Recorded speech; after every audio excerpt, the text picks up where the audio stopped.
Airtight, Hashtag steps passenger sharp. profiled was What's the gaining holdup? traction.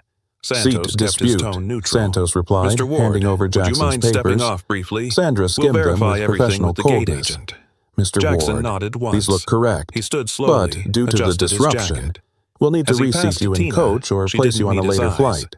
But the camera Jackson's from tone 3B didn't caught shift. every second. What disruption? Outside the plane, I was sitting in my passengers assigned gathered seat. near the window. Sandra stiffened. Some recording, You were others challenging crew whispering. instructions. The departure That's board disruptive. now read, Phones Flight caught every word. 882. A teen Delayed nearby was 17 live streaming on minutes. TikTok. Sandra Doyle, Dr. Linda gate Monroe supervisor, stepped forward from the arrived. boarding line. Hair tight, Excuse me, steps I saw the sharp. whole thing. What's He was the holdup? calm. He showed every Seat document they dispute, asked for. Santos replied, Sandra handing over cut her Jackson's off. papers. Ma'am, this Sandra doesn't skimmed concern them you. with professional But it coldness. did. And the Mr. crowd was Ward, growing. these look correct. Someone muttered, But this is due to the unbelievable. disruption, Another. we'll need to reseat They're you actually in kicking him coach or off. place you on a later The air flight. felt like it was shrinking. Jackson's tone Tight, didn't shift. charged, What unfair. disruption? I was sitting in Jackson my looked at assigned Sandra seat. directly. Sandra I'd like to stiffened. speak with your You were district challenging manager. crew instructions. She gave a small That's laugh. disruptive. You can file a Phones caught complaint like every everyone word. else. A teen He didn't nearby was flinch. live streaming on But TikTok. as he stepped aside, Dr. his Linda phone Monroe buzzed. stepped A forward message from the flashed boarding on line. screen. Excuse me, Board I saw the meeting, whole move thing. to He was Conference calm. RMA. He showed every We're document ready. they asked for. Linda Sandra noticed, cut her off. and her eyes Ma'am, narrowed. this doesn't concern you. Who exactly But was it this did. man? And the The crowd answer was growing. coming. Someone But first, muttered, "This so is was the unbelievable." storm.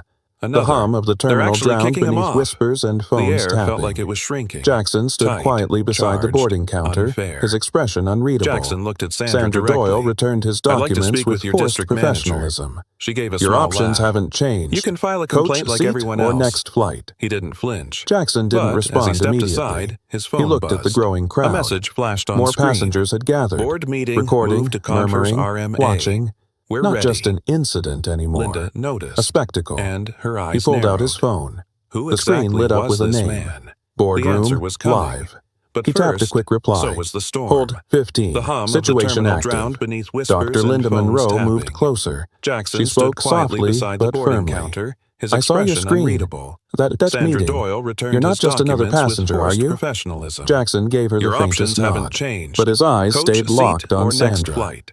I'd like to Jackson escalate didn't this to your respond district immediately. manager, he He looked said. at the growing Her crowd. smile faltered. More passengers There's had no one gathered, above me on site, recording, she murmuring, snapped. You can file a watching. complaint Not online just like everyone an else. incident anymore. From behind A them, spectacle. someone whispered, He pulled "Fetching." just another passenger, Linda are you? caught the glint of the Jackson timepiece. gave her the faintest Sleek, nod, heavy, but his eyes stayed locked unmistakably on expensive. Sandra. Not I'd the like to kind you buy escalate to this to your impress, district manager, the kind you wear he when said. you've got nothing to Her smile prove. faltered. He looked There's back no at one above Sandra. me on site. In she about snapped. 5 minutes, You you're can going to file a get a complaint call. online I like suggest you everyone take else. it. From Sandra behind them, scoffed. someone whispered, Is that a threat, "That Mr. guy's Ward?" not normal." No, A Jackson said businessman typed quietly. furiously on his Just a laptop, heads up. trying to look casual. Gate 36 was no Nearby, longer a a gate. teen streamed It had become a past stage. 1,000 Every viewers. phone was up. The every story was angle spreading covered. faster than the delay Someone notice. muttered, "This is better Jackson than checked his Netflix." watch. Captain A Miller silent, reappeared, practiced irritation motion. creasing his Linda brow. caught the glint "What's of the the delay timepiece. now?" he Sleek, demanded. heavy, Sandra answered without unmistakably looking up. expensive. Passenger Not the kind refusing you buy to reassignment. impress. The kind Coach you or wear nothing, when you've got Miller nothing to barked. prove. We need to move this He flight. looked back at Sandra. Linda stepped in. In about 5 Captain, minutes, you're with going to get a respect, call. he showed I proper suggest you take credentials. it. You never Sandra verified them scoffed. yourself. Is that a threat, Miller Mr. waved Ward? her off. No, we're not obligated Jackson to, said quietly. Jackson's phone Just buzzed a heads up. Gate 36 was no longer a gate. It had become a stage. Every phone was up, every angle covered. Someone muttered, "This is better than Netflix." Captain Miller reappeared, irritation creasing his brow. "What's the delay now?" he demanded. Sandra answered without looking up. "Passenger refusing reassignment." "Coach or nothing," Miller barked. "We need to move this flight." Linda stepped in. "Captain, with respect," he showed proper credentials. "You never verified them yourself." Miller waved her off. "We're not obligated to—" Jackson's phone buzzed again. A short vibration. One line of text. Media picked up the feed. Stock hit. The businessman in the corner muttered, "Wait. What stock?" He began searching, then froze. "Oh, my God," he whispered. "Ward Holdings. That's him." Another passenger leaned in. "Ward Holdings? They own, wait, airlines?" Miller turned slowly toward Jackson. "What's going on here?" Jackson finally opened his briefcase. He took out a slim card holder, selected one, held it out to Sandra. Her eyes scanned the embossed letters. Jackson Ward. Chief Executive Officer Ward. Holdings International. Her breath caught. Dr. Monroe peered over her shoulder and gasped. "Oh no," she murmured. "They just kicked their owner off the plane." The crowd pressed in. Comments flew across the live streams. "He owns the airline? This is not going to end well." Sandra looked up, her voice suddenly smaller. "Mr. Ward, I had no idea." "That," Jackson said softly, "is the problem." A ripple passed through the onlookers. Phones shook as hands adjusted grips. Everyone knew. This moment was history. Miller's voice broke the silence. You're not on the manifest as—" "I never fly under titles," Jackson said. "I prefer to see the service the way others do." His phone buzzed again. Another text. "Atlantic HQ calling Gate 36 now. Answer." Right on cue, Sandra's radio chirped. "Supervisor Doyle, patch into line 2, priority from HQ." She stared at Jackson, pale, speechless, shaking. He adjusted his sleeve. "Put it on speaker," he said. The crowd leaned closer. Sandra did as told. The voice on the line was sharp, female, and furious. "Doyle, this is Angela Ross, CEO's office. Is Mr. Jackson Ward with you right now?" Sandra nodded as if the voice could see. "Yes, he's right here." "Put him on." Jackson took the receiver. Angela. "Jesus, Jackson, what the hell is happening?" He spoke clearly, letting every syllable land. "I was removed from a paid seat, denied service, disrespected by staff. It's all being live-streamed. Your share price dropped 1.7% in the last hour." A silence. Then, "We'll fix this." "You'll fix more than this," he replied, "because this isn't just about me." He handed the radio back to Sandra, then looked around at the dozens watching. Phones up, eyes wide, waiting. This is about how systems fail when assumptions lead, how bias costs more than money. It costs trust. Miller lowered his head. Sandra didn't speak. Jackson turned to Linda. "Thank you for speaking up. Most wouldn't." She nodded, visibly moved. "Are you going to sue them?" "No," Jackson said. "I'm going to reform them." And just like that. Everything shifted. The owner wasn't just boarding, he was rewriting the rules, and Flight 82 would never be the same again. The gate had gone silent. Phones still hovered. Cameras still streamed. But now, everyone was waiting for something bigger. Sandra's radio crackled.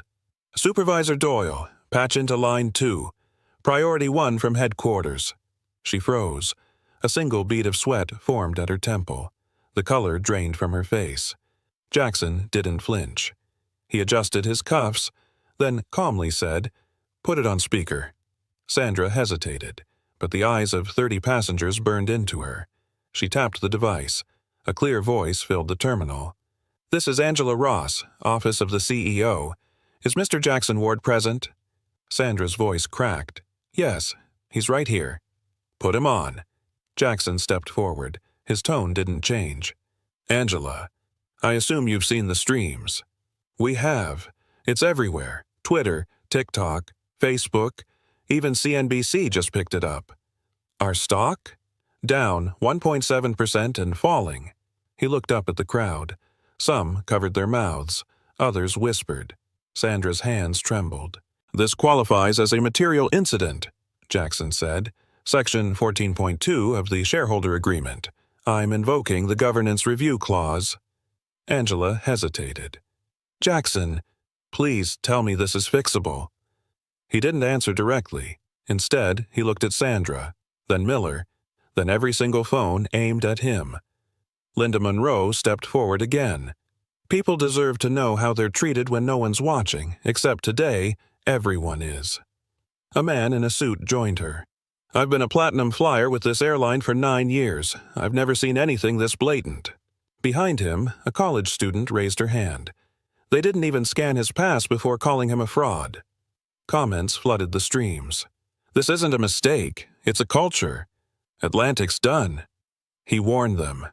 Angela's voice returned, low and firm. "What do you need, Jackson?" He didn't answer yet. He let the silence fill the gate. Then he said, "Transparency, accountability, immediate corrective action." Miller took a step forward. "This is all a misunderstanding." "No, Captain," Jackson cut him off. "This is what happens when people in power stop listening." A wave moved through the crowd. Agreement. Disgust. Vindication. Jackson turned back to the speaker. "I'll draft terms. You'll review them within the hour." Angela exhaled into the call. "Understood. You'll have full cooperation, but—" "There is no but, Angela," Jackson said quietly. "I'm not asking. I'm protecting your company from itself." Sandra lowered the radio slowly. She looked older now, smaller, the weight of what just happened sinking in. A man near the window spoke up. "I canceled 2 meetings for this flight, but watching this unfold, worth every minute." Laughter broke the tension. But it wasn't mocking, it was release. Justice was shifting. For the first time since the confrontation began, Jackson allowed himself a breath. Then he said, "This is no longer about me. It's about everyone who ever got treated like they didn't belong, when they paid the same price." A murmur of agreement rolled through the gate, and somewhere in the background, the departure board updated again. Flight 882. Delayed 39 minutes, and counting. The air around Gate 36 felt heavier, not with tension now, but with the weight of change beginning to take shape. Angela's voice was still on speaker. "Jackson, tell me exactly what you're asking for." He stepped forward, calm as ever. Voice steady. Words chosen like tools. "I want 5 things, and I want them within 72 hours. He held up a finger. 1. Immediate termination of the flight crew involved. Captain Miller, Tina Reynolds, no transfers, no warnings. Dismissed with cause. Sandra's mouth opened. Miller took a step back. No one said a word. 2. Mandatory bias training for all customer-facing staff. Minimum 8 hours. First rollout in 30 days. Jackson raised a second finger. 3. A third-party anonymous reporting system for all discrimination-related incidents. Accessible by passengers and employees alike. Angela's voice came through, more subdued now. "We can implement that." 4. Jackson continued. A $500,000 fund dedicated to internal diversity and inclusion reform, managed independently. He paused. Let it sink in. The crowd hung on his every word. "And 5, he said, voice tightening, executive bonuses must be tied to measurable improvements in passenger equity." The silence was immediate, uncomfortable, real. "You mean compensation?" Angela asked. "I mean 20% of executive bonuses, publicly reported, quarterly assessed. No equity, no reward." From behind him, someone let out a breathless, "Yes." Another murmured, "That's how you change a system." Angela's voice returned. "Jackson, this is substantial. We need legal. I've already spoken with counsel. The alternative is a shareholder revolt, and your board knows it." Sandra stared at the floor. Miller looked like he'd aged 10 years. The crowd, still recording, stood in stunned silence. Not because they didn't understand, but because they did. Angela finally spoke. All 5 conditions. Agreed.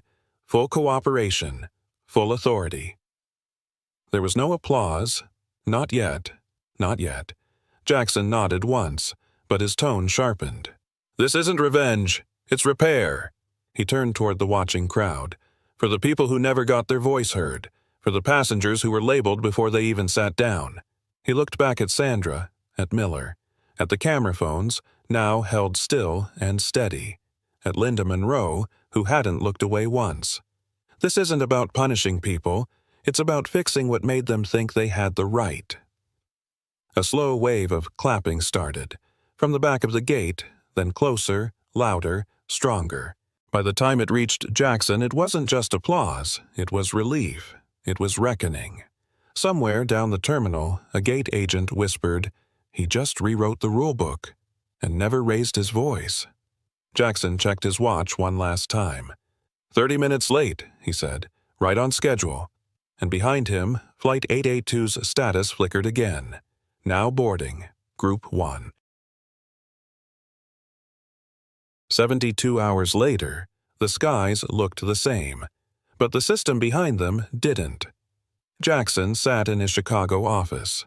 Glass walls, clean lines, lake view stretching wide beyond him. On his desk, a single folder marked Atlantic Airways Compliance Report, Priority. His assistant, Maria, placed the final document beside his coffee. "Termination letters executed yesterday," she said softly. "Tina Reynolds and Captain Miller, both with cause. Sandra Doyle reassigned to training oversight." Jackson didn't smile, but he nodded. Once. Precise. Enough. "Training modules went live at 6 a.m. Maria continued. "Every customer-facing employee will complete bias certification within 30 days. Anonymous reporting dashboard is already logging cases." He flipped through the report. Screenshots of internal training, checklists, legal confirmations, even a photo of a printed memo posted at every gate.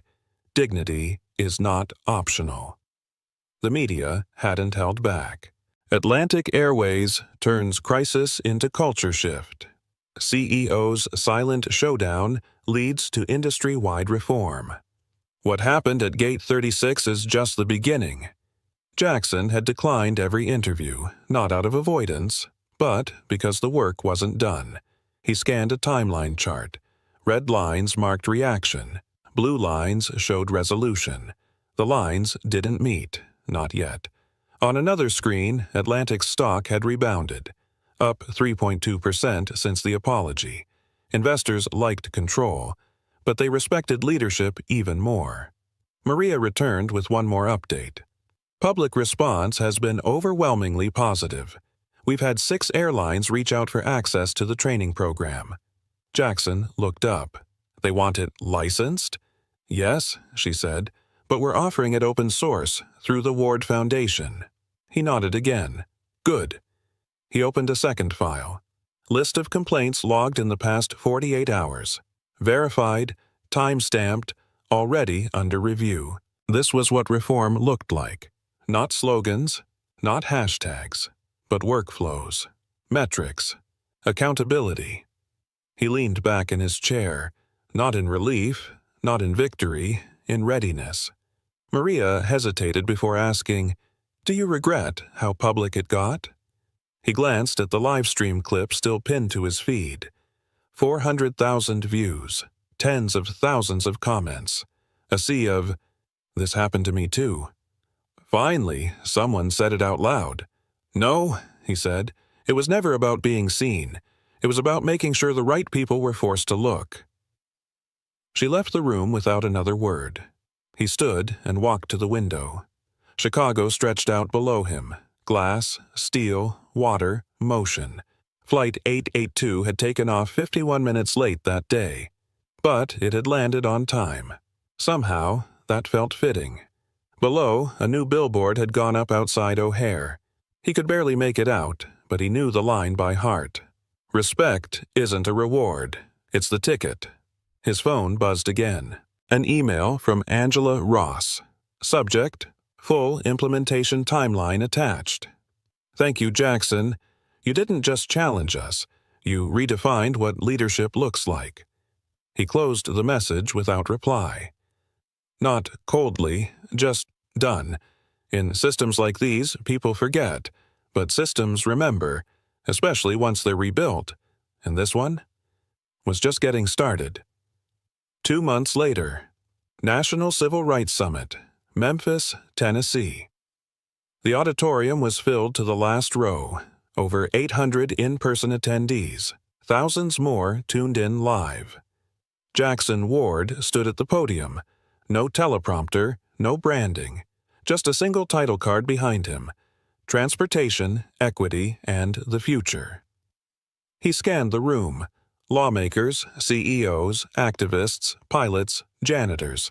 Every face a different story, but all waiting for his. "When people say change moves slowly," Jackson began, "they usually mean it's someone else's job." A ripple of quiet agreement moved through the crowd. No one looked away. He clicked to his first slide, a graph showing a 68% drop in discrimination complaints across major airlines over 8 weeks. This wasn't achieved with statements, he said. It was achieved with structure. He clicked again. Photos filled the screen. Employees in training, new signage in airports, passengers boarding without side glances. This is what it looks like when people choose courage over comfort. From the side aisle, a figure stood slowly, a familiar face, Tina Reynolds. She wore a plain black dress, no uniform, no makeup, just truth. Jackson paused as murmurs spread, but he met her gaze without hesitation. Tina raised the mic. "I was the flight attendant on Flight 882, she said, voice steady. "I didn't just misjudge a man. I misjudged my responsibility." She looked down for a moment, then back up. "I lost my job, and I deserved to, but I gained a mirror I didn't know I needed. I now train airline staff on how not to become me." The room didn't clap. They stood, not for who she was, but for what she chose to become. Jackson nodded once, then clicked again. Slide, a photo of a letter, written in pen, folded at the corners. He read it aloud. "Mr. Ward, I watched your live stream from my dorm room. 2 years ago, I was removed from a train for the same reason, appearance. I didn't say anything. I didn't know how. After seeing you, I filed a report. I went public. We're building a database of travel bias cases now. I'm naming it Gate 36. Signed, Layla Hampton, age 21, Boston." The room fell silent again. "This," Jackson said softly, "is how far one incident can reach when people document it. Share it. Use it." He looked toward the camera. "To anyone watching this from a small seat in a system that wasn't built for you, your story doesn't have to stay silent." He paused. Just long enough. Change doesn't require fury. It requires follow-through. Final slide. A live dashboard showing implementation across 6 transportation companies, each one replicating the Atlantic model. One corner flashed, "Inspired by Gate 36." A slow wave of applause rose again.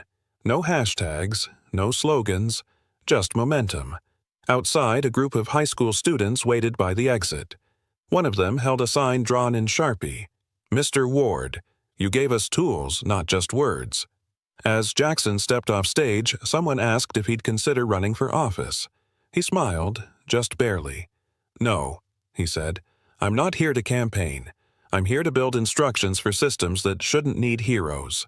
Then he walked toward the students. And the next chapter began, not with a mic drop, but with a hand extended. Because real change doesn't go viral. It goes forward.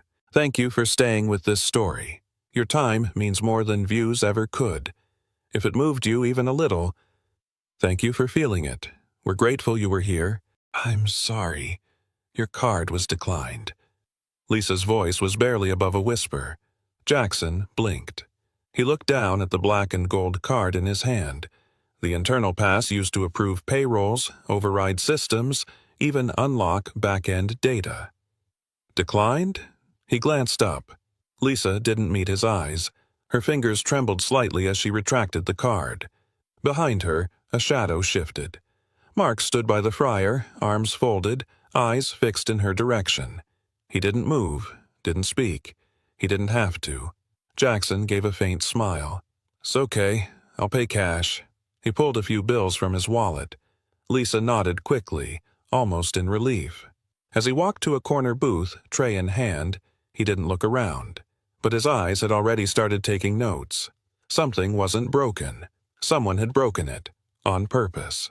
The place was full, every table taken, trays stacked, friars working non-stop. But it was quiet. No chatter, no laughter. Only the hiss of oil and the sharp beep from the registers. Jackson sat in silence, sipping his drink. He listened, not just with his ears, but with memory. He remembered this sound differently. Years ago, his restaurants buzzed with life. Orders shouted, workers joking, music low in the background. Now? The air felt thick, heavy, like the whole place was holding its breath. A burger bag dropped, no one looked up. At the counter, Lisa handed out a tray. Her smile didn't reach her eyes. Behind her, Mark's stare hovered, unspoken, constant. It wasn't just quiet. It was the kind of silence people keep when they're afraid to make noise. Lisa kept taking orders. Her voice stayed steady, but her eyes told a different story. They were glassy, not from exhaustion, but from something deeper, something raw. Her hands shook slightly as she tapped the screen. Not enough to cause mistakes, just enough to notice if you were looking. Jackson was looking. Her smile held, frozen in place like a mask glued on too tight. It didn't move, even when a customer said thank you. It cracked for half a second, then reset. She double-checked every order, checked again before confirming.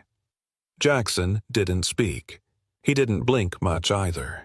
He had seen this before, the face of someone trying to survive a shift, not just finish one. A paper cup slipped from the drink station. Water splashed across the floor. The young worker froze. Mark's voice cut through the silence. "If you can't carry a drink, don't bother showing up tomorrow." The boy didn't argue, didn't nod. He just muttered, "I'm sorry." Eyes fixed on the floor, shoulders drawn in like armor. Mark didn't raise his voice again. He didn't need to. He turned and walked away. Slow, deliberate. His presence lingered like smoke. No one looked up. Not Lisa. Not the cooks. Not the customers. Jackson watched it all. One dropped cup, one sentence, and an entire room retreated into itself. Power wasn't shouted here. It was whispered, then obeyed. Jackson unfolded the receipt, order number, timestamp, location. Then he paused.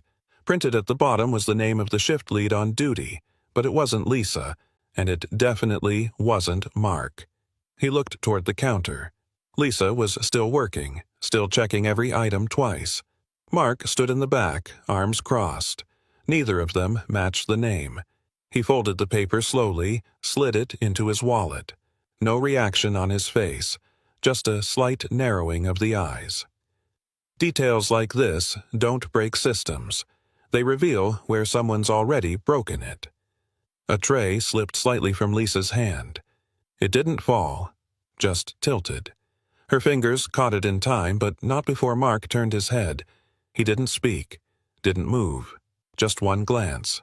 Cold, direct. Lisa lowered her eyes and whispered, "I'm sorry." There was no reply. Mark looked away, uninterested. Jackson watched the exchange in full. No shouting, no threats, just a look, and it was enough. He leaned back, voice low, mostly to himself. Fear without a word. That's not discipline. That's a system built on silence. His fingers tapped the side of the tray. His eyes didn't leave Lisa, not because she was the weakest in the room, but because she was the one still trying to smile through it. The next day, Jackson returned. Same booth, same menu, different reason.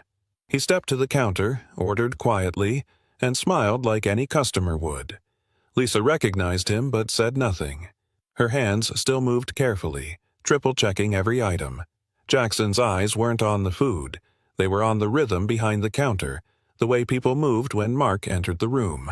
No one laughed, no one lingered. Every task became rushed, mechanical. Mark didn't speak. He didn't need to. His presence did the work. Jackson took his tray, sat down, and unfolded a napkin. He pulled out a pen, began scribbling. One note, one pattern, one face at a time. He glanced up at Mark for a moment, then looked away. "This time," he muttered under his breath, "I'm not just here to eat." Mike was new, maybe 2 days in. Young, eager, still trying to impress. He was wiping down trays when Mark walked by and pointed toward the back hallway.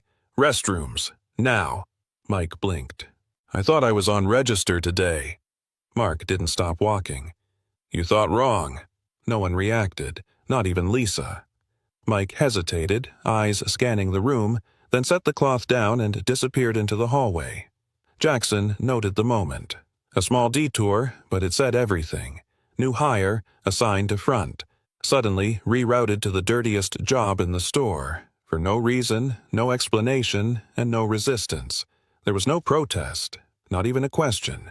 Because here, asking why was more dangerous than doing what you were told. Mike came back 10 minutes later, wiping sweat from his neck with a paper towel. His shirt was damp, hands raw from scrubbing. Jackson caught him near the drink station. "Tough first week?" he asked casually. Mike forced a half smile. "Yeah, they said it's part of the process, a test." He glanced around, then lowered his voice. "But honestly, it doesn't feel like training, it feels like punishment." Jackson nodded slowly, eyes steady on him. Mike continued, voice tight. "I just want to do my job.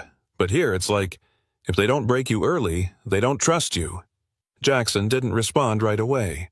He just looked at the boy's hands, still red, and thought, tests are meant to build. This place tests to see who bends the fastest. Jackson stood near the back hallway, pretending to wait for a drink refill. A clipboard hung beside the break room door, the weekly shift chart. He scanned the columns, names, dates, hours. His eyes stopped on Lisa. Monday, 5 hours. Tuesday, 5. But he'd been here. He watched her work full shifts, closer to 8 each day. He looked again. The handwriting wasn't hers. It was neat, exact. Probably Mark's. Jackson took out his phone, snapped a quick photo, then tucked it away. He didn't need proof that something felt off. He needed proof that someone made it off on purpose. In this system, silence didn't hide the truth. It signed it, line by line, then pinned it on the wall. Jackson approached the counter casually, holding an empty ketchup packet. Mark was wiping down the prep table, alone. "Busy shift today," Jackson said. Mark didn't look up at first. When he did, it wasn't with a smile. His eyes locked on Jackson's face. Sharp, steady, calculating, like he was scanning for something deeper. "Always busy," Mark replied flatly. "That's the job." Jackson nodded, keeping his tone light. "Staff seems tight. You run a tight place." Mark tilted his head slightly. "I run it the way it needs to be run." Then silence. No warmth, no curiosity, just cold precision. Jackson held the stare for a moment longer than necessary, then stepped back. That look. It wasn't suspicion. It was recognition. Like Mark could smell that Jackson didn't belong and didn't care. Jackson stood by the hallway again, phone in hand. He snapped another photo of the shift chart, this time closer, clearer. Footsteps approached. A young employee, maybe 20, slowed beside him, pretending to fix his name tag.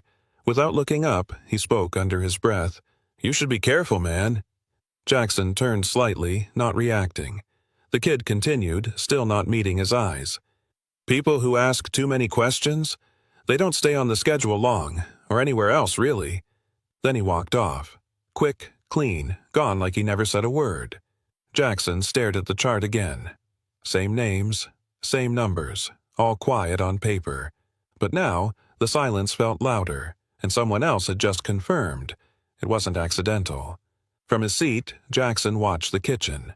Movements back there were tight, precise, like a machine built from muscle and routine. One man stood out. Older, broad shoulders, steady hands. He moved with calm purpose, sliding patties, wrapping sandwiches, calling out items without raising his voice. His name tag read, Alex. Unlike the others, he didn't flinch when Mark passed by. Didn't rush, didn't avoid eye contact, just kept working. Jackson watched him fold a burger wrap perfectly, then wipe the counter with care. There was no fear in him, just focus. A quiet kind of control. Someone who had seen enough to stop being surprised, but not enough to stop caring. Jackson took note. If there was one person here who hadn't bent to fear, it might be the man flipping burgers in silence. Jackson waited until the lunch rush eased, then walked over to the prep line casually. "Busy day," he said. Alex glanced up, gave a single nod. "Always is." "You been here long?" Jackson asked. "Couple years." His voice was low, steady. No frustration, no warmth, just even. Mark walked by behind them. Alex didn't flinch, didn't lower his tone, didn't speed up his hands. Jackson noticed. "You seem calm," he offered. Alex paused, then said, "Being upset doesn't change anything here." The words landed flat, but not empty. They carried weight, familiarity. Not the kind of calm that comes from peace. The kind that's built from learning how not to explode. Jackson leaned in slightly, lowering his voice. "You ever seen Mark take cash from the drawer?" Alex didn't answer right away. He kept slicing pickles, methodical, calm. Then, without looking up, he said, "3 times." Jackson blinked. "You're sure?" Alex nodded once.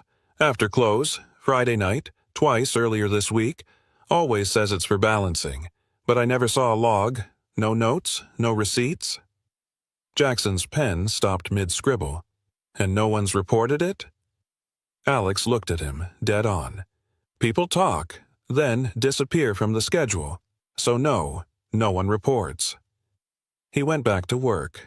The burgers kept sizzling. But Jackson felt something shift. Not louder, just more dangerous. Jackson stepped away from the counter and sat back down. He pulled out his phone, opened the voice recorder, and hit record. His voice was steady, quiet. Statement from Alex Carter. Witnessed Mark Dawson take cash from the register on 3 occasions. No logs, no documentation. Just pocketed. Suspected intimidation against staff. Pattern. Silence equals survival. He paused. The recording continued, picking up ambient sounds. The fryer's hiss, the distant beep of the register, low chatter. Jackson stared at the screen a moment longer, then saved the file. Labeled it, Houston Branch, Entry 1. He looked up again, past the soda machine, past the crowd, toward the back hallway.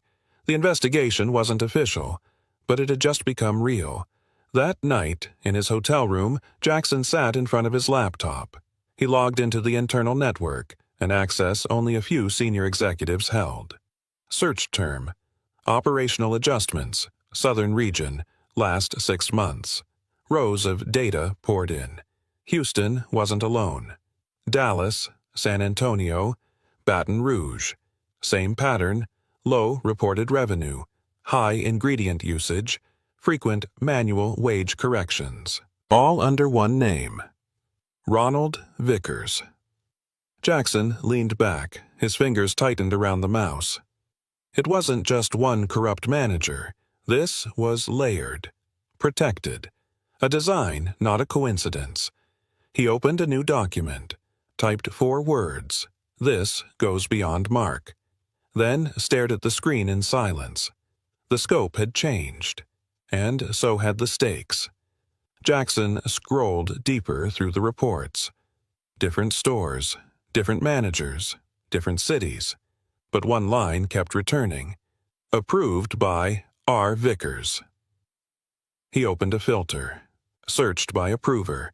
7 branches lit up instantly. Houston, Dallas, Baton Rouge, Little Rock, Mobile, Shreveport, and Austin South. Every single one showed irregularities. Every one stamped with the same name. Ronald Vickers, Regional Director, trusted, untouchable. Jackson whispered it aloud, like testing the weight of a truth still sinking in. He clicked open an archived memo. There it was again. Please route all final expense approvals through R. Vickers, SVP South. Same formatting, same signature. Jackson's stomach turned. 1 name, 7 stores. This wasn't a crack in the system. It was the man writing the blueprint. The printer clicked to life. Jackson stood in a dim corner of the hotel room. Only the soft yellow light from the desk lamp lit his face. 1 page, then another, then 20. Shift logs, expense approvals, payroll adjustments, all stamped with the same initials, RV. He picked up the stack slowly, flipped through each sheet, eyes scanning, mind racing. Outside the window, the city blurred in silence.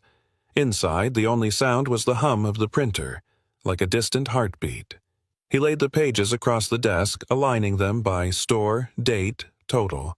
The pattern was clear, the damage deeper than he'd thought. He rested both hands on the table, shoulders heavy. This wasn't a leak. It was a tunnel, dug slowly, hidden well, and now fully exposed under warm, flickering light. Lisa sat alone by the break-room table, shoulders slightly hunched, her hands wrapped around a paper cup, though the coffee inside had long gone cold. Jackson approached, slow, deliberate. He didn't sit, just stood beside her. "I know what Mark's doing," he said quietly, "but I need your word. I need you to say it." Lisa didn't look up. Her fingers tightened slightly around the cup. The silence hung, thick like steam from a fryer, hot, invisible, pressing. Jackson waited. No answer came, but her eyes, red at the corners, spoke louder than anything she could have said. He nodded once, didn't press further. Sometimes silence isn't refusal. It's fear. It's memory. It's the sound of someone still deciding if the truth is worth surviving. Lisa didn't speak, but her hands began to tremble, just slightly, then more. She pressed the cup tighter, as if anchoring herself. Jackson stayed silent.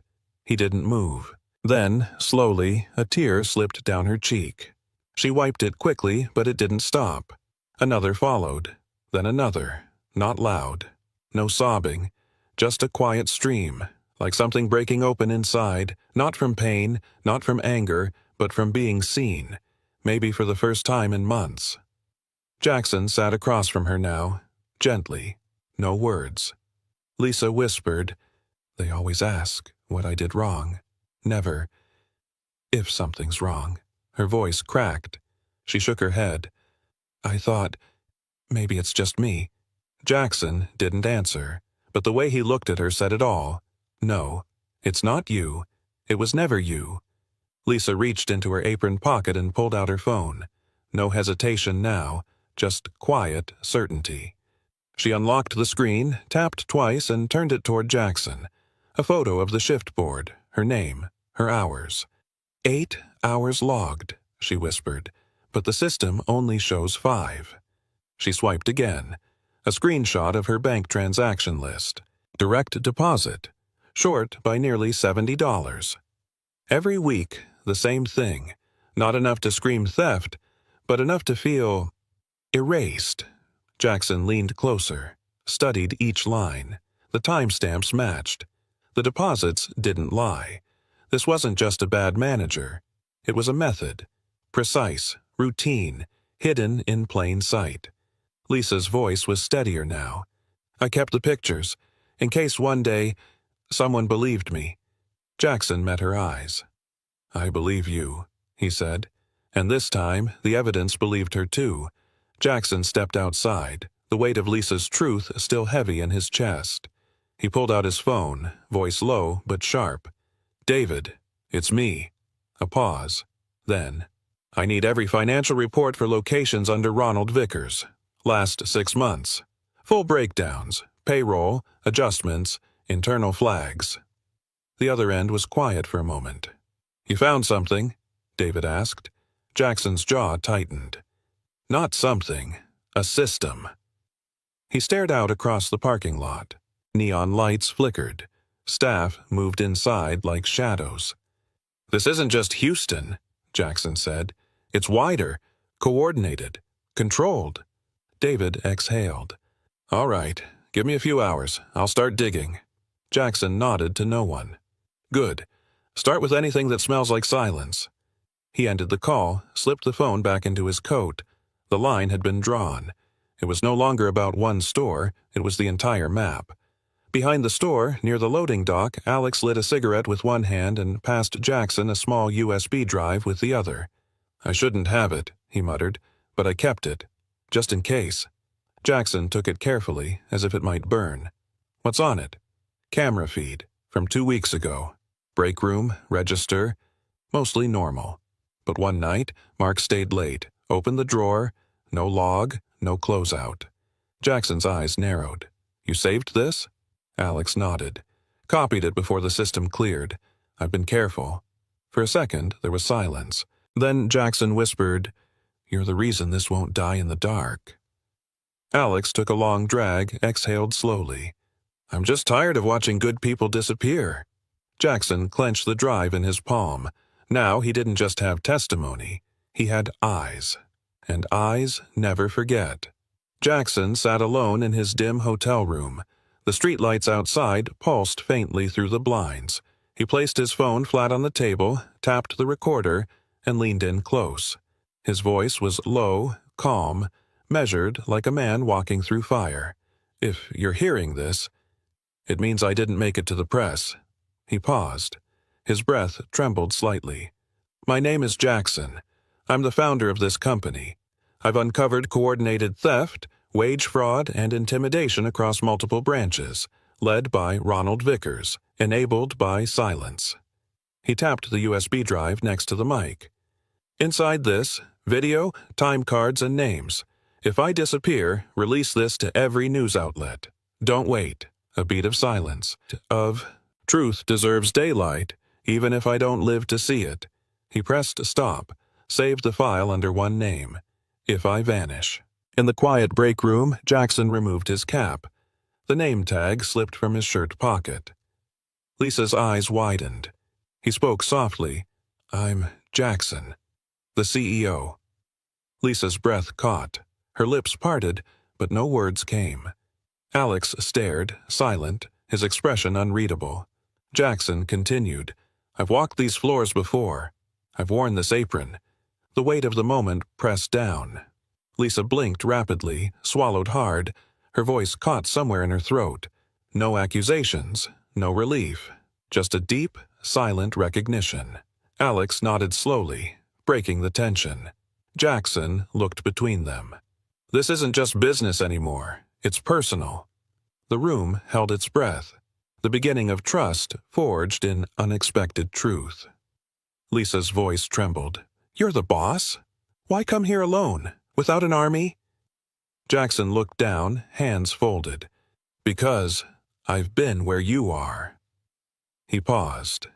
"Years ago, I wore this apron, took orders, worked the line." She searched his eyes, confused. "And you? Stayed silent?" He nodded slowly. "I did. I saw things, heard things, but I was afraid, so I let it happen." The room fell quiet. Jackson's voice softened. "But that silence, it's what almost destroyed everything." Lisa swallowed hard, eyes wide with disbelief. He wasn't just a leader now. He was someone who had once chosen silence and was finally ready to break it. Back at his hotel, Jackson sat before his laptop, eyes fixed on the screen. He compiled files, photos from Lisa, statements from Alex, the shift logs, and the hidden video. His fingers moved fast, attaching everything into a single email. To David Langley, CFO. Subject, urgent, Southern Region Financial and HR Irregularities. Body, David. Attached are verified evidences from Houston branch and others. Payroll manipulations, cash theft, and intimidation tactics led by Mark Dawson, under oversight of Ronald Vickers. Immediate review needed. He hesitated, then hit send. The message disappeared into the inbox of the man who controlled the numbers. Jackson leaned back, tension tightening his chest. This was no longer just a store issue, it was a battle at the heart of the company. Jackson dialed a number he hadn't called in months. The line rang twice. Then a soft voice answered. "Cassandra." Her tone was cautious, guarded. "I'm Jackson. I know you were removed from payroll last year after flagging discrepancies." There was a long pause. Finally, she whispered, "If you want to meet, it has to be quiet. No names, no traces." Jackson nodded, understanding the weight behind her words. "We need your help," he said. "The truth can't stay buried." She agreed, but her conditions were clear. "I'm done losing everything for telling the truth," she said. Jackson felt the gravity of her choice. This wasn't just an insider story anymore. It was becoming a whistleblower's fight, and Cassandra was its first voice. In a small, dim cafe, Cassandra slid a folded envelope across the table. Jackson unfolded it carefully. Inside was an email, Official, dated months ago, from Ronald Vickers himself. The subject line was blunt: Labor Cost Optimization. The message read, "Cut wages, reduce hours. If anyone objects, let them go." Jackson's eyes scanned the text twice. No euphemisms, no excuses, just cold orders. Cassandra's voice was steady but tired. This is the proof they tried to erase, the real instructions behind the cuts and threats. Jackson folded the paper, pockets it like a weapon. This wasn't just corruption. It was a plan, signed, sealed, and delivered. He looked up. The battle was no longer secret. It was official. Jackson stepped into the sleek corporate office. Ronald Vickers sat behind a polished desk, legs crossed, a slow smirk playing on his lips. "Jackson," he said smoothly, "I hear you've been poking around." He leaned forward, eyes cold but amused. "You know," Ronald continued, voice low, "sometimes leaving things as they are is better for everyone." He tapped a finger on the desk. "The company runs on balance, on silence, on those who understand their place." Jackson met his gaze, steady and unyielding. Ronald smiled wider, but there was no warmth. "This isn't personal, it's business. But," he added softly, "be careful where you stick that nose of yours." The warning hung in the air, a predator speaking to a rival. No room for mercy, only power. Jackson pulled a thick folder from his briefcase, flipping it open on Ronald's desk. Rows of spreadsheets marked wages cut, cash withdrawn, unexplained deductions. He traced each line with his finger. Ronald rose slowly, eyes narrowing. "What exactly do you intend to do with this mess?" His voice was cold, hard. Jackson met the stare without flinching. "This," he said, tapping the folder, "is why the company is bleeding, and why it needs to stop." Ronald's jaw clenched. His hands tightened into fists on the desk. "This isn't a game, Jackson. You think you can just throw numbers around and fix everything?" Jackson's voice was steady. "It's not a game, it's justice." The room held its breath. Two wills, locked and loaded, and the fight was just beginning. Jackson stood up slowly, folding the folder with care. He faced Ronald, steady and resolute. "I'm taking this to the press, to the courts." The words hung heavy between them. Ronald's eyes flashed. Anger, threat, calculation. "You don't understand what you're risking." Jackson shook his head, voice firm. "I understand more than you think. This company isn't worth saving if it's built on silence and fear." A long pause. Ronald's lips curled into a cold smile. "Then prepare for war." Jackson met that smile with quiet defiance. The moment was clear. This was no longer business. It was survival, and the clock was ticking. The morning news broke like thunder. Headlines flashed across screens and phones. "We serve burgers but work like slaves." A photo dominated the page. Lisa, tear-streaked face caught in a moment of quiet despair. Beneath, the name Ronald Vickers loomed large, accused of orchestrating the abuses. Social media erupted. Shares, comments, outrage, customers rallied. Investors watched. Employees whispered. The company was no longer a quiet kitchen behind closed doors. It was the center of a storm. Jackson sat back in his chair, eyes fixed on the screen. This was the strike. The truth, now unstoppable. The battle moved beyond the kitchen, into the court of public opinion. Jackson stepped out of the towering headquarters. The morning sun hit his face, sharp and warm. His phone buzzed in his pocket. A message lit up the screen. "Thank you. For the first time, I feel like the boss is actually listening." He stared at the words. A small smile broke across his face. It wasn't the victory he expected. Not yet. But it was something. A quiet promise. A fragile hope. Jackson took a deep breath. The fight was far from over, but now he wasn't alone. And that made all the difference. Jackson appeared on screen, eyes steady and voice calm. "To everyone watching, and everyone working in Every Hale's Burgers, if I have ever stayed silent when I should have spoken up, I want to say I'm sorry." His words carried the weight of years. I know silence hurt many of you, allowed fear to grow where trust should have been. That ends now." He paused, taking a breath. "We will rebuild together, with honesty, with respect, and with the promise that your voice will never go unheard again." Around the country, screens glowed. Workers listened. Some nodded. Others wiped tears. The CEO was no longer distant. He was owning his mistakes, and that made the fight worth it. Lisa sat at the front of a packed meeting room. She wore a new badge, Assistant Manager. Alex stood beside her, flipping through slides. The screen read, "Leading without fear." His voice was steady as he explained, "Good managers don't command by shouting. They lead by listening." Employees leaned in, some smiling softly. Lisa's eyes scanned the room. Colleagues who once avoided her now looked at her with respect. She cleared her throat, then spoke simply.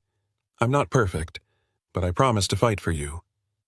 The applause was quiet but genuine. For the first time, trust was not demanded. It was earned. Jackson sat in a quiet office, watching a training video on his laptop.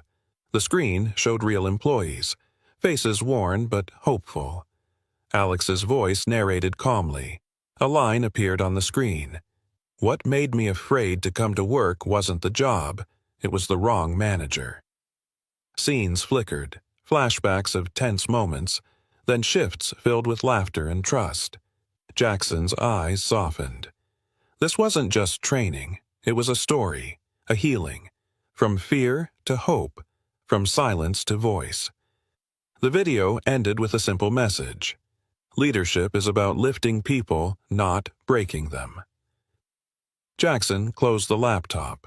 The past was no longer a weight. It had become a lesson, and a promise for every shift to come. Jackson pushed open the door to the Houston branch, his son Ethan close behind. The familiar smell of fries and grilled beef filled the air, yet everything felt different. Ethan looked around wide-eyed.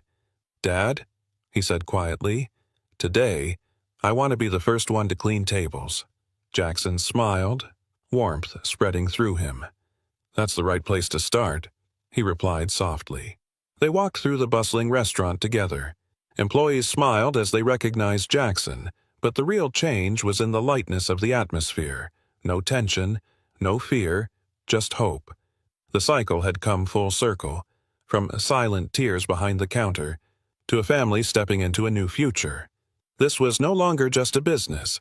It was a home rebuilt on trust. Jackson sat quietly in a corner booth watching the restaurant come alive. Laughter, conversations, genuine smiles. He whispered softly, "Hale's Burgers isn't mine anymore. It belongs to the forgotten, and to those brave enough to speak up." His gaze lingered on Lisa and Alex helping new hires. The future was no longer uncertain. Before leaving, Jackson looked directly into the camera. "Have you ever worked in fear? If you have, leave a single dot in the comments, because real change always begins with those who have felt the pain." He nodded gently, a quiet promise. And with that, the story didn't end. It only began. Here, the ones who do the work don't get the tips. The one who gets them is the manager's nephew. She said it like it was normal. No one asked, no one checked. But that morning, Jackson Reeves, over 40, CEO of Sunrise, was sitting right there disguised as a stranger. And what he heard made the entire system start to collapse in his mind. Just a few quiet questions, an old notebook, and a silent investigation began. 3 days later, the POS system was exposed. 67% of tips were being funneled to just one person, not because he served more, but because he was connected. When Jackson returned this time without a disguise and placed his hand on the counter, he said only one thing. "I didn't build Sunrise so families could hand each other power behind closed doors." Have you ever witnessed unfairness, but felt like you couldn't speak up? Comment 1. If you've ever stood up and said something. Comment 2 if you stayed silent but never forgot how it felt.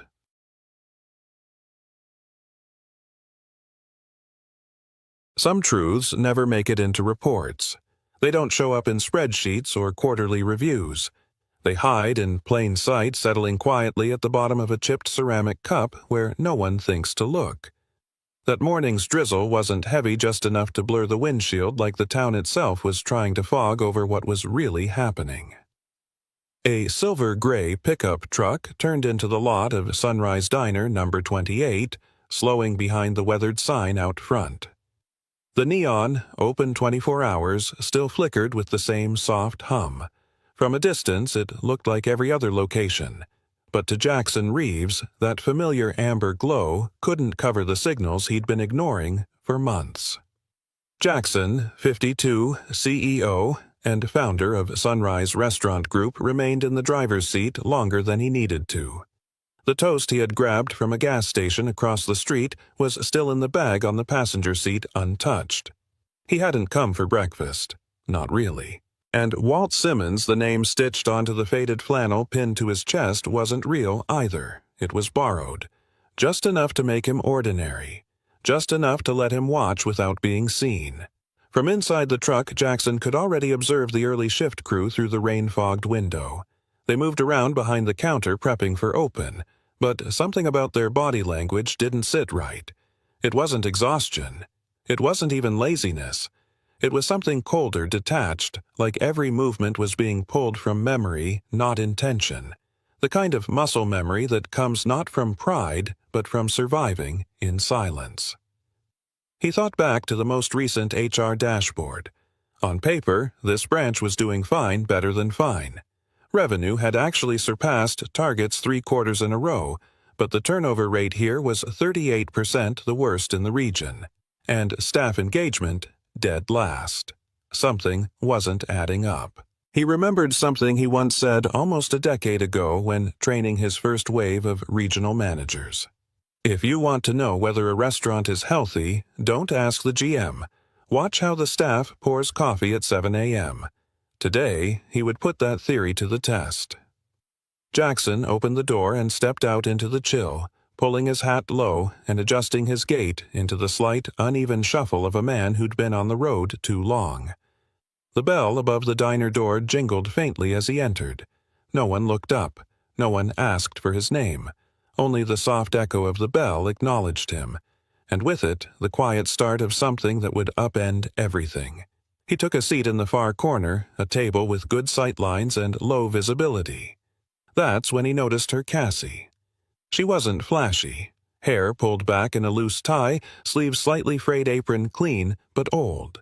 But something about her pace was different. Not faster, not louder, more intentional. She wasn't just moving.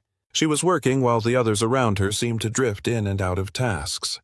A few moments later, she approached with a small tray, a steaming cup of black coffee, a single slice of toast, and 2 miniature packets of jam placed delicately on the side.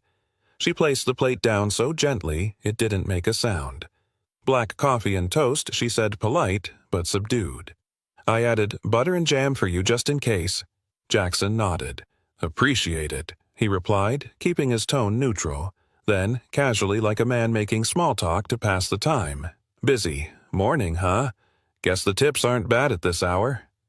The pause was only half a second, but Jackson saw it, a hesitation that didn't show in her hands, only in her eyes. She smiled, but it didn't reach her face. Her voice dropped just below the hum of the espresso machine. Morning shifts are the worst for tips, especially when we split them. But only a few actually get anything. She said it as if it didn't matter. But for Jackson, it was the first crack, a small fracture in the polished facade of his own company, and behind it, something was waiting. Something he hadn't accounted for, something that had learned how to survive by staying invisible.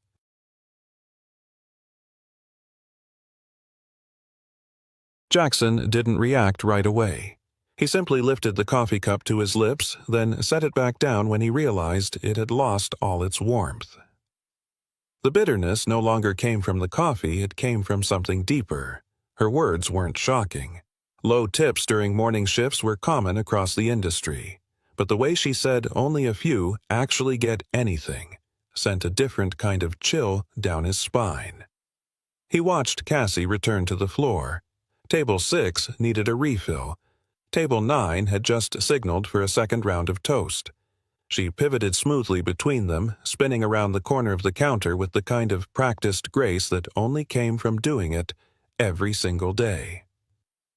Alone. Then he noticed something else. 2 other employees, Tyler, a young man with slicked back hair and a perfect uniform, and Chase, slightly older, standing beside him, were lingering near the POS terminal. Neither carried trays. Neither spoke to customers unless they were taking payments. Tyler tapped the screen with his index finger, occasionally processing a credit card before stepping back again and crossing his arms.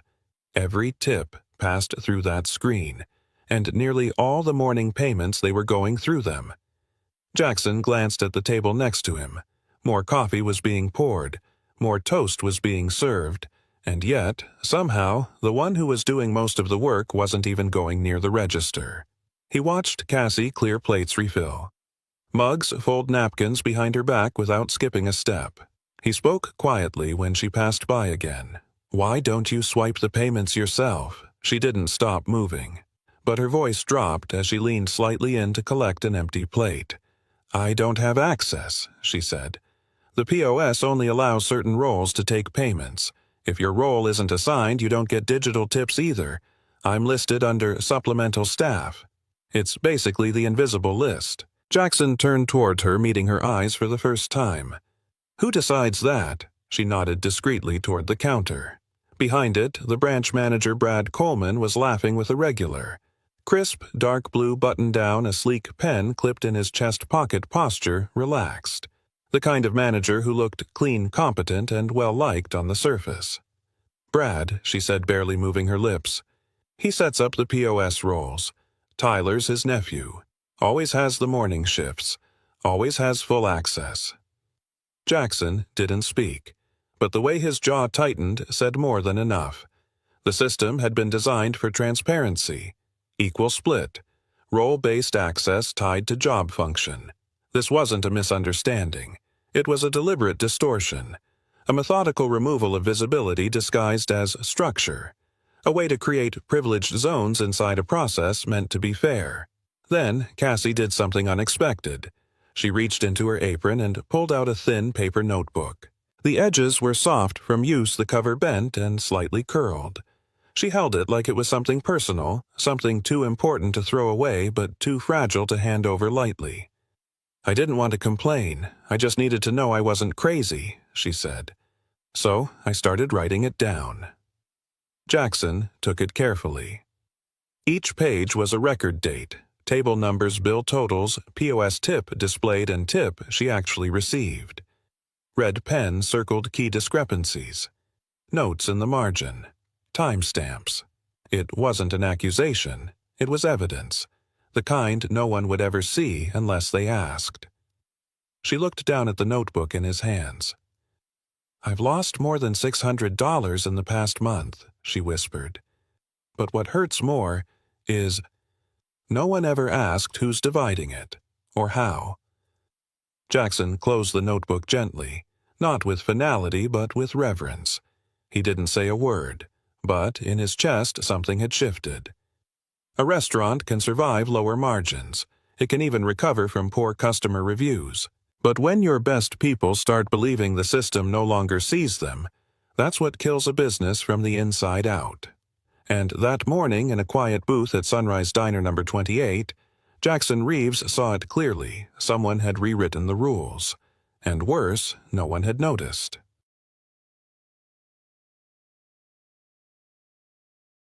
Jackson sat quietly in the corner booth, the notebook still resting in front of him. He didn't flip through the pages again. He didn't need to. Every detail Cassie had written matched exactly with what he had seen and what his gut had been whispering for weeks. But instincts weren't enough. Not for a CEO. He needed data. He needed patterns. And now he had both. As soon as Cassie stepped away to grab another tray, Jackson reached into his pocket and pulled out his phone. He angled the notebook discreetly, snapping photos of every page, each entry, each red circle, each margin note, that proved something wrong had been happening right under the surface. Then he took out an old pen and a folded sticky note, scribbling a single sentence in block letters. "Keep documenting, but don't give this to anyone. Wait for me to return."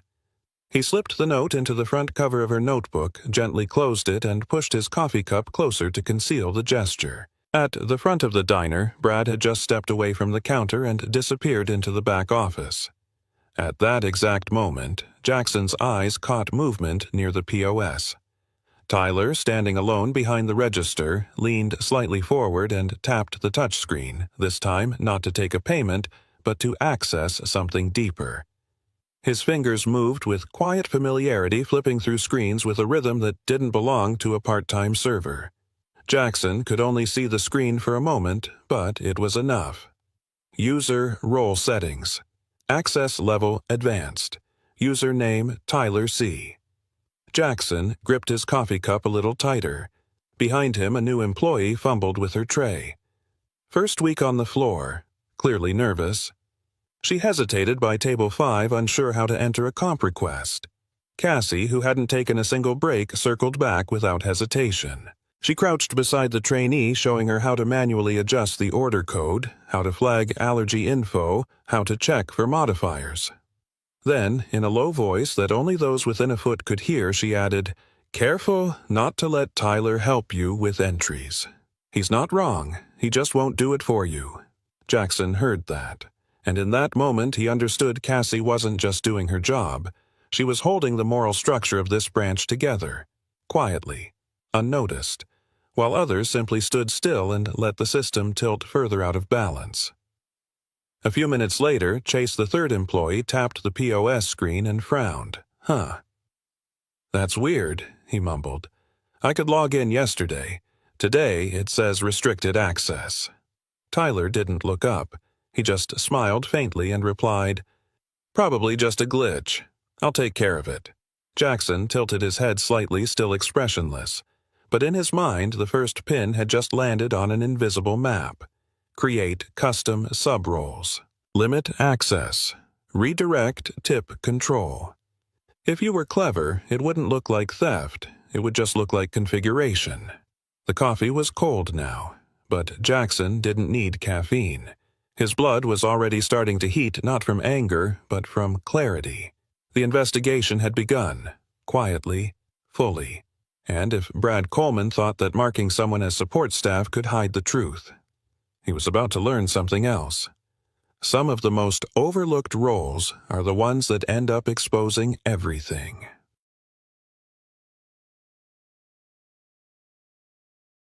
That afternoon, Jackson Reeves left Sunrise Diner number 28 without looking back. The rain had stopped, but inside him a storm had already begun. It took exactly 93 seconds. That was the length of the call. "Mara," he said, his voice low but steady. "We have a problem. The POS system is being manipulated. I need you to go in quiet, line by line, every role assignment, every tip-collecting account." He didn't need to explain more. Mara Lynn, head of internal investigations, had been with the company for 7 years. She had quietly dismantled 3 major embezzlement rings in the last 4. She asked no questions. She just said, "Understood."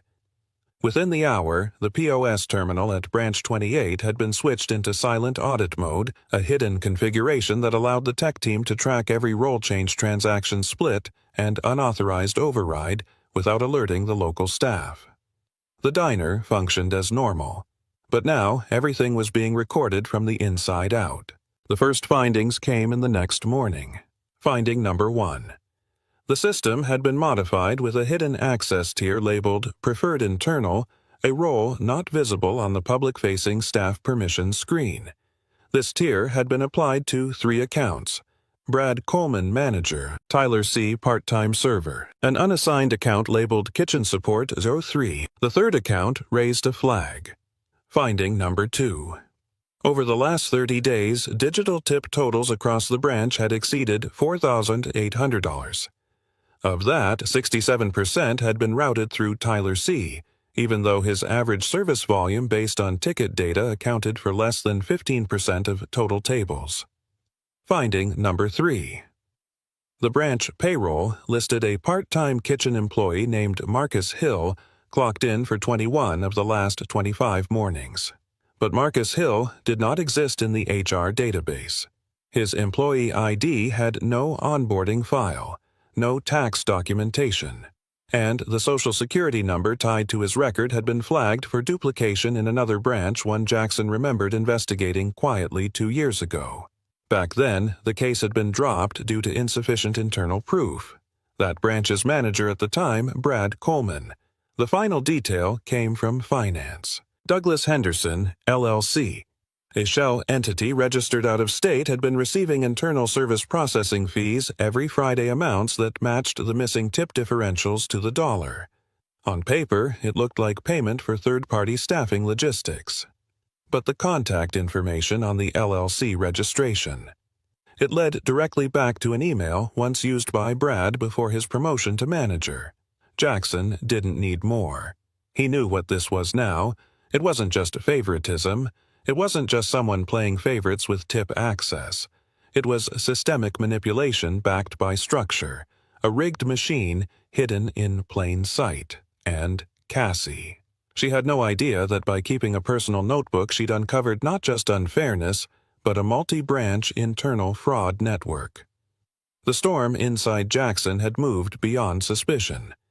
Now it had a name, a pattern, a lead, and it would end exactly where it started, with a coffee, a slice of toast, and a woman the system tried to erase.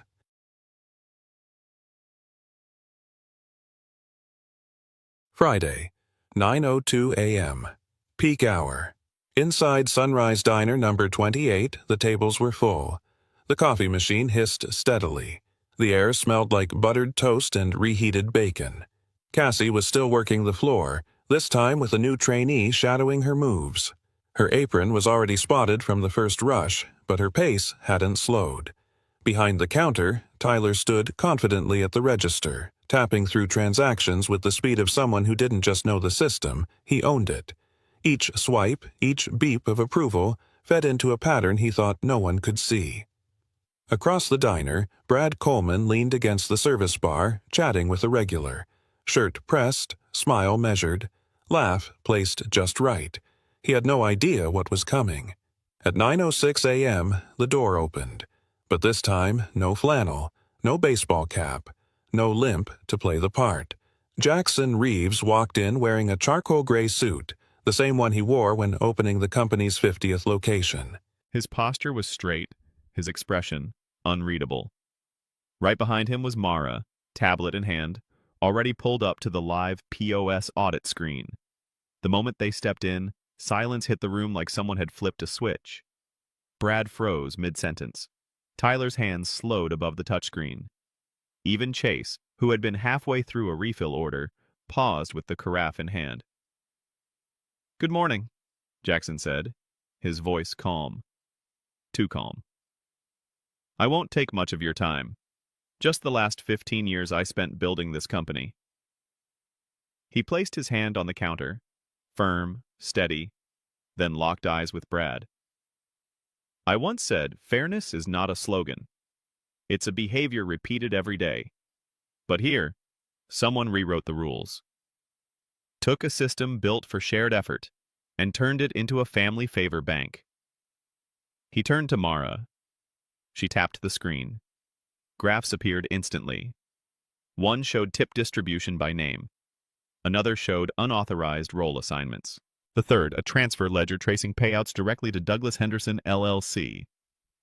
Jackson didn't need to say the name. Brad recognized it immediately. Tyler tried to speak, but Jackson cut him off with a glance. "You received 67% of tips this month," Jackson said flatly. "Not because you worked harder, not because you served more tables, but because someone gave you keys to a door that others weren't even told existed." The room held its breath. Cassie, tray still in hand, stood upright for the first time that morning. The trainee beside her looked confused, then suddenly alert. From the back, one of the kitchen staff stepped out, arms folded, watching quietly. It was as if everyone had been waiting for this moment without knowing it. Jackson didn't raise his voice. he didn't have to. "Brad," he said, "effective immediately, you are suspended. Your records will be handed over to legal. Tyler, you too. There is no room here for anyone who turns transparency into a personal hustle." He looked around, scanning every face, not for fear, but for something else. Relief, recognition, resolve. If you've done the work, you will be seen. You will be paid. But if you've hidden behind smiles and loopholes, you'll be removed, no matter how long you've been standing at the register. No one applauded. No one moved. It wasn't that kind of moment. It was heavier than that. The kind of silence that follows when the truth has finally been spoken, out loud, with names attached. The kind of silence that comes before something real begins.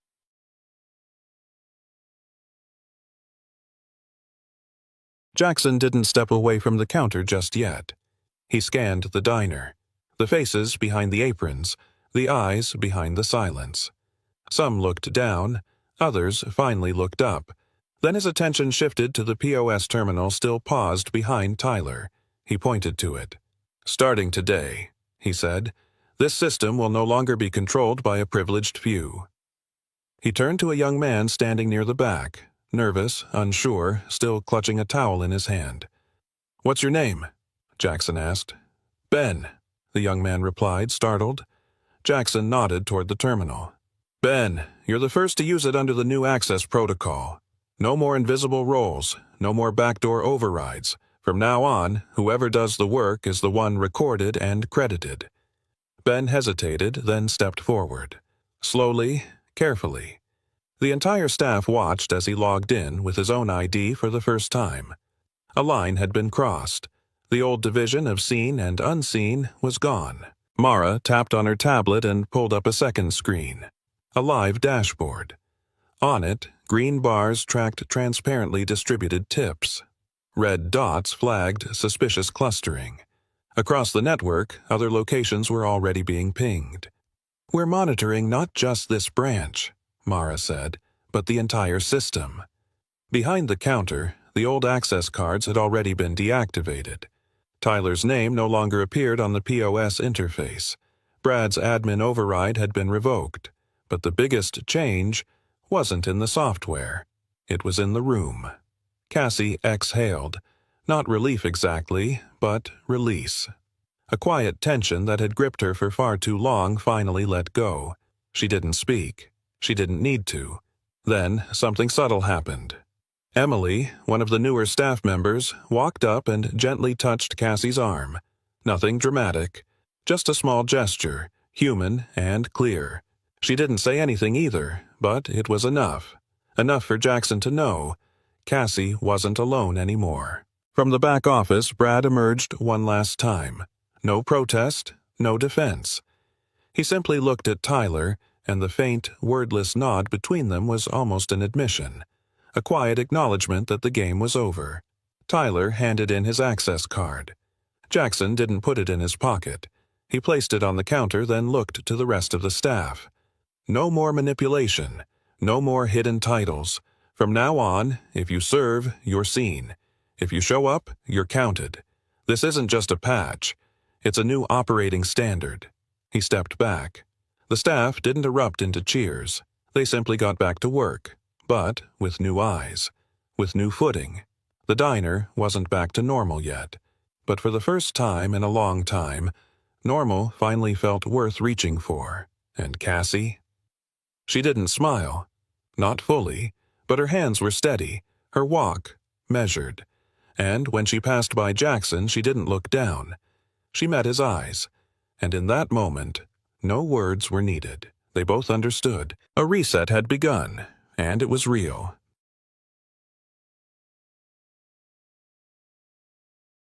One month passed at Sunrise Diner, number 28. The early mornings no longer carried the scent of silent exhaustion. Now it was buttered toast, the soft clink of ceramic mugs, and a new sound. A steady digital chime from the live display beside the POS terminal. Tip sharing. Transparent. Verified. 8:46 a.m. Table 19. $93 total. $20 tip. Cassie. Table 35, $41 total, $8 tip, Ben M. Table 62, $75 total, $14 tip, Emily R. No one had to ask, did the tip go through? No more whispered doubts in the break room. No more scribbled notes hidden in pockets or folded beneath aprons. Whoever served was seen. Clearly. Instantly. Without exception. The POS system now assigned roles based on verified shift logs, not personal relationships. Cross-shift auditing became automatic. Every action was logged by actual employee ID. Every tip was encrypted and linked to service history. There were no more gray zones, no more kitchen support accounts without names, no more redirections. But the most powerful change wasn't in the code. It was in the people who had once felt invisible. Cassie no longer juggled 12 tables alone. She walked slower now, not from fatigue, but purpose. She wasn't stationed at one location anymore. She had become a regional training manager, tasked with rolling out the transparent tip-sharing model across every outdated Sunrise branch. She didn't carry a PowerPoint. She didn't speak from a podium. She brought a story, a quiet one, and the old truth in that story spoke louder than any reform memo ever could. At Branch 42, a new hire named Nena sent her a message. Cassie, I just wanted to say thank you. The first day I saw my name on the tip screen, I cried. I didn't know I was allowed to exist.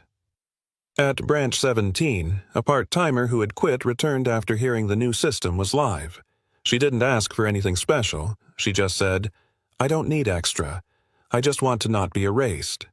At headquarters, the end-of-month report showed something unexpected. Employee turnover across the system dropped by 18%. But the metric Jackson underlined wasn't that. It was the last question on the new internal feedback form, added quietly, with no fanfare. Do you feel seen at work? There was no algorithm for that, no dashboard. But Jackson knew. That's what saves companies, not slogans, not margins, people, feeling seen. And now, finally, they were.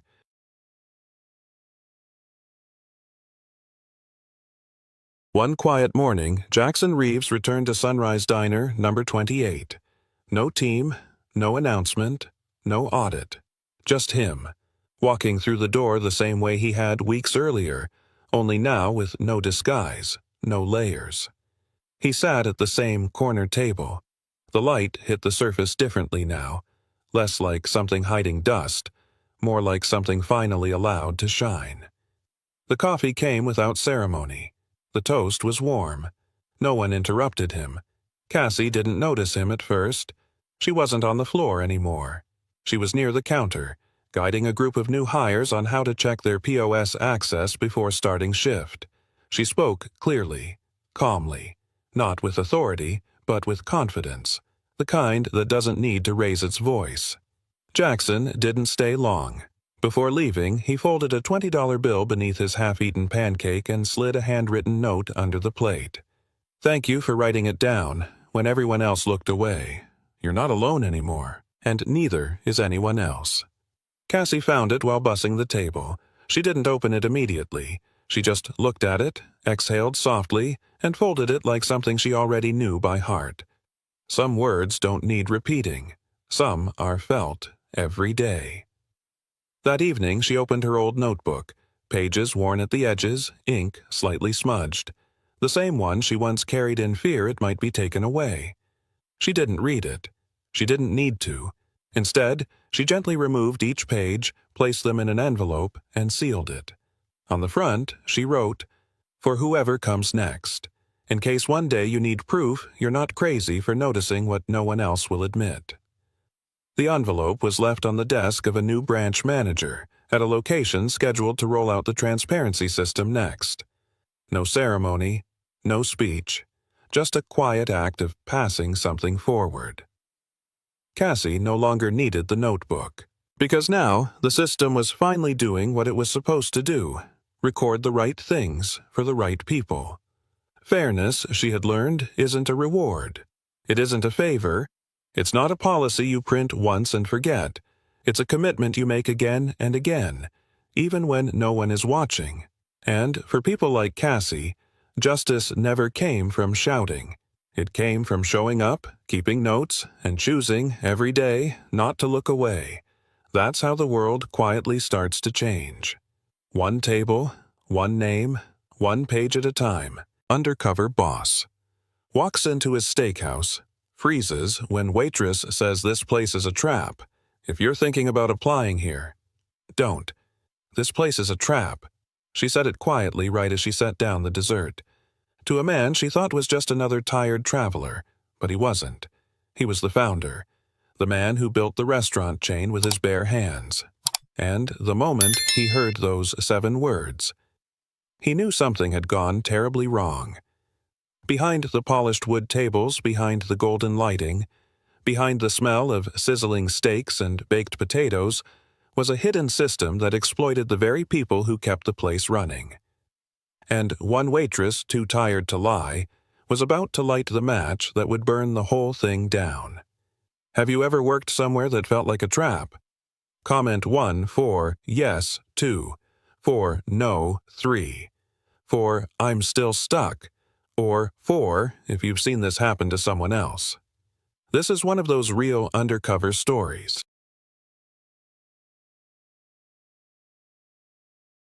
The last time Jackson Reeves had eaten at an Ironwood Grill, it had been opening night in Chicago. Champagne toasts, flashbulbs, handshakes that smelled of wood smoke and ambition. But that was nearly 4 years ago. Tonight, there was no press, no celebration.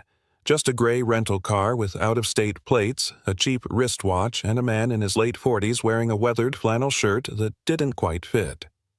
Jackson shifted in the driver's seat outside the Ironwood Grill in Springfield, Missouri, one of the chain's newer locations and, according to recent reports, one of its most troubled. From the outside, the place still looked beautiful. Amber light glowed through tall windows. The rustic wooden beams and soft signage evoked warmth and familiarity, but to Jackson, it felt like a stage set that hadn't been swept. The trash can near the entrance was overfilled. A flickering bulb buzzed above the patio. None of it blatant, just subtle cracks in a facade he'd once obsessed over. 15 years ago, Jackson had launched Ironwood from a food truck parked on the edge of a lumberyard in Kansas City. His idea was simple: serve honest steak dinners in places where people still valued handshakes and hot plates. What followed was a whirlwind of growth. 38 restaurants, national praise, and private equity money knocking down his door. But with scale came bureaucracy, and somewhere along the way something shifted. He used to know the name of every line cook and dishwasher. Now he barely recognized his own quarterly reports. The Springfield location had raised red flags for months: high turnover, negative customer feedback, and 3 managers resigning in less than a year. The last one quit by text. Corporate troubleshooters had visited twice, returning with vague explanations, minor staffing issues, some local market adjustments, standard post-pandemic volatility. But Jackson didn't believe in volatility. He believed in systems. And something in this one was broken. He glanced in the rearview mirror, pulled his cap lower, and stepped out into the early evening air. The smell of grilled ribeye drifted into the parking lot, comforting familiar. His boots crunched gravel as he crossed to the entrance, pulling the heavy oak door open just as a family of 4 walked out, the father muttering something about slow service. Inside, the space looked almost exactly as he'd designed it. Booths lined the brick walls. Pendant lights glowed low over tables. A fireplace crackled near the back.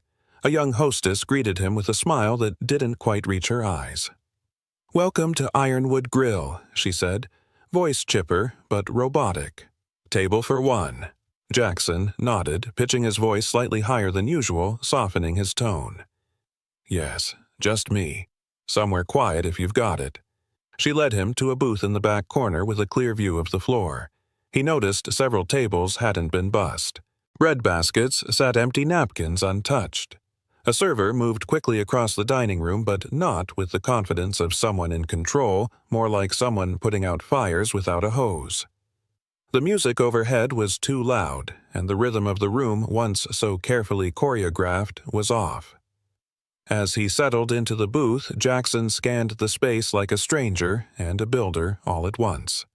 This wasn't just one bad shift, and this was something deeper, an erosion of culture, a slipping of standards that didn't start at the bottom. A few minutes passed before a server approached. She was in her early 30s, hair tied back neatly, apron crisp. Her name tag read Elena. She offered a practiced but warm smile. "Hi there, I'm Elena. I'll be taking care of you tonight. Can I get you started with a drink?" "Just water. And maybe a glass of your house red if it's decent," Jackson replied, watching her closely. She nodded with a touch of surprise. "Coming right up," she said, placing the menu gently in front of him. "Our special tonight is mesquite grilled sirloin with rosemary potatoes. But, honestly, the chicken's the safer bet. More consistent lately." She lowered her voice slightly on that last part, then turned and walked back toward the bar.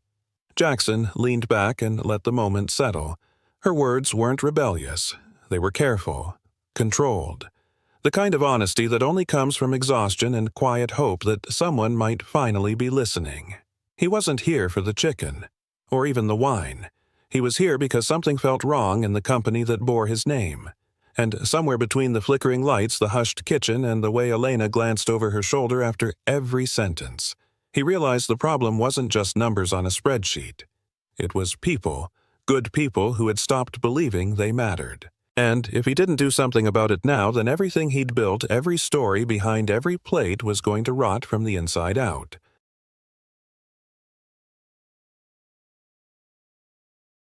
The first half of dinner unfolded like a quiet test, and Jackson played his part perfectly. He asked polite questions, nodded at the specials, complimented the plating. Even let the steak rest longer than he normally would just to observe how Elena moved between tables. She was efficient, but not rushed. Courteous, but guarded. Her uniform was spotless, her posture straight, but her eyes, though, said something else entirely. Fatigue wasn't rare in this industry, Jackson knew that. But this was something deeper. She smiled on cue, but only when someone was watching. And every time the manager stepped into the dining area, Jackson noticed her back tighten, like she was bracing for impact. The others weren't any different. Servers glanced over their shoulders mid-sentence. The bartender wiped the same glass 3 times but never looked up. No one spoke unless they had to. It wasn't just stress, it was tension, the kind that builds when silence is enforced from above. When Elena returned to refill his water, Jackson tilted his head just enough to make the moment feel more personal. "So," he said casually, "I'm thinking of sticking around this town a little longer than planned. Not much going on back home. I passed a 'We're hiring' sign out front. Might apply. Seemed like a good place to work." He said it with a slight chuckle as if he were joking. But he wasn't. And Elena seemed to sense that. She froze just for a beat. The pitcher in her hand paused mid-pour. Then, as if rewinding herself back into the script, she finished topping off his glass and set it down carefully. "Depends what you're looking for," she said softly, almost too softly for him to hear over the buzz of conversation and the clink of plates. Jackson leaned in slightly, not wanting to press, but inviting more. Elena glanced around the room, not dramatically, just instinctively. She didn't look afraid. She looked careful. "Been doing this a while?" he asked. "Yeah," she nodded. 5 years. Started at the downtown Ironwood. Transferred here when they opened this one." "You like it?" Jackson asked, and this time he watched her face. The answer didn't come right away. She gave a polite shrug, the kind people give when they don't want to lie but can't afford to tell the truth. "It used to be better," she said. Then after a pause, "The older locations had a different feel. Different management, maybe. You could breathe." Before Jackson could respond, Elena straightened, smoothed her apron, and smiled this time, more like armor than warmth. "Ready to order," he nodded. "Your honest opinion, what's worth trying tonight?" She hesitated for half a second, then said, "The chicken. It's not the fanciest, but the kitchen doesn't mess it up." He closed his menu. "Sold. Chicken it is." "Good choice," she said, and walked away without another word. By the time the main course arrived, Jackson had watched her navigate at least 7 other tables. She didn't make mistakes, but more importantly, she didn't make waves. She moved like someone who knew exactly how much attention to draw and how much to avoid. When she returned with dessert, a thick slice of chocolate bourbon cake from the original Ironwood menu, he decided to test the line just a bit more. "You know," he said lightly, "I really might apply here. This town's growing on me. Slower pace, decent wine. The staff seems nice." Elena's hand froze just above the dessert fork. She didn't smile this time. She looked at him not rudely, not dramatically, just clearly.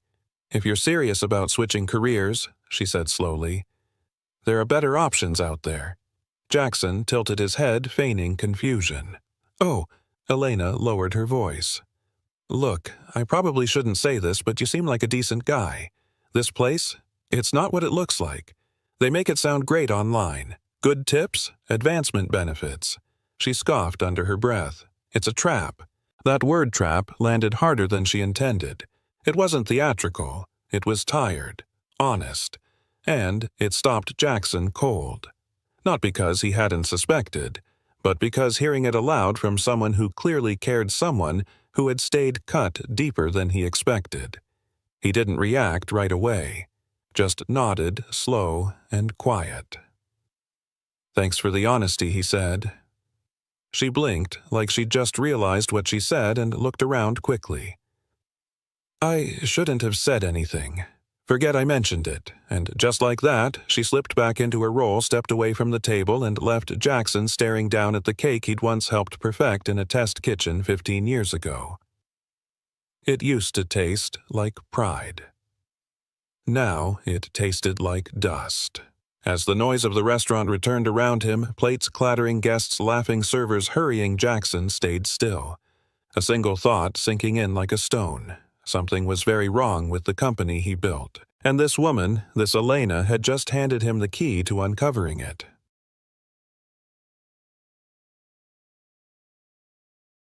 The next evening, Jackson returned to Ironwood Grill just after 6, the dinner rush beginning to gather steam.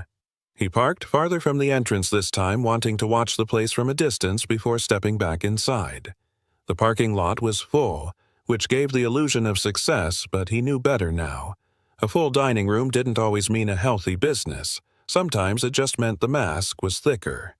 He entered quietly, was greeted by the same hostess, still cheerful, still tired, and again asked for a table in Elena's section. When she appeared this time, there was a flicker of something different in her expression. Recognition, maybe, or wariness. Back so soon, she asked, her tone carefully neutral. "The chicken piccata was too good to stay away," Jackson said with a smile. "Besides, still haven't found a place to live. Guess I'm becoming a regular." Elena didn't laugh, but she didn't walk away either. Water and house red again. Exactly. As she left for the bar, Jackson turned his attention to the rest of the restaurant. Now that he knew what to look for, it was all clearer. The bartender smiled at customers but flinched every time the floor manager walked by. A young server, barely out of high school by the look of her, nearly tripped trying to carry a heavy tray, and no one moved to help. The manager stood near the kitchen door, arms crossed, not assisting, just watching. Watching too hard. Jackson's eyes tracked the tip jar at the bar, nearly full by 7 o'clock. But the bartender looked miserable every time someone added $1, and each time a tip was added to a credit card slip, the manager was the one who took it, never the server. Most telling of all, Jackson noticed a small black lockbox mounted behind the hostess stand. A teenage busboy dropped a folded bill into it with a glance over his shoulder, like he was putting cash into a church offering he didn't believe in. When Elena returned with his drink, Jackson leaned in just slightly, lowering his voice. "Been thinking about what you said yesterday. About this place." She froze for a fraction of a second, then resumed pouring the wine. "I shouldn't have said anything. I'm actually serious," Jackson said. "About applying. I've been on the road too long. This town feels still. I need something steady, and I appreciate honesty." Elena looked around again, then glanced at her watch. "My break's in 15. If you're really curious, meet me out back." She didn't wait for an answer, just walked away like it had never been said. 17 minutes later, Jackson found her sitting on a metal bench behind the building, hunched over a paper-wrapped sandwich and a bottle of store-brand iced tea. "You've got 10 minutes," she said without looking up, "and I'm risking my job talking to you." Jackson nodded, settling on the edge of the bench. "I get it. I won't quote you. Just help me understand." Elena sighed, then took a bite of her sandwich like she needed the energy to relive the truth. "This place isn't broken by accident. It's designed this way. They cap us at 29 hours a week, just under the threshold for benefits, but they expect the workload of 35. It's always, can you cover this shift? Can you stay late just tonight? You want to be a team player, you do it. And then the next week your schedule drops and someone else gets punished for saying no, and the tips," Jackson asked, already suspecting the answer. Elena scoffed. "They invented something called the tip pool, supposedly to make everything fair. All the tips go into one big pot. They say it gets divided monthly, but the math never adds up. They take out mystery admin fees, claim things broke and need replacing, or say someone didn't meet performance standards, whatever that means. At best, you get maybe 20% of what you earned. The rest gone. No paper trail, no questions allowed." Jackson felt something cold coil in his stomach. "That's theft," he said. Elena didn't flinch. "Technically, they do just enough to make it legal. They hide behind contracts policy, fine print corporate language. Most of us don't know who to ask for help. HR doesn't return messages. Bonuses get promised and pushed. Management training. Delayed every quarter. You get stuck chasing a moving finish line until you're too tired to keep running." She looked at him now, the weight behind her eyes no longer masked. "Why do we stay? Because we've got kids, parents, medical bills. Because we believe the lie that if we just work a little harder, we'll get ahead. But the truth is they never meant to lift anyone. Just bleed us slowly." Jackson was silent for a long moment. His jaw tightened. The system he'd envisioned had become a machine that devoured loyalty and spit out debt, and it was happening in his name. "What if someone told your story?" he asked quietly. Elena looked away. "I've been doing this too long to believe anyone's really listening. What if I am?" he said.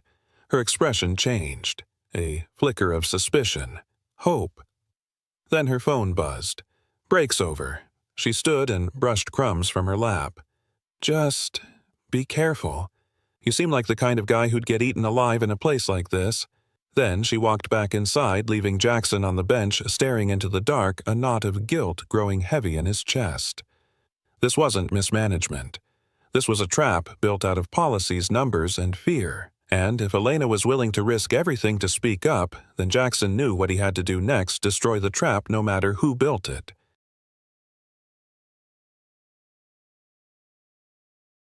3 days later, Jackson Reeves sat in his hotel room surrounded by a chaos only he could decipher.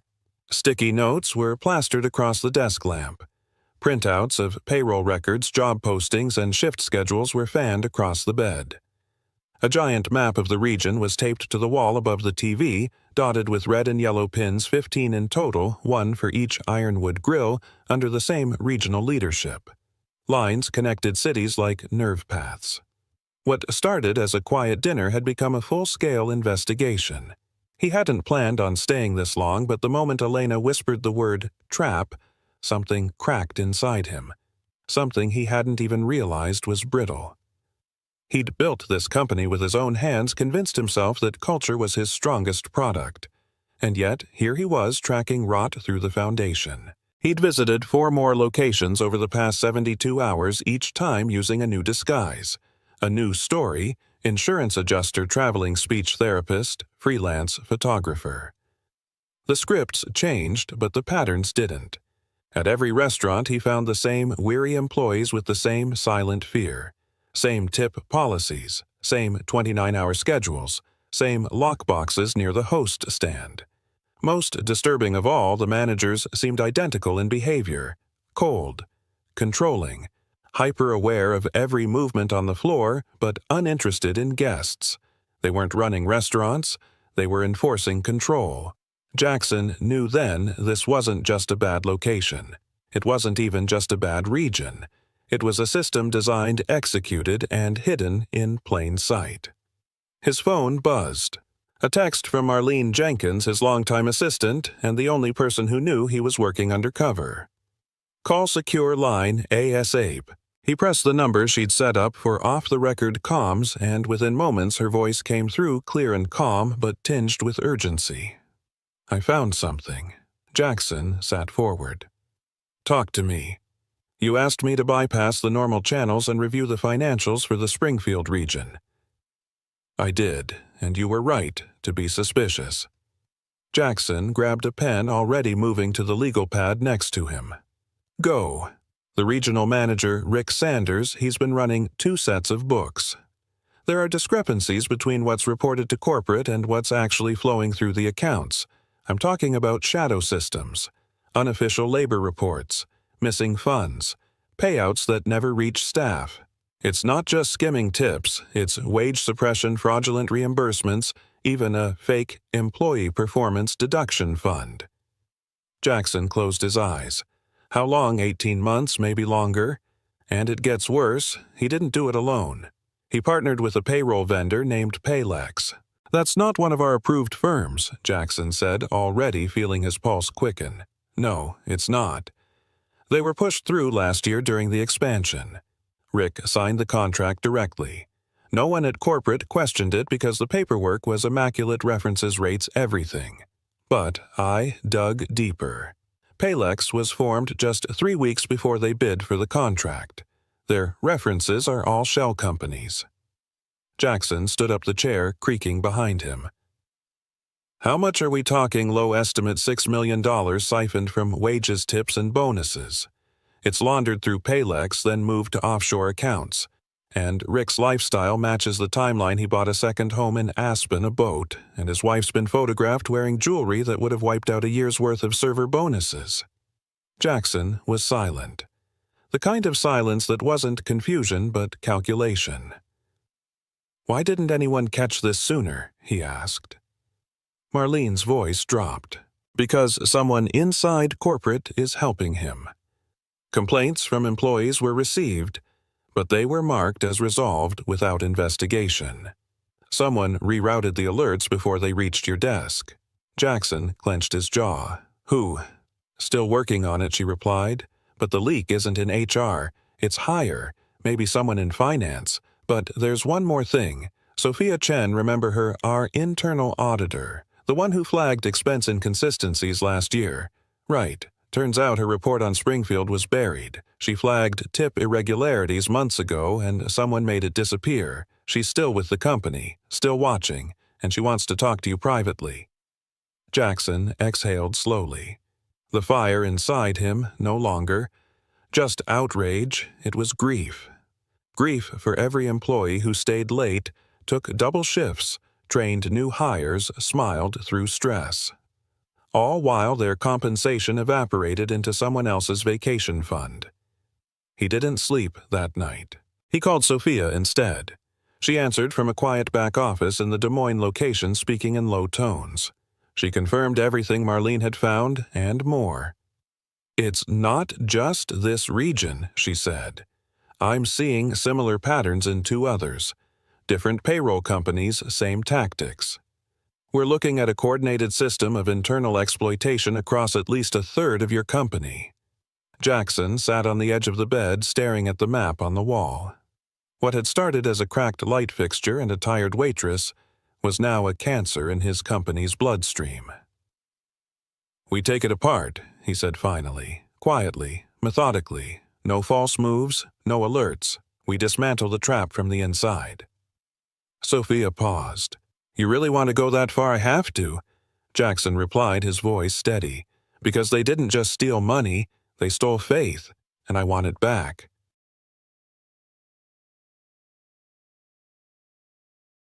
By the end of the week, Jackson knew they were running out of time.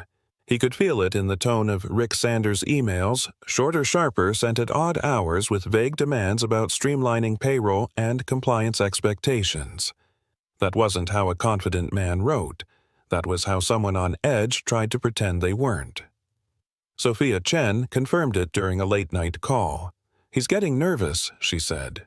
Today, alone, he sent 3 requests to unblock fund access. He's starting to feel the walls close in. That was good, but also dangerous. Back at the Springfield Ironwood Grill, Jackson noticed the changes immediately. The mood was colder. The staff moved faster but not smoother. It wasn't urgency, it was fear. Rick had made an unannounced visit the night before. He'd arrived in his signature gray suit, flashing his smile like a blade, demanding last month's tip records, interviewing servers one by one, and reprimanding the manager loudly enough for the kitchen to hear. Elena told him about it during a rushed refill of his water. "He stood at the pass for an hour just watching us," she whispered. "Didn't speak, just stared. Then told the hostess she smiled too much and looked suspiciously cheerful. She looked tired more than usual, and something in her voice had changed. She wasn't just frustrated anymore, she was scared." Later that night, Jackson sat in his car outside the restaurant for nearly 2 hours, engine off, watching staff leave in 2s and 3s. When Elena finally walked out head down, hoodie pulled up, he flashed his headlights once. She froze, recognized the rental, then cautiously approached. "What are you doing here?" she asked through the cracked window. "You shouldn't be seen with me." "Get in," he said softly. 5 minutes, please." She slid into the passenger seat without a word. Inside the car, he didn't waste time. "I know what's happening, not just here across the region. I know about the fake vendors, the diverted tips, the buried complaints, and I know you're not the only one who's had enough." Elena stared at him. "You're not just some guy looking for a job, are you?" Jackson hesitated, then replied, "No, but I need you to trust that I'm here to fix this. I've already started." He handed her a sealed envelope and a small flip phone. "In this envelope is a list of employees from other Ironwood locations. People like you, people already collecting proof. This phone connects only to them and me. Nothing else. No trace." Elena didn't move. Her hands rested in her lap. "They've started checking lockers, random phone inspections. They fired Jesse from the bar last week just for taking photos of the schedule. I'm not ready to lose this job. You're already risking it by talking to me," Jackson said gently. "But this gives you cover. I need pictures of the tip logs, screenshots of pay stubs, copies of shift changes. Be methodical, quiet. Use the phone only in safe zones, never on shift, never at home, and never alone if you can help it." She picked up the phone, weighing it like it carried more than just plastic and circuitry. "Why me?" she asked. "Because you were the only one honest enough to warn a stranger," Jackson replied. "And because you have something a lot of people lost here, conviction." Over the next 10 days, the quiet war began. Elena didn't just participate, she became a force. She recruited 5 others from her location. A line cook who'd been promised promotion twice and passed over both times, a hostess with student loans and 0 benefits, and a dishwasher with arthritis who was clocked out during every smoke break even when he never smoked. Other branches followed suit. In St. Louis, a veteran bartender revealed tip charts doctored to hide deductions. In Tulsa, an assistant manager leaked screenshots of suggested employee write-ups used to justify hours reductions. In Wichita, a busser found a shredder bin full of half-torn bonus policy memos, policies never actually distributed. Marlene and Sophia coordinated everything behind the scenes. They compiled files, time-stamped photos, spreadsheet inconsistencies, cross-location anomalies. Jackson, still in disguise, visited locations less frequently now. Instead, he pulled strings from the background. Fund transfers Rick requested were delayed by new internal reviews. Access to payroll portals began mysteriously glitching. Corporate sent out sudden audit surveys to all regions, giving Rick no choice but to pretend things were normal. But Rick wasn't stupid. And eventually, he felt the shift. He called an emergency regional video meeting, appearing calm, but his message was clear. No leaks, no gossip, no misrepresentation of company culture. At the Springfield location, he showed up again in person this time with 2 men in suits. Cameras were installed in break rooms. Cell phone usage was restricted for focus and safety. Random bag checks began. Elena texted only once that day. They know someone's watching. That night, in a secured group chat between all Undercover employees, one message stood out. "We're almost there. Just a few more pieces. Don't back down." It was signed simply J.R. Jackson knew the final move was coming. But Rick was getting desperate, and desperate men didn't follow rules, which meant the window to spring the trap was closing fast. If they didn't move soon, someone was going to get burned. Maybe Elena. Maybe all of them. The time for silence was ending.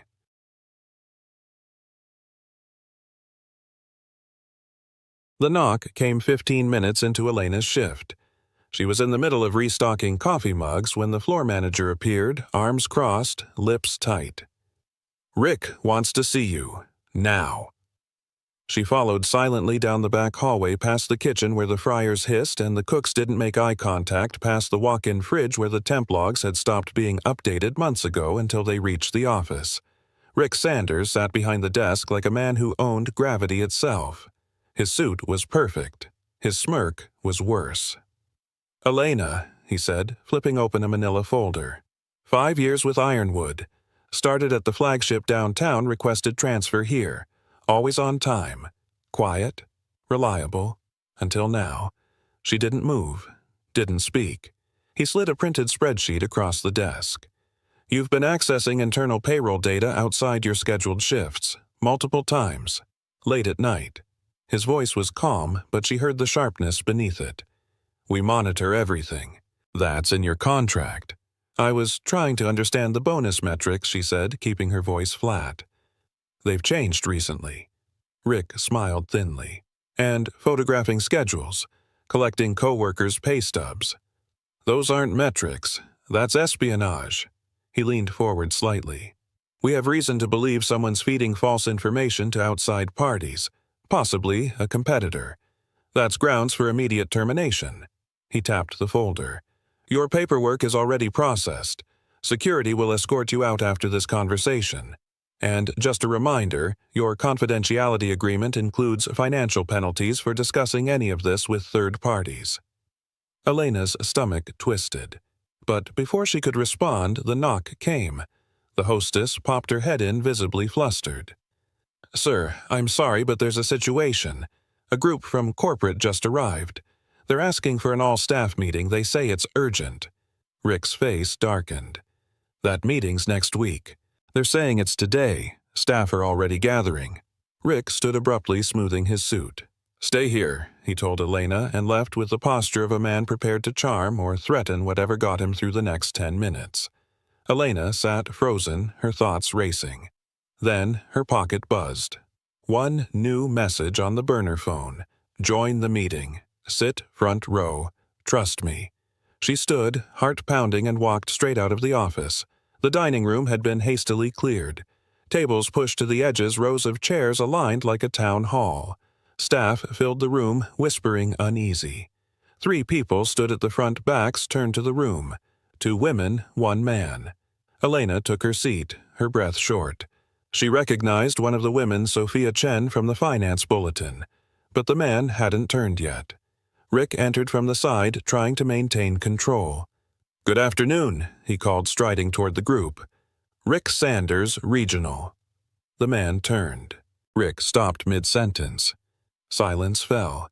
It was Jackson Reeves. Not Jackson in flannel, not Jackson pretending to ask about the wine list, but Jackson in a dark blazer, clean-shaven, every inch the founder and CEO of Ironwood Grill. And he looked directly at Rick when he said, "Surprise inspection." Or, let's call it what it really is, a reckoning. A murmur swept through the staff. Elena stared, stunned. The quiet man who ate chicken piccata and listened to her whisper warnings had been the one with the power all along. Jackson stepped forward. "For those who don't know me, I'm Jackson Reeves. I built this company 15 years ago on the promise that good food and good people could go hand in hand. But a few weeks ago, I heard something that changed everything. He looked out over the room. A trusted employee told a guest, "This place is a trap," and she was right. He nodded to Sophia and Marlene, who stepped forward and opened laptops. A giant screen flickered to life behind them, displaying photos, spreadsheets, chat logs, and payment summaries. Over the past month, we've uncovered systemic theft. Not just money, but trust, dignity, and time. You were promised tips. You were promised training. You were promised bonuses. Instead, through fake payroll vendors, shadow deductions, and falsified hours, more than $8.3 million was stolen from you by the very people who were supposed to lead you. Staff gasped. The screen showed shift calendars, tip jar. Records altered spreadsheets. Jackson kept speaking. It happened in this location and across this region, and it ends now. Rick turned toward the exit, but 2 security officers were already there. Real ones. Not his. "Rick Sanders, you are being detained for financial misconduct and employee exploitation. Warrants are already being executed." The room erupted, not in chaos, but in disbelief, in relief. Rick tried to protest, but no one listened anymore. As he was led out in handcuffs, Jackson turned to Elena. "This woman," he said, voice steady, "and dozens like her risked their jobs to tell the truth. While I failed to protect you, she showed the courage I should have found years ago." He reached out his hand. Elena, frozen, stood slowly and took it. "Starting today," Jackson said, facing the crowd, "Elena Marsh will lead a new division of employee advocacy reporting directly to me. No more buried complaints, no more fake promises, no more traps." The room broke into applause, stunned, shaky, real. For the first time in a long time, the staff didn't feel like workers. They felt seen. As the meeting ended, Jackson turned to Elena and said, "I'm sorry I lied to you." She blinked. "Why did you listen?" Because, he replied, "Real leaders don't build walls between themselves and the people who keep the lights on. They tear them down."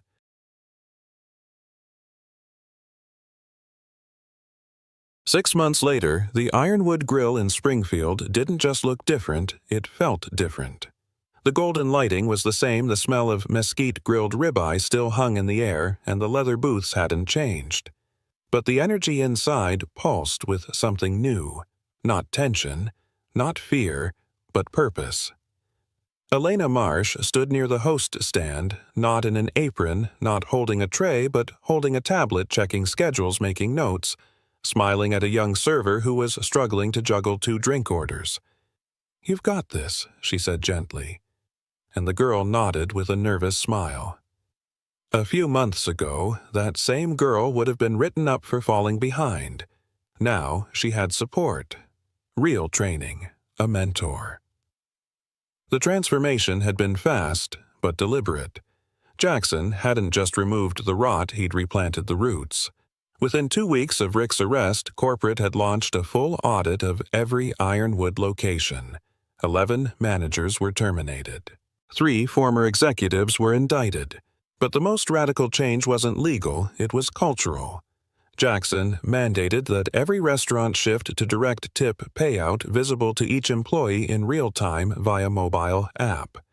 He implemented an open hours policy. If a server worked past their scheduled time, it was tracked, verified, and paid. No more forgotten overtime. Health benefits now kicked in at 20 hours per week. It wasn't just generous, it was strategic. People stayed. Turnover dropped by 70%. Customer satisfaction shot up because the people serving them actually wanted to be there. And Elena, she became the face of it all. Appointed as Director of Employee Advocacy for the entire region, she now visited every Ironwood restaurant twice a month, met with teams, reviewed anonymous feedback logs, and held what she called open table meetings. No managers allowed, no filters, just stories. Real ones. Hard ones. The kind Jackson used to hear when he only had one restaurant and knew every dishwasher by name. But Jackson didn't vanish into a boardroom after the reckoning. If anything, he came back down to earth. On a rainy Thursday, he rolled up his sleeves and worked the line in Wichita. On a Friday night in Tulsa, he bussed tables and taught a 17-year-old busser how to fold napkins the way he'd learned from his mother. Every employee was given a card with his direct email, not an assistant's inbox, not a support portal. His. One evening in St. Louis, a cook named Miguel quietly handed him a note after shift. It read, "I almost quit this industry, but now I'm building something again. Thank you." In Springfield, the shift was visible. Pay stubs came with a QR code linking to a digital dashboard showing hours worked, tips earned, and tax deductions clear as day. At the end of every week, the restaurant posted a profit-sharing summary. Not just what the restaurant made, but how much each team member received from that success. When staff opened those envelopes, they didn't just see numbers. They saw trust. Even Jessie, the bartender who'd been fired for holding her phone too long, was back rehired with a public apology and now leading the in-house bar training program. She grinned one afternoon while reviewing a tip audit. "We used to get warnings for speaking up. Now I get a bonus for catching errors." Back in the Springfield kitchen, a middle-aged cook named Greg finished prepping a new seasonal menu item. "Chef Elena," he said jokingly, handing her a tasting plate. She laughed. "You're not going to start calling me that, are you?" He smirked. "You're the one who rewrote the training manuals. I'm just trying to keep up." Later that day, Sophia Chen dropped by with a new report. Elena scanned it, her eyes widening. 12% increase in quarterly revenue. Sophia nodded. "Across the board, employee satisfaction is up. Health insurance enrollment doubled. And for the first time in company history, not one formal complaint was buried." Elena didn't say anything for a moment, just stood there, holding the tablet, her reflection mirrored faintly in the glass. Then she whispered, "It's working." That evening, the team hosted a private dinner for staff and their families. The dining room buzzed with conversation laughter, the clang of dishes, the rush of kids darting between tables. It wasn't just a restaurant anymore. It was a place people brought their people.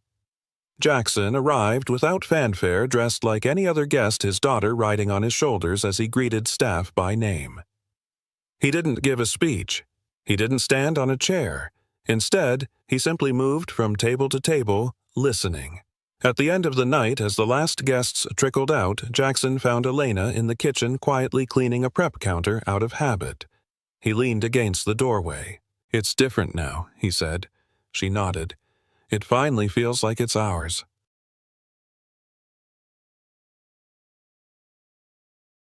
The booth hadn't changed. Same worn leather, same view of the fireplace, same spot near the back corner where Jackson used to sit unnoticed, observing the broken rhythm of a place he once thought reflected his legacy. But tonight, as he slid into the seat across from Elena, the air felt lighter. There was no tension buzzing under the surface, no tired eyes avoiding contact, no glances over shoulders. Just the warm hum of a restaurant that had reclaimed its soul. Elena had her tablet with her, but she wasn't typing. She stared out at the dining room, watching a new server laugh with a family of 5 as she brought out a birthday dessert. Jackson followed her gaze, then leaned in. "Penny, for your thoughts," Elena smiled faintly. "I was just remembering the first time I sat in this booth. I felt trapped. Not by the work, by the lie. The idea that this was the best I could hope for. That no matter how hard I worked, someone else always held the keys." Jackson nodded slowly. "And now," she looked at him, "now I hold the door open for others." There was a moment of silence between them.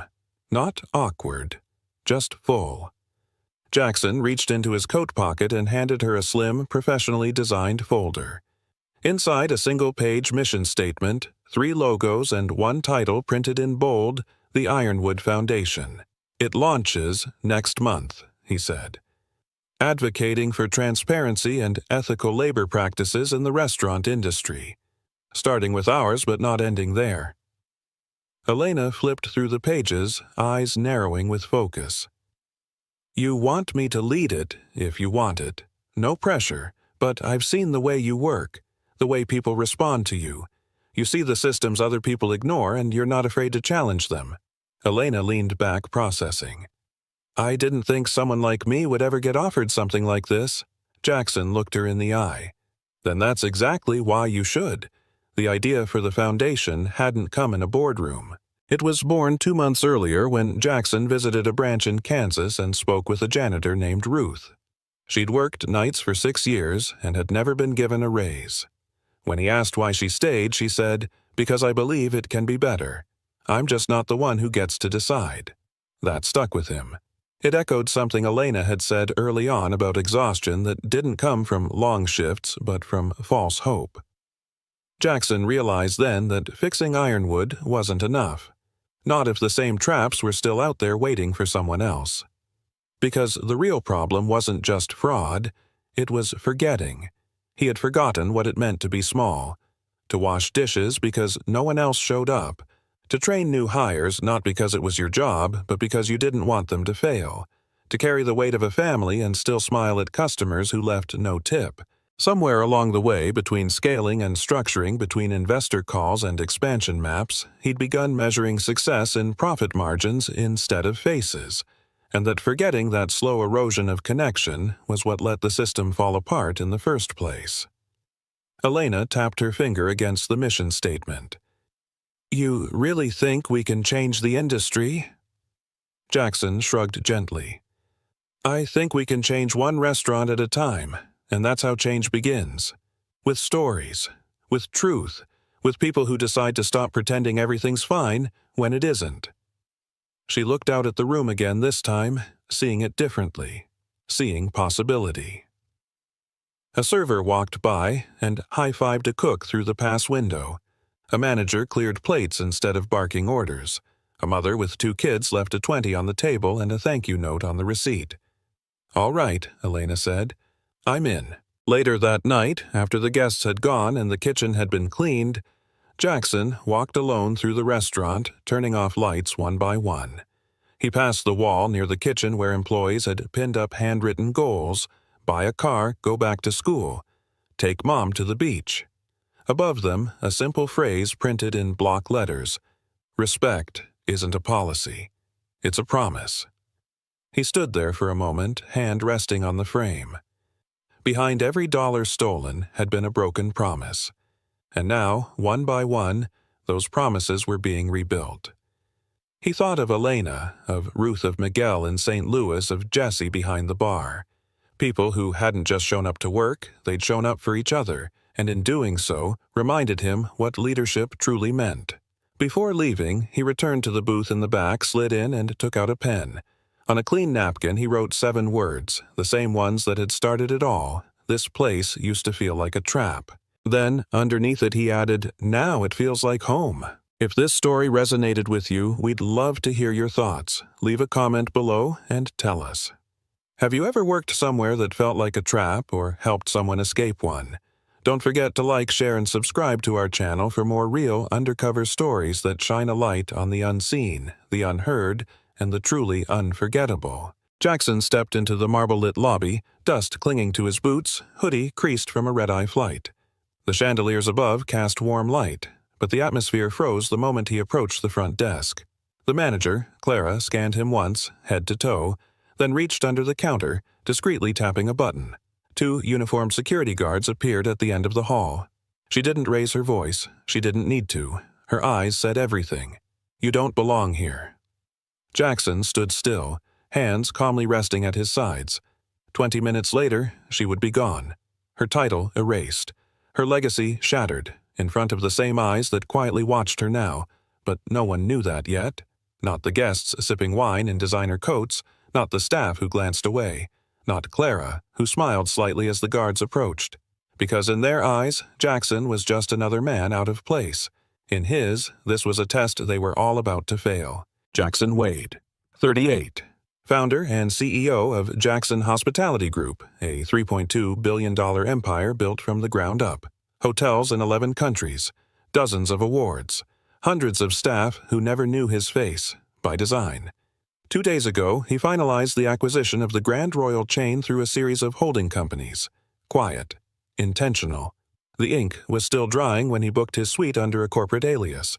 No one here had any idea the man they were about to escort out owned the building they worked in, the contracts they signed, the uniforms they wore. That was the point. He didn't need a red carpet. He needed the truth, and the only way to find it was to walk through the front door unnoticed. Behind the worn jacket and tired eyes stood the man who just bought their world. But Clara didn't see that. No one did. Yet. 3 days before his arrival, Jackson had booked the penthouse suite under a subsidiary account. No titles, no flags, just a quiet entry in the reservation system. His assistant, Sarah, handled the paperwork, rerouted communications, and ensured the front desk wouldn't be alerted. No press release, no internal memo, just silence.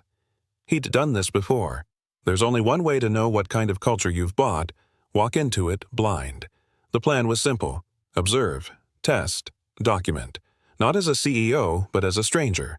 Unimportant, unimpressive, invisible. If a system treated people poorly when it thought no one was watching, it was broken. This wasn't a visit. It was a controlled failure. And Jackson wanted to see exactly who would fail first. He wasn't looking for perfection. He was looking for truth. And the Grand Royal was about to show him plenty. The leather jacket was worn at the elbows. The jeans, dusty from a long walk. His backpack, scuffed, frayed at the edges, hung off one shoulder like an afterthought. Jackson didn't look like someone checking into a 2,000 a night suite. He stepped through the revolving doors into crystal lighting and polished marble. Instantly, heads turned. Quiet murmurs drifted from velvet lounge chairs. One man lowered his newspaper. A woman raised her glass slightly, whispering to the friend beside her. Not a word was spoken directly to him, but the message was loud. You're not one of us. Jackson kept walking, steady, deliberate. Each step echoed louder than the last. It wasn't hostility, just something colder, curiosity dressed as condescension. This was exactly what he needed. Not the fake smiles for VIPs, but the raw, unfiltered reaction to someone they thought didn't belong. He didn't flinch. He took it all in. The young receptionist hesitated, fingers hovering just above the keyboard. She opened her mouth, unsure whether to greet him or question him. She didn't get the chance. Clara stepped in from the side hallway, heels clicking sharply against marble. Her eyes barely paused on Jackson before her voice cut the room clean. "This is a private property," she said coolly. "We don't allow walk-ins." Jackson met her gaze without blinking. "I have a reservation. Under Jackson Group." Clara didn't move, didn't ask for confirmation, didn't look at the screen. Instead, she tilted her head slightly, as if studying a misplaced object in a luxury store.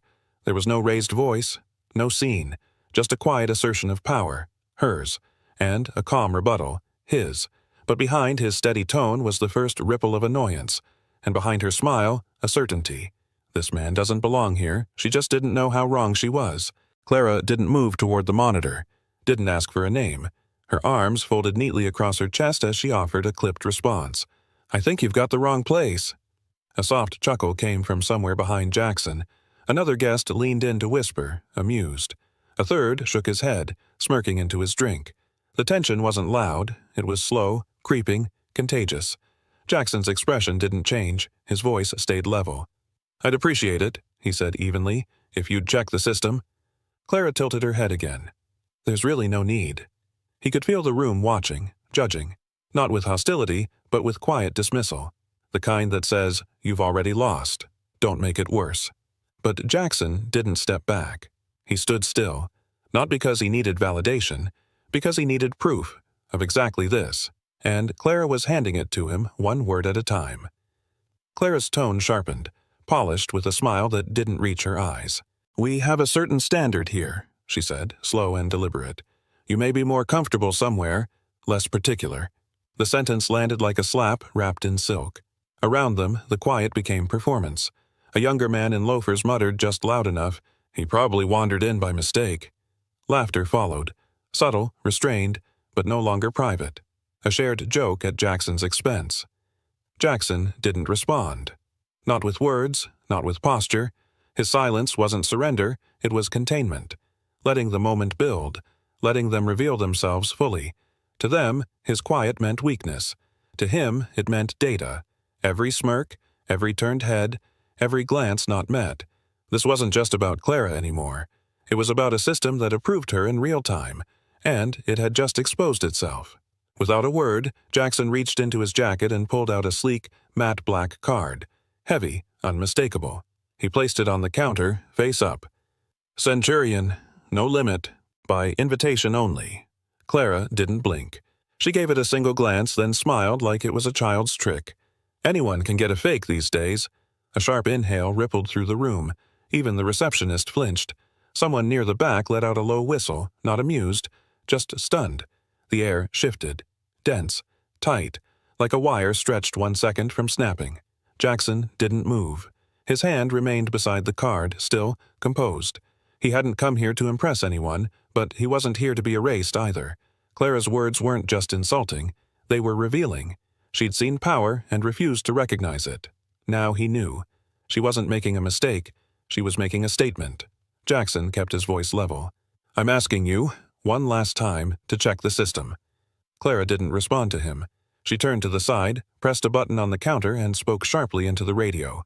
"This guest is creating a disturbance. Please escort him out." Her words were clipped, efficient, like logging a routine complaint. The receptionist, Ryan, froze. His fingers hovered above the keyboard. He looked at Jackson, then at Clara. His mouth opened slightly, but no words came out. He knew something felt wrong, but authority was in front of him, staring, expecting compliance. In the distance, footsteps approached, measured, heavy. Security. Jackson's card still sat on the counter, untouched. He didn't look at Clara now. He looked at Ryan. And in that second, Ryan realized this wasn't about a guest. This was a test, and he was already part of the answer. The elevator dinged. 2 security guards stepped into the lobby, calm, composed, built for presence. Clara didn't even look at them. She simply pointed. Ryan's voice broke the silence, quiet but strained. "Sir, are you absolutely sure you made a reservation?" Jackson turned toward him. His eyes didn't flash with anger, only clarity. "I'm sure," he said evenly. "Penthouse suite, 3 nights, under Jackson Group." Then he added softer, "And I'm making a point to remember every face I've seen tonight." Ryan blinked. The guards paused behind him, waiting for a signal. Clara gave a sharp nod. Ryan didn't move. His hand was still near the keyboard, but he didn't type. Something didn't fit. The way the man spoke, the way he stood, the certainty. A seed had been planted, and in Ryan's hesitation it started to grow. Something here was wrong, and it wasn't the man in the hoodie. The guards moved in, firm, professional, wordless. One gestured toward the exit, the other lightly touched Jackson's shoulder. He didn't resist. He didn't speak. No one in the lobby intervened. Clara's voice followed him, crisp and loud, meant for every ear in the room. "He's impersonating a VIP guest. We've had issues like this before." Phones lifted. Screens glowed. A few guests angled themselves discreetly for better shots. It wasn't outrage. It was entertainment. A disruption to pair with their cocktails. Jackson walked slowly, hands visible, posture controlled. Not shame, not fear, just silence. His eyes swept the room as he passed. No judgment, just memory. A woman near the bar whispered, "That's what happens when you try to fake your way in." And the guard beside Jackson muttered quietly, almost apologetically, "Sorry, sir. We're just doing our job." Jackson didn't answer. He was already memorizing the script they were writing for their own downfall. As Jackson approached the glass doors, a guest near the fireplace leaned toward his companion and whispered, not softly enough, "How did he even make it past the front desk?" No answer came, just a quiet snort of agreement. Across the room, a woman in pearls discreetly lifted her phone and snapped a photo. No flash, no shame, just another moment to be saved or shared. Clara stood near the reception desk, arms crossed, watching like a director satisfied with her final scene. "This," she said, not hiding her satisfaction, "is why we have standards." The word standards echoed. Jackson kept walking, but he heard everything. Every whisper, every click, every smirk, pretending not to be seen. No one questioned Clara. No one asked if she'd even checked the system. They didn't need proof. They had perception. And perception here was gospel. Outside the revolving doors, Jackson paused beneath the hotel's golden signage. The night air was sharp, but his voice stayed steady as he raised the phone to his ear. "Sarah," he said, "schedule a full board call. 20 minutes. Send the press release." There was a short silence on the other end. Then he added, calmly but pointed, "And make sure someone captures every face in that lobby." He ended the call and slid the phone back into his jacket. The humiliation still clung to him, not because of the words, but because of the silence that followed them. The looks, the ease. But he hadn't come to be respected. He'd come to see who would fail when no one was watching, and they had. Effortlessly, publicly. Now it was his turn. Not to react, to respond, with precision. Jackson disappeared through the revolving doors without a word, leaving only the soft hiss of glass and the faint echo of footsteps behind him. Inside, Clara accepted a few quiet nods and smug smiles from nearby guests. One older man even reached out to shake her hand. "Good call," he muttered. "Can't be too careful these days." Clara smiled, polite, victorious. But behind the desk, Ryan sat still, fingers now resting on the keyboard he hadn't touched before. He hesitated, glanced once toward Clara, then typed, "Jackson Group, Penthouse, 3 nights." The reservation loaded instantly. Confirmed. Corporate tier. Flagged VIP. Ryan stared at the screen. His throat tightened. Everything he'd felt was now spelled out in black and white, and he hadn't done anything to stop it. The mistake wasn't just Clara's. It had a witness. And now it had a record. Ryan clicked deeper into the reservation file. Jackson Group. Executive tier. Booked 3 days ago. Note: CEO level clearance. His eyes widened. Slowly, he opened a browser and typed, Jackson Wade. The search results populated instantly. News articles, interviews, Forbes profiles. At the top, Jackson Wade, CEO of Jackson Hospitality Group, acquires Grand Royal Hotel chain in $400 million deal. He clicked one. There it was, Jackson's face. Same worn jacket, same calm expression. Ryan's breath caught. "He's the CEO," he whispered, eyes still locked on the screen. "He owns this place." He looked up, stunned. Clara was still chatting with guests like nothing had happened, but Ryan's world had just flipped. The man they'd removed wasn't some nobody. He was the reason their paychecks existed, and in 20 minutes he'd be back, with everyone watching. The revolving doors turned once more. Jackson stepped back into the lobby. Same jacket, same steady walk, but something had changed. Not in him, in the room. Silence swept across the floor like wind through glass. Conversations stopped mid-sentence. A wine glass clinked too hard against its saucer and cracked. One guest fumbled with their phone, dropped it. Another whispered, "Is that?" Eyes turned. Faces shifted. Recognition flickered. Behind the desk, Ryan didn't breathe. His voice came out low, almost involuntary. "He's back," he said. "He came back." Jackson didn't speak, didn't look at anyone for long, just walked straight toward the desk like nothing had happened. As if this was his lobby, his floor, his stage, because it was. And now, everyone who had performed their roles 20 minutes ago would learn what it meant to be seen by the man who wrote the script. Jackson walked with quiet precision, stopping directly in front of the front desk. He looked at Ryan, not accusing, not cold, just steady. "I believe," he said, voice calm but unmistakable, "you still have my reservation on file." Ryan swallowed hard. The screen was still open in front of him. He didn't need to type, didn't need to search. He nodded slowly. "Yes, sir," he said, voice barely holding. "Penthouse suite, 3 nights, confirmed." The words landed like a dropped stone in still water. A couple nearby looked up, brows furrowed. Another guest glanced toward Clara, waiting to see her face. Jackson said nothing more. He didn't gloat. He didn't smirk. He simply reclaimed the space with presence alone. The man they tried to erase now stood where they'd refused to see him. But this time, the room couldn't look away. And Ryan wasn't the only one trembling. Clara's voice cut through the tension like glass shattering. "What is he doing back in here?" She strode forward, sharp and indignant, eyes blazing with authority she no longer held. Jackson didn't look at her. He didn't flinch, didn't acknowledge the noise. Instead, he reached into his jacket, pulled out a single black business card, and placed it gently on the counter. The silver lettering caught the light. Jackson Wade, Chief Executive Officer, Jackson Hospitality Group. No words, just the card. Clara stopped mid-step. The desk clerk beside Ryan gasped, a quiet intake of air like a fuse catching fire. Somewhere in the room, a phone dropped. Jackson still hadn't looked up. His silence said everything. "I don't need to argue. I don't need to explain. I just need you to read." And now, Clara was the one being watched. Clara's face drained of color. Her voice cracked slightly as she reached for denial. "Anyone can print a business card." It was weak. Everyone heard it.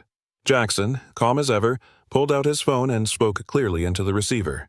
"Sarah, patch me into the boardroom. Speaker mode." Seconds later, a voice echoed through the lobby, crisp and unmistakable. "Mr. Wade," the voice said warmly, "welcome to your new flagship property. We've been expecting your check-in." The words hung in the air like a dropped verdict. Ryan looked down. A guest near the elevator covered their mouth. Another slowly sat down, as if unsure what to do with their hands. Clara stood frozen, her world unraveling one syllable at a time. She had questioned the card. She couldn't question the voice. And now, every excuse she'd prepared no longer mattered. Clara turned slowly, scanning the room, as if someone might step in, speak up, explain this away. No one did. Guests who'd nodded at her minutes earlier now stepped back. Phones lowered. Eyes avoided hers. The same lobby that had validated her authority now withdrew from it. Behind the desk, Ryan exhaled like he'd been holding his breath for hours. Quietly, he leaned toward his colleague and whispered, "We made a big mistake." Jackson didn't look at Clara. He looked at the room. "I didn't come here for revenge," he said, voice even and unshaken. "I came to clean house." No flourish, no theater, just clarity, cutting and sharp. He hadn't needed to raise his voice. He hadn't needed to demand respect. He'd let them choose how they treated him. Now he was choosing what came next. From Jackson's phone, now resting on the front desk, the speaker came to life, loud enough for every ear in the lobby. "This is the executive board," a voice announced, formal and sharp. "We are monitoring the situation at Grand Royal, and yes, press outlets have already picked it up." The room shifted again. Even the air felt heavier. Clara's breath caught. Her hands, once confidently folded, now trembled at her sides. Her eyes darted toward the exits, then back to Jackson. He turned to her, tone calm, surgical. "Still want to follow protocol?" he asked. "Or shall we create a new one? Together?" Clara didn't answer. She couldn't. This was no longer a misunderstanding. It was an indictment, spoken through speakers, heard by witnesses, backed by the people who now held her fate. And, for the first time, she understood. She wasn't in control anymore. Jackson didn't raise his voice. He simply turned to Ryan and spoke clearly. "Pull the guest complaint records last 12 months. Filter by management actions." Ryan hesitated, then nodded, typed, and hit enter. A list filled the screen behind the desk. 17 entries, all linked to one name, Clara Langford. 17 documented complaints, Jackson said, letting the number settle. "In 1 year." Clara stepped forward, voice shaky but defensive. "Those reports are exaggerated. Most of them came from misunderstandings. You can't take them at face value." Jackson didn't blink. "And the 6 payouts?" Clara froze. Ryan clicked again. 6 settlements appeared, discreet, sealed, dated. "This isn't a pattern," Jackson continued. "It's a practice." The lobby was silent. The numbers were louder than any accusation. No opinion, no speculation, just facts. And Clara was standing in front of them, exposed, alone, and finally out of excuses. From the side of the lobby, a woman in a housekeeping uniform stepped forward, quiet, hesitant, but firm. "She yelled at me once," she said, almost in a whisper. "No reason, just because I was in her line of sight." Clara opened her mouth to respond, but Jackson raised a hand, not to her, but to the room. He turned slightly toward the security camera above the front desk, speaking not just to those present, but to anyone watching. "If you've experienced the same," he said, voice steady, "you're not alone. You're not invisible.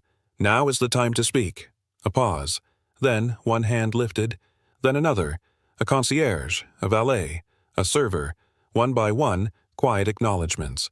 Clara's gaze darted from face to face. Recognition, then panic.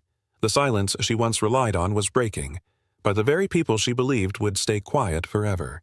From near the fireplace, an older woman stepped forward, composed but tight around the eyes. "I had a confirmed suite here last spring," she said. "Got a call the morning of, telling me it had been reassigned due to maintenance. But I know why. I didn't look like the other guests." A murmur rippled through the crowd. Ryan tapped into the system, typing quickly. "Reservation history confirms it," he said. "Room was reassigned. No maintenance logged. No alternate reason noted." Clara's voice snapped in, sharp and defensive. "I was protecting the brand.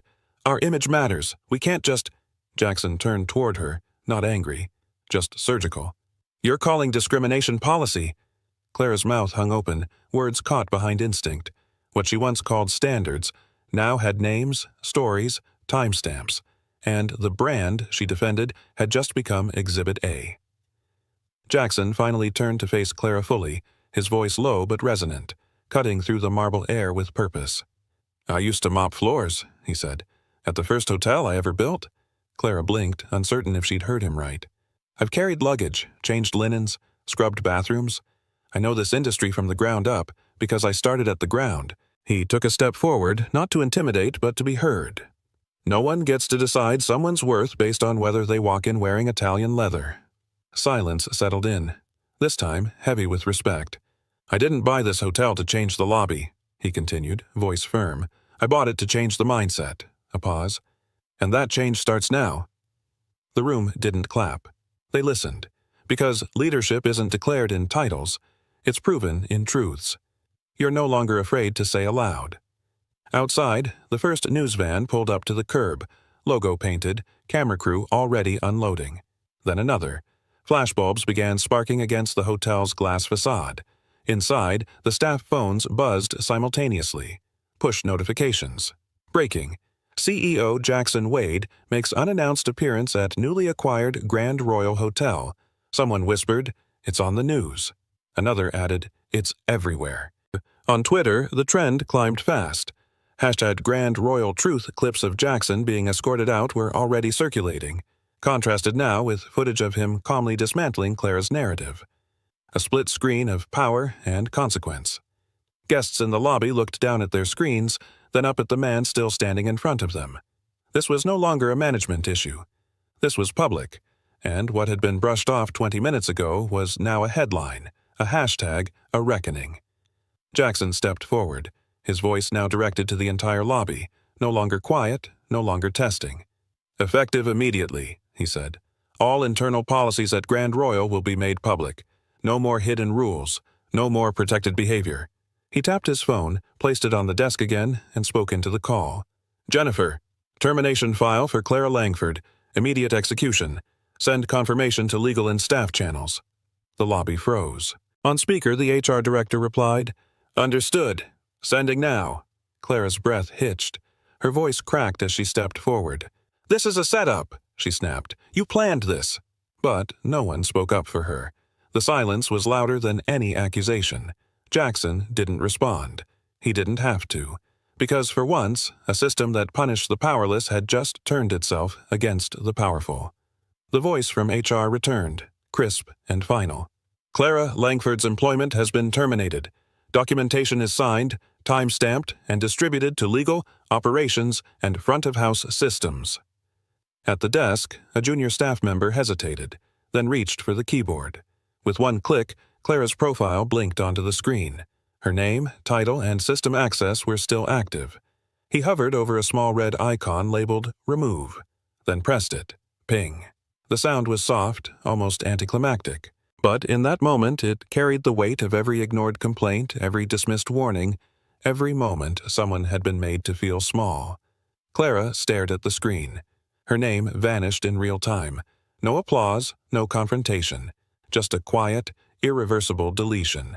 The same system she'd used to gatekeep had just closed its doors on her. The lobby stood still. No murmurs, no footsteps, just the sound of a breath held too long. Guests and staff watched Jackson, not like an audience but like a jury who'd just seen the verdict delivered, and now waited for what came next. He let the silence speak, then broke it gently. "We're going to rebuild this place," he said, "from the ground up, not with fear, with decency." He turned to Ryan. Their eyes met. "You," Jackson said. "You hesitated. That matters more than people think." Ryan stiffened, unsure if it was a reprimand. Jackson added, "You might do better than the last one." The words landed with weight and possibility. It wasn't a promotion, not yet. But it was a door, one that opened not with titles, but with accountability. For the first time that day, hope entered the room. Ryan lowered his gaze, voice quiet but clear. "I'm ready," he said, "and I'm sorry for staying silent when it counted." Jackson nodded once, not with praise, but with understanding. "You're not silent now," he said. "That's what matters." No more needed to be said. Outside, the flashing of camera lights began to dance through the lobby windows. Crews had gathered, tripods raised, boom mics extended. The building, once a sanctuary for appearances, was now a spotlight for truth. Inside, Ryan stood taller, not out of pride but responsibility. He knew the weight of his earlier hesitation, but he also knew this moment meant something different. A clean slate. A second chance. Jackson stepped slightly back, letting the light fall on the one who had just stepped forward. From this point on, the world would be watching. And they weren't just watching Jackson anymore. Cameras surrounded the marble foyer, their red lights blinking in unison like a heartbeat. Microphones stretched forward from every angle. Reporters called Jackson's name, voices overlapping, urgent. He stepped into the center without rush. No podium, no cue cards, just presence. "I didn't come here to fire anyone," he said, eyes scanning the crowd. "I came to keep the people who deserve to stay." Click. Flash. Silence. Then he added, voice firm but calm, "Power means nothing if it's never tested." The line hung in the air. A sentence not just spoken, but carved. Phones lit up, tweets fired, hashtags shifted. Someone near the back whispered, "That's going to live forever." He wasn't just addressing the press. He was speaking to every employee watching from behind doors, every guest still lingering in corners, and every leader who thought silence meant safety. It didn't. Not anymore. A reporter raised her voice from the cluster of press, mic extended forward. "Mr. Wade, why didn't you reveal who you were from the start?" Jackson didn't hesitate. "Because I don't need anyone bowing when I walk in," he said. "I need them to serve with integrity when they think no one's watching." The room went quiet again, not from tension, but reflection. Behind the desk, Ryan stood silently, watching. His eyes didn't move from Jackson's face. Slowly, he nodded to himself, no longer out of fear, but pride. Jackson hadn't just called out broken systems. He had modeled what it meant to lead, without title, without spotlight. Real leadership doesn't walk in wearing a badge. It walks in wearing humility. And sometimes, it starts with the man holding a mop before ever holding a microphone. From the edge of the lobby, a woman in a housekeeping uniform stepped forward. She moved carefully, her hands still gloved, eyes uncertain. She stopped a few feet from Jackson and spoke just loud enough to be heard. "Thank you," she said, voice trembling, "for doing what no one else ever dared to." Jackson looked at her, not above her, not through her, just at her, and then, without a word, he gave a small, respectful bow. No grand speech, no applause, just acknowledgement. A camera clicked. Then another. The flash briefly lit their silhouettes. CEO and cleaner, shoulder to shoulder in the same light. That photo would travel everywhere by morning, not because it was dramatic, but because it was true. In a hotel built on appearance, this moment had nothing to prove and everything to remind. 1 week later, CNN aired a morning segment. Jackson Wade removes controversial manager, announces system-wide overhaul at Grand Royal. Footage rolled across the screen. Jackson's silent re-entry, Clara's dismissal, and the press conference that followed. Back inside the lobby, a new bronze plaque was mounted near the entrance. Guests paused to read it as they passed. In a place once known for judging appearances, only those who show respect remain. No signatures, no branding, just truth. At the front desk, Ryan stood behind the counter, tie straight, posture steady. A small tag on his lapel now read, General Manager. He didn't boast, he didn't perform. But the way he welcomed a guest, eye contact, genuine smile, spoke louder than any press release. This wasn't about redemption. It was about stewardship. What Jackson had started, Ryan now had the chance to carry forward. The CNN segment cut to a now familiar clip. Clara, mid-protest, face flushed, voice cracking as Jackson calmly announced her termination. Below the video, a bold caption scrolled across the screen. The cost of attitude. Online, the clip exploded. 12.4 million views in under 48 hours. Comment sections flooded. That's how it's done. Finally, a CEO who walks the talk. She judged the wrong man on the wrong day. The internet wasn't outraged. It was relieved. In a world saturated with corporate apologies and half-measures, this moment stood out because it wasn't manufactured. It was real. A man humiliated without cause. A system flipped in real time. And justice, not whispered, but delivered publicly.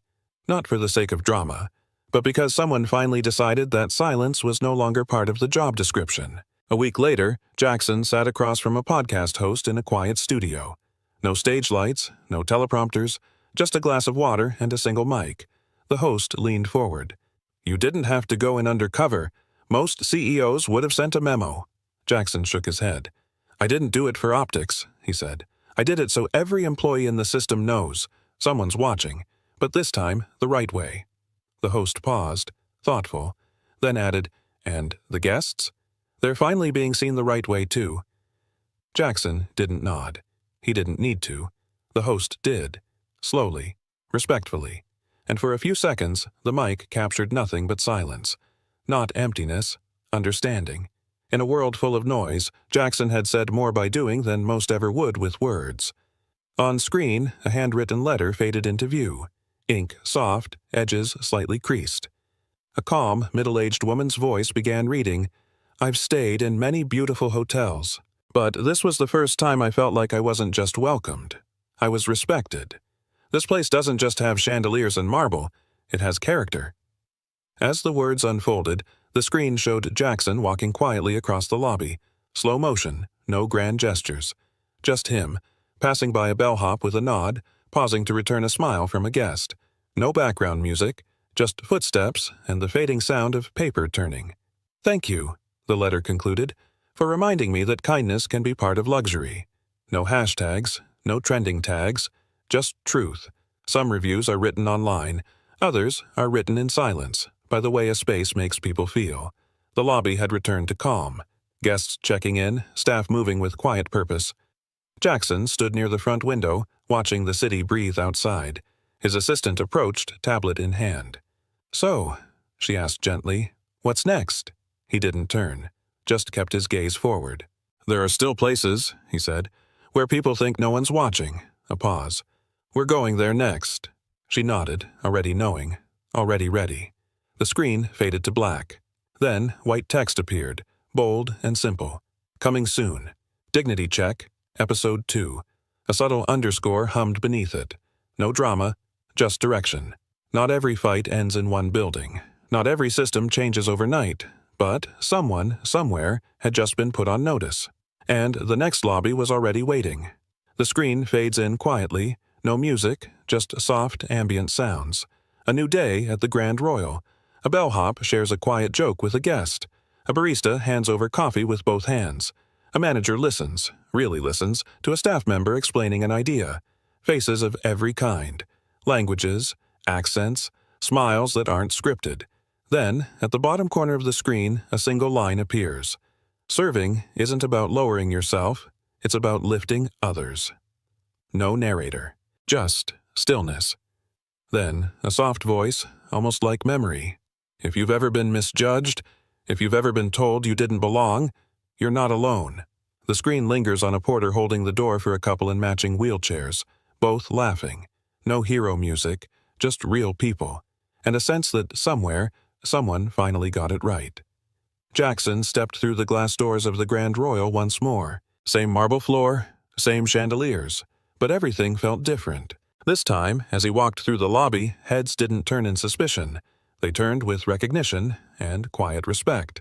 Staff members nodded, not because of his title, but because of what he stood for. A doorman straightened his jacket. The receptionist greeted him by name. Jackson gave a simple nod in return. No smile, no speech, just presence. Earned, not demanded. Then a final message. Subscribe if you believe respect should come before a business card. No need to explain anything more. The story had already said exactly what it needed to. Where's the proof? Or is this just another sob story from a broke pastry girl? The room fell silent. Lena stood there, hands dusted with flour, eyes fixed holding a printed copy of the recipe her late brother had submitted 8 years ago. The manager leaned back in his chair, smirking like it was the most obvious thing in the world. Where's the proof? Or is this just another sob story from a broke pastry girl? Who do you think they'll believe, me or you? No one noticed that the new trainee standing quietly in the corner was Jackson Reeves, the actual CEO of Golden Harvest Undercover. And when he walked out of that room, everything at the company began to change from contracts to titles to who still had a job. Have you ever been looked down on because of where you came from or what you do for a living? Comment 1 if you have, and you still haven't forgotten that feeling. 2 if you haven't, and hope you never have to experience it.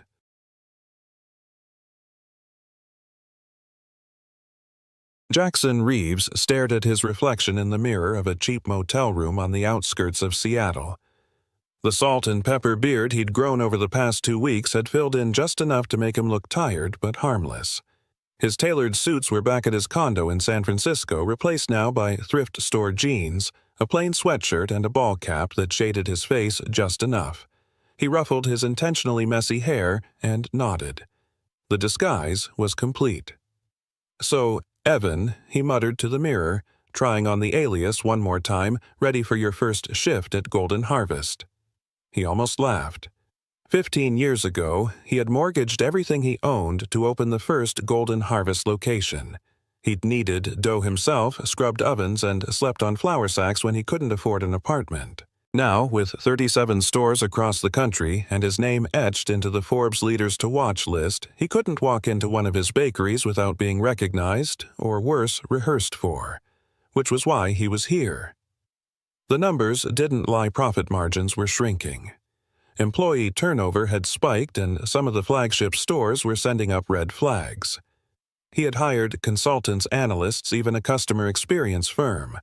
None of them could tell him why Seattle's highest-rated location, beloved by Yelp and adored by food critics, was barely breaking even. His father's words echoed in his head. "Sometimes you gotta get your hands in the flour if you want to know why the bread's going stale." Jackson grabbed his backpack and stepped into the 4 a.m. chill. The air had that crisp edge of Pacific Northwest spring, damp, quiet, slightly electric. He walked to his rented sedan, nothing flashy, and drove toward the city center parking 2 blocks from the bakery.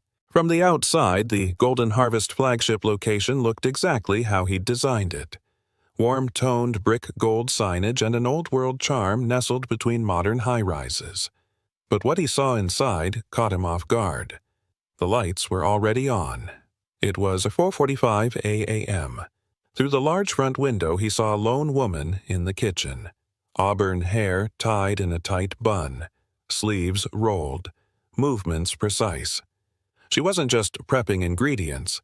She was shaping morning buns, rolling, cutting, and folding with a fluid grace that could only come from thousands of repetitions. She didn't glance up once, didn't pause. It was like watching a symphony performed by a single instrument. At exactly 5:00 a.m., the front door unlocked with a buzz. A tall man in his early 30s with a name tag that read Logan Pierce opened it and smiled politely. "You must be Evan," he said. New trainee from corporate Jackson nodded, adjusting his posture into the mild slouch he'd practiced. "Yeah, appreciate you taking me in on short notice." "No problem," Logan replied, waving him in. "They've been sending folks out to align local processes or whatever. Corporate stuff."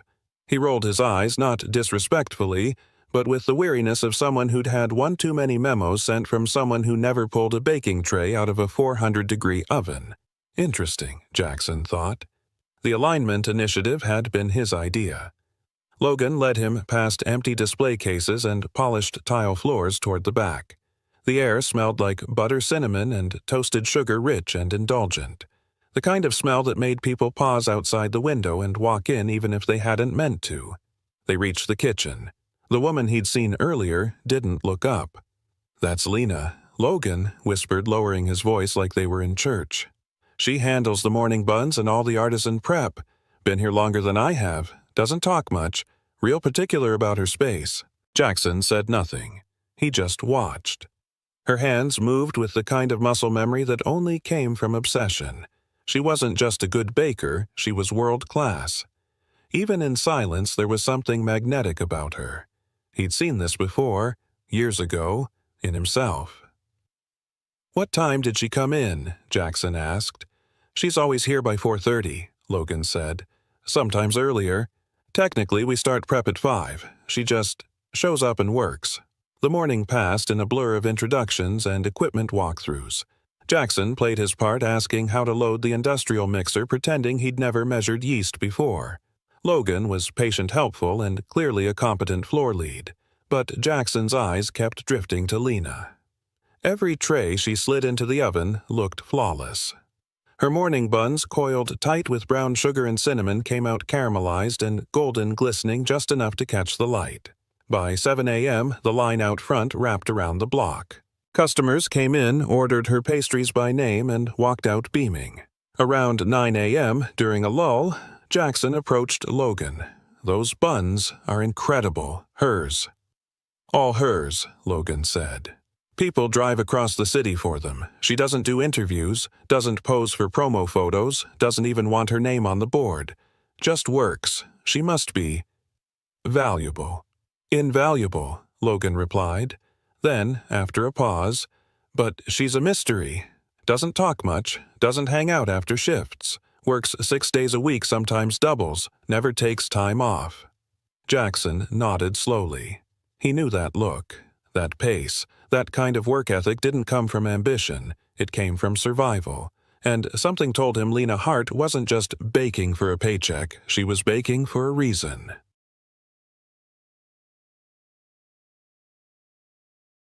By mid-morning, Jackson had learned the rhythm of the floor well enough to stay out of the way. Logan kept the team moving with quiet efficiency, checking prep sheets, coordinating with the front of house, and stepping in wherever hands were short. The bakery hummed like a well-oiled machine, but it was clear who made the wheels turn. Lena. Every tray that emerged from her station sold out before the next batch even cooled. Customers who came in for coffee left with boxes of morning buns. Several asked by name if she was working that day. Some even left notes of thanks folded between receipts and tucked into the tip jar. Jackson didn't miss the fact that Lena never looked up. She kept her head down, hands moving apron streaked with flour and sugar. She didn't pause for breaks. Didn't join the others when Logan offered to cover so they could grab coffee. When one of the younger team members, Zach, a college student working part-time, accidentally knocked over a full tray of raw dough near her station, Lena didn't scold him. She didn't even sigh. She knelt down beside the mess and said softly, "First rule of baking: accidents happen." She salvaged what she could, her hands, fast and sure movements, precise and unbothered. Jackson stepped forward to help, but Lena raised a flour-covered hand without even looking at him. "I've got this. You're new. You should be learning the front counter with Logan." Her eyes flicked to his just once, brown steady, unreadable, and then she went back to shaping dough. There was no arrogance in her voice, no irritation, just a quiet boundary that told him she was used to doing things alone and intended to keep it that way. Later that afternoon, during the post-lunch prep rush, Jackson was reassigned to the kitchen. The head baker on duty that day, Rafael Cruz, gave him light-duty tasks, portioning butter cleaning trays, replenishing flour bins. It was clear Rafael had been instructed to keep the corporate guy out of anything critical. But then, a large pre-order came in 6 dozen almond morning buns for a nearby corporate brunch. "All hands," Rafael called out. "Evan, help Lena." Jackson approached her station slowly. She didn't look up, but she slid over a round of dough without a word. "Fold like this," she said, demonstrating with a speed that seemed impossible for something so delicate. Not too tight, not too loose. Jackson copied her motions clumsily on purpose. He could have done it with his eyes closed. Years ago, he'd taught staff across the country how to roll and proof dough, but today he was a trainee, and Lena was watching. She noticed immediately. "Here," she said, and placed her hands over his to guide the motion. "Feel the tension in the dough. It'll tell you what it needs." Her hands were worn small scars, calluses, the occasional burn. The kind of hands that told a story of long hours and little rest. As she adjusted his folding technique, Jackson spotted something peeking from beneath the cuff of her sleeve. A tattoo. A small flame. Simple black ink just above the wrist. "You've done this before," she said suddenly, her tone sharper now. Jackson blinked. "Just good with my hands, I guess." Lena studied him for a long moment. Then without another word, she returned to her work. "Well," she muttered, "you're not terrible. That's more than I can say for most trainees they send us." The rest of the shift passed in a blur of flour heat and quiet exchanges. By the end of the day, Jackson's back ached. His shoulders protested and his feet reminded him that he hadn't done a real kitchen shift in over a decade. But Lena, she was still going. Cleaning the ovens, reorganizing dry storage, refilling the sugar bin. At one point, she dragged a 50-pound sack of flour across the prep area without asking for help. Raphael noticed and spoke up. "Lena, you don't have to do that. We can split it." "I don't mind," she replied. By the time the bakery closed, Jackson watched her scrub the entire kitchen floor by hand while the others prepped for the next day. When the last customer had long gone and the lights in the front dimmed, Lena removed her apron and washed her hands in silence. She didn't join the staff heading out for drinks. She didn't check her phone. She didn't linger. She walked out of the back door alone. Curious Jackson followed at a distance. Out in the alley behind the bakery, she approached a rusted bike chained to a lamppost. She clipped a small backpack to the rear rack, checked the tires, and pedaled off into traffic. No car, no Uber, no subway pass. Just a battered bicycle, a silent exit, and a woman who baked like her life depended on it. That night in his motel room, Jackson sat at the edge of the bed with his laptop open and his notes sprawled across the comforter. The store's operations were running like clockwork. The team was competent. The products, especially Lena's, were exceptional. But something didn't add up. Why would someone this skilled, this consistent, with this much influence on store revenue be making standard wages? Why would she avoid promotion, recognition, even tips? Jackson opened the employee database and pulled up her file. Lena Hart, age 34, hired 8 years ago. Role, artisan pastry prep. Performance reviews, excellent. Promotions offered, declined. Then, he noticed a flag in the payroll notes, a recurring third-party deduction labeled Hamilton Financial. He leaned back, frowning. 8 years. No advancement, no vacations. A constant need for extra hours. A history of declining every raise above base. And now, financial records showing debt payments to one of the most predatory loan companies on the West Coast. He whispered the words aloud. "What are you really working for, Lena Hart? And why did it feel like he was only beginning to understand the tip of something much deeper?"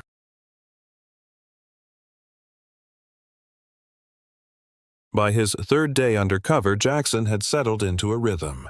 He arrived each morning at 4:50 a.m., 10 minutes before his shift, only to find Lena already deep in her work.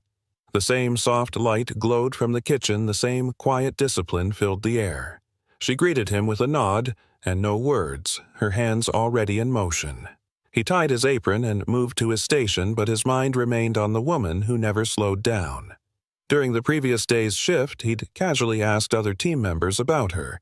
Their answers had only deepened the mystery. "Lena's been here forever," said Zach, the college student who worked the morning rush. "People ask for her by name, but she never comes out front. Says the dough needs her more than people do." "You know what's weird," added Kayla, who handled the register. "Last Christmas, some of the regulars left crazy big tips, like specifically for her. She made us split them evenly. Said she didn't want special treatment." Jackson listened closely. The picture they painted didn't match the numbers in the company's files. This wasn't an average team member. Lena was central to customer retention and revenue at this location. And yet, she had refused recognition at every turn. As he prepped dough at the back station, he watched Lena work with the efficiency of someone who couldn't afford wasted motion. When Raphael offered her a break after 3 uninterrupted hours on her feet, she simply shook her head and kept folding. At lunch, Jackson made sure to sit near Logan, who was updating the schedule on a shared staff terminal. "Hey," Jackson said, unwrapping his sandwich. "Can I ask something kind of weird?" Logan looked up. "Shoot. If Lena's so good, how come she isn't managing the pastry section? Seems like a no-brainer." Logan exhaled slowly, lowering his voice. "She's been offered. Multiple times. Always turns it down. Why?" He glanced around to make sure they were alone. "Between us, I think there's something going on. Not like bad, just complicated. Last year, corporate sent some recognition thing for her 10-year anniversary. She wouldn't let us put it up. Said she wasn't comfortable with attention." Jackson frowned. He remembered signing off on that very memo. He'd never been told it was rejected at the store level. There was also this article Logan continued. Some food blog called her buns transcendent. They wanted to interview her. She shut it down. And the salary, Jackson asked carefully. Payroll once messed up and gave her a big raise accidental jump in tier. She flagged it herself and asked them to fix it, before anyone noticed. Jackson leaned back slightly, processing. That was rare. There's more, Logan added. Sometimes she asks to split her paycheck into 2 deposits, one to her account and one to some external place. HR helped set it up years ago. Not standard procedure, but she insisted. The name from the file popped back into Jackson's mind, Hamilton Financial. His instincts kicked in. That kind of financial setup usually raised red flags. He'd seen it before, under-the-table obligations, wage garnishments, or private repayment agreements. But this didn't feel like embezzlement. It felt like something else, something heavier. Later that afternoon, a delayed shipment of specialty flour arrived too late to process during business hours but too important to leave for the next day. It was a 2-hour job minimum. "I'll stay," Lena said instantly before anyone else could speak. "But you opened today," Raphael pointed out. "That's a 14-hour day." "I don't mind." Jackson stood nearby, pretending to wipe down a prep surface as he watched the exchange. No one seemed surprised. It was as if Lena volunteering for punishing shifts had become a routine expectation. Miguel hesitated, then turned to Jackson. "You okay? Staying too?" "We can tag team it." Jackson agreed. Anything to spend more time observing. Once the front lights dimmed and the rest of the crew left, he and Lena began organizing the bulk storage room. She worked with the same silent focus she had that morning, only now shadows had bloomed under her eyes and her motions had a faint tremor he hadn't noticed before. At 9:30 p.m., with the last of the flowers stacked and labeled, Jackson watched her linger near the manager's office. She hesitated, then knocked gently. Inside, Monica Fields, the store's general manager, was finishing the weekly report. "Sorry to bother you," Lena said quietly. "Was wondering if I could pick up some extra shifts next week. Maybe cover Madison's mornings if she's still out." Monica looked up, concern flickering across her face. "Lena, you're already clocking overtime. I can't authorize more hours without corporate approval." Lena nodded quickly. "What if I clock out at 8, then just stayed to help?" "Off the books." "You know I can't let you do that," Monica said gently. A pause. "It's just that I really need the Lena caught herself." Her voice trailed off. She shook her head. "Never mind. Sorry to ask." She stepped out of the office with her face composed, but Jackson, watching from across the kitchen, caught the moment her eyes flickered. Not tired, not annoyed, desperate. She grabbed her coat, pulled out her phone, and stared at the screen. Her shoulders stiffened. Back at the motel that night, Jackson sat in silence. The image of Lena, head bowed, voice trembling, hands steady from years of repetition but shaking ever so slightly now, stayed with him. Whatever she was fighting. It wasn't just debt. It was something worse, debt with no end. He opened his laptop and connected to Golden Harvest's secure HR portal. He needed to know exactly what Lena Hart was paying and who was collecting. What he found stopped him cold. The external account wasn't a savings fund. It wasn't an IRA. It wasn't even child support or medical debt. It was labeled clearly creditor payment, Hamilton Financial Services, and the payment schedule monthly, recurring, for over 7 years. Lena wasn't working to live. She was working to survive something she had never even signed for.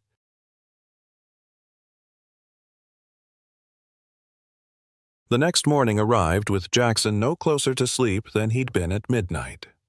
The discovery of Lena's long-standing financial arrangement with Hamilton Financial had sent him down a rabbit hole of late-night digging internal company records, archived employee submissions, and public business databases. What he found left him feeling hollow. Hamilton Financial wasn't just any lender. They specialized in high-interest rescue loans to small business owners, often the kind who had nowhere else to turn. Their contracts were airtight. Their interest rates were brutal. They were the kind of institution that hovered like vultures around desperate people with dreams. and Lena had been paying them for over 7 years. Yet the principal balance had barely moved. That morning, as he walked into the bakery, the familiar smell of butter and cinnamon couldn't mask the bitterness in his mouth. Lena was already at her station. Of course, she was methodically rolling out the dough for another batch of morning buns. But her movements were slower, the dark circles under her eyes deeper, her spine slightly more hunched. "Rough night?" Jackson asked as he tied his apron beside her. She didn't look up, just the usual. But it wasn't the usual, not for anyone. Today, Jackson had a new objective. During his lunch break, while Monica was distracted by a delivery issue, he slipped into the manager's office. Her terminal was still open, another oversight he made a mental note to address once he returned to his real position. He pulled up Lena's employee file again, this time scanning for emergency contacts. One name appeared: Jason Hart. Same last name, likely a brother. Jackson ran a quick search through the HR system and cross-referenced it with public records. His stomach tightened. Jason Hart. Deceased. Date of death: 7 years ago. Cause: car accident on Interstate 5. Time of incident: approximately 1 month after a business fire. It couldn't be a coincidence.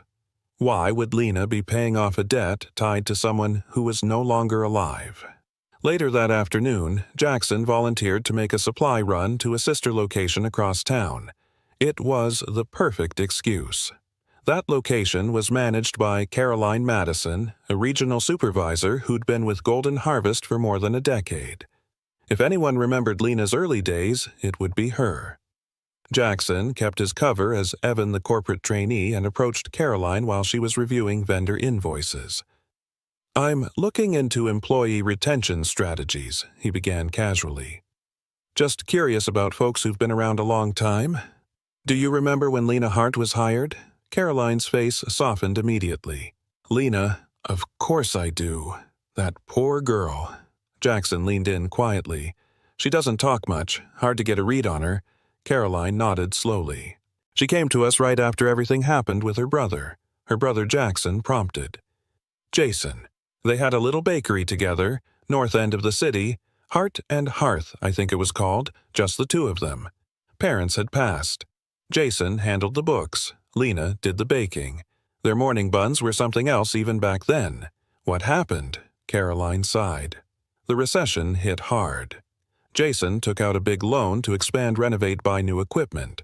But the bank that pre-approved them folded before the paperwork finalized. They were scrambling. He ended up finding a private lender, but the terms were awful. Jackson didn't have to ask who the lender was. Then there was a fire. Faulty wiring in the new ovens, from what I heard. Insurance wouldn't cover it, something about the permits not being finalized." A month later, Jason drove off the highway. Silence settled between them, and Lena, she walked into our downtown store with flowers still on her sleeves. Said she needed work. Any work. She wasn't the same after that. Hollow, but steady. Like someone who was going to keep moving no matter what. On the drive back to the flagship location, Jackson pulled out his phone and accessed Golden Harvest's internal archives, specifically the product development folders from 8 years ago. He searched for any mention of Jason Hart. Nothing under acquisitions, nothing under vendor partnerships. Then, in an archived subfolder under unsolicited submissions, he found it. A scanned PDF dated and time-stamped. Submission proposal. Jason Hart, subject, signature. Sourdough formula attached was a detailed pitch ingredient ratios, fermentation schedules, proofing techniques, projected cost margins, and even a short write-up on market differentiation. The status at the top read, "Rejected. No fit for brand direction." Jackson frowned. The formatting, the language, the timing. It all aligned with the launch of Golden Harvest's Heritage Sourdough line, released 6 months later. He accessed the executive-only portal and pulled up the formula currently used in stores. The ratios were nearly identical. The base ingredients, fermentation temperature, flour composition, all matched the proposal Jason Hart had submitted. His heart pounded. He dug deeper, accessing archived internal communications from that time period. A series of emails marked internal and confidential surfaced. From Connor Vance to Executive Product Team, subject Innovative Sourdough Formula. Proposal for rollout. Jackson stared at the screen. Connor Vance, then VP of Product Development. The same VP who had left the company 5 years ago under vague allegations of professional misconduct. The same man who'd received a 6-figure bonus for developing the Heritage line. But the formula hadn't been his. It had been Jason Hart's. The same Jason Hart who died a month after losing his bakery believing that his ideas had been worthless.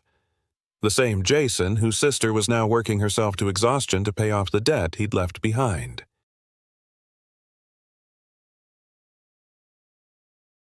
The next morning, Jackson arrived even earlier than usual, 4:15 a.m.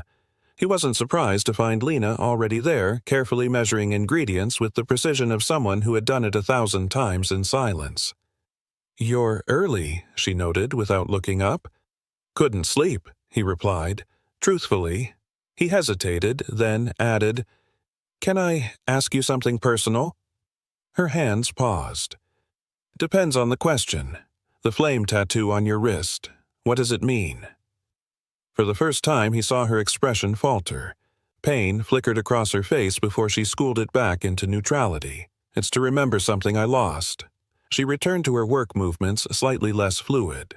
"Something that can't be rebuilt. A bakery," he ventured. Her hands froze. She looked up, eyes suddenly sharp with suspicion. "How did you—" "Heart and Hearth," he said softly. "Your brother Jason's place." The rolling pin in her hand slipped and clattered to the counter. "Who are you?" she whispered. In that moment, looking into her face exhausted, guarded but unbroken, Jackson made a decision. The masquerade had gone far enough. Someone who thinks you've been paying a debt that was never truly yours. She took a step back, arms crossing. "I don't know what you're talking about." Her voice wavered. Jackson reached into his pocket and unfolded a printed document, carefully smoothing it on the counter between them. "Your brother submitted this to Golden Harvest 8 years ago, a sourdough formula. Same ratios, same fermentation process, same blend of heritage grains we've been using ever since." Her eyes scanned the page. Recognition swept across her face like a slow-breaking wave.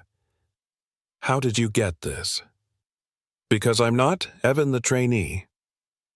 He met her eyes fully. "My name is Jackson Reeves. I'm the CEO of Golden Harvest." The color drained from her face. She gripped the edge of the counter. What I've been going undercover to understand why our Seattle store has such strange financial patterns. But what I found was bigger than supply chain inefficiencies." He tapped the document. "This formula, it built our second most profitable product line. And your brother never saw a dime." "That's impossible," she said. "Jason got a rejection letter 2 weeks before the fire." He was crushed. Jackson nodded grimly. "Officially, yes. But unofficially, it was stolen. By Connor Vance, our former VP of Product Development. He lifted your brother's proposal, presented it to the board as his own, and received a substantial bonus. The rejection letter was a cover." Lena's legs gave out and she sank onto a stool. Her face was a storm of confusion, disbelief, and buried grief. "So, all this time, Jason's recipe has been making millions. While you've been working yourself to the bone to repay his loan." The bakery was still quiet, the hum of the refrigeration units the only sound in the background. The city outside remained asleep, unaware of the reckoning brewing in this small kitchen. "I don't understand," she finally said. "Why tell me now? Why not just fire me and sweep this under the rug like everything else?" Jackson pulled up a second stool and sat across from her. "Because what happened to you and your brother was wrong. And because this company, my company, owes you a debt, not the other way around." He pulled out a tablet and opened a financial report. "I've tracked the revenue from the Heritage sourdough line since launch. Conservative estimates place the value of your brother's contribution at over $4 million. Lena's eyes widened. "That's enough to clear my debt, and then some." Jackson nodded. "I also reviewed the original submission paperwork. There's a clause stating that if we use any part of a submitted concept, compensation must be provided. Vance bypassed that. She stared down at her hands, fingers tightening into knots. Jason worked on that formula for years. It was our grandfather's base recipe, but he modernized it. He believed it could change everything. When the rejection came, he thought he was a failure. That's why he took the Hamilton loan. He wanted one more chance to prove it had value. Jackson felt the weight of the company's failure settle on his shoulders like cement. I couldn't sleep the night I connected the dots. I kept thinking about how many mornings I'd enjoyed our sourdough completely unaware of who really created it. While you were here, before dawn, baking just to make another payment. Lena's voice was small. What happens now? Before Jackson could answer, the back door opened. Logan and 2 other early shift employees stepped inside, freezing when they saw the scene before them. Lena seated Jackson beside her documents on the counter. "Evan," Logan asked cautiously, "is everything okay?" Jackson stood slowly, squaring his shoulders. "Logan, I need you to call Monica and ask her to come in right away. Then I want you to contact regional management and request a 9 a.m. emergency meeting." Logan blinked. "I don't think I—" "Tell them Jackson Reeves is calling the meeting." Logan's eyes widened. "Yes." Jackson turned back to Lena. She hadn't moved. "In the meantime, we have some calculations to finish."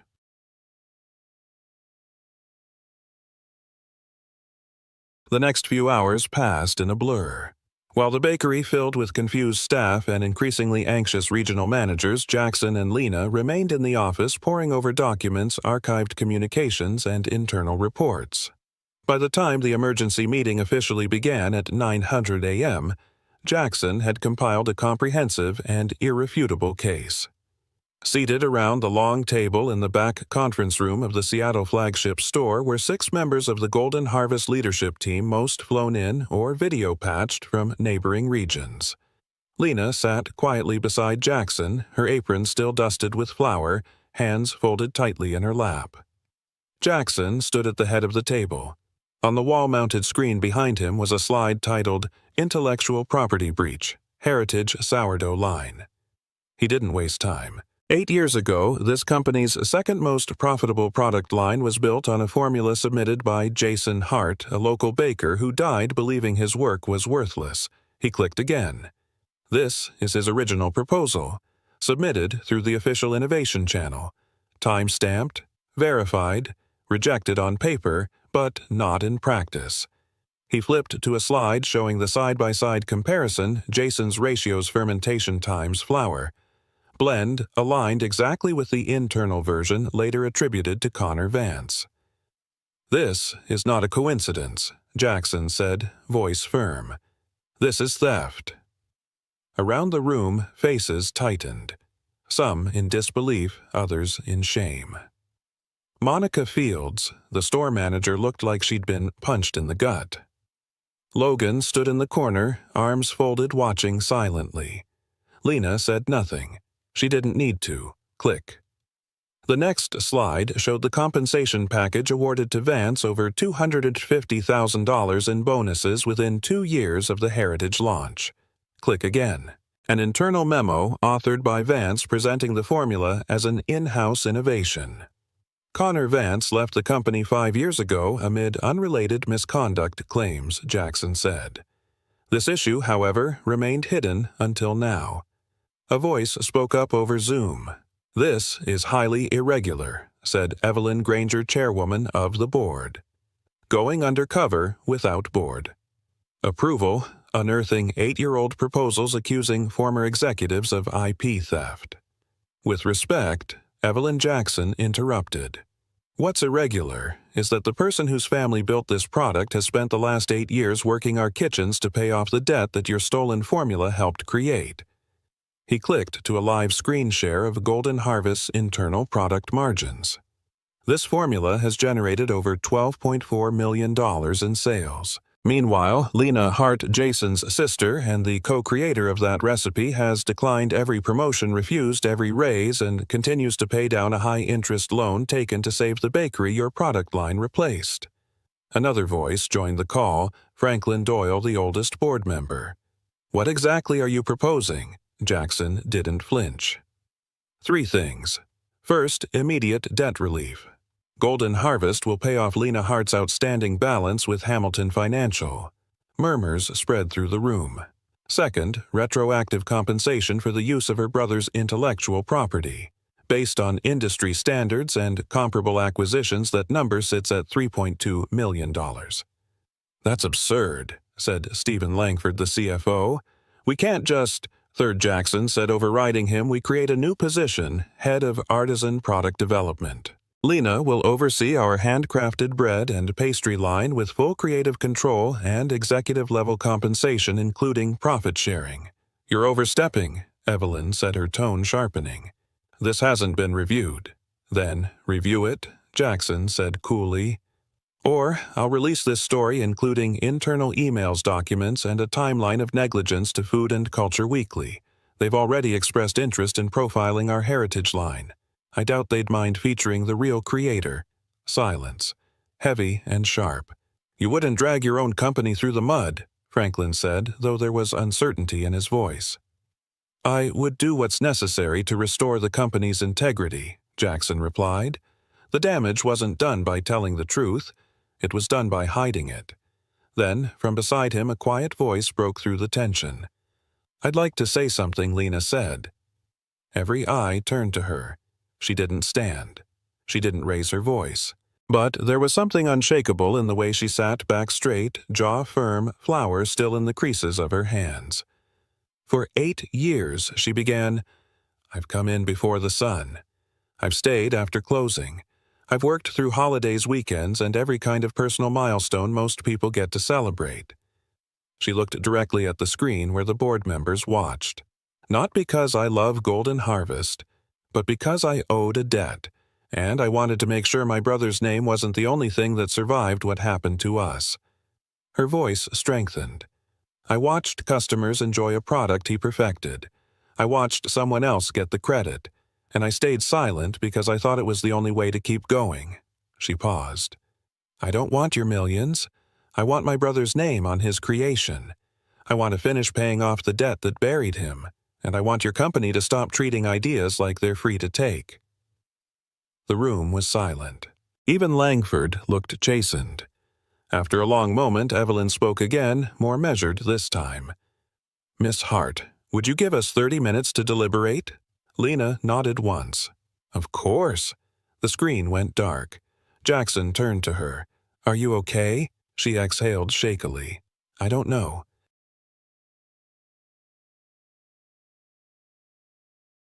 35 minutes later, the board call resumed.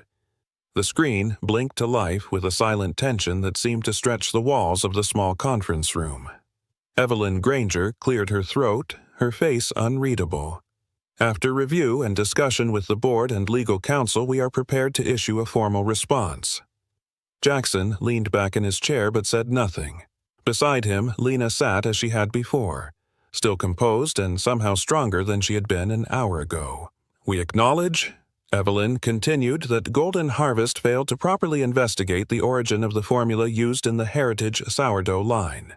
Based on documentation submitted by Mr. Reeves and our own archived materials, it is evident that Jason Hart's original submission was utilized without consent, credit, or compensation." A pause. Small but significant. "This represents a breach of our own intellectual property ethics and corporate values. Therefore, the board has unanimously voted to accept the CEO's proposal in full." Lena didn't move. "Effective immediately," Evelyn said, "Golden Harvest will assume and settle the outstanding debt Lena Hart has been paying to Hamilton Financial Services.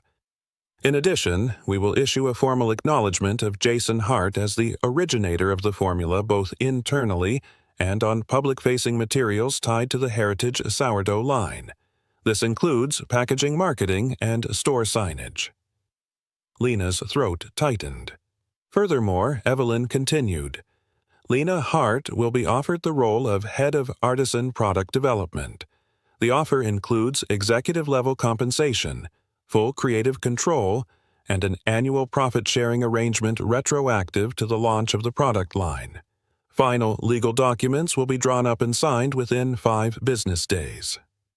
For the first time, Lena blinked in disbelief.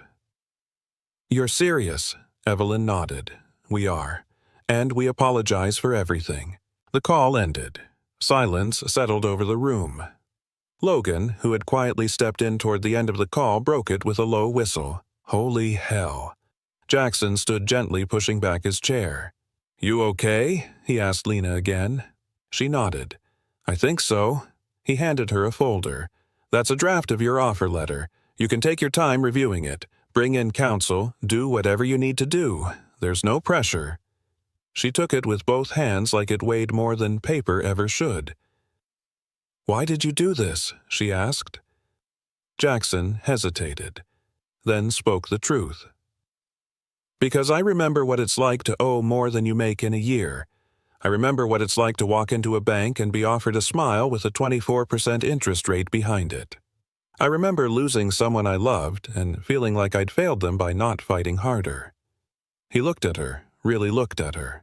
"But mostly because if we're building a company that rewards theft over talent, silence over courage, then I don't want my name on it anymore." Lena's eyes glistened, but she didn't cry. Instead, she asked, "Can I show you something?" She led him back into the kitchen. The ovens had cooled. The scent of cinnamon and sugar had faded. But on a prep table in the corner sat a notebook, weathered fraying pages marked with years of flour and ink. She opened it carefully.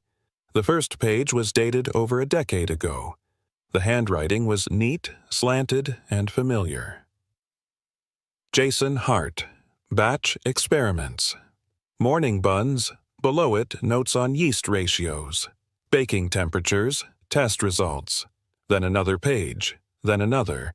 Jackson stood silent as she turned each one.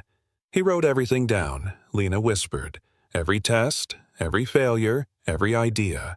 Her fingers landed on a recipe dated 2 weeks before the fire.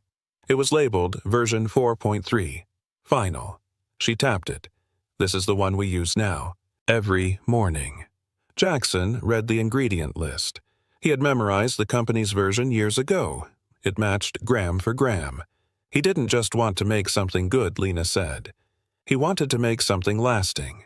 She turned the page one last time. There, in bolder handwriting than the rest, was a phrase underlined twice.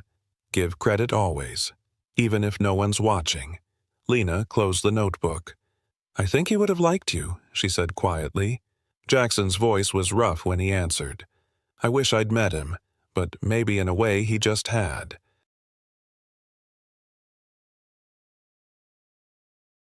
Three weeks later, the flagship Golden Harvest store in Seattle looked nearly the same.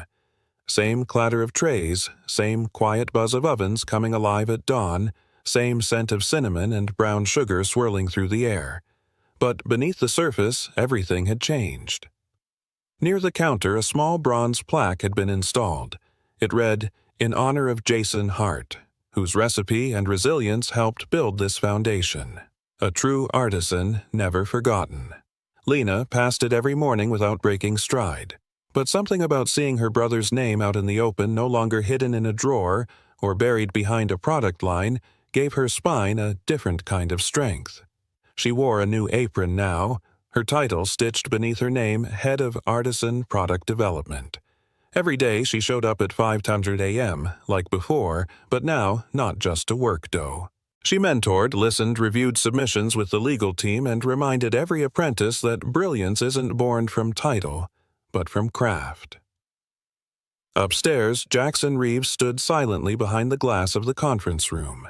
He'd watched her a dozen mornings now, but today felt different. Monica entered quietly and handed him a black coffee. Press picked up the story, she said. "We're getting flooded with submissions from small-town bakers, hobbyists, even a retired schoolteacher in Ohio." Jackson gave a faint smile. "Good." She studied him for a beat. "You didn't do all this for Lena, did you?" He shook his head. "No, I did this for us." Monica waited. I built Golden Harvest on one idea that value comes from the people who create it.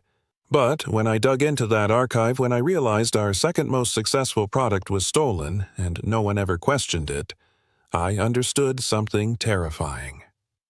He set the coffee down, still untouched. If a company becomes big enough to steal and get away with it, it also becomes big enough to collapse under the weight of its own hypocrisy. He exhaled. This wasn't just an internal correction, it was a wake-up call. Because the moment we stop protecting the people who build what we sell, we stop having any right to exist. Downstairs, Lena was teaching 2 junior bakers how to fold dough into a new seasonal version of morning buns. One of them asked shyly, "What if someone steals this one too?" She glanced at the plaque on the wall. "They won't, but how do you know?" She looked over her shoulder up toward the glass where she knew Jackson usually stood, because now someone's watching, and someone finally cares who gets credit. That night, Jackson sat alone in his office. A letter lay open on his desk. Inside was the original version of Jason's formula, annotated, dated, signed. Lena had mailed it back to him along with a note, "Don't forget why this matters. For the next Jason, L.H." He read it once, then again, and as the city lights shimmered in the glass, he didn't feel proud. He felt responsible. This story was never about a stolen recipe. It was about a system that quietly taught creators to stay silent, and executives to assume credit. Golden Harvest didn't just owe Lena a paycheck. It owed Jason his name, and it owed every future creator something else, a promise. Not of profit, but of fairness, of acknowledgement, of dignity. Because if ideas are no longer protected, what value does effort hold? And if credit always follows power, not truth? What kind of justice are we really building? We'd love to hear your thoughts. Have you ever faced something like this or seen it happen to someone else? Share your story in the comments. And if these stories matter to you, don't forget to hit subscribe. More true stories of courage, justice, and second chances are coming soon. Undercover boss gets apple pie, sees the filling, and instantly calls restaurant manager. They're old. Half of them can't even taste the difference. The words weren't shouted. They were whispered, smug, cruel, and careless, and they were said within earshot of a man they never should have underestimated. No suit, no entourage. Just a 47-year-old man in a plain button-down shirt holding a warm slice of apple pie, the same pie that made his family's name famous. From the outside, it looked perfect. Golden crust, cinnamon glaze, nostalgic aroma. But with one slow cut, the filling oozed out watery artificial wrong. He took a bite, and everything stopped. I know that recipe. That isn't it. That's not apple pie. That's betrayal in a crust. He didn't yell. He didn't storm out. He just pulled out his phone and started documenting. Because this wasn't just a bad batch. This was a cover-up and someone was about to get exposed. A fake ingredient. A fake supplier. A fraud so big it stretched across multiple states. All hidden beneath a pie no one thought the boss would ever taste. But he did. And now he's coming for everyone involved. Have you ever eaten something familiar and instantly realized something wasn't right, but no one else seemed to care? 1. Stay quiet. Assume it's nothing. 2. Speak up and demand answers, even if you're the only one. Comment 1 or 2 below. Your answer might reveal more than you think.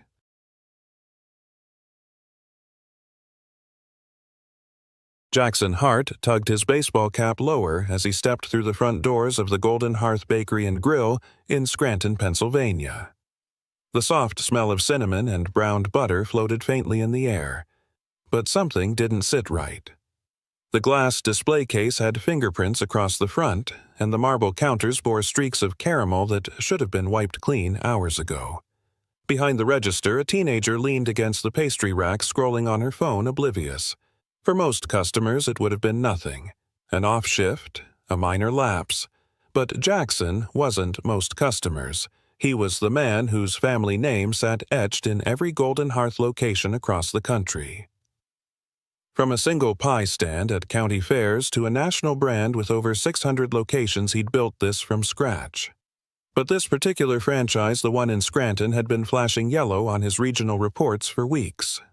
Margins too high, costs too low. And yet no complaints, no red flags from the local team. It didn't add up. Just a slice of classic apple pie, Jackson said, keeping his tone casual. He handed over a 10 and noted how the cashier barely looked up, punched the keys with one hand and shoved his change across the counter with the other. No smile, no eye contact, and certainly no "welcome to Golden Hearth." The greeting every employee was trained to give. Strike one. He carried his receipt to a corner booth near the window. From there, he could observe the floor and kitchen pass-through while blending into the lunchtime crowd. His disguise, dark jeans, plain tee, and 2-day stubble had worked in 5 other cities. No one gave him a second glance. Not even when the girl called out number 42. Jackson stood and picked up his tray. The white ceramic plate held a neatly cut slice of apple pie, golden brown lattice top, a swirl of glaze, and a scoop of vanilla bean ice cream on the side. On the surface, it looked like what he'd spent 20 years perfecting in his mother's kitchen. But the smell was off. Subtle but unmistakable to someone who knew the real thing. He sat down and with practiced hands slid his fork cleanly through the pie. The crust gave way and the filling slowly slumped outward. Jackson leaned in. No texture, no sliced fruit, just a glossy, oversweetened goop the color of canned syrup. He frowned. The filling should have had layers warm apple slices with a bit of resistance, flecks of cinnamon, traces of nutmeg. This was mushy, artificial, almost gelatinous. He took a bite. Immediately, his taste buds recoiled. The sweetness was sharp chemical. The aftertaste lingered metallic and unnatural. It wasn't just off-brand, it was fraudulent. Jackson had tasted every batch of that pie since he was 27. He could have identified it blindfolded. This wasn't his product. He forced himself to chew, swallow, and set the fork down. Then, with steady fingers, he lifted the plate from the tray. Beneath it, tucked partially under the napkin, was a small printed label likely meant for internal kitchen use. It read, "Product apple pie filling Liberty Orchard Imports." His eyes narrowed. Liberty Orchard wasn't on the company's approved vendor list. Golden Hearth had 2 nationwide suppliers for fruit fillings, both family farms that used fresh-cut produce, not imported syrup. Every franchise owner knew this. It was in bold print in the training manual and outlined explicitly in the franchise agreement. Substitutions, especially unapproved bulk ingredients, weren't just a breach. They were grounds for immediate review. His phone buzzed. A text from Dana, his VP of Field Operations, who'd helped coordinate this undercover visit. "How's the pie?" Jackson replied without hesitation. "Fake? Check everything we have on Liberty Orchard Imports." 3 dots appeared. Then, "That's not one of ours." Jackson stared at the pie again, his expression darkening. This wasn't a fluke or a lazy shortcut. This was calculated. A decision. Someone had swapped out the one product that defined the brand and hoped no one would notice. They were wrong. He noticed. And if you're starting to notice something too, don't keep it to yourself. Share this story and subscribe so you don't miss what's coming next. Sometimes all it takes is one bite to reveal the truth.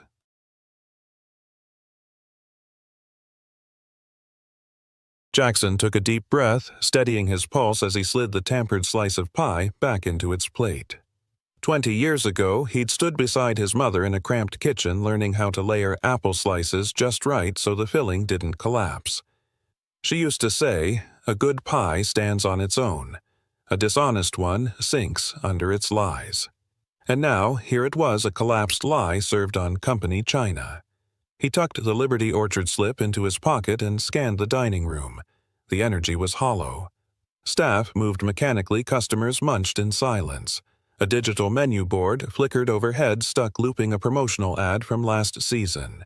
It was midday, but the vibe felt more like closing time. Tired, unmotivated, barely functioning. Behind the counter, a young worker manned the drink station, struggling to refill the ice bin with one hand while texting with the other. Another teenager near the pastry fridge was giggling over something on a coworker's phone. No one seemed to notice or care that Jackson was watching, which in a way was exactly what he needed. He leaned back in the booth, turned on his phone's voice recorder, and dictated quietly. Observed multiple food safety violations, low staff engagement, possible unreported supplier substitution, Scranton unit, 12:47 p.m. His eyes drifted to the back of the store past the prep area to a frosted glass door labeled Office. Authorized personnel only. The person behind that door was the one he really needed to meet. Karen Polson, franchisee store manager and 10-year veteran of the Golden Hearth system. Jackson had read her file that morning. Consistent performance for 7 years, but in the past year, a noticeable shift high profit, low ordering costs, and yet unusually quiet customer feedback. Too quiet. His phone vibrated again. Dana had responded. Liberty Orchard was incorporated last year in Delaware. No prior food service history. Registered agent is Charles Polson. Jackson stared at the name for a second before replying, "Any relation to Karen?" The answer came fast. Her brother. "I'm pulling financials now." Jackson's jaw clenched. The implications were already forming. It wasn't just a bad order. This was intentional substitution from a family-owned supplier operating outside company policy, masked by clean metrics and strategic silence. It was a shell game, and if Charles was involved, Karen wasn't just complicit, she was orchestrating it. A shadow moved behind the frosted glass. Jackson quickly pocketed his phone, returned to sipping his water, and waited. Moments later, the office door creaked open. A short employee, maybe 19 or 20, emerged holding a clipboard and whispered something to the cashier. Their eyes darted toward Jackson. The cover was thinning. Jackson stood calmly disposed of his tray and approached the pickup counter. "Could I get the store phone number?" he asked casually. The girl blinked. It's online," she mumbled, gesturing vaguely at the wall. Jackson smiled politely, pulled out his phone anyway, and typed the digits he already knew. The landline rang. Inside the office, someone picked up. A muffled voice filtered through. Jackson watched through the narrow office window as a woman in her 40s, clad in a Golden Hearth maroon cardigan, raised the receiver with a curious frown. "This is Karen Polson," the voice said crisply. "How can I help you?" Jackson didn't bother disguising his tone this time. "Karen, this is Jackson Hart. I'm sitting in your restaurant. I'd like to speak with you, now." There was a pause just long enough for him to hear her inhale sharply. "Excuse me," she said. "I'm at table 4 by the window. You've just served me a pie with a filling from Liberty Orchard Imports. I don't believe that's an approved supplier. Come join me." Through the window he saw her freeze, eyes scanning. Then they landed on him. Recognition hit her face like a splash of ice water. Jackson raised a hand in a small wave, calm, precise, in full control. "Of course, Mr. Hart," she said after a beat. "Right away." Jackson ended the call and returned to his booth. His stomach wasn't turning from the fake pie anymore. It was the quiet, burning anger of a man who'd been lied to inside his own house. He straightened the napkin beside the plate, set his phone face down in the center of the table, and waited. The filling had spilled out, and now so would the truth. Think this is just about pie. Think again. Hit subscribe to follow the trail and share if you've ever wondered what really goes on behind the kitchen door.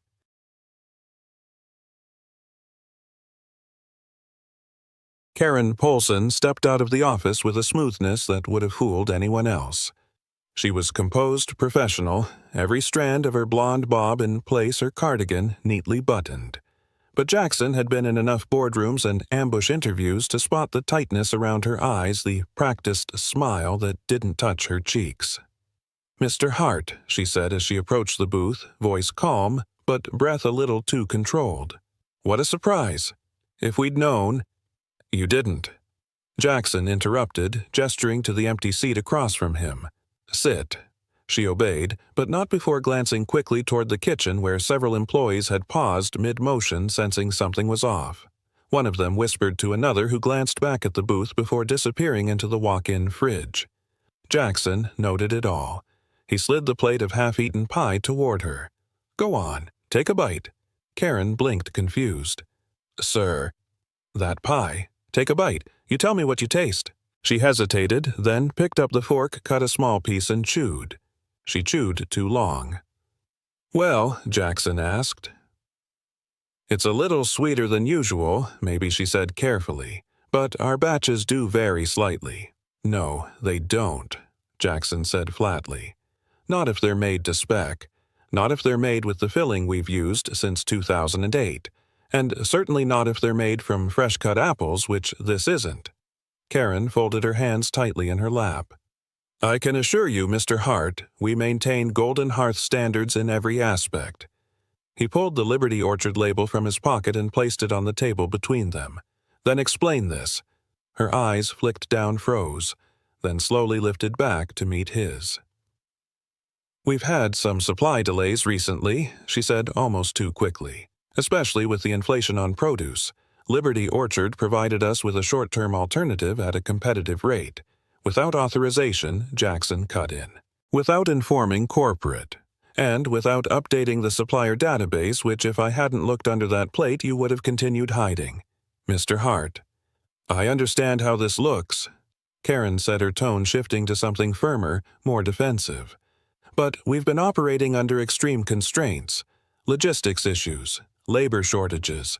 Everyone is adapting. I made the call to keep the store running and avoid waste." "You made the call," Jackson echoed. "To compromise our product, our brand, my family's name. And you didn't even have the decency to tell us." Karen straightened her spine. "It was never about deceit. It was about survival. The cost of our original filling has gone up nearly 60% since last fall. If I had stuck to the manual, I'd be operating at a loss. And instead, you've been padding your profit margin," Jackson said, his voice cool and level, "because this isn't just about one location. I've already received a breakdown showing that your numbers didn't just survive, they improved. You're spending less, reporting more, and you've done it quietly enough that no one flagged it. Until now." Karen opened her mouth, then shut it again. Jackson leaned back and let the silence stretch. Every second made her more uncomfortable. "Tell me, Karen," he said finally, "how long have you been using Liberty Orchard products?" "4 months. And is it just the filling?" She hesitated. "A few other items. Brownie mix, canned cherries. We've kept it within reason." "You've kept it in the dark," Jackson said, correcting her. He picked up his phone and tapped the screen. The voice recorder was already running. He placed it face up on the table between them. "We'll be testing the samples today. If you'd like to add any context, now's the time." Karen's posture stiffened. Her tone cooled. "I believe I'll wait to speak with legal counsel." Jackson nodded slowly. "That's your right." He gathered the plate and the Liberty Orchard slip and slipped both into a zippered pouch. The restaurant hummed behind them, but the air around the booth had gone still. "You'll be hearing from us again soon," he said. "In the meantime, I suggest you don't change a thing. Leave the records intact. Don't warn anyone." Karen said nothing. She only watched him as he stood, her jaw tight. Jackson turned to leave but stopped after a few steps. "And, Karen," he said over his shoulder, "if you've built your profits on lies, you'd better hope they don't crumble as fast as your pie filling." He walked out of the store into the cold Pennsylvania air, slipping his phone into his pocket and his thoughts into a warpath. The pie had cracked. The truth was leaking out, and Jackson Hart had just taken the first bite.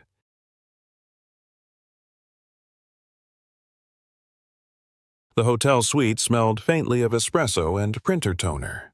Jackson paced the length of the room, phone pressed to his ear, the same manila pouch sitting unopened on the coffee table, the one containing the pie slice, the printed label, and the last trace of trust he'd had in Karen Polson.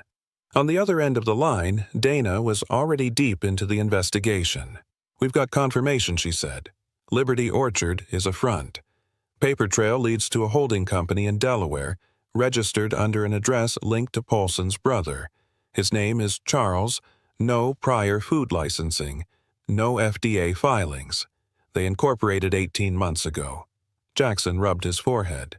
Which means they existed for exactly one purpose: to funnel product through the back door. There's more, Dana said. I spoke with compliance. That ingredient label you found, the code matches a rejected sample we tested last year. It had elevated sulfites and a thickener not approved for food use in the U.S.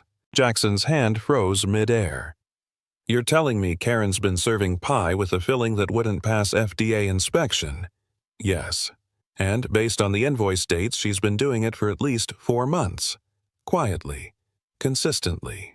Jackson walked to the minibar, poured himself a glass of water, and stared at the amber-colored slice under plastic wrap on the table. It looked harmless, familiar even. But it wasn't what it claimed to be, and that made it dangerous. I want testing done, he said. Full spectrum. Composition, preservatives, anything outside spec. Pull the lab team off whatever they're working on and get them here. I've already called them, Dana replied. ETA is under an hour. True to her word, 45 minutes later, a knock came at the door. Jackson opened it to find Dr. Elena Mead, the lead food scientist from Golden Hearth's internal quality control team, rolling in a sleek black testing unit that looked like a medical-grade suitcase on wheels. She offered a curt nod. I assume this is urgent. Jackson handed her the pouch. It's not just a substandard substitute. We think it's a manufactured filler blend from an unauthorized supplier, possibly dangerous. Dr. Mead pulled on gloves and began laying out sterile slides, pipettes, and a portable spectrometer. She worked quickly professionally, a woman used to identifying deception in grams and molecules. Jackson stood back, arms crossed, eyes fixed on the pie as she extracted a sliver of filling and placed it under the scanner. What are we comparing it to? She asked. Recipe version 3.7. The same one we've used for every national distribution since 2011. Real fruit. No synthetic thickeners. No high-density preservatives. Dr. Mead tapped the screen. Baseline loaded. They waited. The machine hummed. Scans ran. Data filled the screen in quiet clinical increments. Finally, she turned the monitor toward Jackson. 2 graphs appeared side by side, one for the original recipe, one for the sample. You don't need a lab coat to see this, she said. Protein ratios are off by 38%. Natural sugars are replaced almost entirely by corn-derived glucose. And the compound here, she tapped a glowing red flag, is carboxymethylcellulose. It's banned in food service for children under 12. Jackson exhaled slowly. Bottom line, he asked. This isn't food, Dr. Mead said. It's chemistry. Molded to look like pie. And if this is what customers have been eating for months, you have a much bigger problem than just fraud. As she packed up her kit, Jackson returned to his phone. Dana had just sent another update, this one colder than the last. We pulled merchant logs from Scranton and cross-referenced them with shipping records. Our authorized suppliers haven't made a single delivery to that store in 5 months. 5 months. That meant every bite, every slice served at that location had come from a black market operation masquerading as home-style goodness. Jackson sat down heavily on the edge of the bed. He thought of the customers, families, children, seniors, people who trusted the brand to mean what it said, homemade, quality, real ingredients always. Instead, they'd been fed something else entirely. His phone buzzed again. You need to see this, Dana texted. We traced payments from Polson's store to Liberty Orchard's bank account. Guess who signs them? Jackson didn't need to guess. He opened the attachment and saw the scanned signature, Karen Polson. Neat, deliberate. Dozens of transactions all structured just below the internal audit threshold. He picked up the pie box and looked at it one more time. Same box, same crust, same lattice pattern. But inside, a lie. And now he knew it didn't stop in Scranton. It was time to find out how deep it went.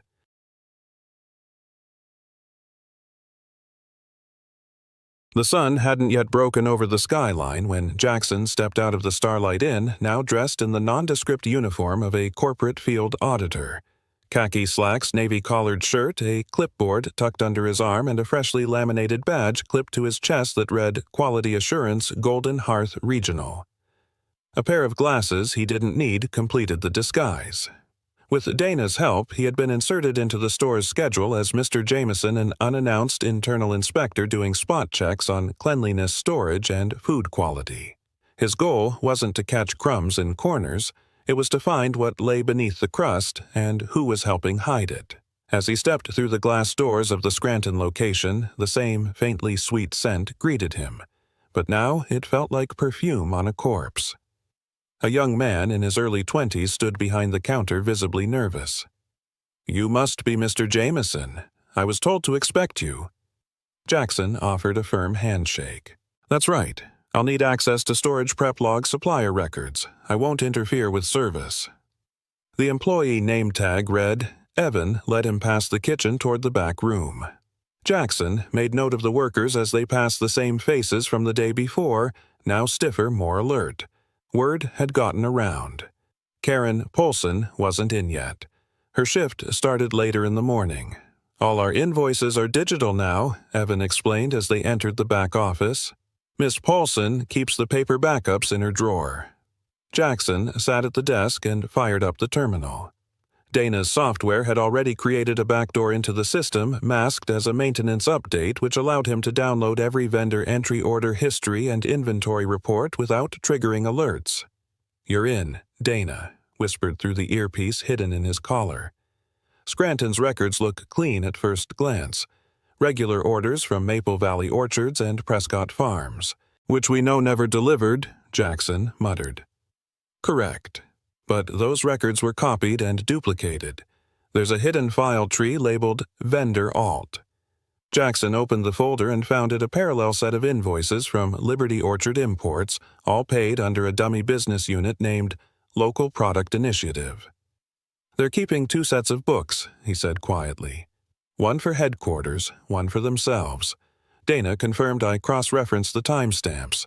They matched the gaps in corporate shipping logs. Liberty Orchard made at least 18 deliveries in the last 90 days, all undocumented by our system. Jackson printed a few of the falsified invoices and tucked them into his clipboard. He then asked Evan for access to the current stock. "Need to pull visual samples of fillings, crust mix, anything proprietary," he said. Evan nodded, clearly uncomfortable. "Sure, just heads up, Miss Paulson handles most of that herself." "I'm sure she does," Jackson said flatly. In the walk-in freezer, he found crates labeled in neat handwriting. Some bore Golden Hearth's official stamp. Others were blank white boxes with a tiny Liberty Orchard code in the corner. He took pictures, opened one, and saw the same dull, syrupy mix he'd tasted the day before, packed in plastic bags unlabeled except for a batch number. "These were never meant for inspection," he whispered. "They're hiding them in plain sight." A few minutes later, Evan returned with a tray. "Here's a sample of everything we have in rotation." Jackson examined the lineup: raw filling, thawed filling, baked crust, and finished slices. He noted inconsistencies immediately. Texture, irregularities, color mismatches. Filling that jiggled more like gelatin than fruit. "How long have you worked here?" he asked casually. 9 months, Evan said. "Transferred from Allentown when Miss Paulson got promoted here. And have you noticed any changes in ingredients since then?" Evan hesitated. "I'm not involved in ordering. She's pretty strict about who touches vendor stuff. But I've seen deliveries come in from some local trucks that don't have Golden Hearth branding." Jackson jotted it down. "If you had concerns about product quality, who would you report to? We're told to go directly to her. She says handling things internally creates a stronger team culture." He paused, then lowered his voice. "But one guy, Carlos, used to be assistant manager. Said he tried raising issues and ended up getting all his hours cut. He quit 2 weeks later." Jackson gave a polite nod, thanked Evan, and headed back to the office, his mind already racing. Liberty Orchard wasn't a loophole. It was a system. Someone had designed it to run parallel to corporate processes, feeding off the brand's integrity while funneling profits quietly away. Back at the desk, Jackson pulled out his phone.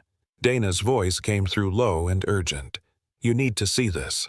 We just flagged 4 more stores, same invoice pattern, same fake vendor routing." all of them reporting to Polson in some form. She's not just a participant, Jackson. She's the hub. Jackson stared at the monitor, watching as another name popped up: a store in Altoona, another in Bethlehem, 2 more in the outskirts of Pittsburgh.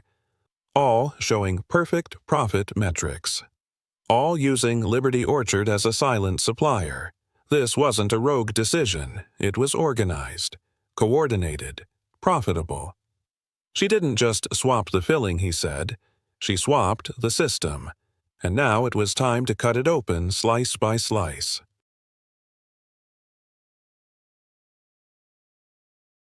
The air in the employee break room was stale and oversweet, as if someone had sprayed too much air freshener to cover up the faint scent of refrigerated pie dough. Jackson sat at the far end of the table with a clipboard balanced on his knee, the same quality assurance badge clipped to his shirt, a calm expression masking the calculations firing off in his mind. Over the course of 2 hours, he'd quietly requested to speak with each member of the day shift staff one at a time behind closed doors. No rush, just standard procedural interviews. It didn't take long to notice a pattern. The answers were polished. Too polished. No issues with suppliers. We love working here. Miss Polson runs a tight ship. Every sentence sounded like it had been lifted from a training manual or rehearsed. Even the tone was uniform, cautious but cheerful. A few of the more junior employees avoided eye contact altogether. Jackson thanked each of them politely, took his notes, and waited for the next. Finally, a younger employee stepped into the room, fidgeting with the edge of her apron. Her name tag read Tasha. The way she perched on the edge of the seat backpack, still half on one shoulder, told him everything he needed to know. She was new and nervous. 3 weeks, she answered when he asked how long she'd been with the Scranton store. "It's my first real job. And how's the training been?" Jackson asked. "Do you feel like everything matches what you learned in orientation?" Tasha hesitated. I guess so. I don't have much to compare it to." He leaned in, slightly lowering his voice. "Tasha, anything you tell me here stays between us. These interviews are anonymous. We're just trying to get a better sense of how things really run." Her fingers tightened around the strap of her backpack. "Miss Polson, she has ways of finding things out." "What do you mean?" Tasha's eyes flicked to the closed door. "She says everything here stays in-house, that corporate doesn't like being bothered with small stuff, and last week she made us all sign these papers, confidentiality forms," she said, but it didn't feel normal. "Do you remember what the forms said?" "Just that we're not supposed to discuss operations with anyone outside the store. No social media posts, no talking to customers about ingredients, no mentioning vendors, even to family." Jackson's pen paused mid-stroke. "And what happens if someone does?"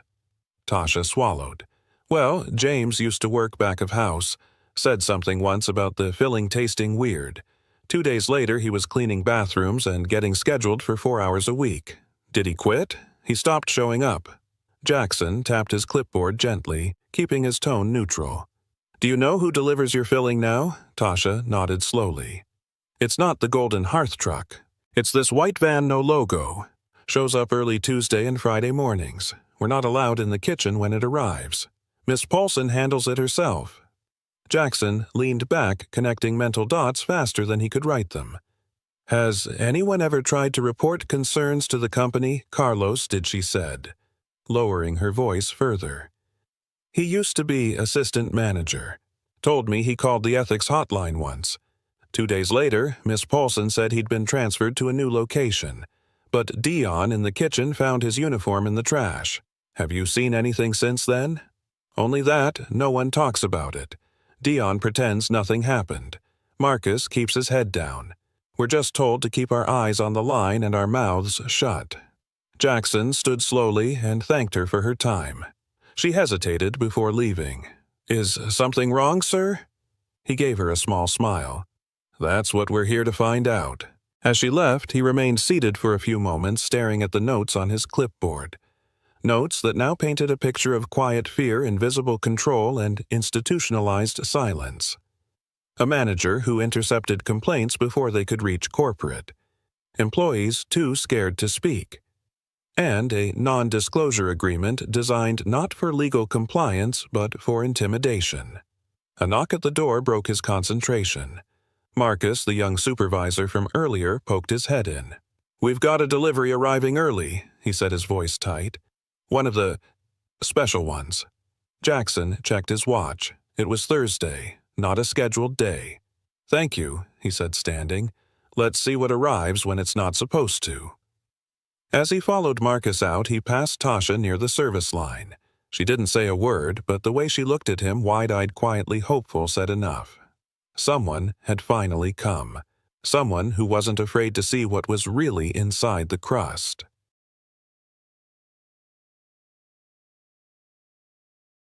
The delivery van pulled up 15 minutes early. No logo, no uniformed driver. Just a white panel truck with dark-tinted windows and a back gate that stuck halfway before it clattered open. Jackson watched from the far end of the prep line, clipboard in hand, blending in as the staff hustled around him. Karen Paulson had arrived moments earlier, her face composed, her energy sharper than usual. She hadn't acknowledged Jackson beyond a clipped nod, the smile gone, replaced with quiet calculation. As the driver unloaded unmarked crates, Karen barked quick instructions. "Everyone, stay up front. This takes 5 minutes." Jackson stepped closer to the walk-in cooler, observing without interfering. One of the crates was clearly marked with a black Sharpie LO3821, the same code stamped on the sample he'd tested the night before. She wheeled the crate into the back storage herself, locking the cooler behind her. Nobody else moved. Nobody questioned it. When she emerged, she smoothed her apron and turned to Marcus, the floor supervisor. "Take over register. I'll be in the office." Jackson approached. "Mind if we review the invoice for that shipment?" Karen didn't blink. "It's already logged in the system. I'd still like to see the physical copy."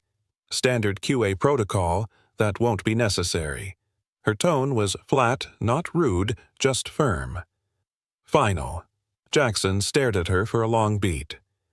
"Ms. Paulson, I'd like to speak with you privately. 10 minutes." She sighed, forced a smile, and gestured toward the break room. He followed, closing the door gently behind them. Then he reached into his back pocket and removed his ID badge, not the QA tag, but the real one. Founder, CEO. He placed it on the table. Karen's face didn't change. Not at first. She simply stared at the badge, then at him, then back again. The color in her cheeks slowly drained. Her hands, resting on her lap, curled into themselves. "I thought you looked familiar," she murmured. "Not familiar enough," Jackson said, "until now." A long silence passed between them. In the distance, a fryer clicked on. A microwave door slammed. The hum of the restaurant carried on, unaware that behind this door the ground was shifting. "How long?" he asked. 6 months. 9. "Does it matter?" Karen's voice was tight. "I did what I had to do to keep this place running. You did what you had to do to pad your margins." "The cost of ingredients skyrocketed," she snapped. "Our reimbursements didn't. HQ kept demanding consistency but offered no flexibility. So, yes, I improvised. And guess what? Nobody complained. Not once. They trusted us," Jackson said coldly. "They trusted me." "And you replaced fresh apples with syrup and cellulose and preservatives that wouldn't pass a school cafeteria audit." Karen didn't respond. Her eyes flicked to the ID badge again. "You could have just called. Could have scheduled a visit. But you had to come in disguise. Play the hero." "This isn't about me," Jackson replied. "It's about the 12 stores I now know are part of this. The matching invoices, the vendor shell accounts, the employees who've been silenced with fake NDAs, the intimidation, the lies." Her lips pressed into a thin line. "You don't understand what it's been like out here." "You're right," Jackson said. "I don't know what it's like to risk people's health to protect a bonus." She stood then, abrupt. "If this is the part where you fire me, do it. But don't pretend you're doing it for justice. You're doing it because I made it work better than you could." Jackson remained seated steady. "You're not wrong. You made it efficient, profitable. But the thing about shortcuts is they always lead somewhere, and we're there now. A knock at the door interrupted them. Marcus entered, his expression uneasy. Sorry to interrupt, but... There's a woman from corporate. Dana, I think she's at the front with... Other people? Karen's eyes widened just slightly. Security, 3 of them. And legal. Jackson rose from his chair. Thank you, Marcus. Please ask all staff to report to the dining area. We're closing temporarily. Karen didn't say a word as Jackson stepped out, but he could feel the heat of her glare follow him. Out front, the store had gone quiet. Dana stood near the entrance with 3 legal representatives and a clipboard of prepared statements. Several customers had been politely asked to leave with full refunds and vouchers for future meals. Jackson took the center of the floor. Attention, everyone. My name is Jackson Hart. I'm the founder and CEO of Golden Hearth. And effective immediately, this store is closing for internal audit. The staff froze. A few gasped. Tasha stood behind the counter, eyes wide, hand half raised to cover her mouth. Jackson continued, his voice steady. You're not in trouble. Most of you had no idea what's been happening. But we now have evidence of widespread fraud involving unauthorized ingredients, falsified records, and deliberate concealment. Starting now, this ends. Behind him, Dana stepped forward. All team members will be interviewed over the next few days. You will be placed on paid leave. Those who cooperate fully will keep their positions when we reopen. Those who participated knowingly will not. Jackson turned to look at Karen, who had finally emerged from the back. Her posture had changed. Less combative, more cornered. She opened her mouth as if to speak, then thought better of it. The words wouldn't save her now. Jackson turned back to the staff. If you ever wondered whether someone was watching someone listening, the answer is yes. We always were. We just weren't listening hard enough. That changes today. The room stayed still, silent. But it wasn't the silence of fear anymore. It was the silence that comes just before the storm passes and something better takes its place.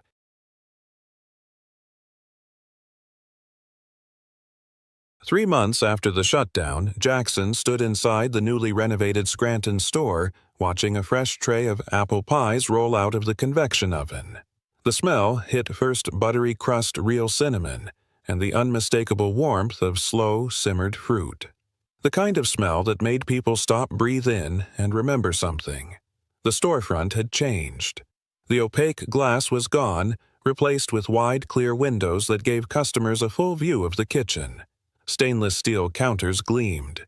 New labeling systems sat beside each prep station, and every box of ingredients from flour to filling bore a bright red QR code that linked directly to a live verification system. No more secrets behind the line. That was the point. Dion, now in a maroon manager's polo, stepped beside Jackson, wiping his hands on a towel. Numbers are up 32%, he said. Since reopening. And the loyalty program you added brought back almost all the regulars. Jackson smiled. They came back for more than pie. They came back for trust, Dion said, nodding. In the dining room, Tasha greeted a group of high school students wearing visitor badges. She walked them toward the kitchen line, pointing to the labeled bins, explaining the difference between organic thickeners and artificial gums. It was part of the company's new outreach initiative, Real Transparency, Real Education. Tasha caught Jackson's eye and smiled. Her name tag now read Assistant Manager. They're here for the demo, she said. Do you want to start with the story? Jackson nodded.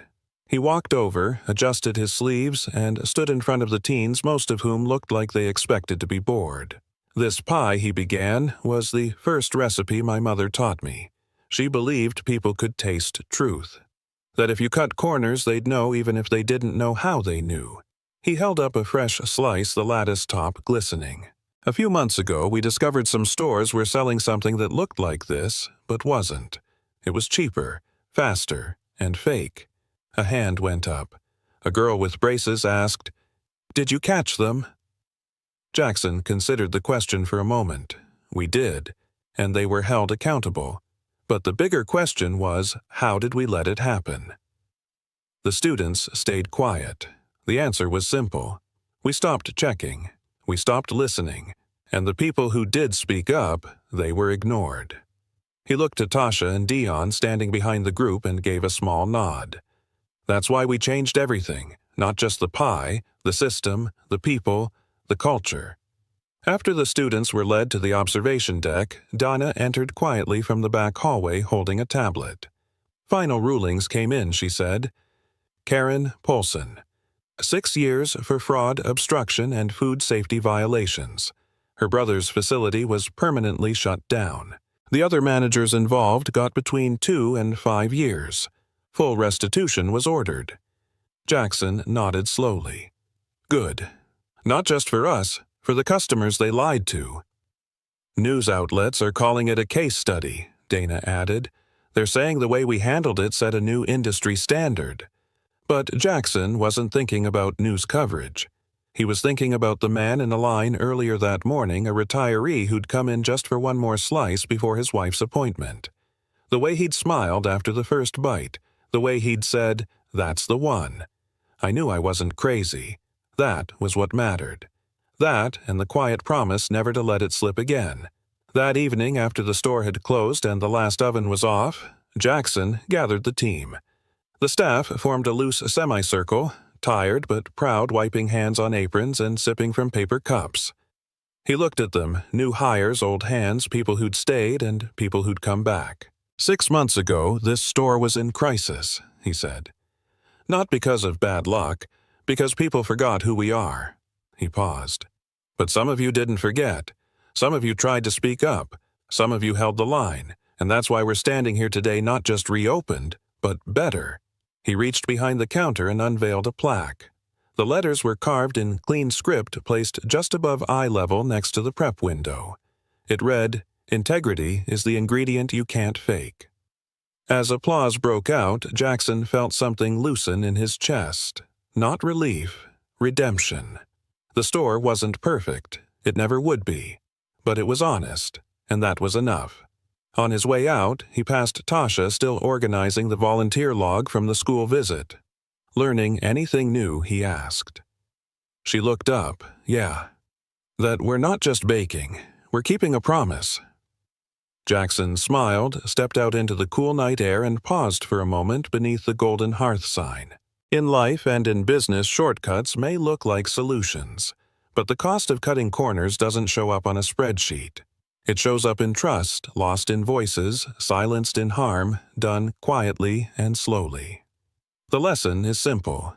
You can fake ingredients. You can fake numbers, but you can't fake integrity. Sooner or later, the truth spills out, and when it does, the people who held the line will be the ones who rebuild what mattered all along.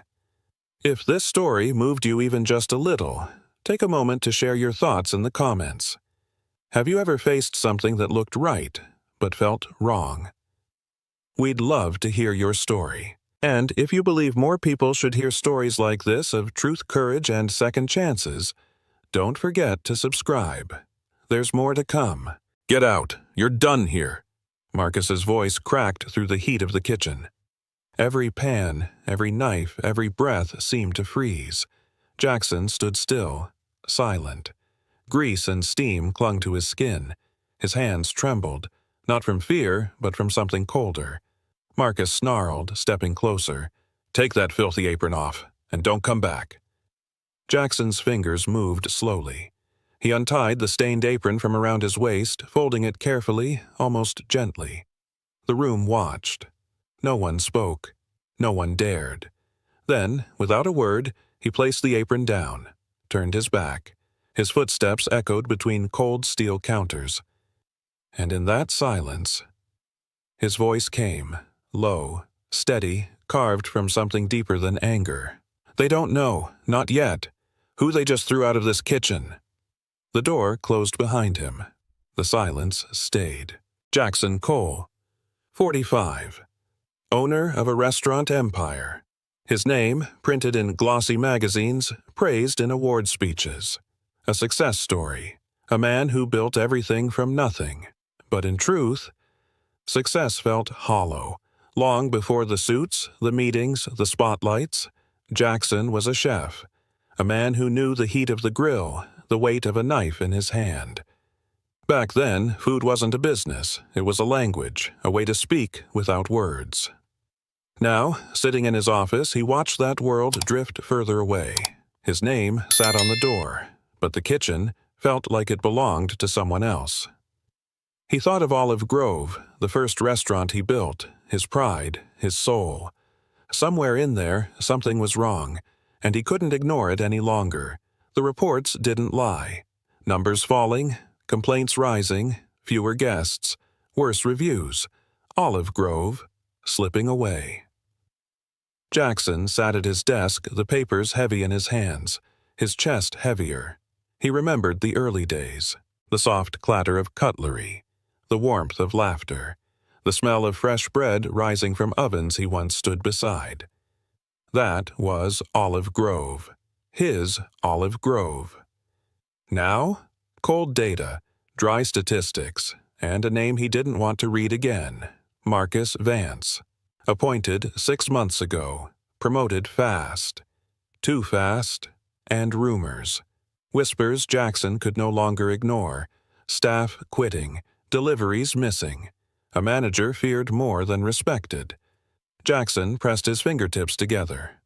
Olive Grove wasn't just losing money, it was losing its soul. And he knew. No report could tell him how deep that damage went. He had to see it, with his own eyes. Enough. Jackson stood, slowly. No more emails, no more reports, no more waiting. He moved to the closet. The tailored suits hung neatly in a row, his uniform of success, but not today. He reached past them, pulled out an old gray hoodie, worn at the edges, a memory of the man he used to be. Sliding it over his head, he felt the change. Immediate, subtle. Success had taken him far. But today, it couldn't help him, not where he needed to go. He grabbed a cap, pulled it low, looked at himself in the mirror. Not Jackson Cole, the owner, just a man looking for a job. The decision was made. He whispered to himself, calm and certain. They'll never see me coming. And he stepped out of the door. Olive Grove stood ahead. The same brick walls, the same ivy curling along its edges. But to Jackson, it looked smaller now. He stopped, just stood there, watching. This wasn't just a building, it was history. Memories of first customers, first laughs, first victories. He could still hear the sound of knives against boards, the low hum of conversations, the quiet pride of a young chef once standing where he now stood, but that warmth was gone. Now the windows felt darker, the silence heavier. Jackson's jaw tightened. His hands curled into fists. He didn't need reports to tell him something had changed. His heart already knew. He took a breath, then a step forward. Time to go home, not as its owner, but as its last hope. "What's your name?" The voice cut through the kitchen. Sharp, tired, distant. Jackson looked up. Marcus Vance. Tall, clean-shaven. A jawline too sharp for someone so careless. Eyes that didn't see people, only problems. Jackson answered softly, "Jack." Marcus didn't care enough to doubt. He barely looked at him. "We're short-staffed. You wash dishes?" Jackson nodded. Marcus checked nothing. No questions, no background. He just wanted a body. Someone silent, disposable. "Fine. Start now. Don't slow down. Don't ask questions." Jackson watched him turn away. Cold, mechanical, the man entrusted with his dream. And he didn't even see it. Jackson said nothing, but inside the words burned. "That's the man I trusted? No more." The kitchen was silent. Not the good kind of silence, not focus, not teamwork. It was fear. Jackson watched the staff move like shadows, heads down, eyes lowered. No words exchanged, no smiles shared. Every motion rushed, yet lifeless. This wasn't his kitchen. From the corner, a figure appeared. Chef Daniela.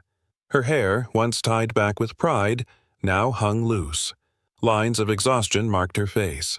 She didn't shout instructions. She didn't lead. She just moved, like the others. Quiet. Broken. Jackson remembered her differently. A fighter. A voice that once carried across the entire kitchen. Now, even her footsteps seemed to apologize. Jackson felt something heavy settle in his chest. This place wasn't just struggling, it was dying, and they were too tired to save it. Water burned against his hands. Plates stacked endlessly, the sound of metal clashing, the weight of silence heavier than the trays. Jackson worked without a word, without slowing. Every dish scrubbed, every stain erased. His fingers numbed. His back already ached. He didn't care. This wasn't work. This was watching, listening, feeling. Every order shouted told him something. Every face told him more. These people weren't lazy, they weren't careless, they were surviving. And he was among them. His voice came soft inside his mind. This used to be my home. He kept scrubbing. Plates, bowls, more plates. But none of them felt clean. Not when the soul of his restaurant lay buried under silence. "Short again, pay for it." Marcus's voice cut through the steam. Liam froze. His hands shook, holding a small crate of missing supplies. Flour, oil, gone. I don't have that money, sir." Marcus stepped closer. His tone turned colder. "Then find it. I'm not covering your mistakes." Liam lowered his head. His lips trembled, but no words came. Jackson watched from behind the sink. Silent. Eyes sharp, breathing steady. He said nothing. Did nothing. Yet. But inside, something tightened. That boy wasn't stealing. Jackson could see it. He could feel it. Liam was scared. Cornered. Marcus didn't see fear. He saw weakness. Jackson clenched his fist beneath the sink. This wasn't management. This was cruelty. And Jackson knew. This moment wasn't the last. Only the first crack. After the shift, Jackson found Liam sitting alone behind the kitchen, head down, shoulders shaking, hands empty. Quietly, Jackson approached. No words, no questions. He slid a small envelope beside the boy. Folded. Unmarked. Liam looked up, confused. Jackson didn't meet his eyes. He just nodded once, firm but calm, then turned away. "Why?" Liam's voice cracked behind him, but Jackson kept walking. No answer. No explanation. It wasn't charity. It wasn't pity. It was something simpler. Someone had to care. Later, from the shadows, Jackson watched Liam open the envelope. His hands trembled more than before. Inside, just enough money. No note, no name. Liam looked around, searching, but no one was there, and Jackson whispered to himself, low, steady. Hope doesn't need to explain itself. Jackson kept his head down, but his eyes missed nothing. At the back door, a delivery truck arrived. Boxes unloaded. Fast.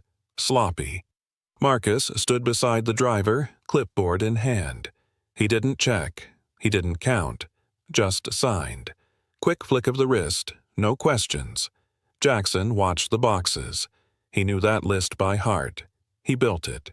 Premium oils. Imported cheeses. Specialty cuts of beef, but only half the boxes came inside. The rest vanished. No records, no explanations. Just gone. Later, Jackson saw the inventory sheet. Handwritten corrections. Numbers scratched out, adjusted. Clean, but wrong. Marcus's signature sat at the bottom. Calm, confident. Jackson stood in the shadows, heart steady. Mind sharper than ever. This wasn't mismanagement, it was theft. Hidden in plain sight, and Marcus signed every page of it. "You see it too, don't you?" Riley's voice came low, just loud enough for Jackson to hear. She stood beside him near the dish station, pretending to stack trays. Her tone was flat, her eyes were sharp. Supplies vanish. Orders never match. And Marcus? He doesn't care. Jackson didn't answer. He kept washing, kept listening. Riley paused, looked at him. "Why don't you say anything?" Still, silence. Still, steady hands. Riley shook her head. Thought so. Everyone's too scared, she stepped away. But her last words stayed. Something's wrong here, Jack. Very wrong. Jackson watched her leave. The plates in his hands felt heavier. He said nothing. But inside, one thought echoed clear. She's right, and soon someone would have to prove it. Late at night, Jackson waited in silence. The back alley smelled of grease and rain. But he didn't move. He just watched. Minutes later, Marcus appeared. Calm, confident, not rushed. A man in a dark jacket met him near the loading dock. No words, just nods. A few boxes changed hands. The same boxes Jackson saw missing earlier. Marcus scribbled something on a clipboard, slipped it inside his coat, took a quick envelope in return. Money. Jackson's chest tightened. He felt no anger, not yet. Only certainty. Marcus wasn't careless. He wasn't lazy. He was stealing. Systematically, repeatedly. And no one knew. But now Jackson did. From the shadows, he whispered to himself, "You're not just hurting my business. You're hurting my people." And that he wouldn't forgive. During a break, Jackson slipped into the storage room. Quiet, empty. He searched fast but careful. No noise, no trace. Then he found it. A small folder, tucked behind a stack of old menus. Inside, invoices, neatly written.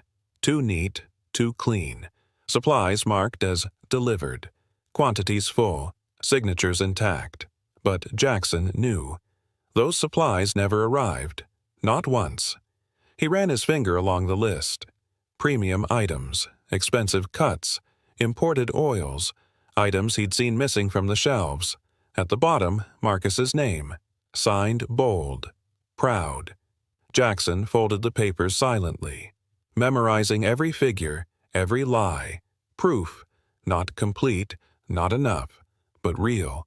He whispered, cold and low, "Paper trails don't burn easy, Marcus." Then he slipped the folder back. No one would know he was here. Not yet. In the corner, Liam spoke softly into his phone. He thought no one heard. Jackson did. "I'm fine, Mom. I'll bring medicine tomorrow. Just try to sleep, okay?" A pause. His voice cracked. "No. I can't leave this job. I can't." Silence. Then, "I'll figure it out. I promise." Jackson stood behind the shelves, unseen, listening. For the first time, his expression changed. The lines around his eyes tightened. His jaw clenched.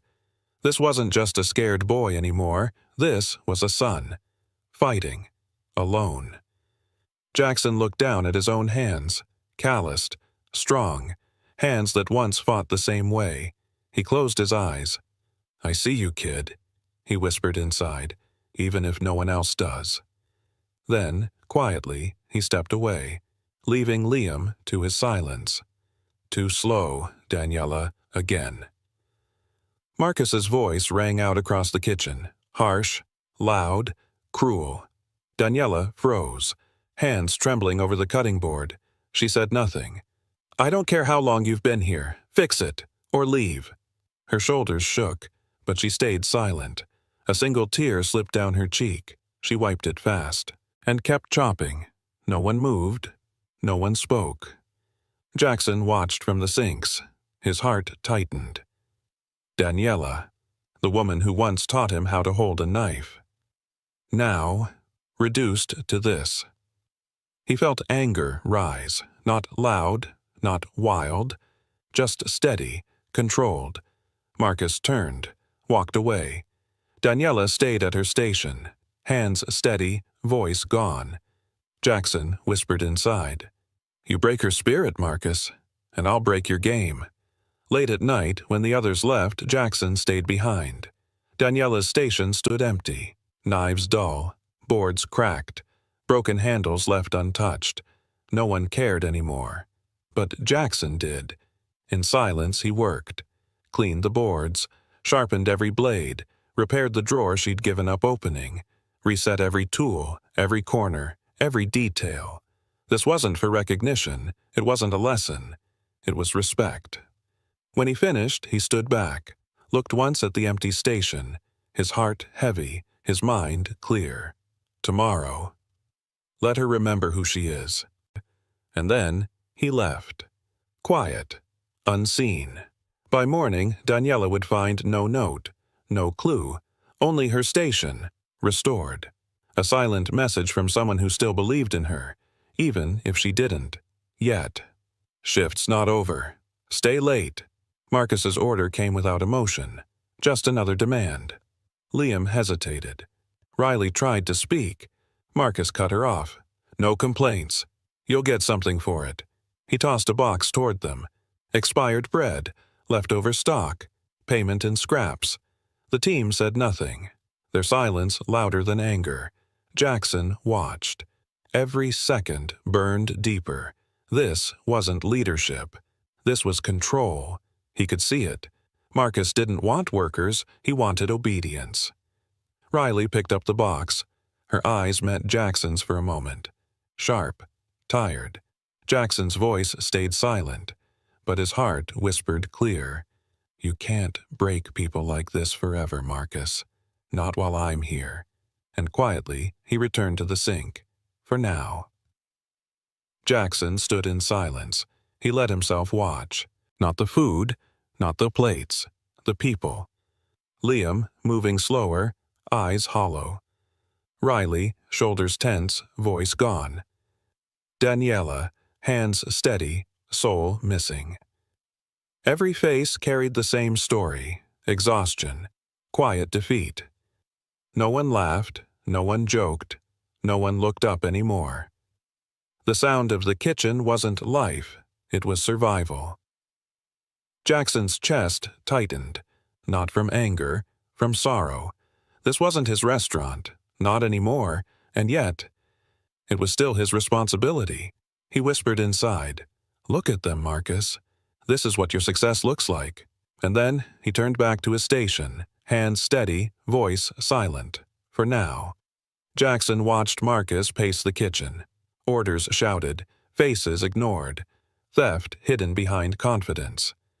Jackson's hands moved on autopilot, scrubbing, drying, stacking, but his mind sharpened, focused. He had seen enough. Proof wouldn't be enough. Not here, not yet. Marcus needed to fall, and Jackson knew how to make that happen. Let Marcus reveal himself. Let him burn his own mask, in front of everyone. Jackson breathed slowly. You want control, Marcus? A pause. Calm, certain. Then I'll let you think you have it. He looked down at his scarred hands. Quiet, still, strong. Let's play. In that moment, Jackson Cole wasn't a dishwasher anymore. He was a hunter, and Marcus was already caught. He just didn't know it yet. Boss, we're missing truffle oil again.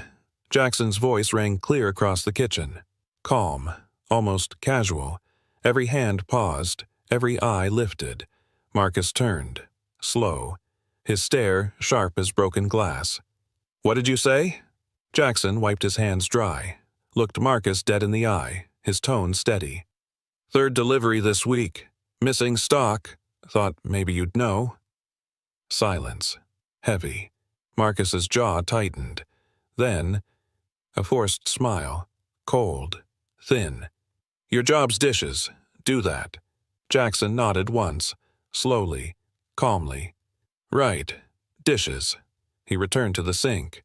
Movements measured. Controlled. Marcus watched him for a moment longer. Eyes narrowed. Suspicion stirred. Exactly as Jackson wanted. One move played. Now he waited for Marcus to react. The game had begun. Plates piled higher, dishes slowed, water splashed. Jackson moved slower than usual. Just enough to notice. Just enough to matter. Marcus noticed. What's your problem? Jackson glanced up. Calm. Steady. Just backed up. Missing help. Remember? Marcus stepped closer. Anger under his skin now. Move faster, or don't come back. Jackson let a plate slip. A soft clang against metal. Not broken, just loud enough. Marcus's eyes burned. "Don't test me, Jack." Jackson met his stare, said nothing, let the silence answer. Marcus turned away, cursing under his breath. Jackson watched him go, his hands now steady, his breathing calm. He whispered inside, "That's right. Come closer. Show them who you are." And he returned to work, just slow enough to keep the pressure rising. "Enough!" Marcus's shout cracked the air like a whip. Pans froze mid-air. Knives stopped mid-chop. Every head in the kitchen turned. Marcus stormed toward Jackson, his voice sharp, his breath heavy. "You think you're smart? You think you can question me? In my kitchen?" Jackson stood still, calm, unmoving, hands wet but steady. "I asked a question." His tone was quiet, deliberate. Marcus snapped. "You're nothing here. A dishwasher, a nobody. If I say move, you move. If I say jump, you ask how high." Riley watched, eyes wide. Liam's hands shook beside the fryer. Jackson held Marcus's stare, his voice cold, controlled. "I don't fear you." The words hit harder than any shout. Marcus, breathing heavy, didn't answer. He couldn't. Without warning, Marcus shoved him. Jackson's back slammed against the metal counter. Hard. A knife slid off the board, hit the floor. Loud. The kitchen froze. No sound. No movement. Riley gasped. Liam stepped back. Daniela dropped her spoon. Marcus stood over Jackson, chest heaving, face red, eyes wild, his hands still clenched, trembling. Jackson said nothing, his breathing slow, his body steady. He stayed down for a moment longer, then slowly, he stood. No anger, no fear, just calm. Marcus looked around, faces staring, fear and disbelief staring back. In that silence, everyone saw it. Not a leader, a bully. Jackson wiped his hands, looked Marcus in the eye, voice steady. "You just showed them who you are." Then he stepped back, let the silence speak. "Get out!" Marcus's voice cracked, loud, ragged, desperate. "Get out of my kitchen, you're fired! Gone!" Jackson stood still. No reply, no resistance. His breathing calm. He reached for his apron, untied it slowly, folded it once, twice, neat, precise, hands steady. He placed it down on the counter, deliberate, quiet. Then he looked up, not at Marcus, at the staff, at Riley, at Liam, at Daniela, and for the first time, he smiled, a small smile, thin, knowing, not of defeat, not of weakness, of victory, just not the kind Marcus understood. Jackson turned, walked away, step by step, without a word. Behind him, silence, except for Marcus's ragged breathing and Jackson's voice inside his mind. "Checkmate's coming." They watched him leave. No one moved. No one spoke. Riley's lips parted, but no words came. Liam gripped the counter, knuckles white. Daniela stood frozen, eyes glassy, unsure whether to speak or cry. The door swung shut behind him. Silence filled the kitchen. Not fear, not relief. Something colder. Confusion. Who was he? Why did he smile? Why did it feel like Marcus hadn't won? Jackson's footsteps faded into the distance, and in that silence a voice whispered. Calm, certain, inside Jackson's mind. "It begins now." The plan wasn't over. It had only just begun. In the quiet of his hotel room, Jackson worked. No noise, no distractions, just focus. Invoices spread across the table. Photos lined up in rows. Delivery lists falsified. Stock counts missing. Marcus's signature on every page. Jackson's fingers moved fast. Precise. Controlled. Every piece of evidence locked into place. Hours passed. He didn't care. Fatigue meant nothing now. He built empires before. Now, he was building a case against the man who tried to destroy his first home. Jackson leaned back, looked at the folder. Complete? clean, unbreakable. The final step was clear. Tomorrow, he would stop hiding. Tomorrow, Marcus would answer. He closed the folder, tightened the strap, and whispered softly to himself, "See you soon." Morning light touched the walls of Olive Grove, and Jackson Cole returned. No hoodie, no cap, no shadows. Today, he wore the suit. Dark, sharp, clean. The same one he once wore when building this place. He stepped forward, slow but steady. Every stride carried weight. Every step erased the man they thought they knew. He passed the front windows. Staff inside glanced up, confused, nervous, silent. Doors opened. He entered, calm, unshaken, eyes forward. Jackson Cole, the owner, had come home. No more pretending, no more silence. This time, they would see him, and Marcus, he would understand. Too late. The room froze. Knives stopped. Plates hung mid-air. Conversations died mid-sentence. Marcus turned, confused by the silence.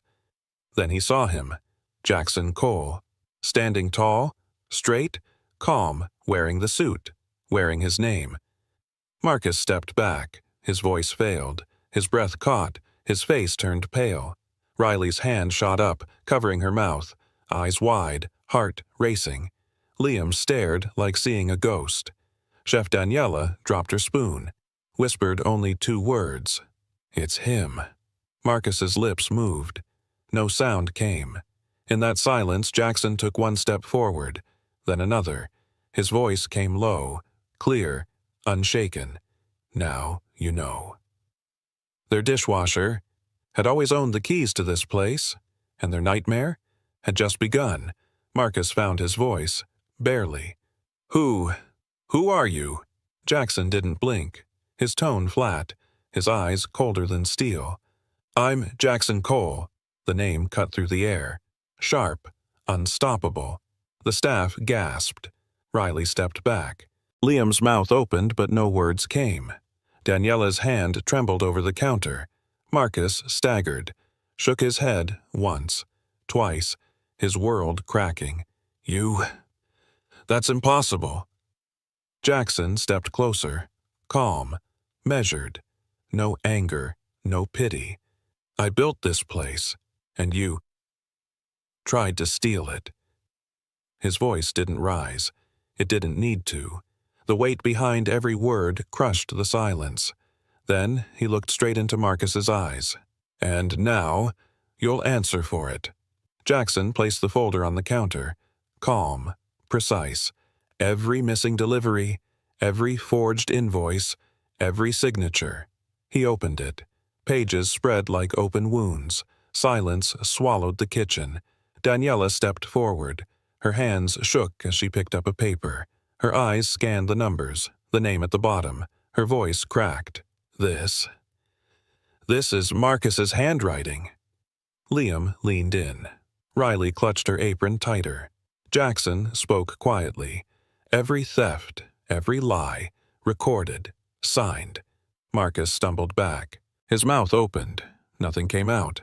Daniela's breath caught. "You've been stealing from us." Jackson met Marcus's eyes. Calm, cold, unforgiving. "You thought no one was watching," and he slid the last page forward, the final proof. "But I was. And now, so was everyone else." Marcus shook his head. His voice cracked, small. "It's not what you think. I had to. The suppliers. The margins." He stepped back, eyes darting, searching for a way out, for someone to believe him. No one moved. No one spoke. Marcus's confidence shattered. His power gone. His lies empty. Jackson watched in silence, calm, still. Then his voice came, low, final. "You're out of chances." Marcus froze, his breathing shallow, his hands trembling. Daniela stepped back. Riley looked away. Liam clenched his fists. No one stood beside him now. He wasn't a manager anymore, just a man exposed. And Jackson? He didn't need to say more. Marcus already knew. It was over. Footsteps echoed. 2 security guards entered. Silent, professional. Marcus backed away, shaking his head, voice brittle. "No. Wait. I can explain. Please. I built this place. I kept it alive." No one answered. Jackson stood still, watching. His eyes calm, his face unreadable. Marcus reached out, grasping at air, at memories, at power long gone. The guards took his arms. Firm. Final. Marcus looked at Jackson one last time, eyes full of something worse than fear. Regret. Jackson said nothing. He didn't need to. The door opened. Marcus was led out. Step by step. His footsteps no longer loud, no longer important. Silence followed. Heavy. For Marcus, Vance, the kitchen was gone. Forever. Silence held the room. Thick. Heavy. Unmoving. Then, a single clap. Daniela. Another followed. Riley. Then Liam. Then all of them. Together. Applause broke through the fear, through the weight, through the months of silence and shadows. It wasn't loud. It wasn't perfect. But it was real. Liam cried quietly. His shoulders shook. He wiped his eyes with the back of his sleeve, but the tears kept coming. Jackson watched them. Let them feel it. Let them breathe again. No words, no speeches, just relief, just freedom. He whispered inside. It's over. Not for him. Not yet. But for them. Today, it was enough. Jackson stood alone. The kitchen was silent now. No shouting, no footsteps, no fear. Just the hum of old machines and the faint smell of bread that hadn't been served. He looked around, slowly, at the walls, the counters, the scars on the floor where knives had fallen, his kitchen, his dream. But it didn't feel like victory, not yet. His hands stayed in his pockets, his shoulders heavy, his eyes distant. Success had come at a cost. Jackson breathed once. Deep, slow. I let this place break. The words stayed inside. He stood there longer, not because he had to, but because he couldn't leave. Not yet. The silence wasn't peace. It was regret. Jackson faced them, quiet, steady. No paper, no notes, just truth. A restaurant is not a business. The staff listened, breath held.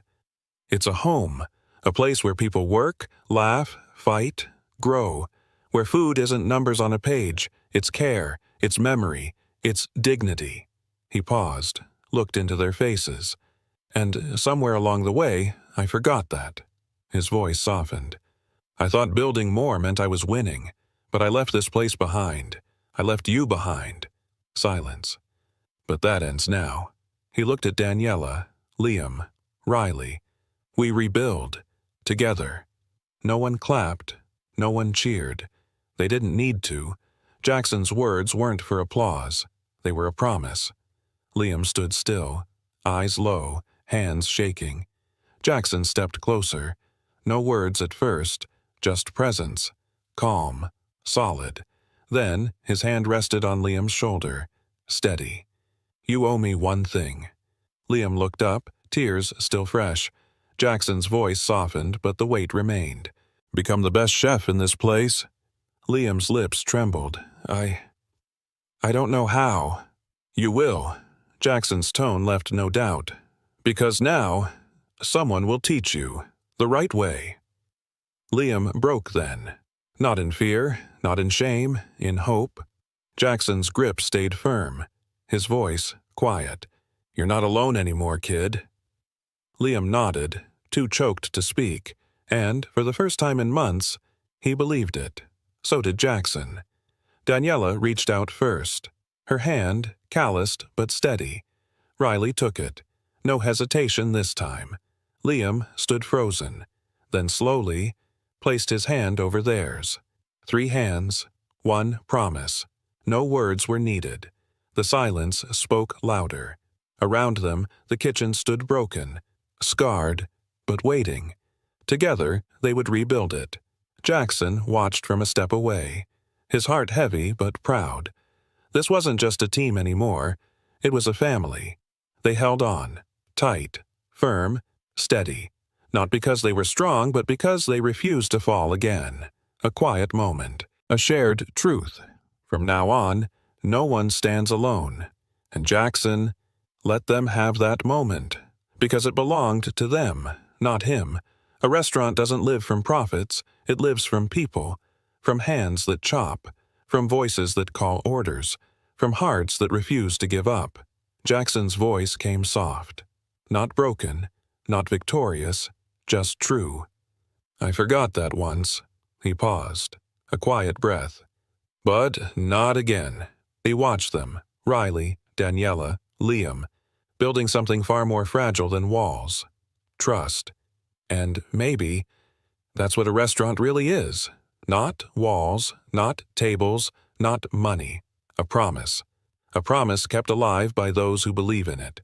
Jackson closed his eyes for a moment, then opened them. I won't forget again.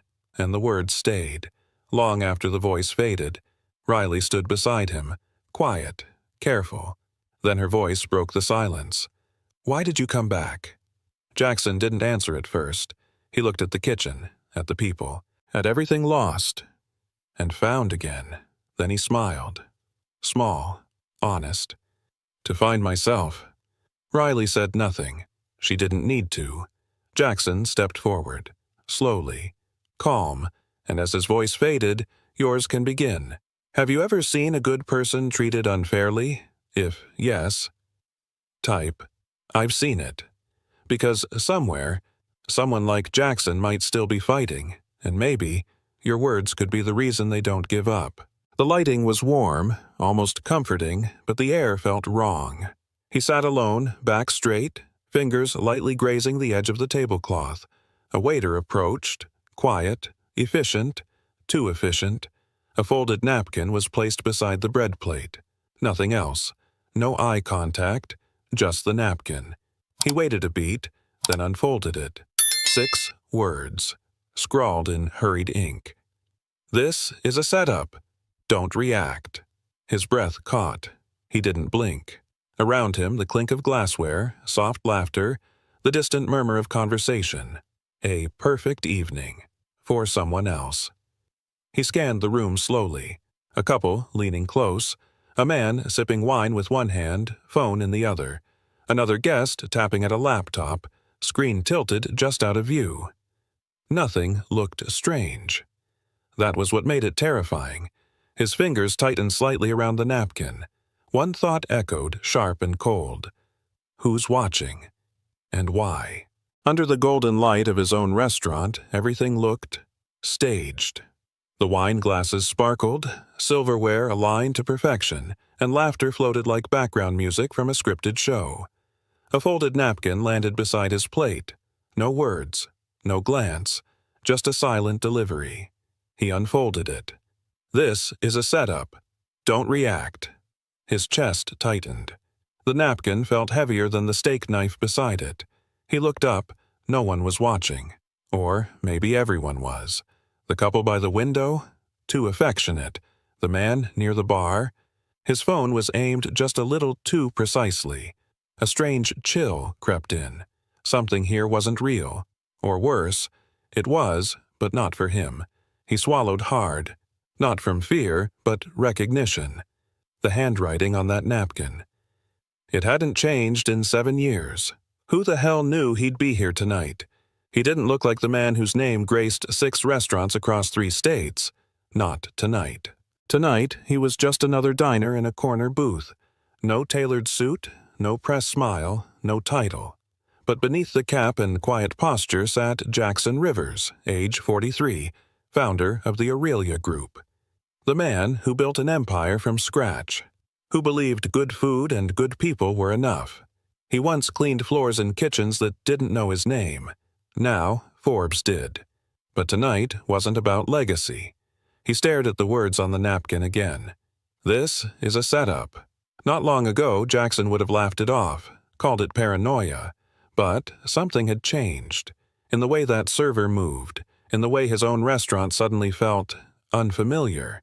He didn't trust what he saw anymore, not even inside the empire he'd built with his own hands. His eyes drifted toward the front window. The gold lettering still shimmered like the day they first put it up. Aurelia.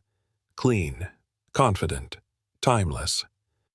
For a moment, the room faded. He saw a younger version of himself standing outside that same window, laughing with a man whose arm was slung across his shoulders. Eli Cross, business partner, best friend, the one who believed in this dream before it had walls. The memory was quick, a snapshot. Two men, paint-stained hands, holding cheap champagne and a grand opening sign that wouldn't stay straight. That was 17 years ago.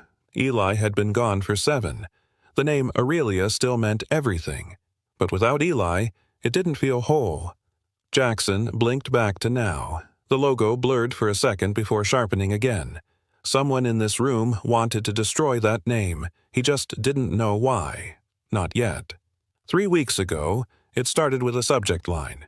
You need to see what they're doing. No name, no greeting, just a single paragraph and 6 blurry photos. Staff on their phones during service, a server slipping something into a drink, a man in a chef's coat pocketing cash near the register, and one sentence that stopped him cold. Your team thinks you're a joke. Jackson had stared at the images for over an hour. They weren't clear, the angles were off, but they looked real enough to plant doubt. He wanted to believe it was fake, a prank, a jealous rival with too much time. But deep down, something didn't sit right. He knew every corner of his restaurants, every person, every habit. If even half of it was true, everything he built was already cracked. And if it wasn't true, then someone was working hard to make it look like it was. One of the photos wasn't like the others, blurry, zoomed too far, taken through what looked like a kitchen window, a man in a black blazer, half turned, sharp jawline, high cheekbones, just a silhouette. But Jackson's breath caught. That posture, that scar trailing from temple to jaw, it looked exactly like Eli. He leaned closer, heart pounding. It couldn't be. Eli had died 7 years ago in the fire that destroyed their first restaurant. Jackson had stood at the funeral, spoken to his mother, paid for the headstone. He hadn't seen that face since, and yet the figure in the photo felt too real to ignore. Not just a memory. It was like someone wanted him to see it, to recognize it, to doubt what he thought he knew. Jackson closed the laptop, but the image stayed burned into his mind. What if Eli hadn't died at all? He didn't call a meeting, didn't alert security, didn't even tell his assistant. Instead, he opened the reservation system and booked a table for 1. Friday, 8:00 p.m. Name, J. Reed. It gave him 5 days to prepare. He practiced a slower drawl in the mirror. Bought glasses he didn't need. Let his beard grow just enough to dull recognition. No one could know it was him. Not staff, not guests, not even the managers he trusted most. This wasn't a press visit or quality control. It was something colder, sharper. He had to see the truth, unfiltered. As the week passed, he replayed that photo in his mind again and again. The man who looked like Eli. The restaurant that felt like a lie. Friday was coming fast, and if the email was real, someone inside Aurelia wanted him ruined. Evening. Reservation for Reed, he said, soft southern lilt curling each word. The hostess smiled politely. No hint of recognition. Just a nod and a gesture toward the far corner. He followed, hat low, glasses catching the chandelier's glow. Every detail of the room pulled at him. Chairs he picked himself, tiles he argued over for weeks, music that hadn't changed in years. Yet tonight it all felt distant, like walking through someone else's memory. Keep your voice steady, don't scan the room too fast, don't act like the owner. He sat down, adjusted his silverware, something he used to scold servers about, and glanced up. Everything looked perfect. Almost too perfect. The wine list, the folded napkin, the ambient hum of confidence. But under the surface, something was off. He couldn't name it yet, couldn't point to it, but he could feel it. Something in Aurelia wasn't real anymore. Everything looked exactly the way it should. The wine bottles were turned just right. Candles flickered in sync along the back wall. Table settings were precise, napkins folded sharp, forks aligned. But then came the first crack. A server passed his table. Mid-30s, confident stride, new face. Jackson didn't recognize him. Not from hiring, not from training, not from years of walking every inch of this place. Then another. Blonde, early 20s, name tag slightly crooked. Smiled too wide. Her posture was wrong, stiff, rehearsed. He'd built Aurelia on rhythm, on instinct. And right now, something in that rhythm was off. He watched a third employee fumble the wine opener behind the bar. Wrong grip, wrong angle. They looked like staff, moved like staff, but something told him they weren't. Not his, not real, not Aurelia. Good evening, sir. Welcome to Aurelia. Can I start you with still or sparkling water? Her voice was calm, polished, like every greeting she'd ever given, but Jackson knew that voice. Sienna. She'd been with him since year 2.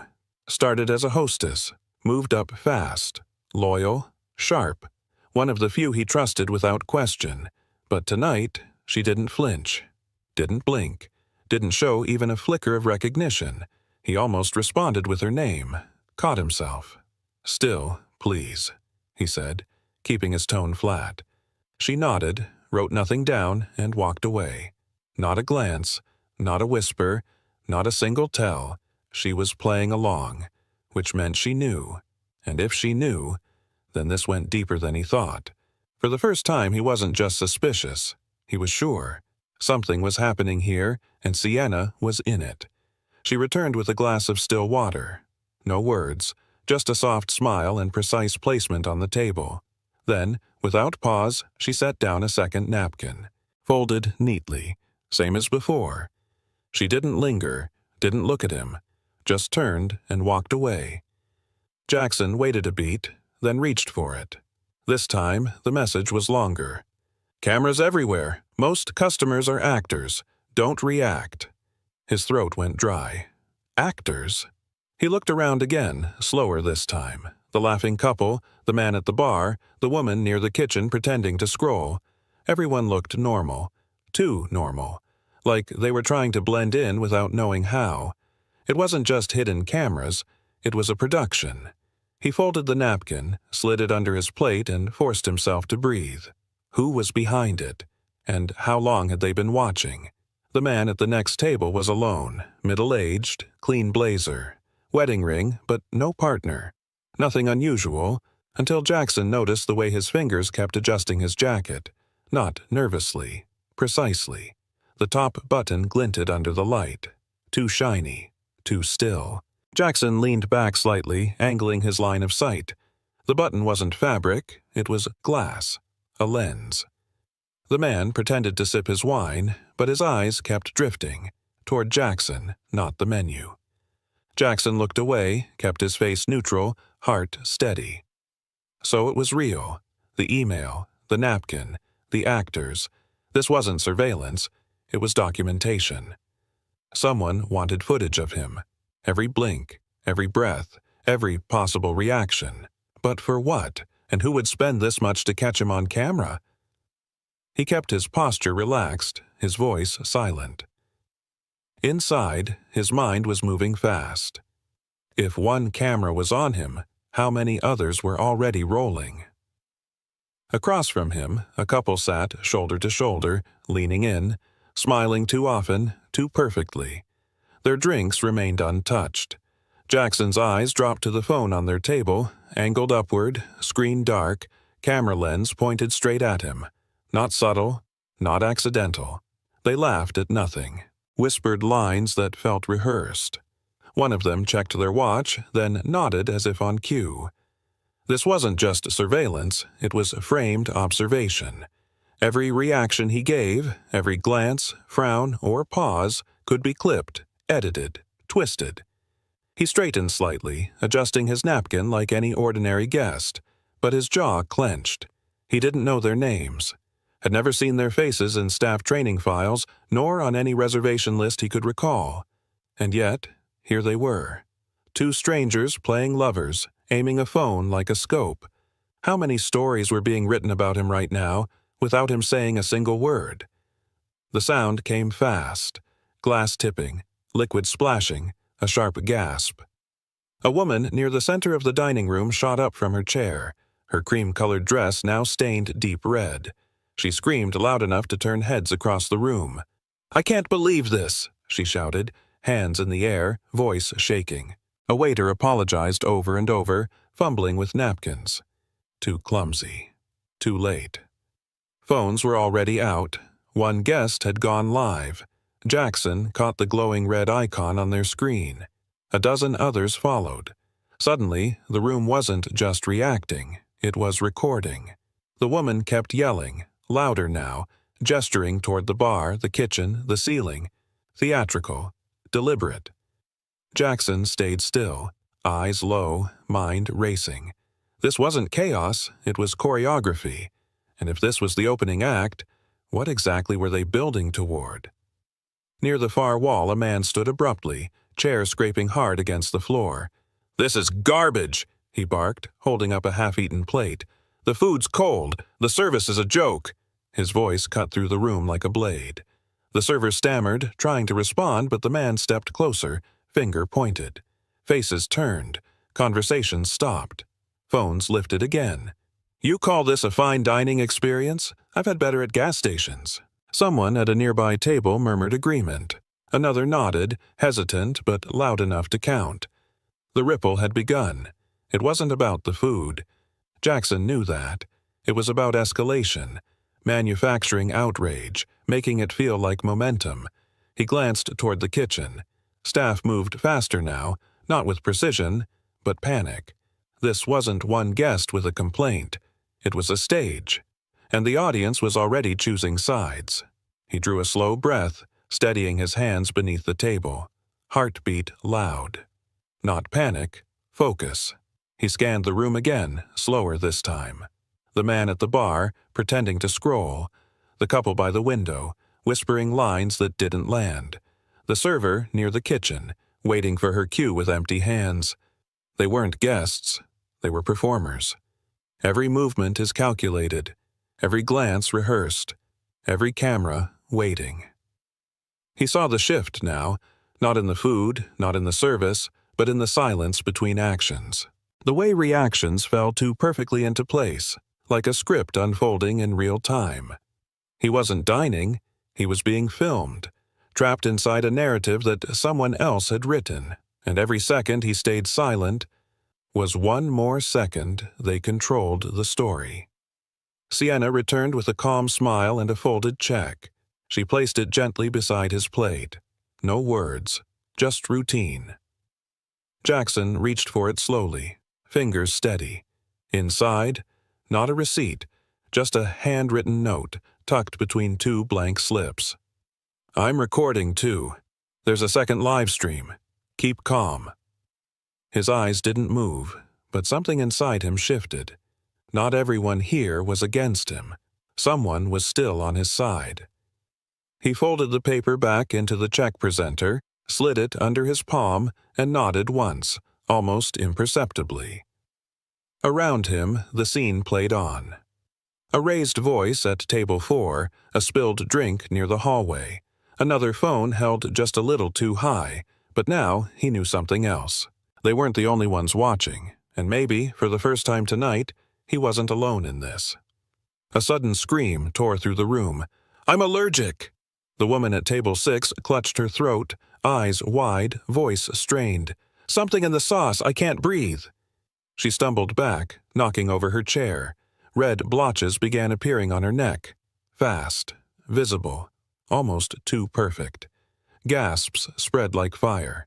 A man beside her, maybe a boyfriend, maybe not, shouted for help.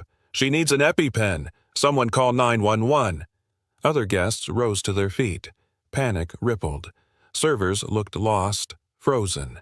Phones went up again. One live-streamed the scene with a shaking caption. "Fine dining nearly kills woman over allergy." Jackson stayed seated, eyes fixed on the woman. Her hands trembled just enough to sell the fear, but her breathing was steady. No sweat, no wheezing. He'd seen real reactions before. This wasn't one, it was a performance, staged for outrage. And it was working. A voice erupted from the kitchen, harsh, furious. "Get it right, or get out of my kitchen!" It echoed through the restaurant, loud enough for every table to hear. Jackson turned slightly, catching a glimpse through the pass window. A man in a chef's coat stood shouting at a younger cook, gesturing wildly with a ladle in one hand. The staff froze. Guests stared. Another wave of cameras lifted. But Jackson didn't flinch. Because that wasn't Roberto. Roberto had been head chef at Aurelia for 5 years. Brilliant, focused, and completely mute since a car accident 2 years ago. He hadn't spoken a word since. The man yelling in the kitchen wore Roberto's coat, had his build, his haircut. But it wasn't him. It was an actor, planted for drama. The lie wasn't just in the words, it was in the volume. And now, Jackson knew someone was rewriting his restaurant's reality from the inside out. A loud crash shattered the tense silence. A server, young, wide-eyed, had tripped near table 12. A full bowl of soup launched from her tray and spilled across a guest's open laptop. Steam rose. So did voices. "My files!" the man shouted, pushing back from the table. His hands flailed, frantic. His screen now dripped broth and something else. Jackson squinted. Floating in the mess, unmistakably clear, a cockroach. Legs curled, body limp, riding the oily surface like a final insult. Gasps exploded around the room. Phones zoomed in. Someone screamed. "This place is disgusting!" the man cried, pointing at the soup. "Is that even food?" The woman next to him began dry heaving, hands over her mouth. Jackson's stomach clenched, not from nausea, but fury. That insect hadn't come from his kitchen. It had come from a script, planted perfectly, timed precisely, designed to go viral. This wasn't chaos, it was choreography. The fake allergy, the screaming chef, the roach in the soup, every beat hit with surgical timing. Too clean, too exact. Jackson leaned back in his seat, forcing a sip of water to steady his breath. Someone's directing this. This isn't about one bad review. It's an execution, a takedown. His eyes moved across the room. The performers weren't reacting, they were delivering. Guests weren't panicking, they were amplifying. Each moment was louder than the last, and every camera was pointed at him. The man behind this didn't just want to ruin Aurelia, he wanted Jackson to break, to lose composure, to lash out, to give them the perfect villain on camera. But he wouldn't. Not yet. Because now he was sure of one thing. This was personal. Jackson's eyes scanned the far side of the room. Near the bar, half shielded behind a tall plant, stood a man adjusting a camera rig. He wore a sharp navy blazer, calm in the storm, hands steady, eyes focused. Directing, not filming. Then he turned, and Jackson's blood ran cold. Sharp jawline, a faint scar above the left brow. Those cold, calculating eyes. Eli Cross, alive. Jackson's pulse thudded in his ears. For a second, the room disappeared. The servers, the guests, the noise. Just that face. 7 years ago, Eli had died in a fire. Their first restaurant reduced to ash. An accident. Or so Jackson believed.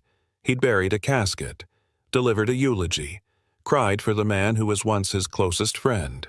Now that ghost stood 20 feet away, orchestrating Jackson's destruction with chilling ease. Eli looked up, met Jackson's stare, and smirked. This wasn't a setup. It was a resurrection. Jackson froze. His hand tightened around the glass, knuckles white. But his mind was no longer in the restaurant. It was 7 years ago. A smaller space, dim lights, loud laughter. Aurelia's first location, just him and Eli, sleeves rolled, dreaming big. They built it from scratch. Spent nights scrubbing floors, arguing over wine lists, falling asleep on crates of produce. Eli was more than a partner. He was family. Then came the fire. A faulty wire, or so the report said. The building collapsed before sunrise. Eli was inside. Or so everyone believed. Jackson remembered the funeral, the closed casket, the guilt. He'd spoken to an empty box, voice shaking, thinking he'd failed his best friend. Now, that same best friend stood across the room, alive, calm, and targeting him. What had happened that night, and what turned Eli into this? Jackson's heart pounded with one question. Had he ever really known him at all? Eli didn't look away. He raised his wine glass slowly, deliberate. Eyes locked on Jackson's. Not a toast, a challenge. The overhead lights caught the red swirl of Pinot as the glass tilted. His expression never shifted. Calm, calculated, cold. Then came the smirk. That signature Eli grin, once full of charm, now hollow, weaponized. Jackson felt a chill crawl down his spine. A tiny red light blinked near Eli's table. One of the hidden cameras zoomed in, centering on Jackson's face, framing his shock, his silence. He was being cornered, emotionally, visually, publicly. Across the room, actors kept up their chaos. But for Jackson, time narrowed to one frame. Eli. Wine. The unspoken message behind the stare. "You're on my stage now." Jackson clenched his jaw, held his stare. If Eli wanted a show, he'd get one. But it wouldn't end the way he planned. Sienna appeared again, her steps precise, voice low but urgent as she set down a dessert menu Jackson hadn't asked for. "Don't look up," she whispered without moving her lips. 12 cameras. They're live streaming. The whole setup's meant to break you, in public. Jackson's hands froze mid-motion. 12. Every blink now felt monitored, every twitch a potential meme. Sienna kept her composure, eyes scanning the room. They want humiliation, not truth. You cry, explode, beg, it's all content. He nodded slightly, his pulse pounding in his ears. He couldn't let them win, couldn't give them a second of weakness. Outside, the world was watching a train wreck they thought was real. Inside, Jackson felt a storm gathering. Rage, betrayal, but also clarity. Sienna took the menu back. Her parting whisper, "They think you're cornered. You're not." Jackson exhaled slowly. If they were going to air his downfall, they'd better be ready for the sequel. Jackson's fingers trembled under the table, barely brushing the fork. But on the surface, calm. He sliced into the steak with practiced ease, chewed, swallowed, eyes half-lidded, expression unreadable, as if he were just another man savoring dinner. Inside, his mind raced, every breath timed, every movement rehearsed for the invisible audience. He could feel Eli's eyes on him. Cameras tracked his every blink. He chewed again, this time slower, the taste fading beneath adrenaline. From the corner of his eye, a lens focused in tighter. Let them watch. Let them record every second of what they thought was his unraveling. He wouldn't flinch. Not yet. Suspense wasn't just noise. It was silence that stretched. That gripped. And right now, Jackson was the still point in a hurricane of lies. He reached into his jacket pocket slowly, deliberately, pulled out his phone. For a second, he stared at the screen, then tapped, "Go live," no filters, no angle, just truth. The camera opened on his face, calm and centered. His voice steady but low enough to make people lean in. "They've been watching me all night. Now it's time they get watched back." He angled the camera across the dining room. The fake guests, the planted chaos, the actors mid-scene. "They want you to see a meltdown, a scandal. But here's what's really happening."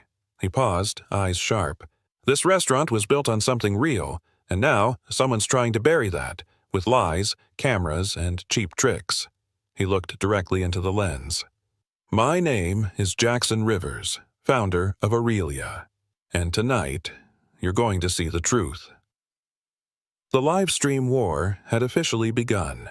Jackson angled the camera toward the woman still clutching her throat, the red marks now oddly faded. She claimed a shellfish allergy, he said calmly. Said it was the sauce. Then he turned the camera back to himself. But here's the thing. Aurelia doesn't serve seafood on Fridays. We never have. It's in our staff manual. It's on our prep schedule. Ask any real employee. His voice sharpened, not loud, just surgical. So, either she's lying, or she's reacting to an ingredient we never used. He zoomed in slightly on the untouched plate at her table. No bite marks, no utensils moved. No waiter ever served that dish. Gasps rose from nearby tables. Not actors this time, but real diners starting to connect the dots. Jackson met the lens again. You wanted a scandal? Fine. Let's start with the script you forgot to double-check. The truth wasn't just out. It was live. Jackson turned his phone toward the kitchen pass. Moments earlier, the man in the chef's coat had been shouting orders. Now he stood still, back turned, pretending to plate something. That man just screamed at his staff, Jackson said, voice controlled. Slammed a ladle, put on a show. He paused. But the real Roberto, our executive chef, hasn't spoken a word in 2 years. He lost his voice in a car accident. Vocal cords damaged. Permanent. A beat of silence. Then, so either that's a medical miracle, or that man is an actor. Gasps. Murmurs. Even some cameras lowered. Jackson walked a few steps closer, keeping his phone steady. We don't hire frauds in our kitchen. We don't fake meltdowns. He looked straight into the lens. They planted him, just like they planted the rest. The lie wasn't slipping anymore. It was unraveling. Jackson glanced down at his screen, tapped once, then held the phone up for all to see. A preloaded video began to play. Grainy, black and white, time-stamped 2 nights ago. A dimly lit warehouse, folding chairs, a table stacked with envelopes. Eli stood at the center, calm, confident. Around him, familiar faces. Servers, guests, even the woman with the allergy scene, lined up one by one.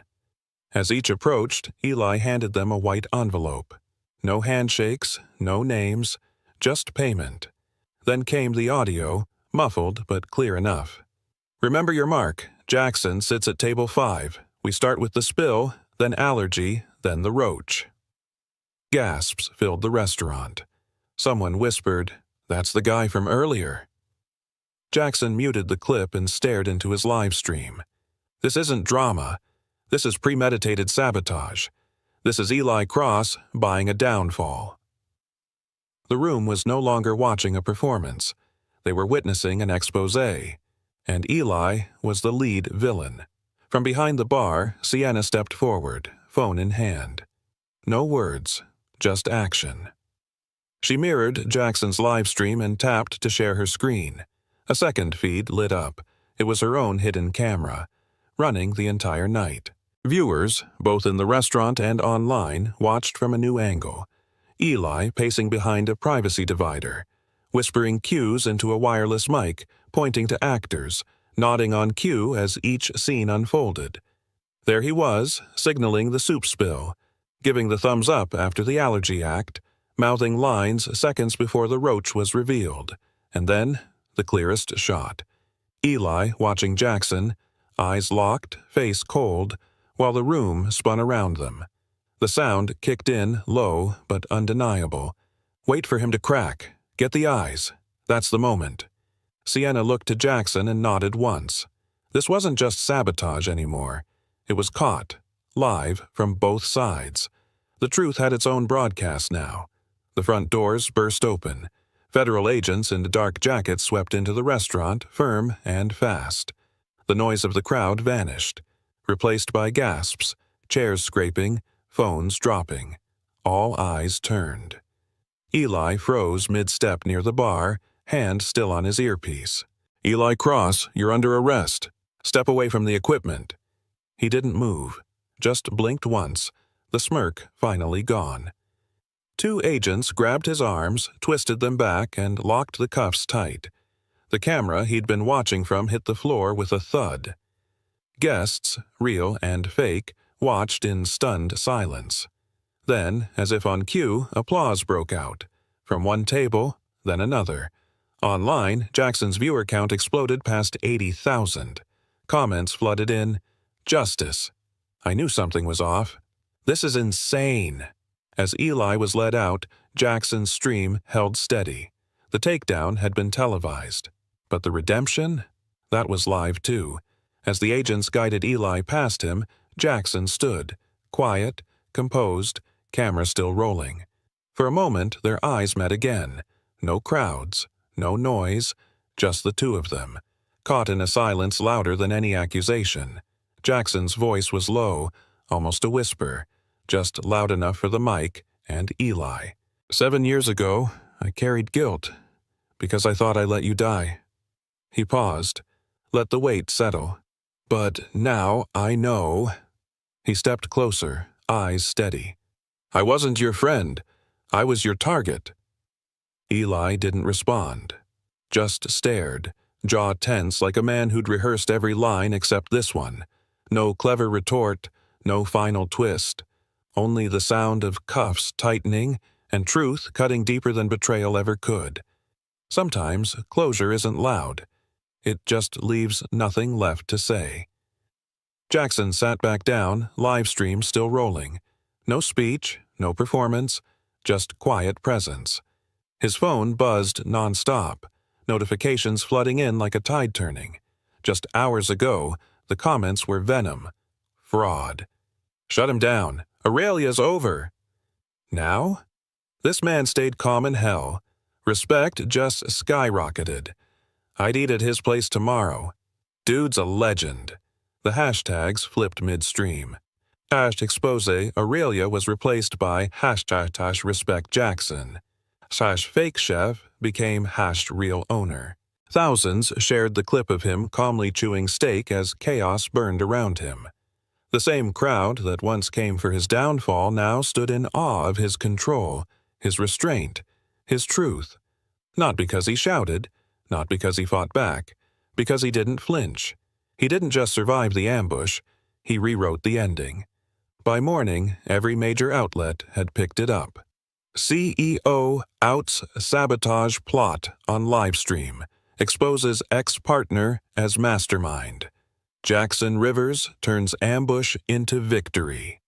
Live justice. Restaurant owner unmasks betrayal in real time. Screens flashed headlines over Jackson's steady frame at table 5, holding the camera, voice calm, truth razor sharp. Clips of Eli being cuffed. The fake chef's meltdown. The planted roach, dissected frame by frame. Commentators praised his restraint. Crisis experts called it a masterclass in public control. Morning shows ran highlight reels of Jackson's quote, "Now it's time they get watched back." His name wasn't trending for scandal anymore, it was trending for strength. No longer the silent CEO. Now, the man who didn't blink. The narrative had changed hands, and Jackson hadn't just protected his restaurant, he'd reclaimed his identity. Jackson glanced at his phone, still buzzing, still live. He let it run for one final second, then ended the stream with a single tap. No farewell, no words, just quiet. The restaurant around him was slowly returning to normal. Guests whispering, staff cleaning. The chaos fading like smoke after fire. He stood, adjusted his jacket, and walked. No applause, no spotlight. Each step steady, slow, leading him past tables that had once staged his downfall. He passed the wine bar, the window, the chair where Eli had once sat smiling. Then, through the back hallway, toward his office. No cameras followed, no reporters shouted his name, only his footsteps, echoing softly on tile. It wasn't victory he carried. It was release.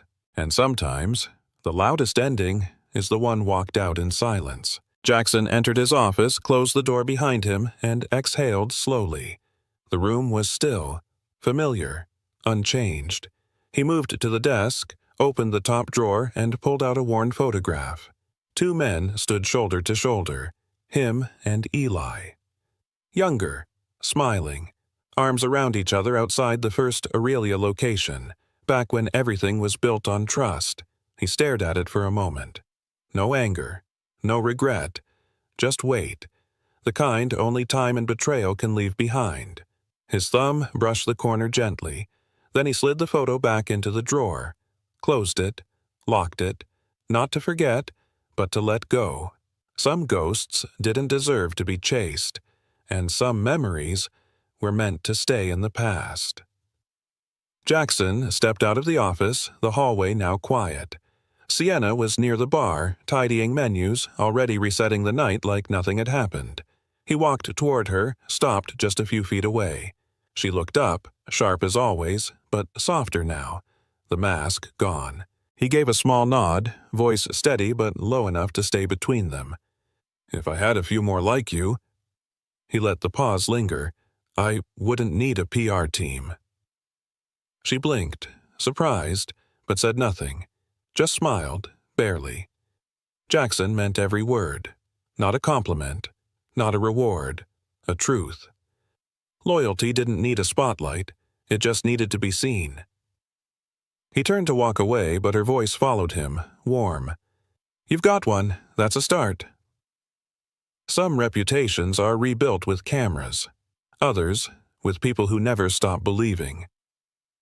Jackson reached into his pocket, then held out a small silver key, worn, familiar. Sienna looked at it, confused for a second. Then her eyes widened. He placed it gently in her palm. No ceremony, no big speech. "From now on," he said, "you run the floor." She didn't respond right away, just stared at the key, silent weight in her hand. "You've already been doing it," he added, quieter. "Now it's just official."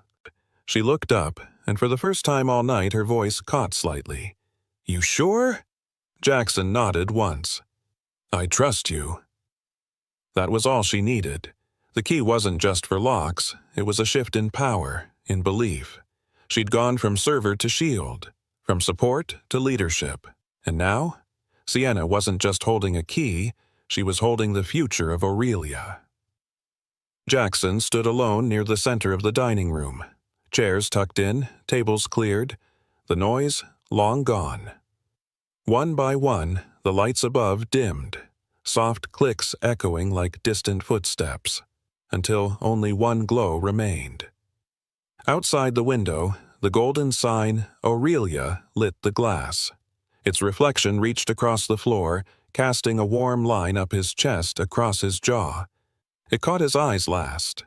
He didn't smile. He didn't move. Just stood there, still, grounded, bathed in the light of a name that had almost been torn apart. There were no cheers, no audience left. Just the hum of silence and the pulse of quiet endurance. This wasn't about victory. It was about what remained standing after the firestorm passed. And tonight, that was him. Jackson Rivers, unchanged, but never the same. Jackson's voice returned, calm, quiet, steady. Not to a crowd, but to the lens of his phone, now recording one final message. Reputation can be stolen, twisted, faked. He paused. But character? He looked straight into the camera. No one can take that from you. His face held the weight of every moment lived that night. And if the world believes a lie about you, will you stay silent? Or will you stand? The screen faded slowly to black, but his voice lingered. If you've ever been misunderstood, if you've ever been judged before you could speak, comment "Me too," because you're not alone. Silence. Then, like ripples, notifications began. One comment, then dozens, then hundreds. Me too. Me too. Me too. Truth doesn't just survive. It connects. We don't serve people like you. The words hit harder than expected. Jackson stood frozen at the counter. His coat was faded, torn at the elbow. His boots cracked. His face shadowed by a worn beanie. He looked like someone who hadn't had a warm bed in days. Chad, the cafe manager, didn't blink. His voice was cold, practiced. "There's a hygiene standard here. Please leave." No one looked up. The baristas behind the counter stayed silent. Customers glanced, then quickly turned back to their screens. Jackson pulled out a wrinkled $5 bill. "I just want a regular coffee. That's enough, right?" Chad didn't even look at the money. "There's a convenience store down the block. Try there." Jackson's hand trembled slightly as he tucked the bill away. He turned, walked out slowly into the evening wind. No one knew. The man they'd just turned away was Jackson Miller, the founder of the roast place. Jackson knew what it felt like to be ignored, to be hungry, to be invisible. He grew up in a one-bedroom apartment in Brooklyn. 4 kids, 1 mother. She worked nights cleaning offices and days folding shirts at a laundromat. Dinner was peanut butter on old toast. Sometimes, just the smell of food from the hallway. At 9, he started delivering newspapers. Rain, snow, it didn't matter. He'd wrap the papers in plastic bags and pedal until his legs went numb. On weekends, he collected bottles. 50 cents meant a sandwich. $1 meant lunch for his little sister. His shoes always had holes. His notebooks were passed down from 3 grades above. But he never felt poor at home. His mother made sure of that. She'd smile, brush his hair, and say, "You don't need much to have worth." Years later, Jackson still carried those words, but standing outside his own cafe, empty-handed, he wondered if anyone still believed them. The first cafe opened with barely enough chairs, second-hand tables, mismatched mugs, but on the wall, behind the counter, hung a wooden sign. "Coffee is meant to be shared." Jackson carved the letters himself. Not fancy, not polished, just honest. People came. Not just for the coffee, but for what the space gave them. Warmth, quiet, safety. A bus driver on break. A teenage mom with a stroller. A man who always sat by the window counting coins, never asked for much. No one was rushed. No one was judged. Every free refill was a message. You matter, even if the world says otherwise. Jackson believed in that a simple cup placed gently on the table could tell someone they weren't alone. Now, watching his cafe from across the street, he wondered when the sign was taken down, and why no one seemed to miss it. She couldn't have been more than 24, tidy ponytail, tired eyes, hands moving fast but gentle. Emma slid a small bag across the counter. Inside, a muffin, yesterday's batch. She whispered to the man with the worn coat, "Here, it's still good." He smiled, grateful, but before he could say thank you, a voice cut through the hum. "Emma!" Chad marched over, jaw clenched. "You're not here to give things away. That's theft." Emma looked down. "I don't care," he snapped. "Do it again, and you're done here." The cafe fell quiet for a second. No one stepped in. No one met her eyes, except one man sitting by the window, half hidden in shadow. He saw everything. He clenched his jaw, because the girl Chad humiliated was the only person still holding on to what the roast place once stood for. A man in dusty work boots stepped inside, hard hat in hand, sweat on his collar. He walked up politely. "Just a coffee. Small," he said, voice low. Chad barely looked at him. "We're about to clean the kitchen. Come back in an hour." The kitchen wasn't closing. The machines were still humming. The man nodded quietly. He turned around and left, coffeeless. Minutes later, a woman in heels stepped in. Chad rushed to greet her. "Miss Holloway, your latte's ready. I saved your favorite table." In the corner, Emma wiped down trays.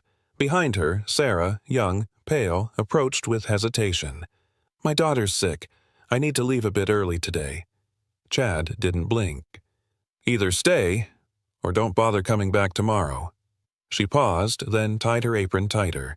Jackson saw it all, from his quiet seat, the imbalance, the quiet fear, and the way dignity was being traded for tips and survival. Hoy Chat GPT.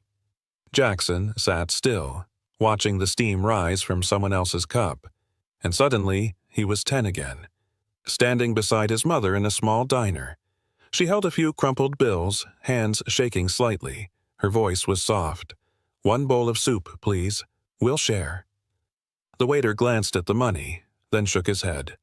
"No sharing allowed. 1 order per person." They left without eating. Outside it had started to snow. That night Jackson promised himself, If he ever built something, even a food cart, it would be a place where no one felt small. That promise became the roast place. Not a business, a refuge, a room where dignity came free with every cup. But now, seeing people turned away from his own walls, he wondered if he'd failed. Not just the people outside, but the woman who once left hungry, holding his hand. The cafe looked the same. Wooden counters, warm lighting. But the soul felt missing. Jackson watched the room with quiet eyes. People came in, placed orders, left. No warmth, no glances, just routine. He thought about the sign, the one he carved with blistered hands. Coffee is meant to be shared. Was that still true here? He glanced at the staff. Tired. Tight smiles. No one spoke unless they had to. His fingers curled slightly on the table. Not in anger, but doubt. Had he built something that outgrew its own heart? Had growth turned into greed? He wasn't sure when it changed. Maybe it didn't happen all at once. Maybe it faded, quietly, while he was too busy expanding, too far to feel it. And for the first time in years, Jackson asked himself a question he wasn't sure he wanted the answer to. Did I let this happen? The next morning, Jackson came back. Same coat, same beanie. He blended into the sidewalk like part of the pavement. He didn't enter right away, just sat across the street on a cold bench, holding a cheap phone with cracked edges. Every 10 minutes he took notes, not names, behaviors. Who was served? Who was ignored? How long someone waited? Who smiled? Who didn't? By day 3, he had a pattern. The wealthy were greeted. The rest were filtered out, subtly but surely. He stepped in only once each day, ordering the same small black coffee. No one remembered his face, or maybe they didn't care to, but Jackson remembered every detail, every glance, every dismissal. Each visit raised a new question. How far had this place drifted? And how much of that drift was his fault? Behind the counter, tucked between invoices and shift schedules, was a slim black notebook. Unmarked, ordinary, but not harmless. Jackson spotted it when Chad carelessly left it open. He watched from his usual corner, still invisible. Inside, a list. Handwritten names, short notes. Too loud. Cheap clothes. Weird smell. Takes up space. Next to each, a red underline. Some were regulars Jackson used to know by face. Now they were reduced to traits, labels, warnings. Chad flipped through the pages with calm precision. No service. Limited seating. Encourage takeout, he muttered to a trainee. These people don't match our brand image. Jackson felt his chest tighten, not from surprise, but from the sharp, quiet shame that this list existed in a place he built. A list that said, without saying it, "You're not welcome here." A man walked in, shirt damp with sweat. He didn't ask for coffee, just water. Emma filled a paper cup and handed it over without hesitation. "Here you go," she said softly. He nodded, grateful, and stepped outside. Chad saw the whole thing. He waited until the rush quieted, then pulled Emma aside near the sink. "No more freebies," he snapped. "This is a business, not a charity." Emma stayed quiet. "You're too emotional," he added, voice low but sharp. "That kind of softness gets people fired." Her eyes dropped to the floor. She didn't argue, didn't defend herself. She just nodded, barely. Jackson, watching from the back, clenched his jaw. The girl who gave a stranger a sip of water was now one mistake away from losing her job, and not a single coworker looked up. Fear had taught them silence. It started with a missing sticker. The bright blue sign that once read "Senior Discount 20% off" was gone from the register. Jackson noticed first. Then a college kid asked about the student rate. Chad shrugged. "Not available at this location anymore." No notice, no explanation. The changes came quiet, one by one. Punch cards for low-income families? Discontinued. Morning specials for early workers? Removed from the board. Chad called it streamlining. "Focus on premium service," he said. "No need to attract people who only buy drip coffee." Jackson listened from the corner table. His coffee tasted bitterer that day.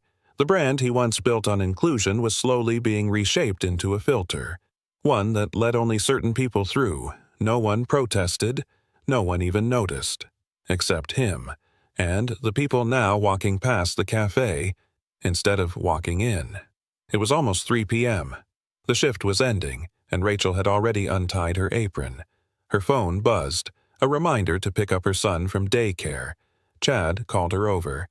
"Melissa called in sick. I need you to stay until close." I can't today," Rachel said gently. "I have no one else to watch my boy." Chad didn't flinch. "You want this job or not?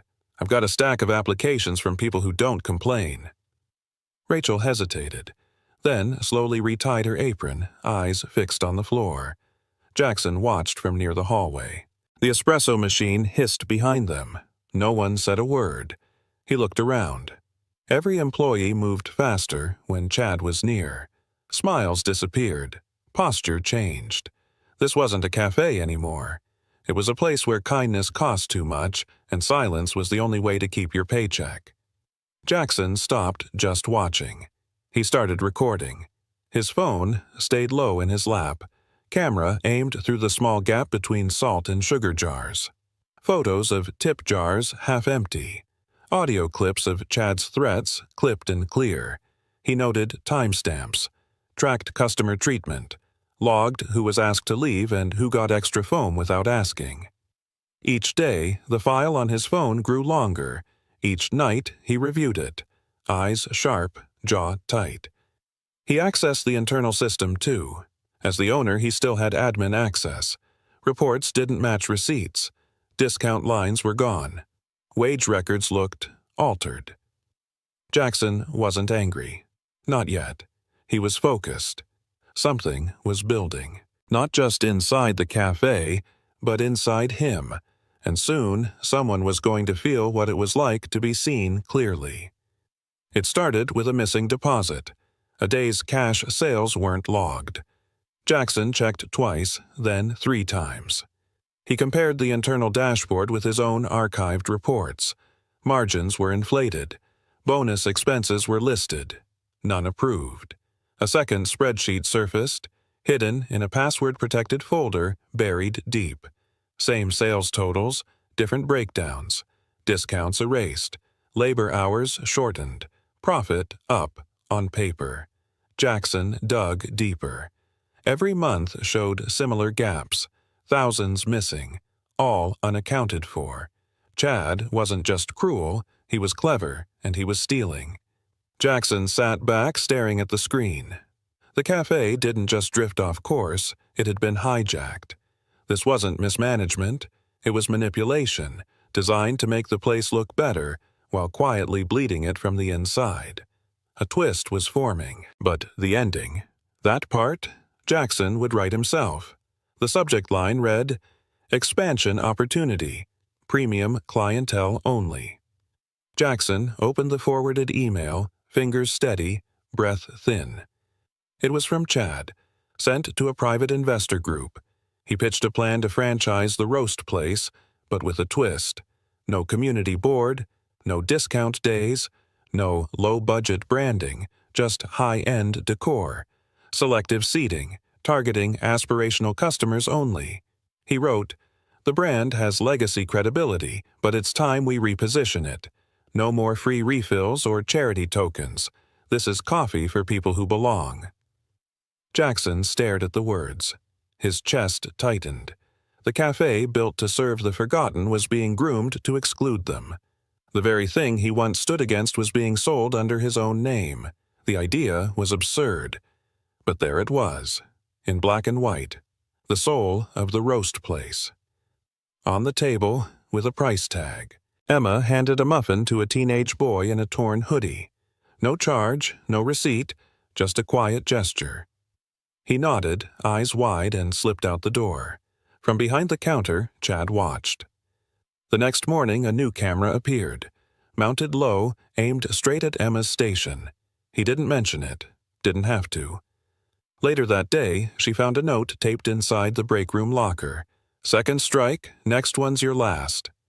Jackson noticed how her smile faded after that. She moved quieter, looked down more. Still kind, but cautious. She gave less, watched her corners. The warmth in her hands hadn't disappeared. It was just hidden behind fear. He knew the signs. Emma wasn't just at risk of being fired. She was being hunted for doing the one thing the cafe used to celebrate, for showing care, in a place that was once built on it. It was tucked inside a drawer beneath stacks of payroll sheets, a small, leather-bound notebook, unlabeled, worn at the edges. Jackson opened it slowly. Inside, names, all staff, all marked, each with short notes beside them, easily influenced. Low ambition, submissive. Then he saw it, Emma Parker underline, bold red. Too emotional, potential disruptor, remove within 30 days. His fingers gripped the page. The handwriting was unmistakably Chad's. There were others, too. Notes like, too soft, asks too many questions, gives freebies. Next to some names, X marks, fired. This wasn't management. This was quiet erasure. He stared at Emma's name, not for what it said, but for what it meant. Her kindness wasn't just disapproved of, it was officially targeted, and Jackson realized, if he stayed silent any longer, he'd be complicit. The cafe was quiet after the lunch rush. Emma refilled the napkin holder, humming faintly to herself. Chad stood nearby, arms crossed, watching. Then he muttered, just loud enough for Jackson to hear, "She's emotional garbage. Doesn't belong in a real team." Emma froze, just for a second. Then she turned around, smiled politely, and walked away. She didn't defend herself, didn't flinch, just kept working, hands steady, back straight. Jackson sat in the far corner. He heard every word. His knuckles pressed white against the ceramic cup. There were no customers around. No noise to blur the insult, just the sharp sting of it hanging in the air. He said nothing. Not yet. But, inside him, something cracked. It wasn't just about Emma anymore. It was about every quiet person who'd ever been crushed for daring to care. They stood by the back exit, near the bins. The night shift had just ended. Steam rose from Emma's coffee cup, clutched between cold fingers. Jackson, still in disguise, asked quietly, "Why do you stay, after everything?" Emma looked down, took a slow breath. "My mom's sick. I'm her only caregiver." She paused. "This job pays just enough to keep the lights on." Then her voice softened. "But that's not the only reason." She pointed toward the cafe. "Years ago, when I couldn't get hired anywhere, this place gave me a chance. No judgment. Just room to breathe." Her eyes met his. "I stay because someone has to remember what this place was, what it meant." Jackson didn't answer. He couldn't, because in that moment he realized Emma wasn't weak. She was the only one still fighting for his dream. It was near closing. Most chairs were stacked. The lights dimmed. Emma moved from table to table, wiping each surface with slow, careful strokes, her shoulders heavy, her eyes tired. Jackson sat alone, hood low, watching. She paused at the last table, rested both hands on the cloth. A single tear dropped onto the wood, vanishing into the grain. She didn't wipe it, didn't hide it. She just kept going. That image locked itself in Jackson's mind, the quiet dignity of someone carrying more than anyone saw. And for him, something shifted. He'd built the roast place to protect people like her, people who gave more than they took. Now, that same place was wearing her down. He couldn't watch another day, couldn't stay silent. Jackson stood up slowly, and in his chest, one clear thought. It's time. At 10:42 p.m., Jackson opened his laptop. He logged in, not as himself, but through an old admin alias tied to corporate systems. Subject line, urgent staff meeting, strategic investor visit. He crafted it carefully. Formal tone, subtle pressure, a hint of opportunity. Potential expansion funding. Presence required. Be prepared to impress. He hit send. One click, and every employee at that location had it. Chad would see it first thing in the morning. He'd dress sharp, control the room, try to impress a ghost that didn't exist. Jackson closed the laptop and exhaled. Everything he'd seen, heard, recorded, was coming to a point. The timer had started. He had 10 hours until the meeting. 10 hours until truth stepped through the door. And Chad? He had no idea who was about to walk in. Chad stood in the back office, sleeves rolled, tie loose. He clicked through slides on his laptop, grinning. A gold-accented logo. Glossy tables, filtered lighting. Buzzwords everywhere. Elevated experience, premium audience, selective ambiance. In bold letters, one phrase. Redefining coffee culture, one class at a time. He rehearsed his pitch out loud. Within 6 months, no one walking in here will order a plain black coffee. We'll raise the floor. No discounts, no freeloaders, no clutter. He paused, smiled. No one poor will set foot in here again. He truly believed it. That luxury equaled value. That community diluted brand. Across the cafe, Emma arranged chairs, unaware. Jackson, not far behind her, quietly listened. What once started as warmth in a paper cup was now being rebranded into cold exclusivity. And Chad couldn't see. He wasn't pitching growth. He was selling rot in a polished box. By 10:20 a.m., the cafe was spotless. Counters wiped. Pastries aligned like display pieces. The staff-only door creaked open. Inside, the team stood shoulder to shoulder. No one spoke. Emma stood near the back, arms crossed tight. She bit her lip, eyes darting toward the door. Next to her, Tyler fiddled with a pen cap. Rachel checked her watch twice in 1 minute. The air felt thick, like something was about to break. Chad paced in front of the screen, rehearsing lines under his breath. He looked at his team like actors in a performance. "Smile when he walks in. Keep it sharp," he muttered. The investor, no one had seen, no one had met. Jackson watched from the hallway, unseen. This wasn't a staff meeting. It was a silent countdown, and no one knew what was about to land. The door opened at 10:30 sharp. All eyes turned. Jackson walked in. Same tattered coat, scuffed boots, and quiet steps. He didn't smile. He didn't look around. He headed straight for the center of the room. Chad's jaw clenched. "What is this? Security!" 2 baristas froze, uncertain. Chad barked louder. "Get him out, now!" But Jackson didn't flinch. He reached into his pocket, not for a wallet, but a folded paper. He placed it on the counter beside the projector, then looked up. "I won't be long." Chad stormed forward, finger raised. "You don't belong here. This is a private."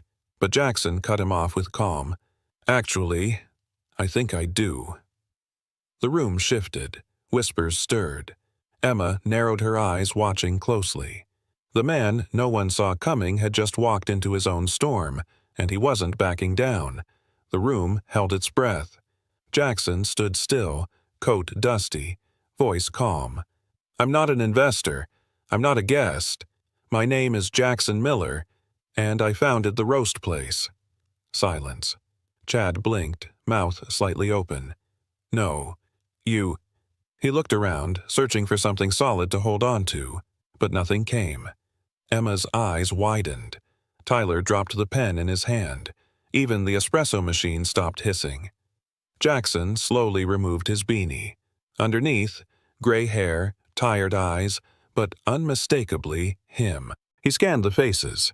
Some confused, some ashamed, some relieved. Then he looked at Chad. "Before we talk about your future here," he said, "I think everyone deserves to know what you've done." And just like that, the power shifted. The room was no longer his. It was Jackson's. Jackson opened his laptop. 1 click, screen mirrored. The projector lit up the wall, brighter than Chad's forced smile. "Let's start here," Jackson said, voice even. "Slide 1, mismatched sales reports, 2 spreadsheets, 1 real, 1 doctored." Murmurs rippled. Slide 2, audio. Chad's voice, crystal clear. Cut the cash report by 300. No one checks the drawer on Thursdays. Slide 3. Email thread. Subject: rebrand proposal, eliminate discounts. Phrases in bold: poverty doesn't sell. Turn this place into a space for people who matter. Slide 4. Personal bonus logs, unauthorized, inflated, backdated, names erased, figures doubled. Chad's face went pale. That is not. Jackson didn't raise his voice. He just let the silence grow, let the shame settle in. Because the worst kind of spotlight is the one you turn on yourself and forget someone was watching all along. Chad stepped forward, face flushed, voice shaking beneath forced confidence. "You don't understand," he said. "I was under pressure. We had targets to meet, deadlines, rising costs." He gestured toward the screen, the numbers still glowing behind him. "I wasn't stealing. I was optimizing, streamlining the model. That's how business works now." No one moved. Emma crossed her arms. Rachel raised an eyebrow. Even Tyler, always silent, took a small step back from Chad's side. Chad's voice cracked. "I kept this place running when you were gone. Sure, I made hard calls, but I did what I had to." Jackson didn't blink. He let the words hang, let them echo, because everyone in that room knew this wasn't about efficiency. It was about greed, dressed up in excuses, and excuses don't save you when the truth is louder than your voice. Jackson turned from Chad, calm and clear. "But there's one person here who never forgot what this cafe was built for." He looked across the room, right at Emma. She didn't rewrite reports. She didn't chase investors or bonuses. She just showed up, day after day, tired, underpaid, disrespected, and still chose kindness. Emma blinked. A silence wrapped around her. Jackson took a breath. "She's the reason I still recognize this place.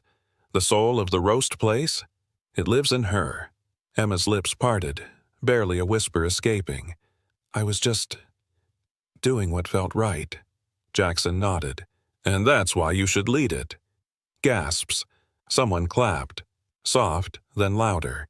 Because in that moment, Emma went from overlooked barista to the heartbeat of everything that mattered. Jackson stepped forward, voice steady, heart full. "As of today," he said, "Emma Parker is the new general manager of the roast place." For a moment, just stillness, then one clap, and then another, and then the room erupted. Emma stood frozen, eyes wide, mouth open but silent. Her co-workers smiled, real smiles, for the first time in months. Rachel hugged her. Tyler fist-bumped the air. And Chad? He stood pale, shoulders sunken, sweat at his collar. The room no longer looked at him. They'd stopped listening the moment Jackson named what they already knew in their hearts. Chad didn't speak. He couldn't. Because what collapsed wasn't just his role. It was the illusion that fear would always lead. Emma looked at Jackson, voice trembling. "Are you sure?" He smiled. "I've never been more sure of anything." The front door opened with a soft chime. 2 officers stepped in, calm and firm. The room quieted instantly. "Chad Whitmore?" one asked. He straightened, caught off guard. "Yeah, what's this about?" Jackson handed over a folder.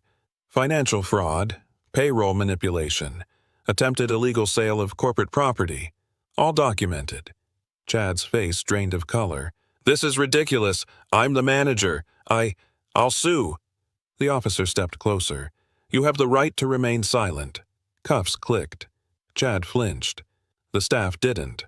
Not a word of protest. Not a glance of sympathy. As he was led out, he turned back one last time. But no one looked at him. They were looking at Emma, now standing where he used to stand.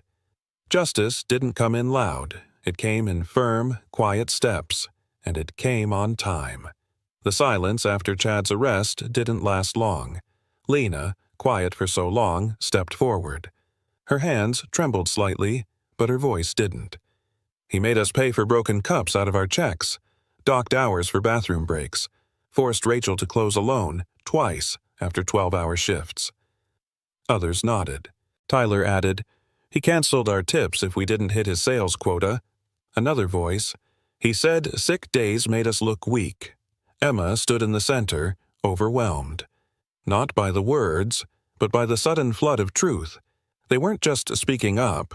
They were standing with her, one by one, breaking their silence. Not out of fear, but relief. Jackson watched from the edge of the room, and for the first time, the cafe didn't feel heavy. It felt like something was breathing again, together. The staff gathered near the counter. No one was rushing, no orders being shouted, just quiet, steady breath, like something long held had finally been let go. Jackson looked around the room. His gaze moved slowly, from Lena, still holding her apron, to Rachel, wiping a corner of her eye. He swallowed hard. "This cafe," he said softly, "was never built for profit first. It was built to welcome, to warm, to hold space for people who had none." A pause. "And today, it becomes that place again."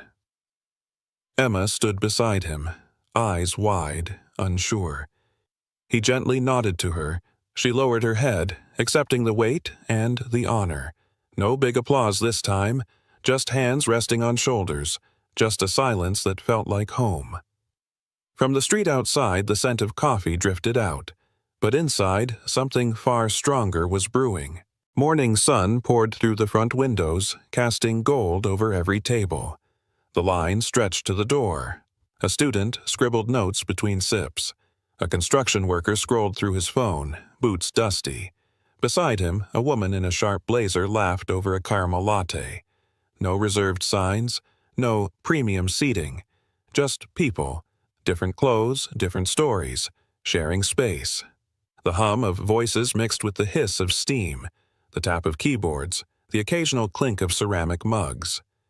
On the wall behind the counter, an old wooden sign had returned.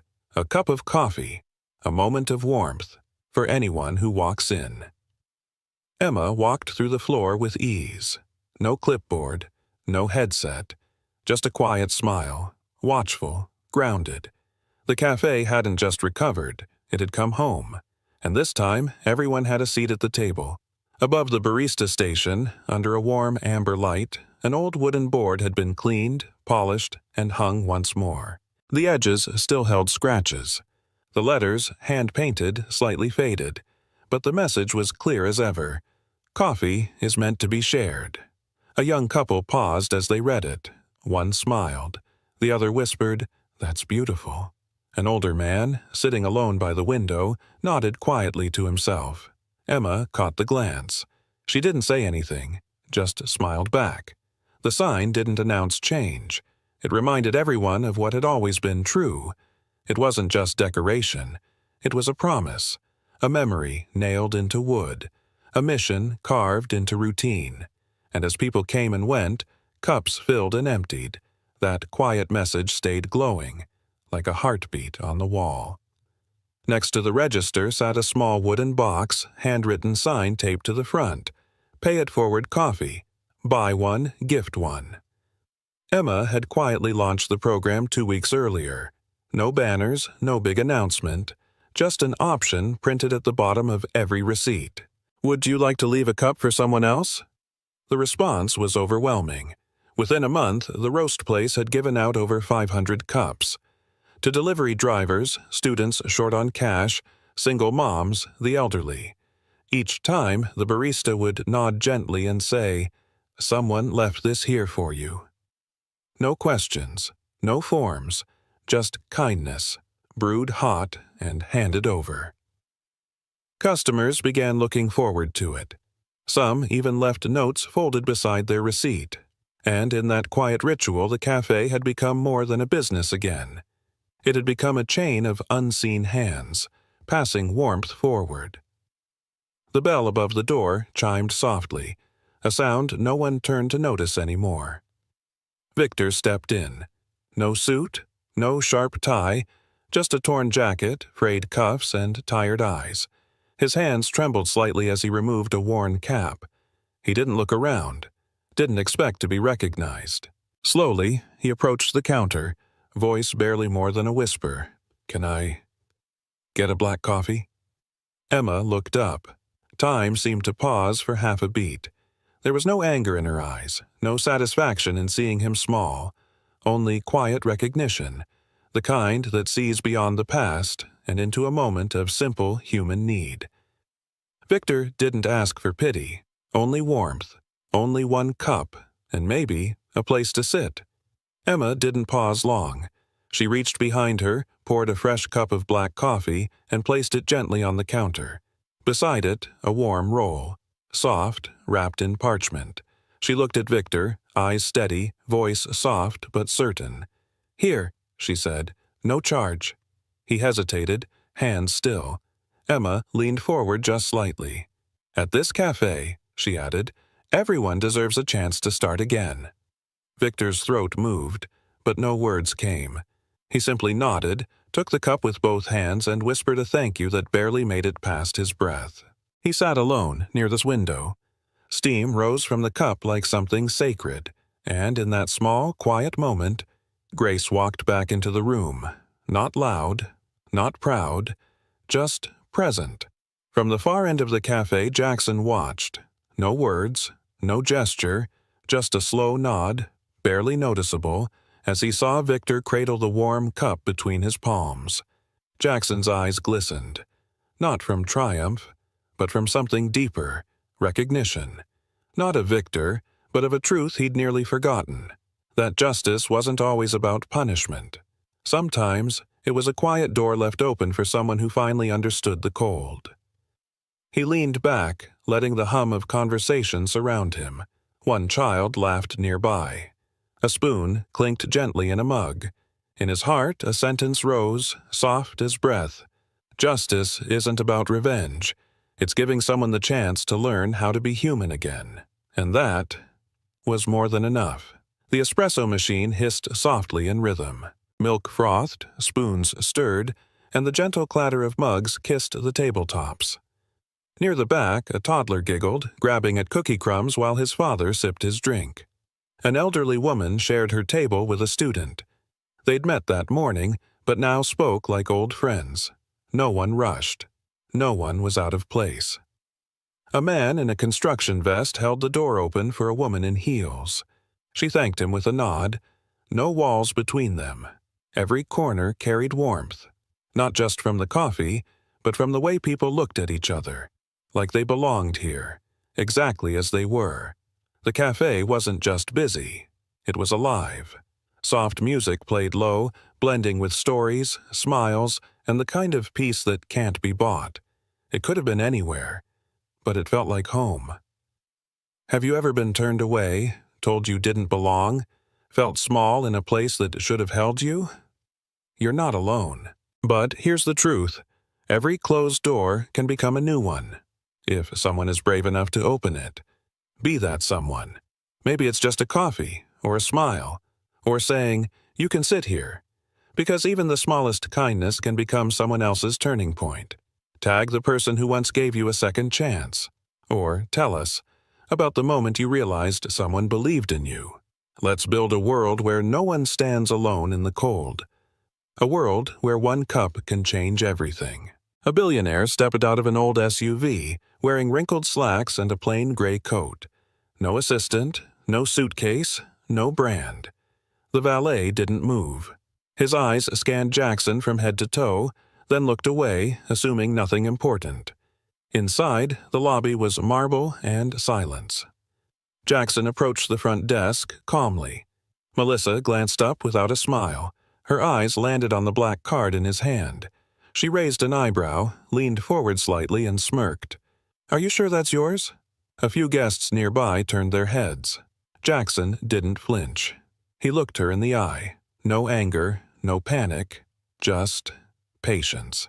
She held the card like it was suspicious, like it didn't belong to someone who dressed like him. But in 5 minutes, this room would freeze. In 5 minutes, names would be remembered. In 5 minutes, $2.8 billion would walk away. And no one saw it coming. Jackson looked up slowly. His eyes weren't angry. They were tired, disappointed.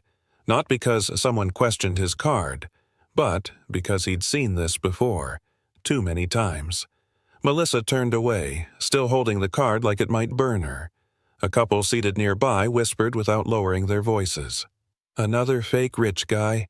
Happens every week." Jackson heard it. He always did. He just never reacted.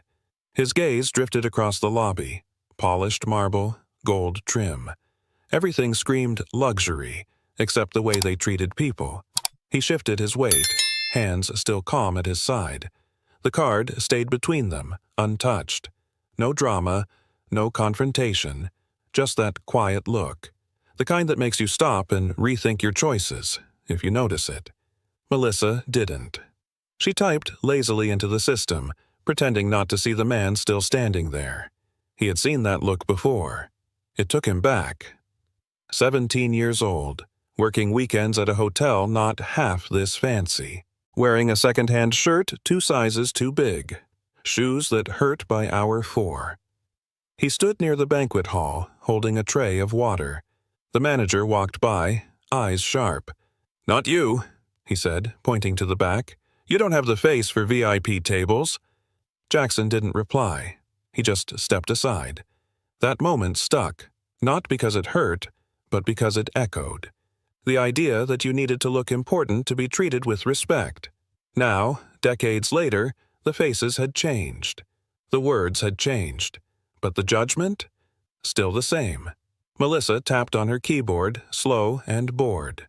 Jackson's eyes stayed steady, but something in him had already moved. Jackson Cole, founder and CEO of Coltech Global, a company born from a garage and one broken laptop, now valued at over $40 billion.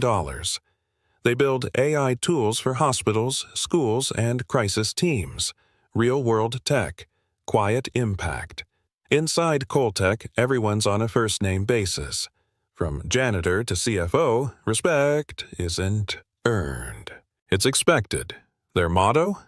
"We don't hire greatness, we grow it." Jackson never talked much in meetings, but when he did, he always said the same thing. "We treat people right. Not when it's easy, especially when it's not." Standing in that hotel lobby now, nothing about him screamed billionaire. No security, no designer watch. Just a man watching how people behave when they think you're no one. Melissa kept typing. She still hadn't looked up. Jackson slipped his phone from his coat pocket and tapped once. Victor answered on the first ring. "You landed?" "Yeah," Jackson said. "I'm already here." Victor sounded surprised. "No driver? No team?" Jackson kept his voice even. "I came early. Wanted to see how they treat people when they don't know who's watching." There was a pause. Victor knew this wasn't new. Jackson had done it before. A quiet visit. A test no one saw coming. "Text me when you're ready," Victor said. "I'll wait outside 5 more minutes," Jackson replied. "That should be enough." He hung up. The black card was still on the desk. Melissa was still pretending to search. Jackson took a slow breath, then stepped back. Not in retreat, but to observe. Some answers don't come from questions. They come from watching. Across the lobby, a small moment unfolded. A girl, maybe 8 years old, hurried to help an elderly woman struggling with her suitcase. 2 hands, 1 push. Simple, quiet kindness. The woman smiled. The girl smiled back, then disappeared into the crowd. Jackson saw all of it. His posture softened. His eyes, just for a second, warmed. Not because it was dramatic, but because it was real. That's the kind of culture he built. Not banners, not training slides, just people doing the right thing, when no one's keeping score. He glanced back at Melissa, still avoiding eye contact, still pretending. He said nothing, but inside he knew. That girl understood more about respect than most adults in this building, and that meant everything. He let out a slow breath and waited. Still calm, still watching. Jackson glanced down. His sleeve was slightly wrinkled. A faint coffee stain near the cuff. The corner of his phone was cracked. A chip from years ago. He never replaced it. It still worked. Behind him, a man in a sharp navy suit stepped forward. Polished shoes, gold cufflinks. He snapped his fingers at the valet. "Hey, front, now." The valet rushed over without hesitation. Jackson didn't move, didn't react. He'd seen this dynamic too many times. Respect delivered by assumption. Service based on appearance. Melissa still hadn't looked up. She moved the mouse in slow circles, like stalling was part of the job. Jackson tucked his phone away, adjusting his sleeve. He wasn't ashamed of what he wore. But the room was telling him, again, what mattered here. And it wasn't character. Time moved. Service didn't. Jackson remained at the counter, hand steady, expression calm. But nothing changed. Melissa didn't meet his eyes. She clicked the keyboard once, then again. Pointless movements. Finally, with a sigh, she waved a hand without looking up. "We're busy. Please wait for the actual guest to arrive." A few guests nearby chuckled under their breath. Jackson didn't speak. Not yet.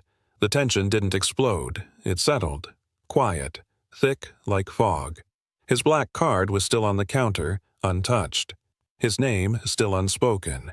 He glanced once at the guest log screen. The name Jackson Cole was clearly listed. Top row, presidential suite, confirmed. But Melissa never checked. She had already decided who he was, and in that moment he knew. This wasn't just a delay, this was a statement. The glass doors opened again. A tall European man entered. Crisp blazer, designer luggage. He looked like money, and that was enough. Melissa's posture changed instantly. She straightened her back, smiled, and stepped away from her screen. "Good afternoon, sir. Can I offer you some water while you check in?" She motioned toward the minibar behind the desk. Chilled glass, lemon wedge, napkin folded just right. Jackson watched without blinking. Same desk, same hour, different rules.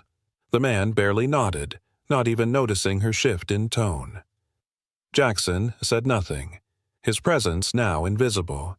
He wasn't angry, but he was listening to every silent message they didn't realize they were sending. Because some bias doesn't yell, it whispers, and it whispers loudest when people think they're being polite. Jackson spoke, finally. "Could you check the name Jackson Cole? It should be under the presidential suite." Melissa didn't blink. She gave a slow, deliberate nod, then turned to the screen. Her fingers hovered above the keyboard. Tapped once, paused, tapped again, lightly, aimlessly. She squinted at the monitor, lips pressed tight, then leaned back in her chair. "Nope," she said flatly. "Nothing under that name." He waited. She glanced at him again, lips curling slightly. "Are you sure you're at the right hotel?" The tone wasn't rude. It was worse, dismissive, as if she already knew the answer. Jackson didn't respond.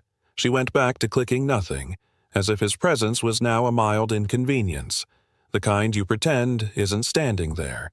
But he remained still, because sometimes the most valuable lesson is letting people show you who they are.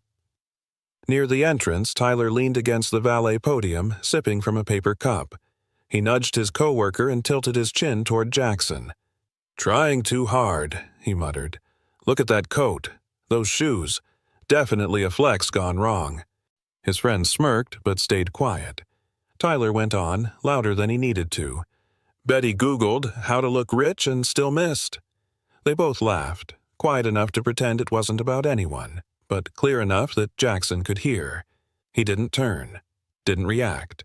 The moment wasn't new. People like Tyler had always existed, the type who mistake polish for power and silence for weakness. Jackson shifted his stance slightly, shoulders back. He wasn't embarrassed. He wasn't surprised. He was noting it, filing it away. Because sometimes disrespect isn't loud. It just comes wrapped in small voices behind your back.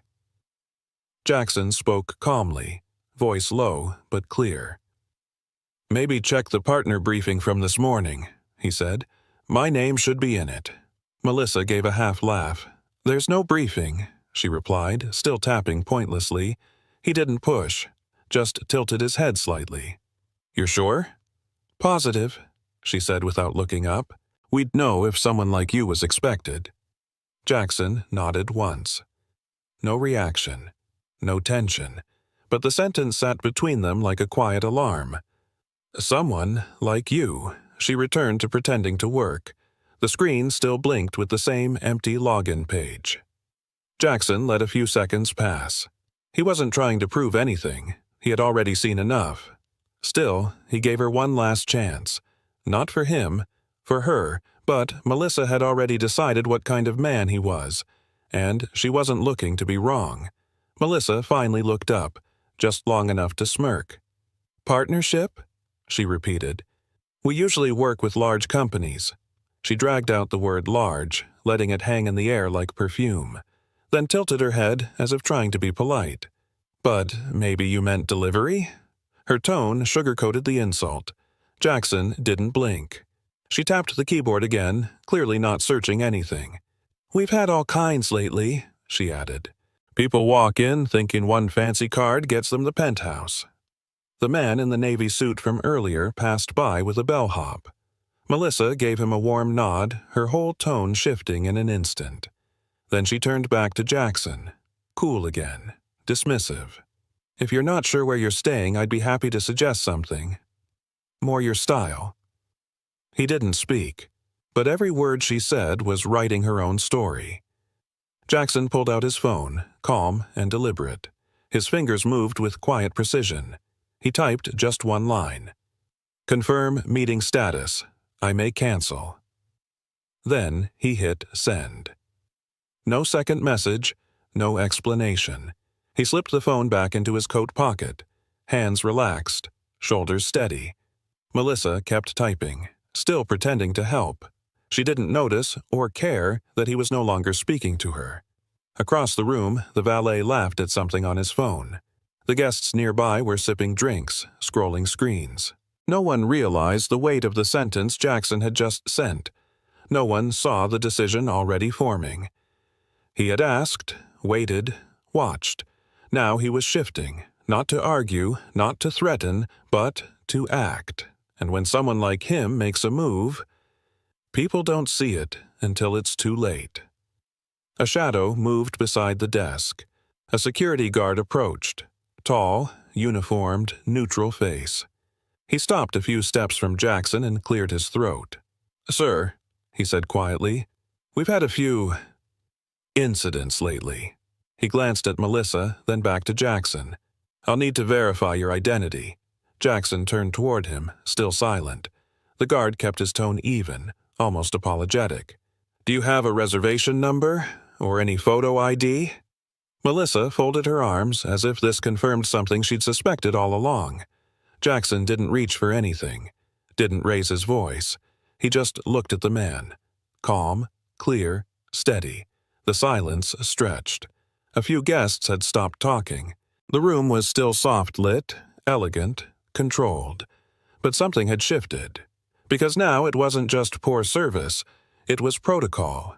And protocol, when shaped by assumption, becomes something uglier. Near the lounge chairs, a young woman watched quietly. Emily. Mid-20s, tourist backpack at her feet, latte in hand. She'd seen the exchange, the tone, the looks. She wasn't sure what was happening, but she knew enough. She lowered her cup and slipped her phone from her jacket. No big moves, no flash. Just a subtle tilt, screen half covered by her scarf. She hit record. The frame caught Jackson from the side. Calm. Still. The security guard in front of him. Melissa standing stiff behind the desk, arms crossed. Emily didn't zoom, didn't comment. She just watched through her lens, silent and steady. Sometimes the truth doesn't shout. It unfolds slowly, frame by frame. And sometimes all it takes is one quiet witness to show the world what really happened. Jackson's lips curved, just slightly. Not amusement, not anger, something quieter, measured. He pulled out his phone again. One tap, one contact. His voice was low, almost casual. "Send the car to the front entrance," he said. Pause. "Now." Then he ended the call. No further words, no looks. He placed the phone back into his coat pocket with care. Melissa blinked, but said nothing. The security guard shifted, unsure whether to step back or stay. Jackson's face returned to stillness. He wasn't bluffing. He wasn't reacting. He was moving. Not loudly, not emotionally, but with clarity. Some people shout to show strength. Others whisper and change the entire room. The security guard held his ground. Jackson stayed where he was, unmoved. Not tense, just still. Behind a row of chairs, Emily whispered to the woman beside her. "They're humiliating him," she said, "and they don't even see it." The woman glanced at her, confused. Emily tilted her phone slightly, letting her watch the screen. "No yelling," she added. "No pushback. But look how calm he is. That's not confusion. That's restraint." The woman nodded slowly. At the front desk, Melissa sighed, tapping her nails on the counter. She hadn't checked the screen, hadn't checked his name. She was still sure he didn't belong. Emily kept filming. She didn't know who he was, yet, but something about this didn't sit right. Because sometimes it's not what people say, it's what they're allowed to say, and who they think they can say it to. Outside, the low hum of an engine broke the lobby's stillness. It grew louder, smooth, deep, unmistakable. A silver Rolls-Royce Phantom glided to the front entrance. Not rushed, not showy, just precise. The valet froze, eyes wide. So did the doorman. Neither moved at first. Inside, heads turned. The tone in the room shifted without a word. Emily lifted her phone higher. Her breath caught. "That's not a rideshare," she whispered. Melissa glanced toward the door, still unaware. Jackson didn't look. He didn't need to. He had heard the sound before. That engine wasn't just transportation, it was punctuation.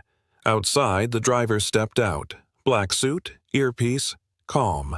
The rear door remained closed. Stillness held. And in that moment, without anyone stepping inside, the entire room began to understand.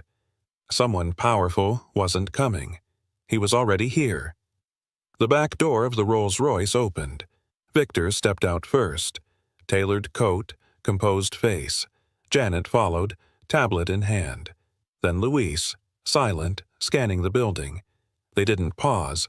They walked straight through the glass doors, heads high, footsteps even. Not looking around, just focused. Victor saw Jackson instantly. His face changed. Not surprised, just concerned. "Jackson," he said, loud enough for the room to hear. "Everything all right?" Silence fell. Melissa's smile dropped. The security guard took a step back. Emily stopped recording, just for a second. Janet and Luis joined beside Jackson like clockwork, calm and certain. Melissa stared. Her lips parted, but nothing came out. Victor turned toward her. "Is this the welcome you give to your partners?" No one moved. No one breathed. The man they ignored had just become the man in control, and it was too late to take anything back. Melissa's face drained of color. She stared at Victor, then at Jackson, like seeing him for the first time. Her voice cracked as she spoke. You're Mr. Jackson Cole?" The words barely landed, not because they weren't clear, but because they came too late. Jackson didn't answer. Victor looked toward her, calm but sharp. Janet checked her watch. Luis folded his arms.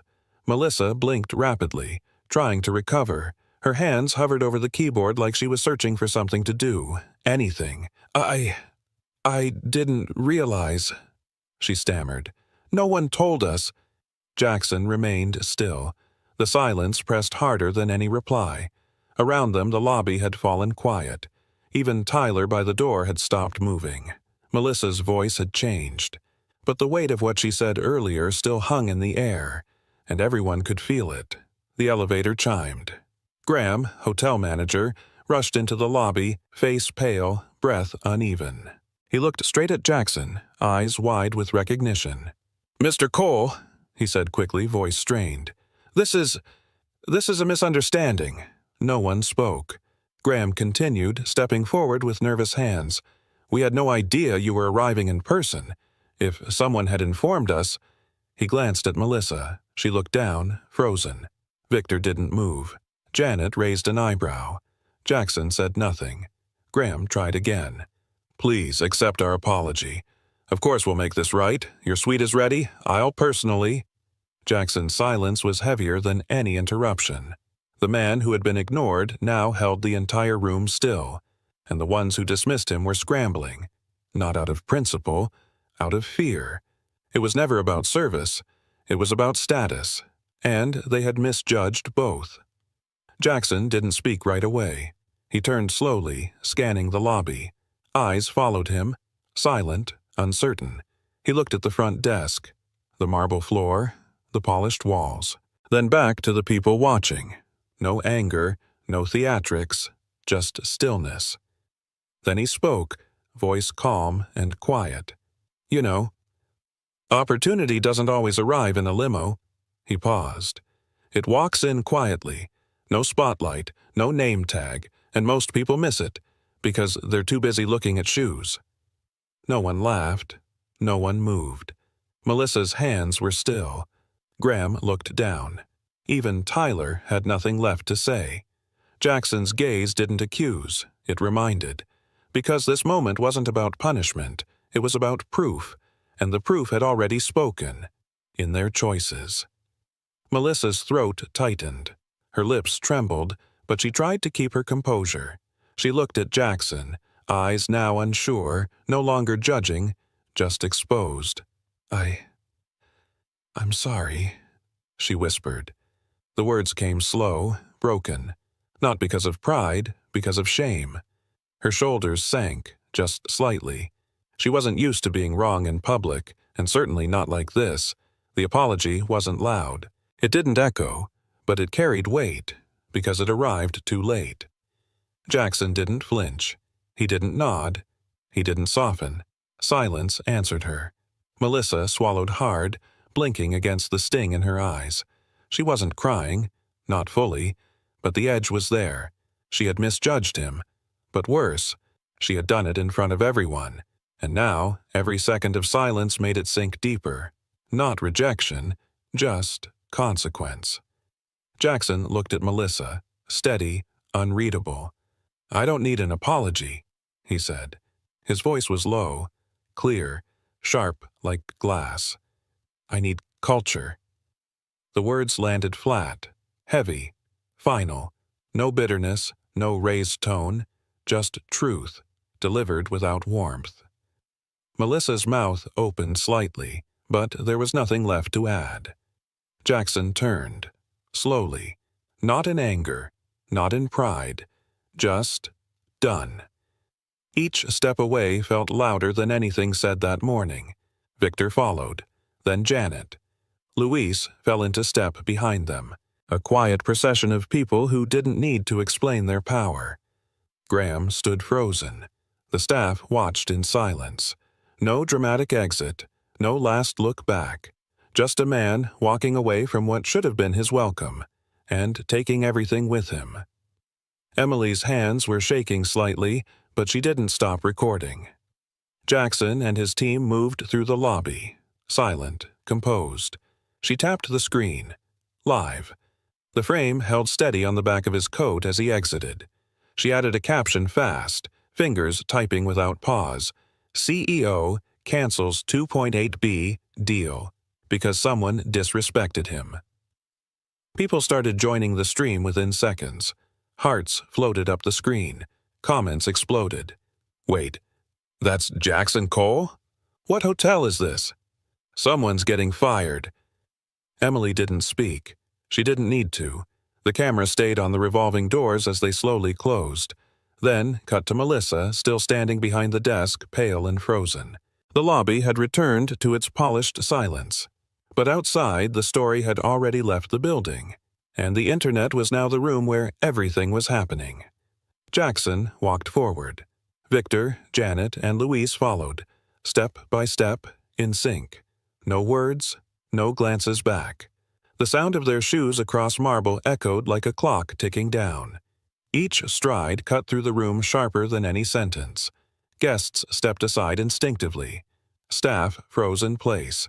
Even Tyler lowered his eyes. They didn't need badges or titles. Their presence said it all. Power didn't raise its voice. It moved quietly, with intention. No rushed exits, no slammed doors, just stillness in motion. As they passed the front desk, Melissa turned her face away. Graham didn't follow. The revolving door opened before they reached it, held by someone who now understood. In that silence, everything had been said, and everything lost. Because sometimes silence isn't the absence of sound. It's the sound of respect walking away. Melissa sank slowly into the chair behind the front desk, hands trembling, eyes unfocused. She wasn't crying, but the silence around her felt louder than shame. Across the lobby, Graham's phone buzzed. He checked the screen. A single line flashed. Crisis escalation, urgent. He hesitated, jaw tightening, then answered, "This is Graham." The voice on the other end was clipped, fast. "We're trending, global. You need to contain this now." He closed his eyes briefly, exhaling through his nose. Melissa looked up at him, her face asking a question she didn't dare say. Graham didn't respond. He was already walking toward the back office, phone pressed to his ear, footsteps sharp. Behind him, the lobby had become too clean, too quiet, the kind of quiet that comes right after everything goes wrong. And somewhere outside, the world had already moved faster than they could fix. 3 hours later, Emily's TikTok hit 2 million views. No paid boost, no hashtags, just timing, raw and real.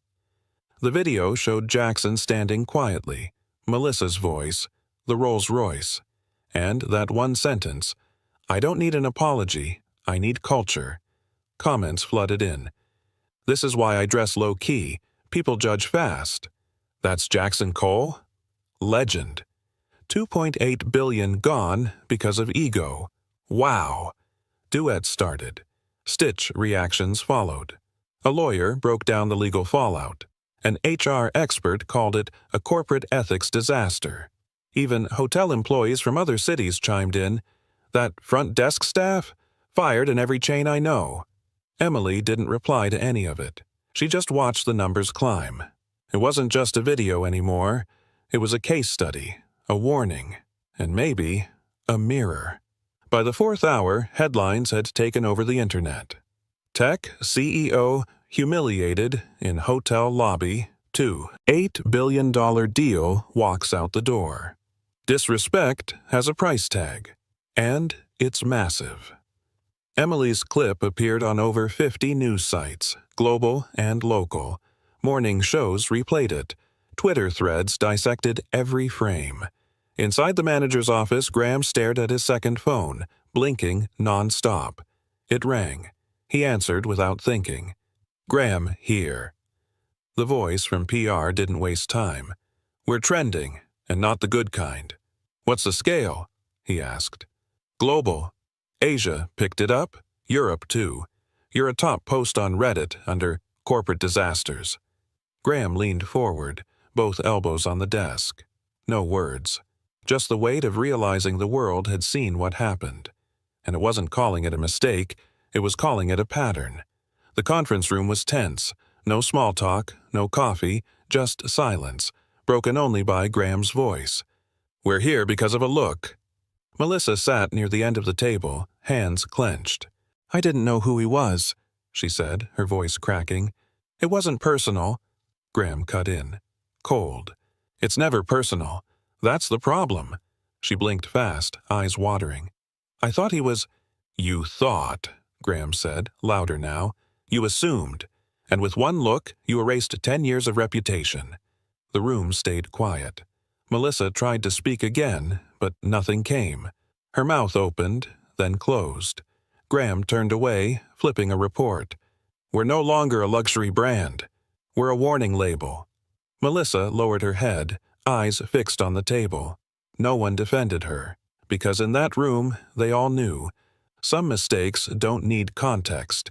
They just need consequences. At Coltech headquarters, the boardroom was closed to press. No leaks, no noise, just leaders around a long table. Janet slid 2 folders across to Jackson. "One is Ellington," she said. "They've sent a revised offer, public apology included. Jackson didn't touch the folder. Janet opened the second. The other is human stays. Smaller footprint but strong values. Transparent culture. Jackson glanced at the room. No hesitation. We don't partner with places that devalue people, he said. Simple, final, no debate. Janet nodded once, sliding the human stays folder forward. The rest of the board followed without a word. There was no need to justify it.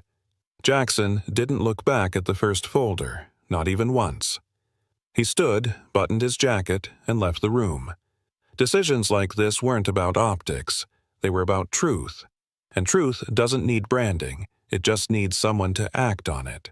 In Jackson's inbox, a message stood out. Subject line simple. Thank you. The sender's name, Arjun Mehta, a client, CEO of a logistics firm based in Mumbai. His words were clear, heartfelt. Years ago, I was denied access to a VIP lounge at a 5-star hotel, not because of how I dressed, but because I didn't look like who they expected. I walked away quietly. Watching you walk away for all of us made me feel seen. Thank you, Mr. Cole, for showing the world that dignity isn't negotiable. Jackson read it twice, then once more. He didn't reply right away. Didn't need to. The message wasn't just to him. It was to every person who's ever been overlooked, unheard, unseen. And somehow, it was louder than any press release ever could be. Coltech released a short press statement the next morning. We are proud to announce our strategic partnership with Human Stays, a brand that believes every guest is a guest of honor. No drama, no mention of the past, just a clean pivot toward values. Headlines followed fast. Coltech chooses culture over luxury. New alliance redefines hospitality standards. Within hours, Human Stays' website crashed from traffic. Stock analysts noted a small, steady rise in Coltech's shares, not from hype, but trust. Clients wrote in. Employees felt proud. Investors didn't flinch. Because the market saw more than just a deal. It saw clarity, direction, principle. Not everyone cared about slogans. But respect by default started trending anyway. Jackson didn't tweet, didn't post. He let the decision speak, and this time people listened. Emily sat under soft studio lights, mic clipped to her blouse. Across from her, the host leaned in. You had no idea who he was? She shook her head. None. Just another man being ignored. A clip played behind them, silent, powerful. Jackson, still. Melissa, dismissive. I didn't plan to film, Emily said, but his eyes, something in them said, this happens a lot. She paused, and I thought, if I don't show this, who will? The audience went quiet. She looked up. It wasn't about a CEO or a hotel. It was about how fast people decide who matters. Online, the clip from her interview trended instantly, not because she was famous, but because she spoke what others had felt for years. Sometimes doing the right thing starts with simply not looking away. Jackson sat alone, fingers resting on the keyboard. Subject, one thing that matters. He typed slowly, deliberately. We can't control how others see us, but we can always choose how we treat them. A pause, then more. Kindness isn't weakness. Respect isn't earned. It's owed by default. That's who we are at Coltech, not just when the cameras are on, but especially when no one's watching. He read it back. No edits, no overthinking. Thanks for showing up every day with your minds sharp and your hearts open. Send. Across the company, New York, Berlin, Singapore, screens lit up with the message. Some employees smiled, some nodded quietly. A few just leaned back and felt proud. It wasn't just a memo, it was a mirror. Night wrapped the city in silence. From the 49th floor, Jackson stood still, face toward the glass. Below, the skyline shimmered, busy, loud, blind. His hand touched the cold pane. Not to push, just to feel. He didn't blink, didn't speak, just breathed once, slow and deep. No victory pose, no glass of scotch, only stillness. In that silence, something settled. Not revenge, not pride, just the quiet knowing. That was enough. Behind him, the room remained dark. No movement, no sound. Then, one light flicked off. The city kept glowing, but his floor faded to black. Nothing dramatic, nothing announced. Just a man, a moment. And the kind of power that never needs noise. Respect isn't a reward. It isn't earned by clothes, titles, or cards. It doesn't wait for introductions. It doesn't need proof. Respect is the starting point, not the finish line. It's not a gesture you extend only to those who look the part. It's how you greet a stranger. It's how you speak when no one is watching. It's what you owe before you even know who someone is. Because decency isn't extra, and dignity isn't negotiable. You don't need a billion-dollar contract to justify treating someone like a human being. You just need the courage to not assume you know who stands in front of you. That courage changes rooms. It changes cultures. It changes outcomes. Respect isn't a gift you hand out when convenient. It's the default, always. Have you ever been judged too quickly? Misread, misunderstood, misplaced? If you know that sting, leave a comment. I know that feeling. Because this isn't just Jackson's story. It's ours. It's the quiet moments we've all lived, where someone looked past us, or spoke down to us, or assumed we didn't belong. But silence doesn't change anything. Silence keeps the cycle alive. So, here's your choice. Will you scroll on, like nothing happened? Or will you speak? Will you stand? Because every time you share, comment, or reflect, you're not just reacting. You're choosing a side. And the world notices. They always do. So what will it be? Will you act or stay silent, like most do? True power doesn't need to announce itself. It doesn't raise its voice. It doesn't prove anything. It enters the room without noise. It listens. It watches. And when it leaves, it takes the deal with it. That's the kind of power Jackson carried. Not loud, not flashy, but absolute. He didn't fight, he didn't explain. He just chose differently, and in doing so, he rewrote what leadership looks like. It's not about control, it's about choice. About walking away when respect isn't mutual. About knowing your value, and not waiting for permission to act on it. True power walks in quietly, and walks out with your biggest opportunity. The story ends here, but what if this was only the beginning? Undercover boss. Orders a hot dog. Freezes when the chef makes a shocking confession. Undercover boss orders hot dog at his own joint, then realizes his entire system has been compromised a rainy afternoon. A disguised CEO, and one hot dog that nearly exposed a multi-million-dollar fraud. When Jackson, the undercover founder of Bun Boss, sat down at an old hot dog stand, he only wanted answers. But what he got was a confession from a weary chef with everything to lose, and just days later, a break-in, a missing payment, a daughter at risk of losing college. The empire Jackson built was being bled from within, by someone who once called him brother. Now, he's not just fighting for his company. He's fighting to restore something more fragile, trust. One lie destroyed a friendship. One promise might save a future. Comment 1 if you've ever been let down by someone you trusted. And stay until the end to see what happens when justice, second chances, and one Chicago-style hot dog collide.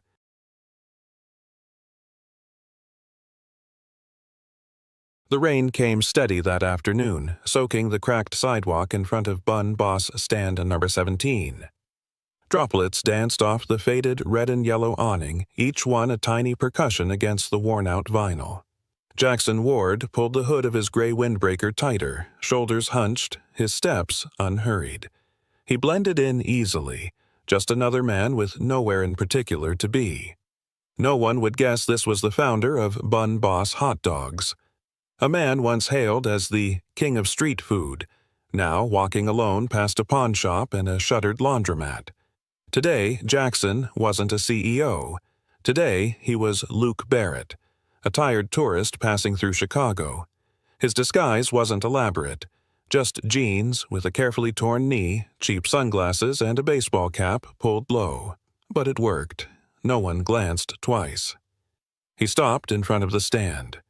This place had history. It was one of the original 20, a corner unit with rusted signage and peeling posters. Corporate reports showed decent traffic but shrinking profits. Accounting said normal variance. Jackson felt something else. Off. He stepped inside. The bell above the door gave a cheerful ding, completely out of place in the somber, grease-scented air. The smell hit him hard. Grilled meat, steamed buns, a tang of mustard and relish. It smelled like the beginning. At the counter, 3 office workers were grabbing quick lunches, their chatter muffled by the sizzle of the grill. Behind the counter stood one man, salt and pepper hair pulled back into a short ponytail. Name tag, Eddie. He looked to be in his mid-50s. Strong hands, tired eyes. His apron was clean, but old. The way he moved said he'd done this every day for years. Jackson took a seat at the far end on a red vinyl stool with a cracked edge. He stared at the laminated menu as if he didn't know every item by heart. Eddie approached with a pad and pen. "What can I get you?" Jackson forced a slight drawl. "First time here. What's good?" Eddie's smile didn't quite reach his eyes. "Everything's good. That's why we're still here." Something in the way he said it made Jackson pause. A flicker of bitterness? Resignation. Eddie pointed at the board. "Chicago style's our signature. Or Coney if you want it messy." "Chicago style." Jackson nodded. "And coffee. Black." Eddie nodded once, turning back toward the grill. Jackson scanned the space. The walls still had posters from 2 ad campaigns ago. The light above the register flickered faintly. The tip jar held a few crumpled bills. The equipment was clean, but old. Held together with care, not budget. Nothing obvious. And yet... "You from around here?" Jackson asked as Eddie returned with the coffee. "Been here 14 years, Eddie said, his hands already moving with practiced rhythm. "Started while I was getting my associate's degree. Blinked, and now my kid's in college." He gave a small, dry laugh. "Seen a lot of changes?" Jackson asked gently. Eddie paused just for a second, then shrugged. "Some things change. Some just stay broken." He glanced up toward the flickering light. "Corporate's supposed to fix that. Still waiting since December." Jackson raised an eyebrow. Bun Boss had a strict 72-hour maintenance policy. "Seems like a place like this should be a gold mine," he said casually. Eddie's hands stiffened, just briefly. "Used to be," he said. "Should be. But numbers don't match up. Haven't for a while." Jackson leaned in slightly. "Maybe it's the economy." Eddie's voice dropped lower. "Economy's not the problem." A beat, then, "Look, I shouldn't be talking like this. My wife says I talk too much. One day, it'll get me in real trouble." The bell rang. The office workers left, leaving the place quiet except for the rain. "Sometimes it's easier talking to a stranger," Jackson offered. "No expectations, no consequences." Eddie looked at him, really looked, and then nodded, almost to himself. "You seem like a decent guy," he said. "But, trust me, you don't want to hear what's wrong with a failing hot dog stand." He slid the plate across the counter. "On the house. Welcome to town." "I insist on paying," Jackson said, placing a $20 on the counter. "Keep the change." Eddie raised an eyebrow. "Most drifters don't tip like that."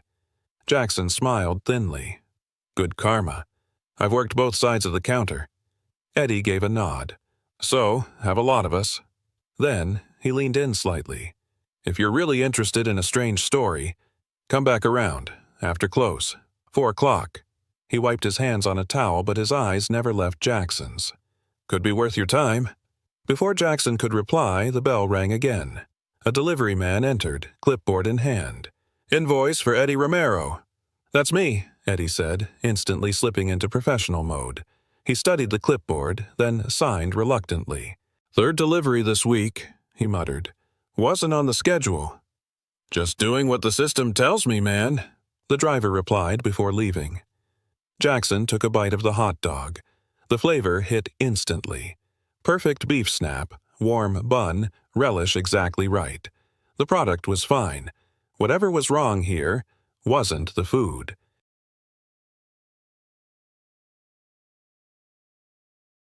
Jackson finished the last bite of his hot dog as the rain softened into a mist outside.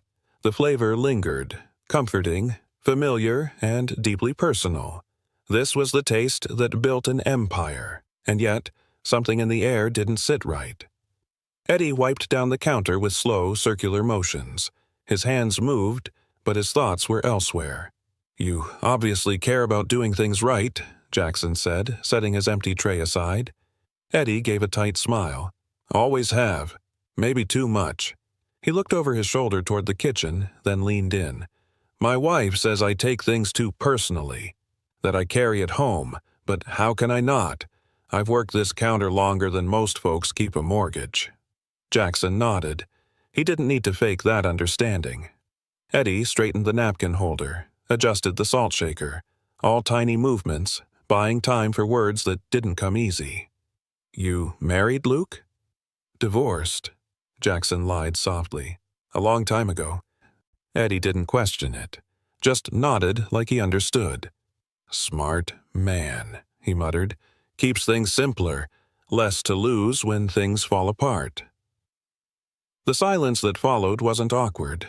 It was heavy, weighted with unspoken thoughts and unfinished stories. Finally, Eddie broke it. "This place used to mean something. Regulars, families, first dates. You'd see the same people every Friday night. Now?" He gave a bitter laugh. "Now it's mostly rush lunch and delivery apps. People don't even look you in the eye. And the ones that do, they don't stick around long enough to matter." Jackson studied him. "Why do you think that is?" Eddie didn't answer right away. Instead, he glanced at the windows, then toward the back storage room. Then his eyes settled back on Jackson. "Because someone's bleeding it," he said quietly. "Not fast, slow, just enough to make it look like wear and tear." Jackson's pulse ticked up. "You think it's internal?" Eddie tilted his head. "Let's just say, the numbers never quite match the deliveries. Maintenance bills show parts we never got. Charges for equipment that's supposedly brand new, but it's the same freezer I've been kicking for 5 years. Jackson kept his voice steady. "Have you reported it?" Eddie's smile twisted. "Of course. First to the regional manager. Then, when nothing happened, I sent it through the system. Emails, voicemails, even mailed a packet." He shrugged. "Suddenly, my login started glitching. My emails disappeared. Calls went straight to voicemail." He paused. Then this showed up. From under the counter, Eddie pulled a plain white envelope. No return address, no markings. Inside, a single card. Printed text, not handwritten, not signed. "The stand is underwater. Stop making waves or everyone drowns." Jackson's jaw tightened. "When did this arrive?" 3 months ago. The day after I called corporate directly." Eddie's voice was flat now. Not scared, not angry. Just tired. "I started noticing a black Audi parked across the street some mornings. No plates in front. Just sitting there. Sometimes different driver, sometimes same." He slid the envelope back into the drawer. "You ever go to the police?" Eddie let out a humorless chuckle. "With what? A creepy car and a creepy note? And say what? That I think someone's overcharging me for relish?" He shook his head. "Besides, I can't afford to stir the pot. My daughter's a sophomore at Wisconsin State. I'm a single dad. If something happens to this job—" His voice caught, but he forced it down. "I can't risk her future because I have a gut feeling." Jackson stayed silent. The pieces were aligning. Invoices, delays, intimidation. Something calculated was happening, and this stand was the test site. "Who do you think is behind it?" he asked. Eddie hesitated. Then, finally, You ever heard of a company called Pinebridge Solutions? Jackson's stomach dropped. They handle our deliveries now. Started small, paper goods, napkins, that kind of thing. Now it's everything. Food, equipment, even cleaning contracts. Eddie leaned in. Every time they take over a new area, our costs go up. Service goes down. Jackson stayed still. This wasn't theory anymore. This was organized, strategic. And no one higher up has questioned it? Not publicly. The last regional manager who flagged it? Transferred to Alaska. Eddie looked around the room. Empty now, quiet except for the hum of the fridge. I've been here 14 years, man. I know when the rot's inside the walls, but they've built it so good, you'd need to tear the whole place down just to prove it. Jackson met his eyes. Maybe not the whole place. Before Eddie could respond, the bell above the door jingled again. A group of teenagers came in, laughing, tracking in rain from the street. Eddie's posture shifted instantly, back into cheerful worker mode. He stepped forward to greet them with a smile and a joke about wet shoes on tile floors. Jackson watched in silence. Eddie had just handed him a key to something bigger, and the cost of holding it might be more than one man should have to pay. But now, Jackson had no doubt. He'd be back at 4.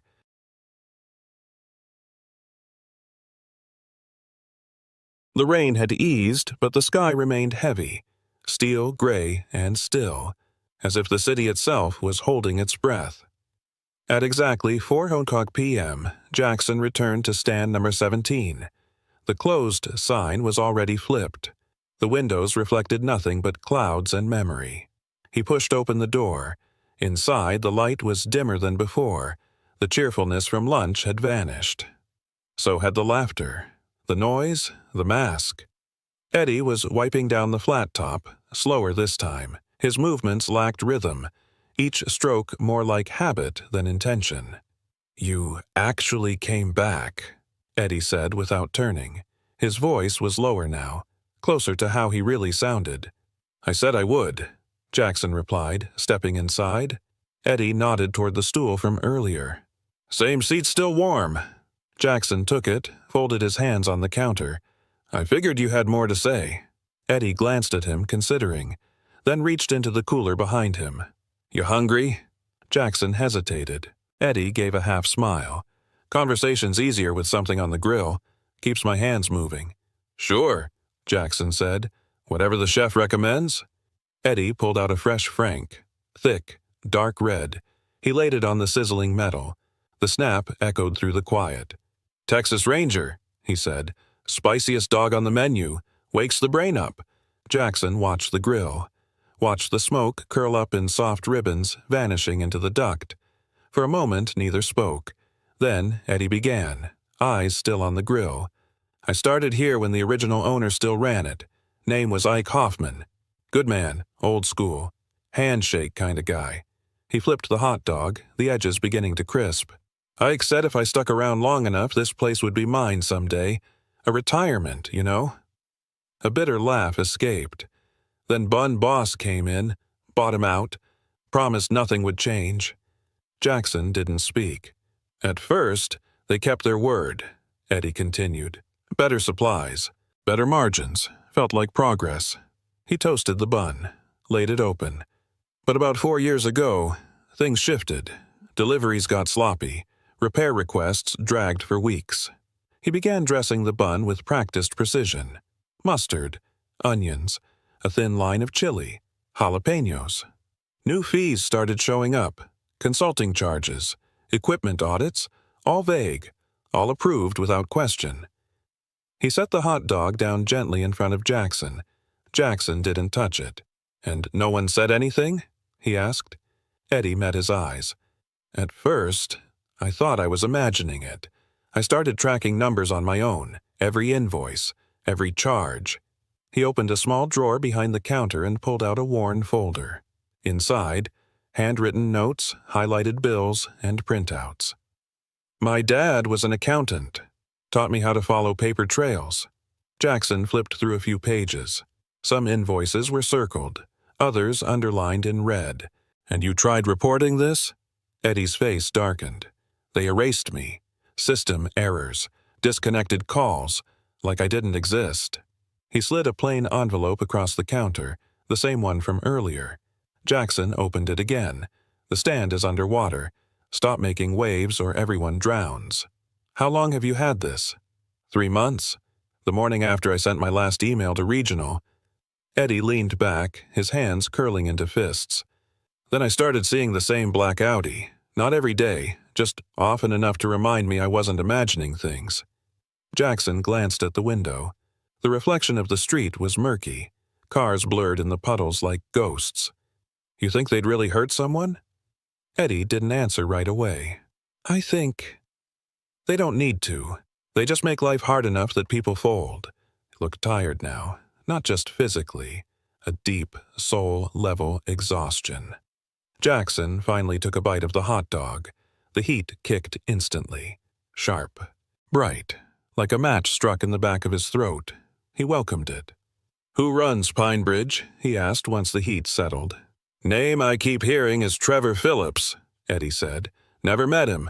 But drivers talk. They say he's got a personal vendetta against Bun Boss. Jackson's throat tightened. He knew that name too well. The silence grew dense.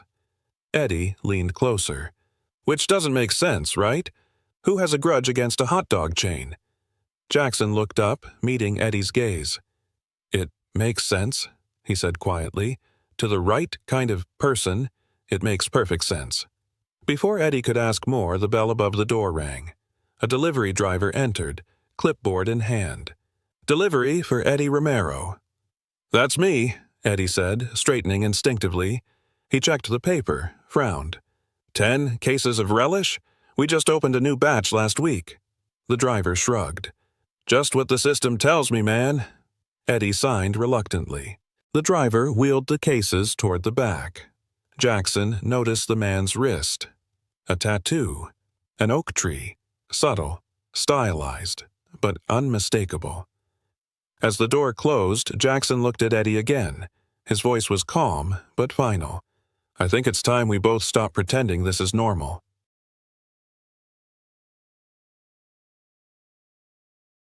The rain had stopped completely, but the air remained thick, like something was waiting to fall.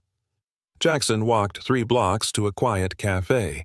He took the corner booth facing the window and opened his burner laptop. Outside, the traffic moved in slow, tired lines. Inside, he began digging. Invoice histories, vendor names, approval chains. Pinebridge Solutions wasn't just a vendor. It was a web, tangled through 26 Bun Boss locations and growing. The deeper Jackson searched, the colder he felt. Delivery costs were inflated by 30%. Maintenance bills showed repairs that never happened, and consulting fees for services no one could explain. He leaned back in the booth, eyes scanning the flickering screen. It wasn't sloppy. It wasn't accidental. It was designed, layered, invisible. A parasite that bled slowly enough to avoid detection, but fast enough to kill. Jackson shut the laptop. He had seen enough. By the time he returned to stand number 17, the sky had begun to dim. Twilight pressed against the glass, painting everything in shades of blue and gray. Eddie was in the back, wiping down the grill with slow, repetitive strokes. "You're early," he said without turning. Jackson stepped inside, letting the door shut behind him. "I had research to do." Eddie glanced over. "And?" "It's worse than I thought." He took a seat at the same stool. This time, there was no menu. No need to pretend. "I traced the invoices. Pinebridge doesn't just overcharge. They've embedded people across the system. Procurement, maintenance, accounting." Eddie looked at him, something in his eyes sharpening. "You're not a drifter, are you?" Jackson exhaled. "Not exactly." Eddie folded his arms. "Corporate spy? Private auditor?" Jackson shook his head. "I'm someone who cares what happens to this place, and I think I found what's bleeding it." He pulled a few papers from his jacket. Invoices. Schedules. Payment cycles. "This batch here, delivery reports from March. Did you actually receive all of this?" Eddie scanned the sheet. "No, half maybe. I logged it, sent photos. No response. Jackson nodded. And this line, maintenance work for new refrigeration units? We never got new units, Eddie said flatly. They patched the old one, charged us for a replacement. Jackson stacked the papers into a neat pile. Someone's created a siphon. Everything looks real on paper, but the value never comes back. Eddie's face hardened. Tell me something I don't know. Jackson hesitated, then pulled up an internal directory on his phone. See this chart?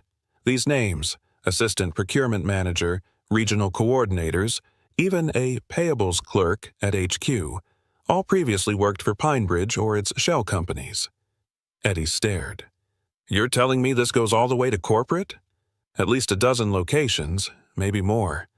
Eddie's voice dropped. Who's behind it? Jackson looked at him. You said the name Trevor Phillips earlier.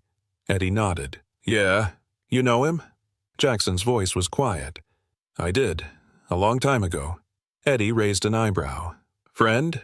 Worse, Jackson said. Family. Not by blood, but by fire. He leaned forward, resting his forearms on the counter. 12 years ago, Trevor and I started Bun Boss together. He had the vision. I had the discipline. We built the first 10 stands side by side. Eddie listened, unmoving. But Trevor got messy. Started showing up late, drunk, snapped at staff, burned investors. Jackson's voice grew heavier.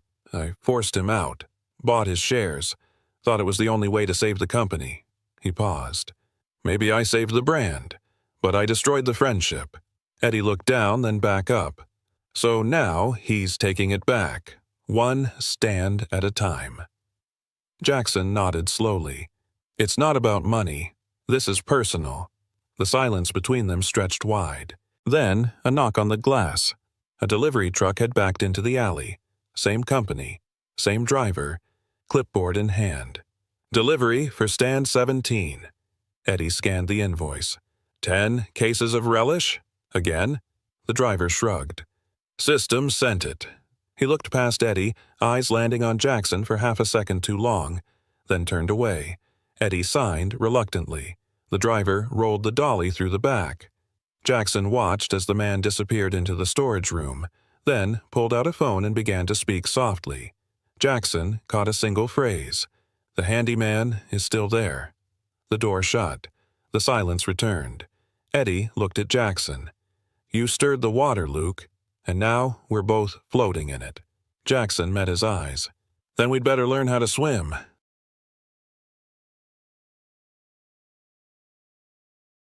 The next morning, the street outside stand number 17 was quiet.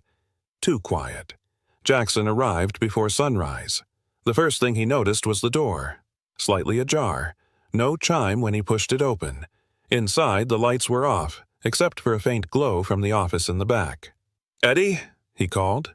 No answer. Just the sound of papers rustling. Jackson moved quickly. When he reached the doorway, he stopped cold. Eddie was on his knees. Documents scattered across the floor.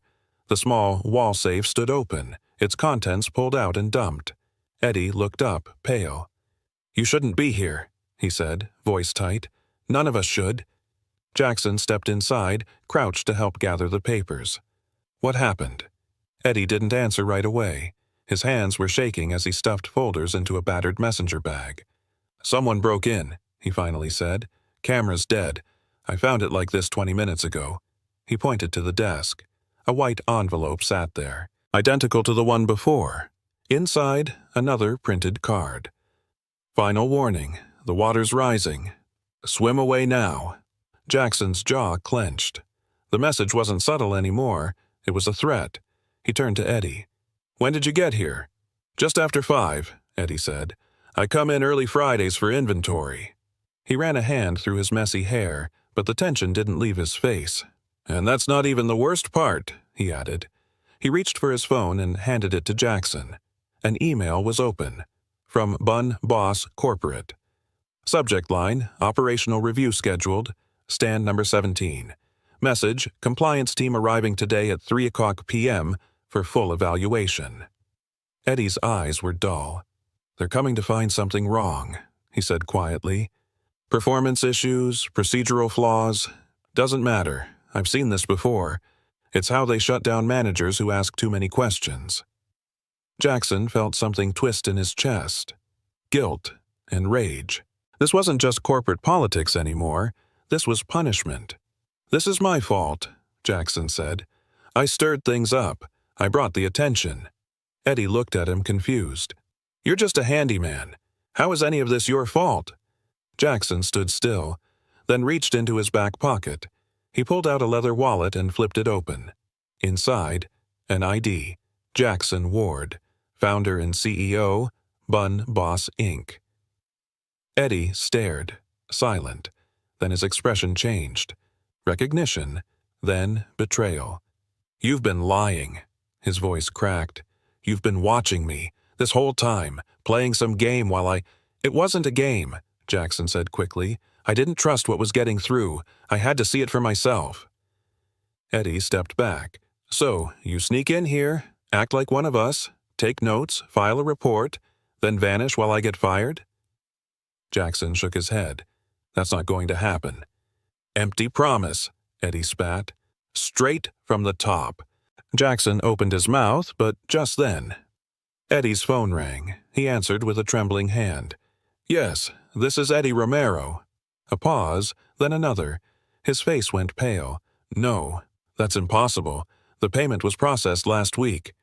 Longer silence. "My daughter, please, there has to be a mistake." He listened, then hung up, staring at the floor. "Her tuition check bounced," he whispered. "University says the funds were reversed." Jackson's eyes widened. Eddie sank into the chair behind the desk. "They got to my account." His voice broke. "Her whole future, gone." The silence wrapped around them like fog, thick, heavy. Then Jackson asked quietly, "How much?" Eddie looked up, confused. "What?" "The tuition. How much do you need?" $4,800, he said softly. "But what difference does it make now?"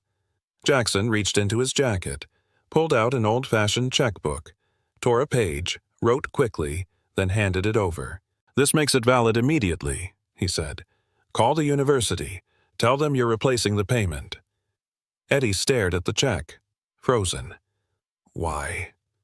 Would you do this?" Jackson's voice was low. "Because this stopped being about business 2 days ago. Now it's about doing what's right." He pulled out his phone and stepped to the window. "Janet," he said into the receiver, "block all personnel actions related to stand number 17. Effective immediately." He paused. "Authorization code Bravo Echo 3. Then connect me to Frank in legal." When he hung up, he turned back.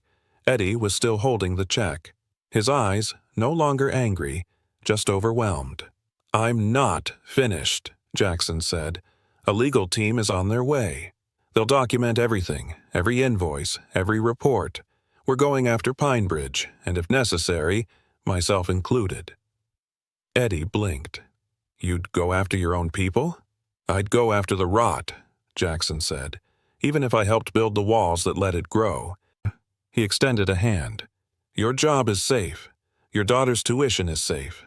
But I need your help, Eddie, to make sure no one else goes through this."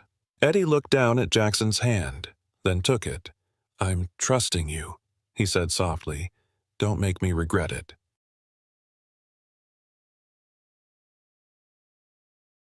Eddie stood in front of the staff bulletin board, rubbing his temples. Only 3 employees were scheduled that morning, 2 high schoolers and a part-timer who mostly worked weekends. He cleared his throat as they gathered near the register. "Just a heads up," he said, keeping his tone light. "Our maintenance guy quit last week. Corporate says they'll send someone, but until then—" He gestured to Jackson, now in a blue jumpsuit and work boots.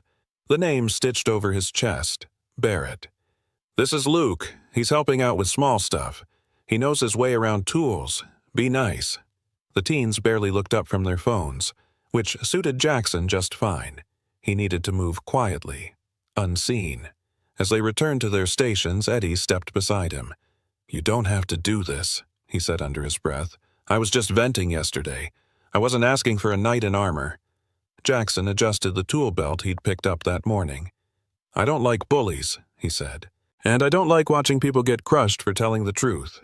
He nodded toward the flickering light above the register. Let's start with that. Over the next 3 days, Jackson became part of the rhythm at stand number 17. He replaced lights, rewired a faulty outlet, fixed the soft-serve machine.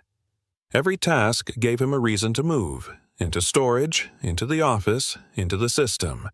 By the end of day 3, he had what he needed: invoices, emails, photos of delivery contents versus what was billed. He sat in the back office, surrounded by copies of vendor records and internal memos. He read the same name again and again: Pine Bridge Solutions, and beneath that, a pattern. Each location they took over saw costs rise. Not by much, just enough to stay under audit radar. Delivery orders padded with extra product. Maintenance upgrades that were never installed. Monthly consulting reports that were word for word identical across stores. Elegant, efficient, predatory. Jackson tapped his pen against the desk. The ghost walks through walls, he muttered. Trevor designed this to be invisible. He remembered Trevor's handwriting, the way he used to sketch ideas on napkins, whole systems drawn in arrows and circles. He hadn't just infiltrated Bun Boss, he'd rewritten its nervous system. That afternoon, Jackson stood at the open filing cabinet when Eddie entered. "You always organize paperwork like it's a military op?" Eddie asked, crossing his arms. Jackson glanced up, smiling faintly. "Comes from habit." Eddie didn't smile back. "I've been watching you," he said. "You're not just a CEO, and you're definitely not a handyman. You know this place better than half the regional team." Jackson didn't deny it. "I'm trying to understand what Trevor built and how to take it apart." He pointed to a stack of delivery receipts. "These, March shipments. Did you get what's listed?" Eddie scanned them. "No, maybe half. I filed reports, sent photos, got nothing back." "And these?" Jackson held up maintenance work orders. "We never got new fridges," Eddie said. "They just tightened the old ones, charged for replacements." Jackson set the documents down. "It's everywhere, but it starts here. This stand was the test." He opened his phone to a corporate contact map. "Look, assistant procurement manager, regional coordinators, even someone in accounts payable, all came from Pine Bridge or its shell companies." Eddie leaned in. "This isn't just theft, it's a takeover." Jackson nodded. "Exactly." Outside, the bell above the front door jingled. Another delivery truck. Same company, same driver. Eddie stepped up front, clipboard in hand. "This says 10 more cases of premium relish," he said, eyes narrowing. The driver shrugged. "Not my call. I just deliver." Jackson followed, hanging back by the fridge. He saw it this time. The driver, after wheeling in the product, stepped outside and made a quick call from his truck. Jackson only caught one phrase. "Yeah, the handyman's still here." That night, Jackson sat alone in his hotel room. The TV was on, but muted. The room was still, too still. He stared at the ceiling, mind spinning with everything he'd seen. This wasn't a leak. This was a strategy. Trevor wasn't taking revenge with fire. He was using erosion. Quiet, slow, brutal. Jackson pulled out his wallet and opened it to a photo tucked behind his ID. It was from years ago. Him and Trevor, standing next to their first cart, grinning, greasy, unbreakable.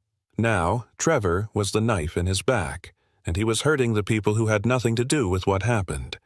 Jackson picked up his phone. His voice was steady. "Janet," he said, "set up a meeting." "With who?" she asked. He didn't hesitate. "Pine Bridge Ventures. Tell them Christopher Stone wants in on the action."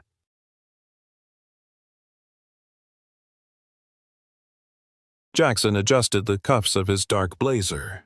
No jumpsuit today, no tool belt. Just a crisp shirt, polished shoes, and a quiet fire behind his eyes. Tonight, he wasn't Luke Barrett, the drifter. He was Christopher Stone, venture capitalist. Curious, charismatic, rich. The rooftop bar at the Meridian Hotel overlooked the city skyline. Golden light spilled across the glass railings. Soft jazz played from hidden speakers. Jackson sipped club soda. He needed a clear head. "Mr. Stone?" a woman's voice asked. He turned. The woman was poised, dressed in a charcoal suit. Late 30s, sharp eyes, measured smile. "Amanda Weiss," she said, offering her hand. "VP of Business Development, Pinebridge Ventures. Mr. Phillips sends his regrets. He's running a few minutes late." "No problem," Jackson replied. "The view's worth the wait."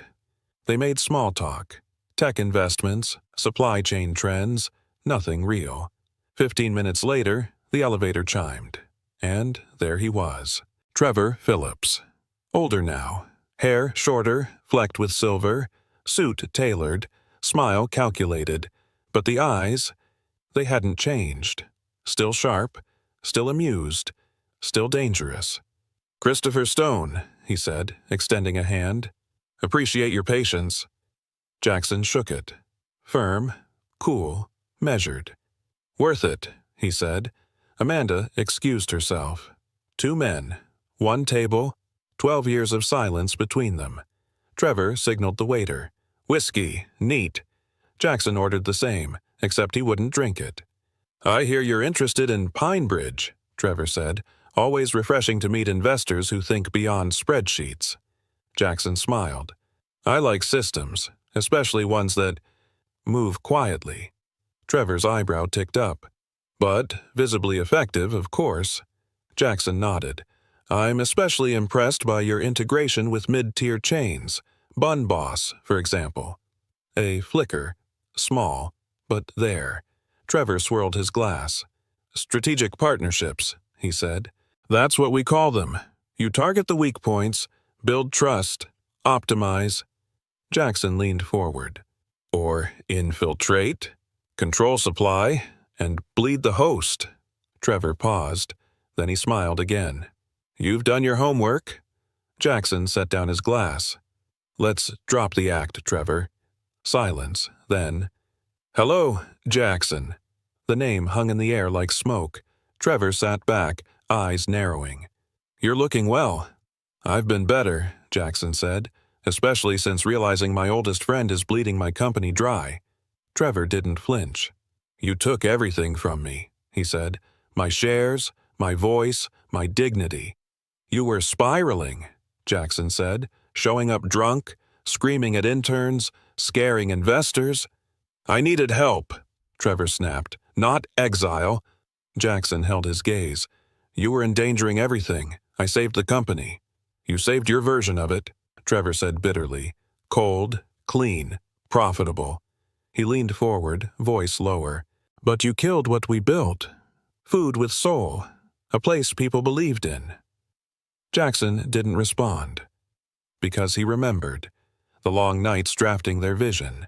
The scratched-up cart on 8th and Main. The first tip jar with coins and a thank-you note. Trevor's voice cut through the memory. "So, yes," he said, "I infiltrated. I embedded people. I turned your own systems against you." He smiled. "And it worked." Jackson reached into his coat pocket, pulled out a sleek silver recorder, pressed play. Trevor's own voice echoed from the device. "I turned your systems against you." Trevor froze. Around them, 2 plainclothes agents stepped forward from the bar, flashing quiet badges. Trevor stood, but it was too late. Handcuffs clicked. "You tricked me," he said, venom in his voice. "No," Jackson said quietly. "You tricked yourself. I just gave you a mirror." As they led Trevor away, Jackson remained seated. Still, heavy. He didn't feel victorious. He felt empty. 12 years ago, they'd dreamed together. Now, one was in cuffs, and the other was alone at a rooftop table. Later, back at Bun Boss HQ, Jackson stood behind a podium. Press, cameras, employees. Behind him, a new banner hung. Built by hands, powered by hearts. "For 15 years," he began, "we've built more than hot dogs. We've built communities, and starting today, we're recommitting to them." 3 initiatives followed. A $20 million reinvestment into legacy stands, a scholarship fund for employees and families, and a new leadership council, frontline voices, brought into the boardroom. Jackson looked to his right. Eddie sat beside him, stunned in a new navy blazer. Beside him, 5 other managers. Faces tired, but proud. "These," Jackson said, "are the real foundation of Bun Boss." Applause rose like thunder, but Jackson's gaze didn't leave Eddie, because this fight started with one man's honesty and ended with something greater than revenge.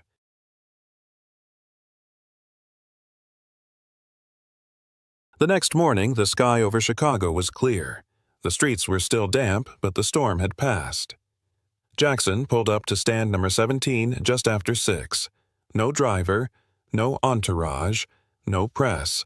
He carried nothing but a paper bag and a folded apron in one hand. The front gate was already open. Inside, Eddie was slicing onions, apron already dusted with flour. He looked up, surprised. "Didn't expect to see you here this early," he said. Jackson smiled. "Not the boss today." He dropped the bag on the counter. "Just a guy who wants to remember how to make a proper Chicago dog." Eddie raised an eyebrow. "You sure? Last I checked, CEOs don't get grease on their cuffs." Jackson shrugged, rolling up his sleeves. "Maybe they should." Eddie studied him for a moment, then smiled, a real one this time. "All right, let's get to work." They moved behind the counter together, the same tight space that had once held suspicion, now holding something else. Trust. Eddie pulled out the ingredients, setting them up in rhythm. "Rule number 1, he said. "Don't skimp on the mustard." Jackson nodded, following his lead. He sliced tomatoes with cautious precision. Eddie adjusted the grill heat. They worked in silence, punctuated by the sizzle of the grill and the occasional scrape of the spatula. The stand smelled like it always had. Grilled beef, pickles, toasted buns. But now it felt different, like something had been repaired, not just in the building, but between people. Eddie reached into the back and returned with 2 cups of coffee. They stood near the window, paper cups in hand, steam rising. "Janie called last night," Eddie said. Jackson looked at him. "She cried when she heard about the scholarship program. Said I didn't just keep her in school, I gave her something to believe in." Jackson's throat tightened, but he only nodded. "She deserves it," he said. "So do you." Eddie was quiet for a moment. "You know, I almost quit. Twice. Once after the second fake invoice, and once when that letter showed up." Jackson looked over. "What stopped you?" Eddie gave a small shrug. "This place. My father used to say, when you care about something, you stay and fix it. You don't walk out just because it's cracked." Jackson smiled softly. "Your father was right." They finished their coffee and returned to the grill. Jackson loaded a bun, layering each topping like it mattered, because it did. He handed the finished hot dog to Eddie. Eddie inspected it like a judge. "Not bad," he said. "Little light on the onions, but the spirit's there." Jackson chuckled. "I'll take it." They sat on the stools at the front window. The street outside was waking up. Kids on bikes, a couple walking a dog. The kind of morning Bun Boss was built for. Jackson took a bite of his own creation. The taste was familiar, but heavier, like memory, like meaning. He looked down at his hands, the same hands that built a company, that signed contracts, fired people, wrote speeches. Now they smelled like mustard and garlic salt, and for the first time in a long time, he felt like they were doing something right. Eddie broke the silence. "So, what now?" Jackson leaned back, thoughtful. "We rebuild, carefully, honestly. One stand at a time." Eddie nodded. "Starting here." Jackson looked around. The old poster was gone, replaced with a fresh one. Bun Boss, built by hands, powered by hearts. He smiled. "Yeah, starting here." They sat in silence as the sun crept higher. There was no fanfare, no applause, just 2 men sitting at a counter, remembering what mattered. And in the gentle morning light with a hot dog in hand, Jackson understood something simple. You don't save a company by chasing numbers. You save it by listening, by showing up, by staying when it's cracked. "Why are you wasting company paper for this?" The manager's voice cut through the air. Everyone turned. The woman froze. She held a faded receipt in her trembling hand. The elderly customer beside her looked confused. "I was just trying to help her reprint it," she whispered. Her voice cracked, cheeks flushed, eyes lowered. I thought it was okay." The manager scoffed. "You thought wrong." Then louder, "This isn't a charity. We don't give out freebies here." Silence followed. Even the store music seemed to stop. The paper slipped from her hand, landing near a pair of worn black shoes. A man stood nearby. Plain polo shirt, tool belt, a badge that read trainee technician. But his eyes didn't match the uniform. They were sharp, still, focused. He didn't move. He didn't speak, but he saw everything. The sky was still gray. Mist clung to the trees. She pedaled slowly through the morning chill. Her jacket was too thin. Her hands gripped the handlebars tight.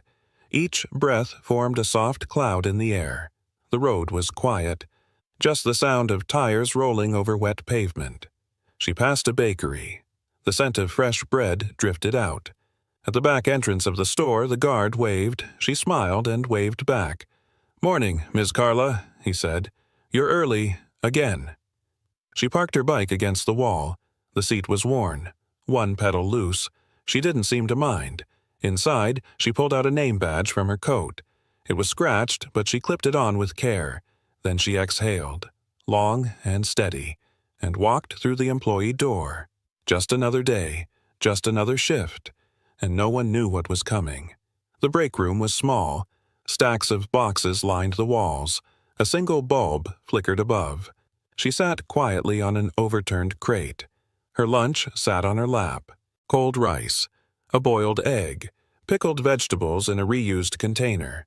She unwrapped everything slowly, hands gentle, movements quiet. A younger worker walked in, mid-20s, hoodie, headphones.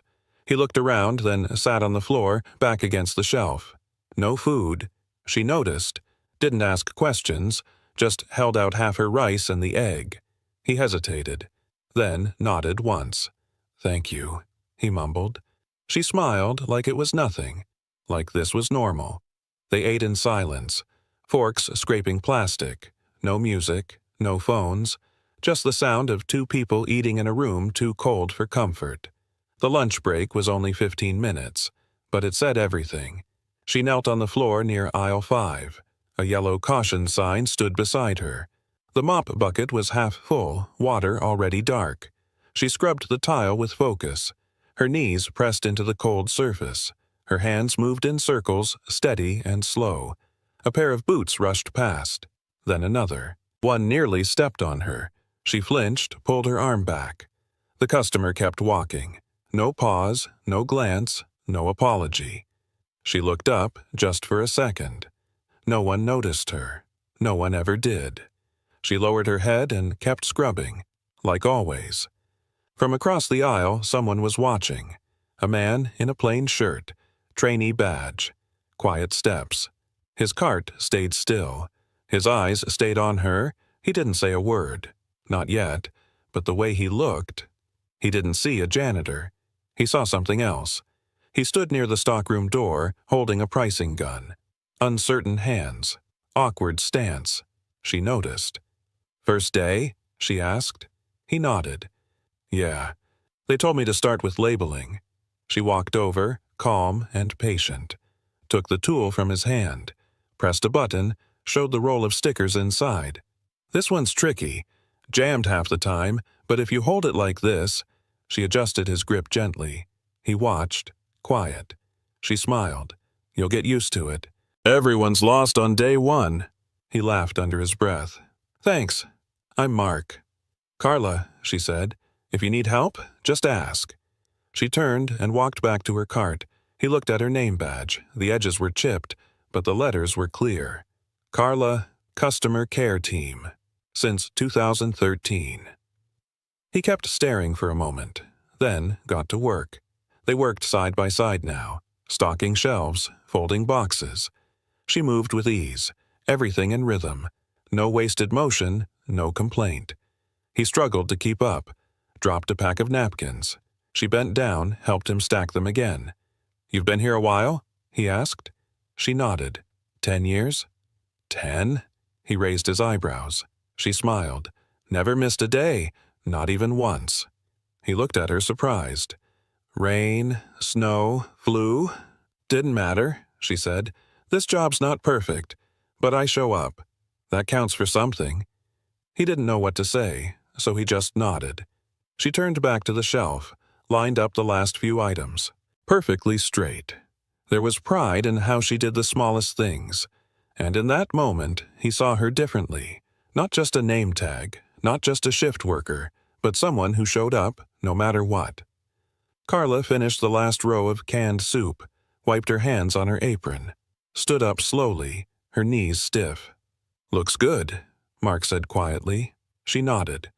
"Always does."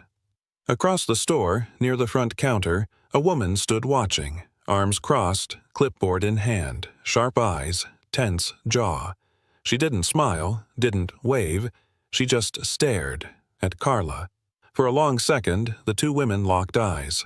Carla's smile faded, just slightly. She gave a small nod. The other woman didn't return it.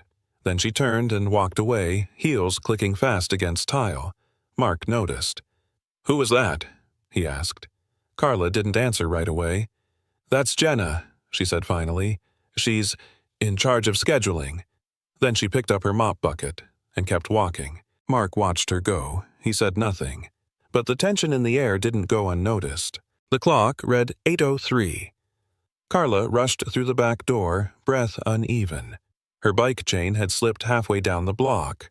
She hung her coat, tied her apron, grabbed her checklist from the wall. Jenna was waiting by the time clock, arms crossed, foot tapping. "You're late," she snapped. Carla looked up, startled. 3 minutes, I'm sorry." "Doesn't matter," Jenna cut in. "I already logged it. You'll lose 15 minutes pay." Carla blinked. "I wasn't even on the floor yet. Jenna turned away. "You can file a complaint if you want. HR's online." Then she walked off. No explanation. No chance to speak. Carla stood still for a moment, one hand still holding the clipboard. Mark watched from a few feet away. He saw her shoulders drop, but he also saw her straighten up again and head to work. The security footage showed aisle 3. No sound, just the soft flicker of motion. Mark stood near a display of cereal boxes. One hand held a pen. The other, a folded notepad tucked against his palm. He wasn't stalking. He wasn't cleaning. He was writing. Quick notes, bullet points, numbers, names. He glanced up. Across the aisle, Carla pushed a heavy cart. One wheel stuck. She nudged it forward with her knee. Mark kept watching. Wrote something else, then slid the pen behind his ear. Later, another clip. Same notepad, now at the time clock. He watched Jenna argue with a younger worker, wrote again. The footage looped every 60 seconds. But Mark's eyes never changed.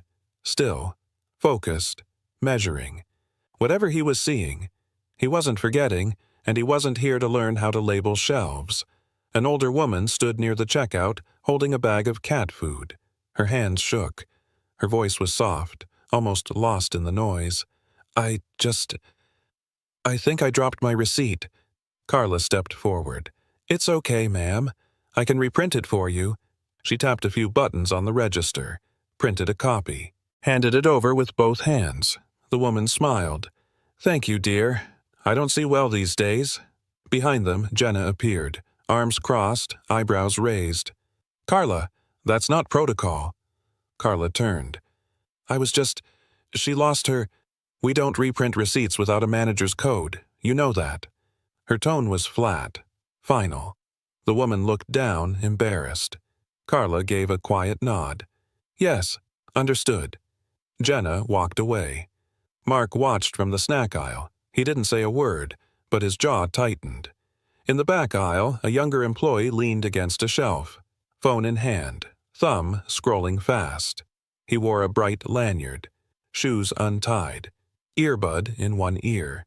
Carla walked past, pushing a cart stacked with paper towels.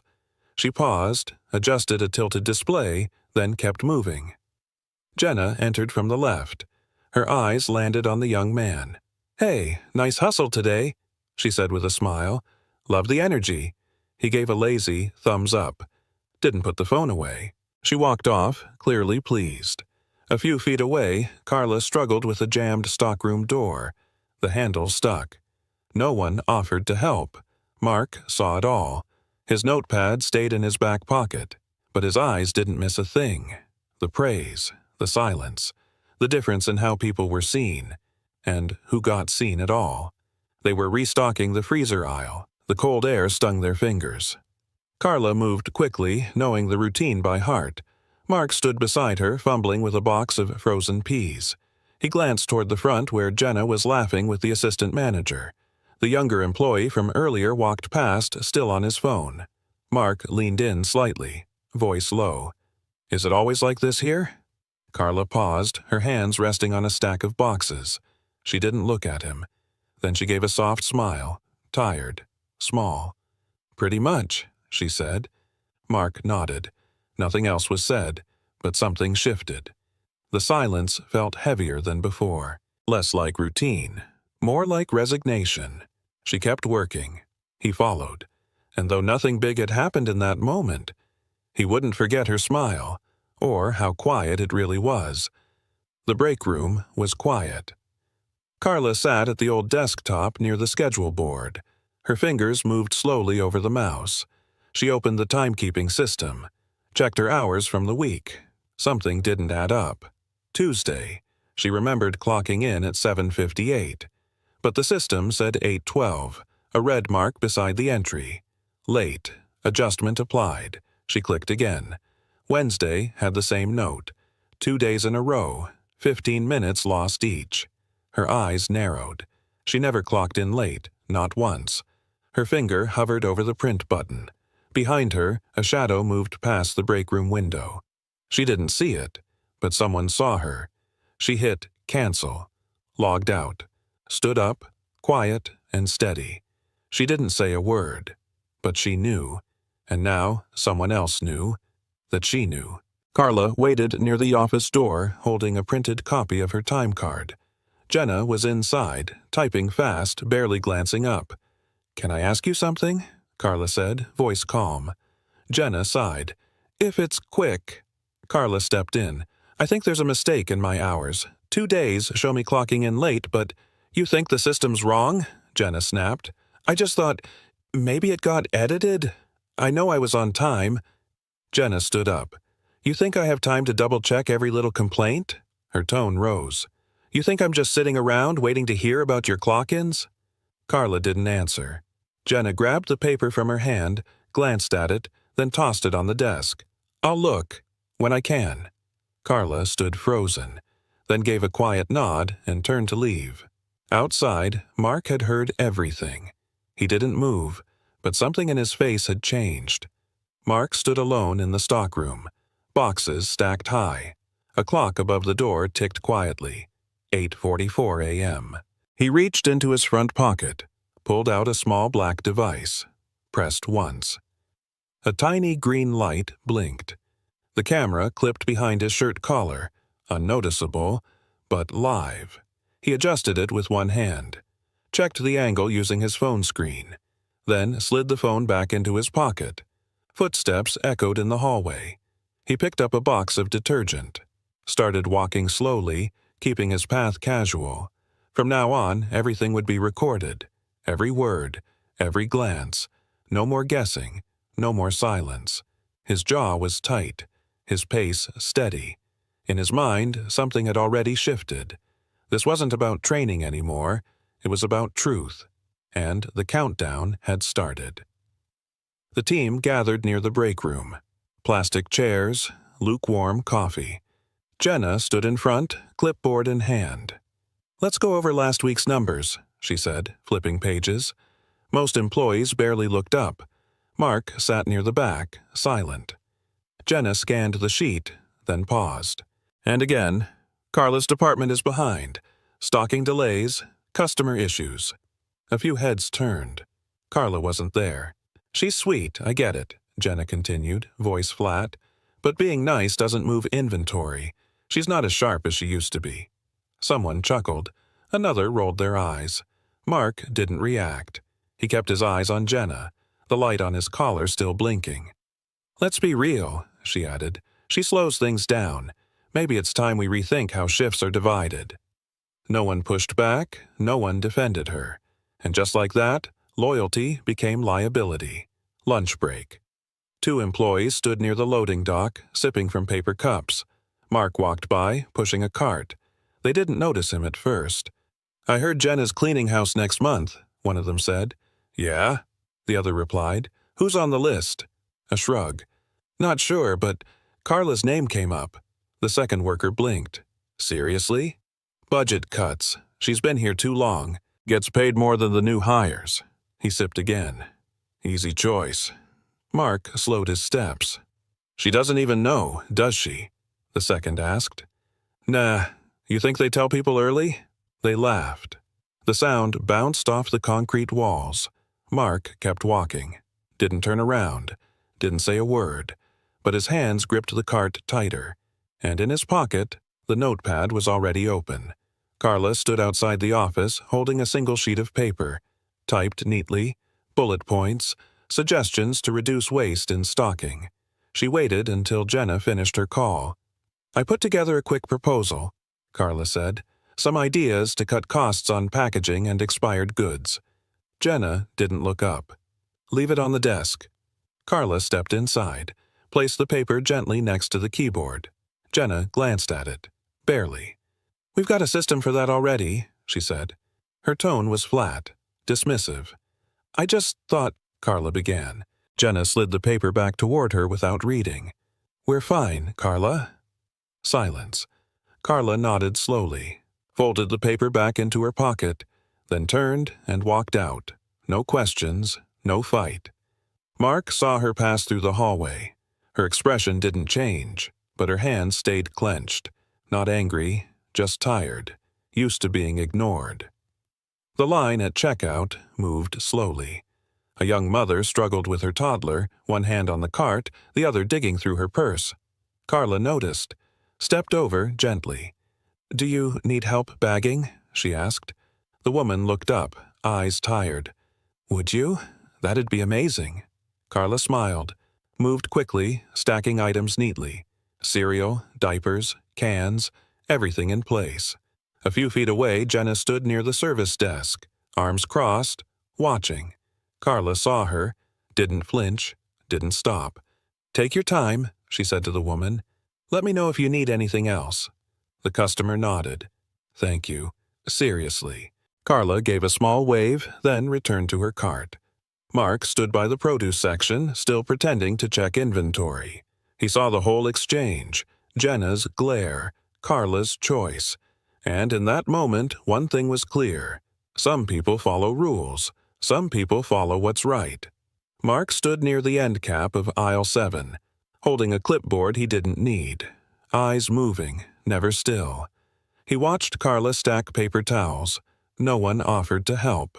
She didn't ask. He watched the younger staff laugh in a corner. Phones out, jokes loud, boxes untouched. He saw Jenna pass by a customer needing directions. Didn't stop, didn't speak. He watched a cart tip in the back. No one moved, except Carla. She walked over, picked up every fallen item, checked the wheels, moved on without a word. Mark wrote nothing this time, just watched. And the silence around him felt heavier. It wasn't just how they worked, it was how they looked at her, past her, through her. And she kept showing up anyway, day after day. That told him more than any report ever could. The call came through the front desk, a customer complaint, something about being ignored in the pet aisle. Jenna gathered the team, didn't ask questions, didn't check cameras. Carla, you were on shift, she said sharply. Carla blinked. I was unloading stock in dry goods. I wasn't near that section. Jenna didn't look up from her tablet. Well, your name's on the floor plan. That's enough. A red mark appeared next to Carla's ID on the screen. Verbal warning. 30-minute pay deduction. But I didn't, Carla started. It's done, Jenna said flatly. We need accountability. No one spoke. The room was quiet, except for the beep of the tablet confirming the penalty. Carla stood still, hands at her sides, eyes tired but dry. Mark stood near the supply rack. He didn't blink, and this time he wrote it down. Every word, every silence. Behind the stockroom, near the loading dock, the light buzzed faintly. No cameras, no footsteps. Just cold air and concrete. Carla stood alone, one hand against the wall, the other pressed to her face. She wiped the corner of her eye with her sleeve. Quick, quiet, like it didn't happen. Her breath caught once. Then she steadied it. The sounds of the store were muffled here. Laughter from inside. Boxes being dropped. None of it touched her. She looked down at her shoes. Old soles. Frayed laces. Still standing. From the far end of the hallway, Mark stopped. He didn't step forward. Didn't call her name. But he saw. And he understood. Because strength doesn't always shout. Sometimes it just keeps walking, even when no one sees it fall. Mark stood near the register, pretending to check the label printer. Beside him, two younger employees restocked gum and magazines. He turned slightly. Hey, quick question. How long has Carla been here? One of them laughed. Oh, forever. The other smirked. Seriously, like 10 years or more. Mark nodded. She seems to know everything. The first guy rolled his eyes. Yeah, but knowing stuff doesn't mean much now. Mark raised an eyebrow. How so? The reply came casual, sharp. Bureau likes fresh faces. That's not her. He shrugged. She's slow, stuck in old ways. Honestly, she's dead weight. The second added, she used to be respected. Now, no one listens. Mark stayed quiet, just a slight breath in. Then the first muttered under his breath, Let's be real, that old lady's past her value. Mark didn't respond, but he didn't forget either. Carla was restocking aisle 9 when Jenna approached, clipboard in hand, eyes unreadable. Got a minute? Jenna asked. Carla stood up, brushing dust from her apron. Sure. Jenna didn't look at her directly. Tomorrow morning, 8 a.m. sharp, you're meeting with the regional director. Carla paused. The director? Jenna nodded. Office upstairs. Don't be late. No explanation, no reason, just the message. Carla searched her face. Is something wrong?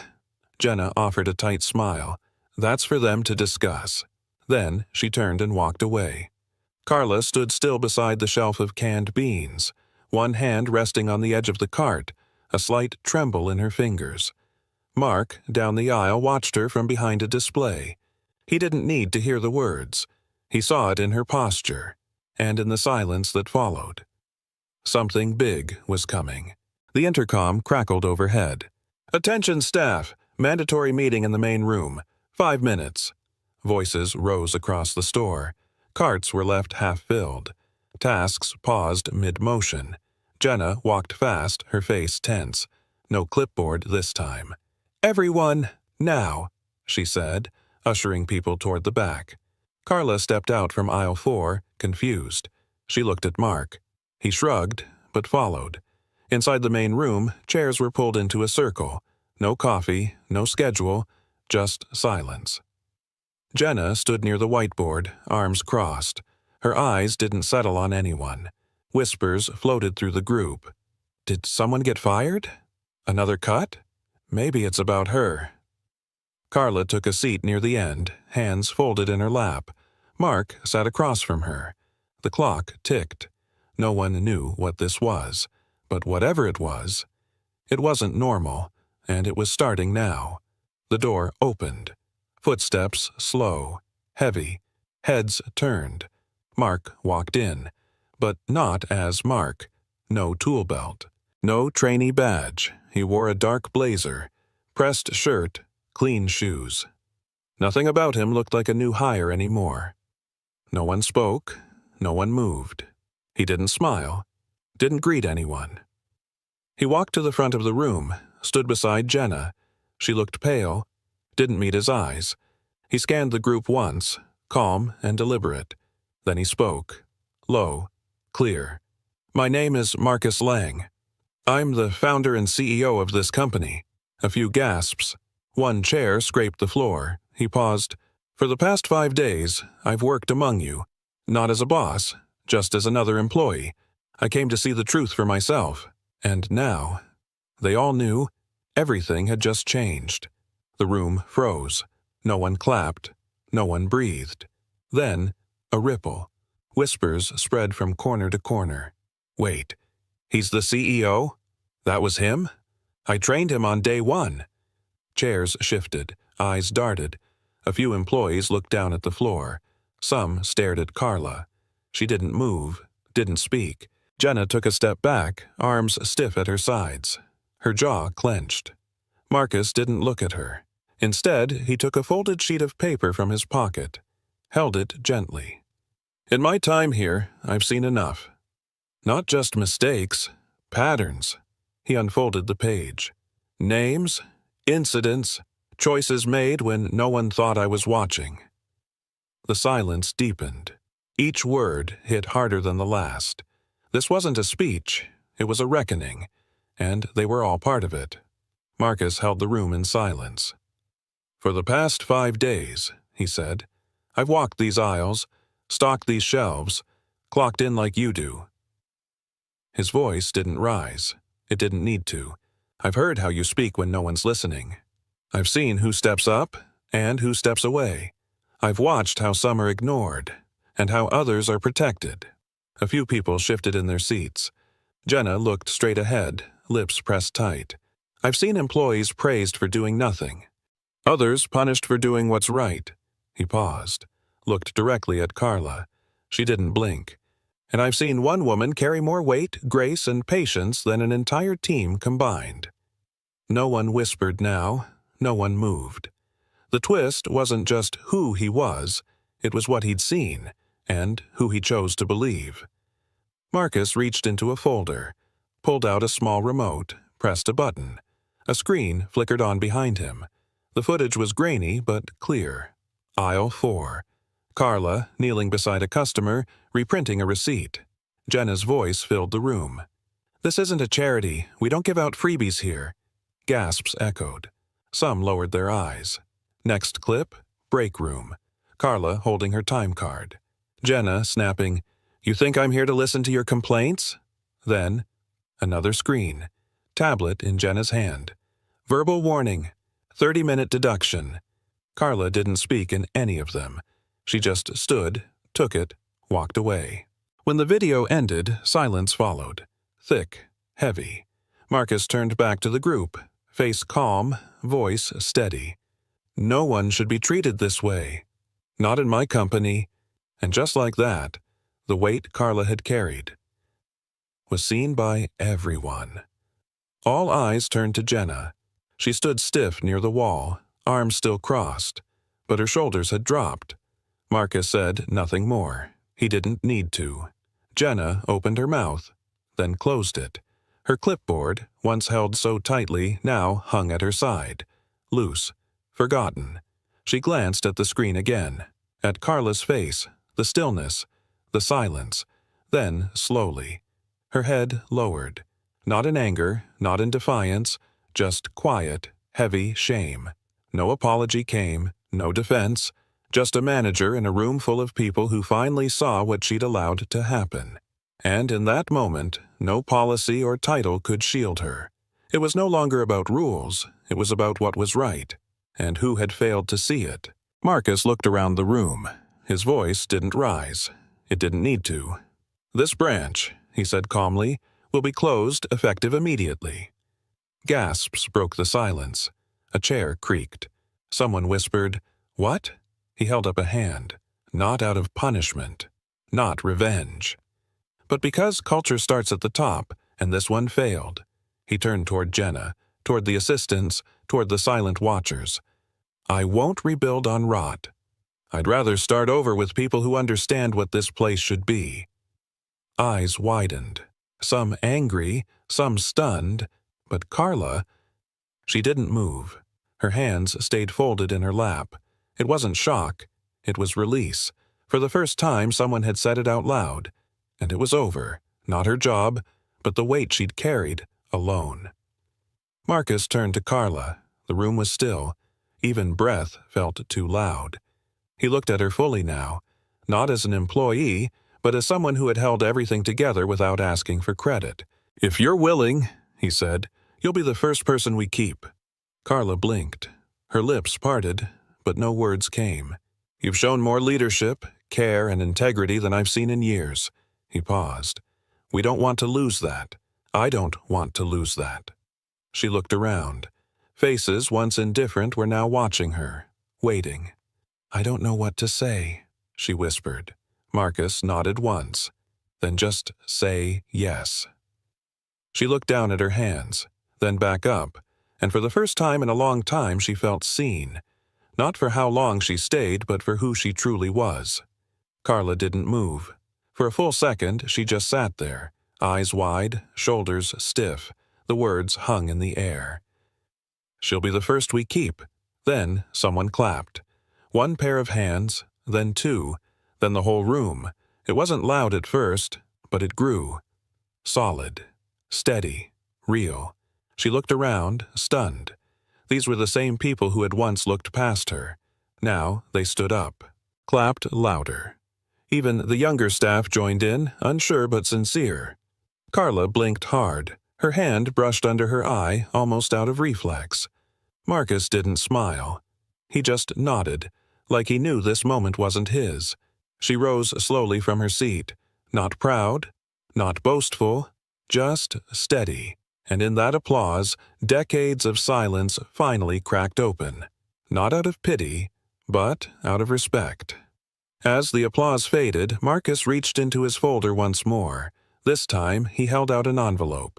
Plain, white, sealed with a silver tab. He walked toward Carla and placed it gently in her hands. She looked down, confused, then back at him. "It's not just about keeping you," he said. "It's about trusting you to lead." She opened it slowly. Inside, an offer letter. Store manager, pilot. Branch program. Lead, Carla Mendez. Location, Central Redevelopment Model. Her breath caught. The words blurred for a second. "I want the next branch to reflect what this one failed to become," Marcus said, "and I want you to build it." Carla stared at the letter, fingers trembling. The same hands that once wiped floors now held the future. This wasn't a promotion. It was a reversal, from nearly discarded to the one person they couldn't afford to lose. The sun hit the front windows just right. Clean glass, no smudges, no flickering lights. Carla stepped inside the new branch. Fresh paint, wide aisles, warm light across polished floors. A young cashier looked up and smiled. "Good morning, manager." Another employee waved from the produce section. "Need help setting up the break room?" She nodded, still adjusting to the title. The energy felt different. No tension in the air, just motion, flow, people who wanted to be there. She walked past the service counter, where a handwritten note was taped up. "Kindness is not policy, it's culture." She smiled. Her own words, now printed and posted. Carla opened her office door. The nameplate was simple, nothing flashy, just hers. She placed her bag down, took one deep breath, and for the first time in years, this place didn't feel like survival. It felt like something new. At Register 3, a new employee stood nervously, hands hovering over the touchscreen, eyes darting between the buttons and the screen. He was young, bright eyes, a hearing aid behind his left ear. Carla approached slowly, carrying a small notepad. She smiled, then tapped gently on his arm, wrote something simple on the page. "Let's do it together." He nodded, grateful, focused. She pointed to the screen, then to each item, pressed buttons slowly, let him repeat the steps. He followed, careful but steady. When he made a mistake, she didn't flinch, just shook her head gently, smiled again, and wrote, "Try it one more time." Customers watched from nearby, quiet and patient. When he finally got it right, she gave him a thumbs up. He beamed. Not a word was spoken, but everything was understood. Kindness didn't need volume, only intention. From across the parking lot, Marcus stood with his hands in his pockets. No suit this time, just a quiet presence near the edge of the sidewalk. Through the glass, he could see Carla at Register 3, laughing softly with a customer, guiding the new team member beside her. No tension in her shoulders, no rush in her steps. He watched as she stepped aside, letting the young employee finish a transaction on his own. A small cheer followed, then a fist bump. Marcus smiled. Not big, not for show, just real. This was what he'd hoped for. Not perfection, but proof. Proof that leadership could look like patience, that culture could be rewritten. He didn't go inside, didn't need a thank you. He turned to leave, one glance back before stepping off the curb. Sometimes the best thing a boss can do is simply step out of the way and let the right person lead. The new employee sat beside Carla during break, lunchbox unopened, nervous fingers tapping the table. She poured him a cup of warm tea from her thermos. No words yet, just presence. After a pause, he finally asked, "How do you know you're doing it right?" Carla smiled, took a sip, then placed her cup down slowly. "You won't always know," she said. "Some days, people ignore you. Some days, they don't say thank you." He nodded, unsure. "But if you lead with kindness," she added, "you won't lose your way, even when no one's looking." The words landed quietly. Not advice, not instruction, just truth, earned over time. He looked at her, still young in his role, but something settled in his eyes. She didn't need a title to lead. She just lived it. And, in a place that once broke her spirit, she now gave others a reason to believe. The line at checkout moved steadily. Bags filled, cards swiped. Ordinary rhythm. An older man stepped forward with just a loaf of bread and a carton of milk. Carla greeted him with a gentle nod, scanned the items, bagged them neatly. As he reached for his wallet, he paused, eyes soft, voice low. "Thank you," he said. "Not just for today, but for how you treat people." Carla looked up, surprised. He smiled, then walked out slowly, groceries in hand. She stood still for a moment, not because the line stopped, but because something in her had paused. From across the store, the moment felt slow, deliberate, like the world leaned in to notice. Not for what she fixed, not for a grand gesture, but for how quietly she changed the room, and the door didn't close behind that man. It opened to something more, something still unfolding. The store lights dimmed into closing hour, shelves were tidy, voices softer. Carla stood by the entrance, saying goodbye to the last customer. Just a simple wave, nothing more. The camera lingered on her face, calm, steady, a quiet strength that needed no spotlight. Then the screen faded to black. A line of white text appeared. "Have you ever met someone like her? Comment me too, if you have." Another beat, because kindness isn't rare. It's just often overlooked. Then one final line. "Follow us to meet the next one." Someone you might already walk past every day. Soft music swelled beneath the silence.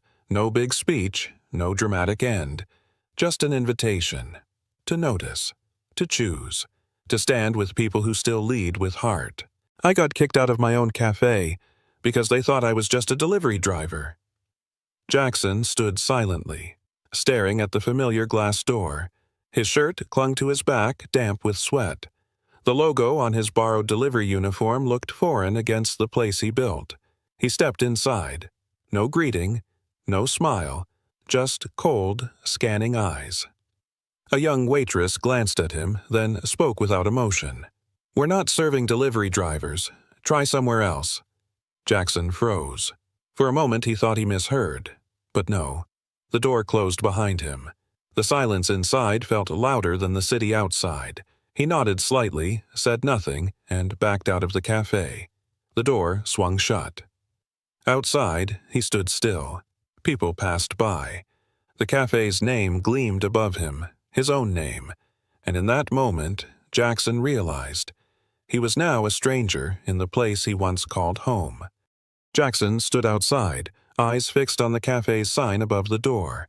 His name. His dream. Now just metal letters reflecting sunlight. He wasn't always the owner. Years ago, he wore a different uniform. An old delivery jacket, same as today.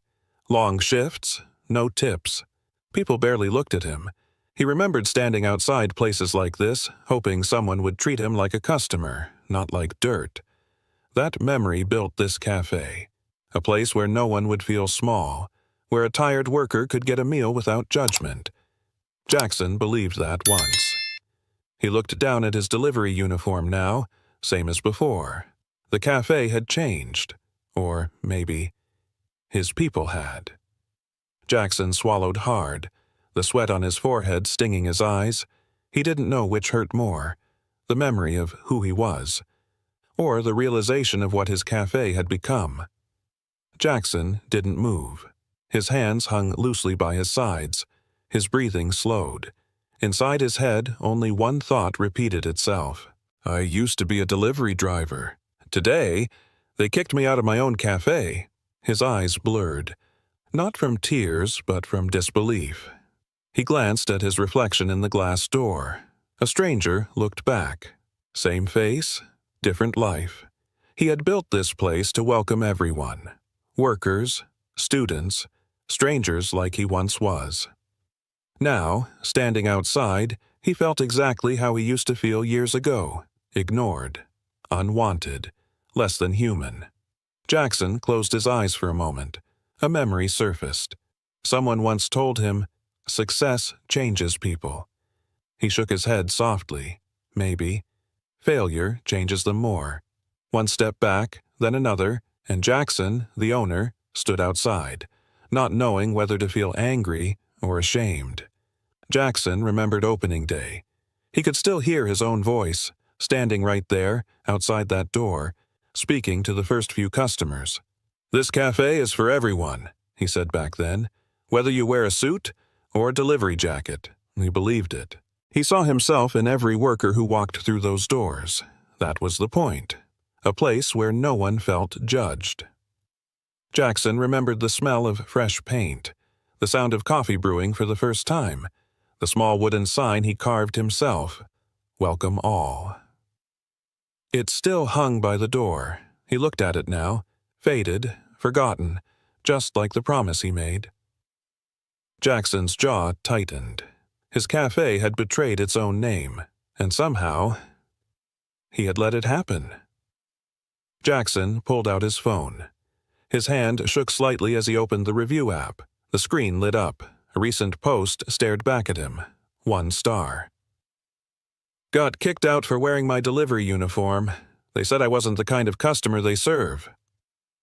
Jackson's thumb hovered over the screen. His breathing deepened. Another review. Same story. A third. Similar words. He scrolled. Faster. His heart raced. Each word cut deeper. Ignored. Disrespected. Denied. The cafe he built was rejecting people like him. His fingers tightened around the phone, knuckles white. He wanted to believe it wasn't true, but today, he saw it himself. The reviews weren't lies, they were warnings, and he had been too blind to read them. Jackson's jaw locked. His cafe wasn't broken, it was corrupt, and it wore his name. Jackson scrolled through another screen. Inventory reports. Numbers. Too many numbers. The cafe was burning through expensive ingredients. Salmon, premium steak, truffle oil. Jackson frowned. Sandwich shops didn't need truffle oil. He remembered asking Phil, the assistant manager, just last week. "Food costs look high. Anything wrong?" Phil had smiled. Casual, relaxed. "Normal, boss. Inflation's killing everyone." Jackson had believed him. Now, staring at the numbers, that trust felt misplaced. The costs didn't match the menu, and Jackson knew menus better than numbers. Somewhere, something wasn't adding up. He lowered the phone. His mind raced. A silent suspicion began to grow. It wasn't proof, not yet, but Jackson understood one thing. Money was vanishing, and today's rejection wasn't the only thing being hidden from him. Jackson stood still, staring at his cafe's door. Then, slowly, he turned away. Enough. Numbers didn't lie. Neither did the look in that waitress's eyes. He couldn't trust words anymore. Only what he could see himself. He walked home in silence. That night, he opened his old storage box. Inside, his delivery jacket, his cap, his worn-out work shoes. The past he thought he'd left behind. One by one, he put them on. Not as a disguise, as a reminder. Tomorrow, he wouldn't be the owner. He would be invisible. And maybe that was the only way to see the truth. Jackson stared at himself in the mirror. A delivery driver looked back. He didn't know it yet, but what he was about to uncover inside his own cafe was worse than anything he imagined. Morning came. Jackson stood in his small apartment, adjusting the sleeves of his old delivery jacket. The fabric felt heavier than he remembered. The faint scent of oil and city dust still clung to it. He reached under the bed and pulled out his battered delivery bag. A small tear at the corner. Years old, but still held together. He zipped it shut. Looked down at himself. Delivery driver. Again.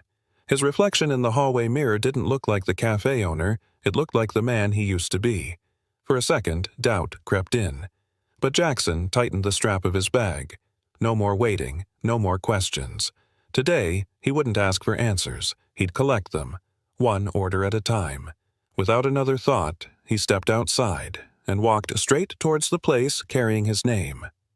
Jackson walked the side street past the dumpsters to the cafe's back door, the staff entrance, a door he once told his team to always leave unlocked for deliveries. Today, it welcomed him without question. He stepped inside. Steam, heat, the sound of pans, voices, orders being shouted. No one looked at him.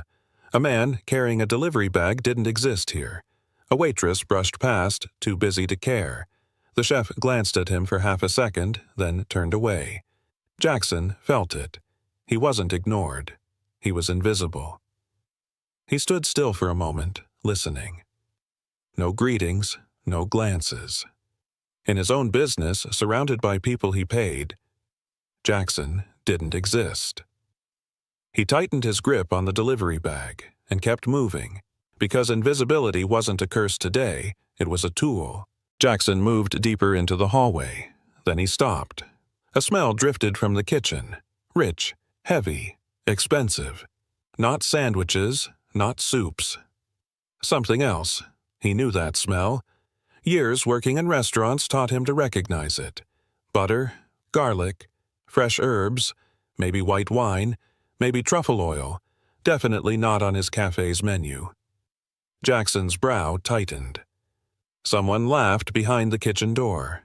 He stepped closer, silent. Another wave of that scent hit him. He looked down at his delivery bag, at the uniform he wore. He didn't belong here, but neither did that smell.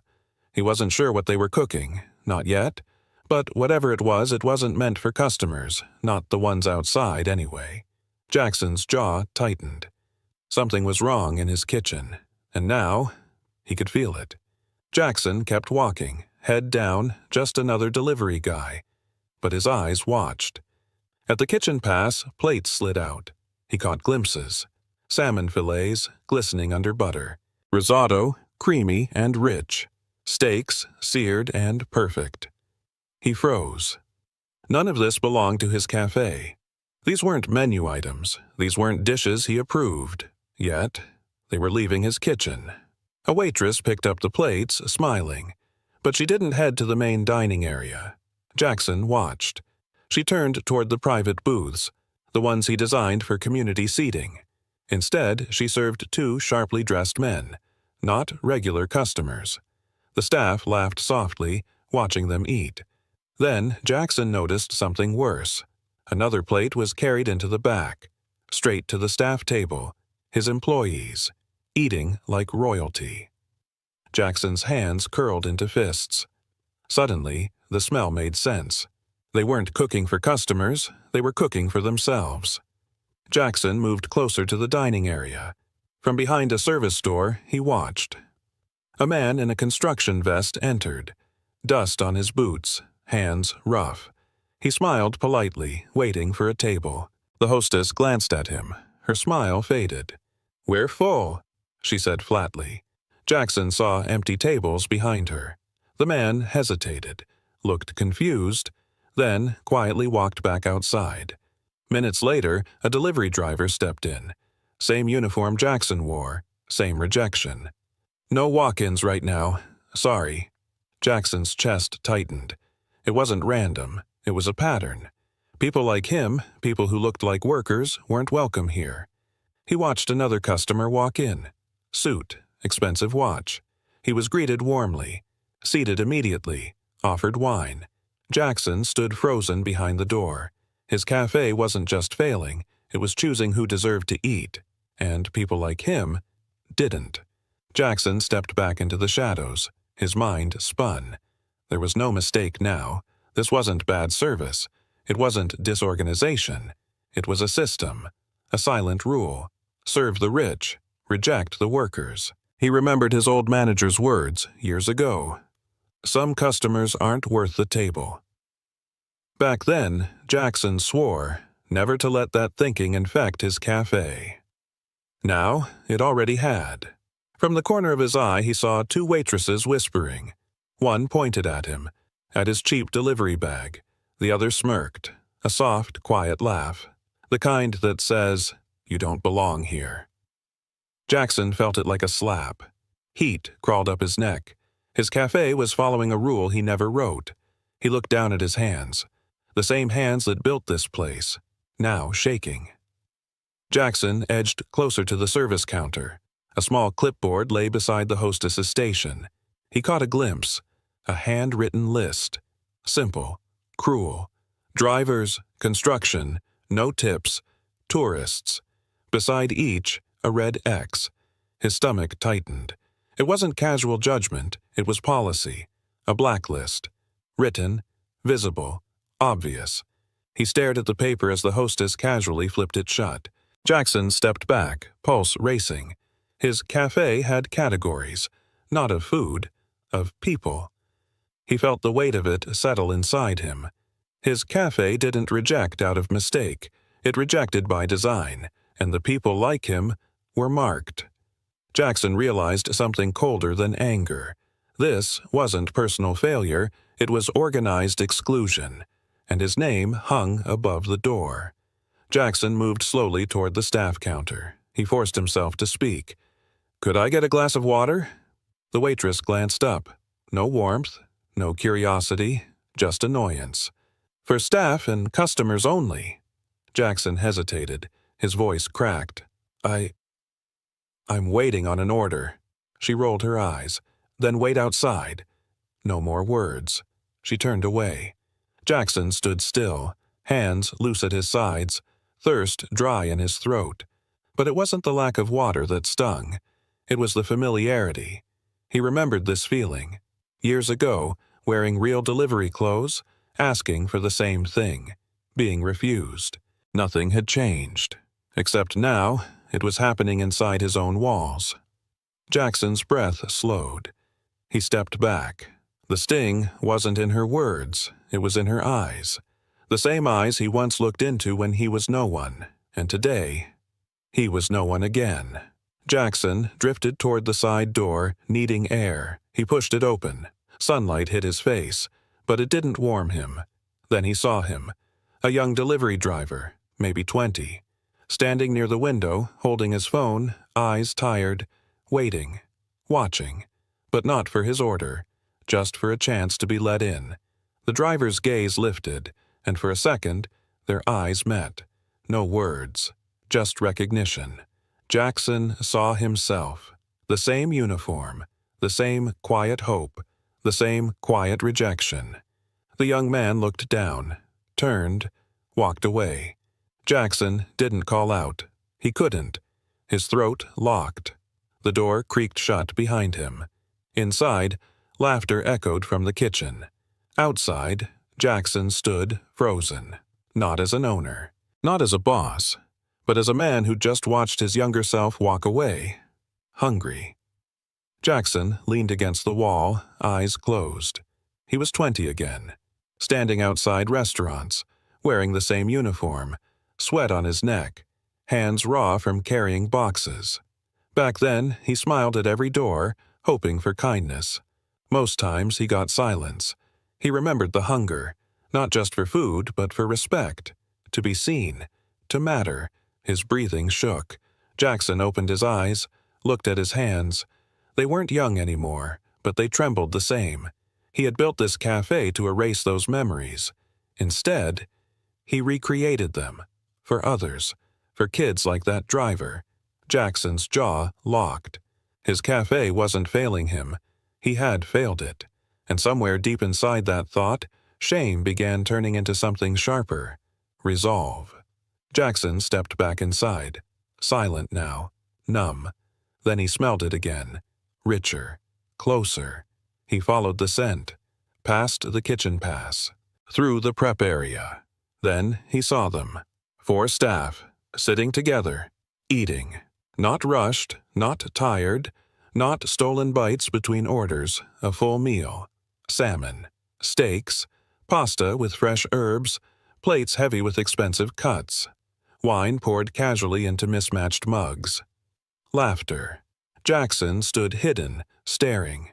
He watched one cook slice truffles onto his own plate. His mind refused the image. His people, eating the meals his cafe never sold, using ingredients his customers never touched. Jackson felt something break inside him. He built this cafe to feed a community. Instead, it fed thieves. He wasn't outside anymore. He was inside. And still, powerless. Jackson stepped further back into the shadows. He listened.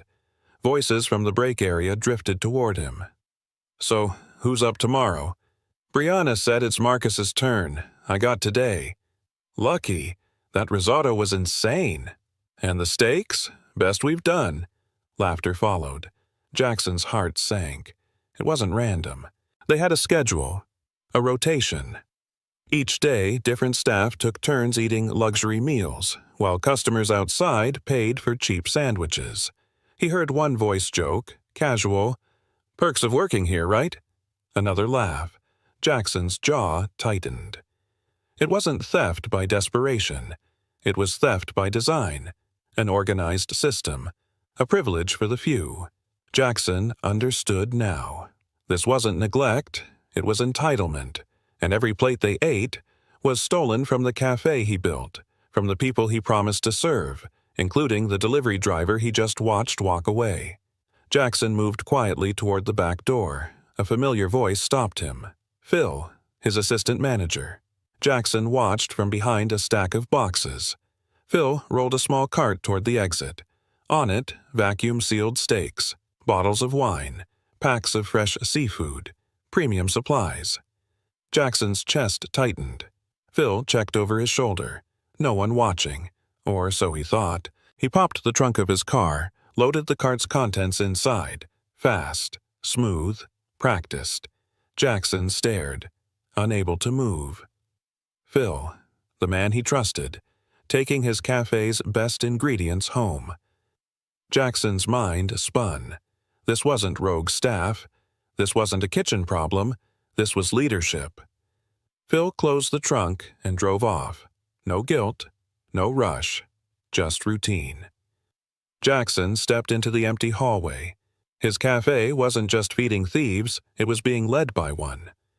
Jackson stood alone in the back hallway. His head lowered. His hands trembled. He felt small, smaller than he ever had. His cafe, his dream, now just walls sheltering thieves. He whispered to himself, "My cafe, my home. It's become a thieves' den." The words stung more than the silence. He remembered the early days, scrubbing tables, brewing coffee himself, serving strangers with pride. He built this place for people like him, people who were now being turned away, while his own staff stole from him, smiled doing it. Jackson pressed a hand to the wall, solid, but everything inside felt hollow. He didn't know what hurt more, the betrayal or the fact he hadn't seen it. Tears burned behind his eyes, He forced them back. Failure was heavy, but not as heavy as what he felt now: abandonment by his own people. That night, Jackson sat alone in his apartment. No lights, just silence.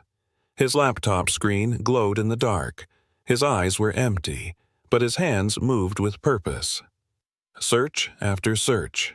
Hidden cameras, audio recorders, motion sensors. If words couldn't expose them, pictures would. Jackson filled his cart, clicked purchase. Delivery, express. He closed the laptop. His cafe wasn't a business anymore. It was a crime scene. And he needed proof, real proof. No arguments, no excuses. He leaned back, eyes on the ceiling. Tomorrow, they wouldn't see him, but he'd see them. Every theft, every lie, every face. Jackson whispered to himself, "If they want to play a game, I'll play it better." The cafe wouldn't betray him again, not without him watching and recording. By noon, the cameras were in place. Tiny black lenses hidden behind shelves, beneath counters, tucked near ceiling vents. Jackson moved like a ghost through his own cafe. No one looked at him. No one noticed. They never did. His hands worked steady. Attach, angle, test. Footage streamed silently to his phone. Faces, movements, proof. In the kitchen, in the stockroom, near the trash bins. Every secret would be seen now. Jackson stepped back, checking the last device. Satisfied. He let out a slow breath. Then, something strange. A small, tired smile. Not of victory, of survival. For the first time in days, Jackson wasn't guessing. He was watching, and soon they'd know. He picked up his delivery bag and walked out.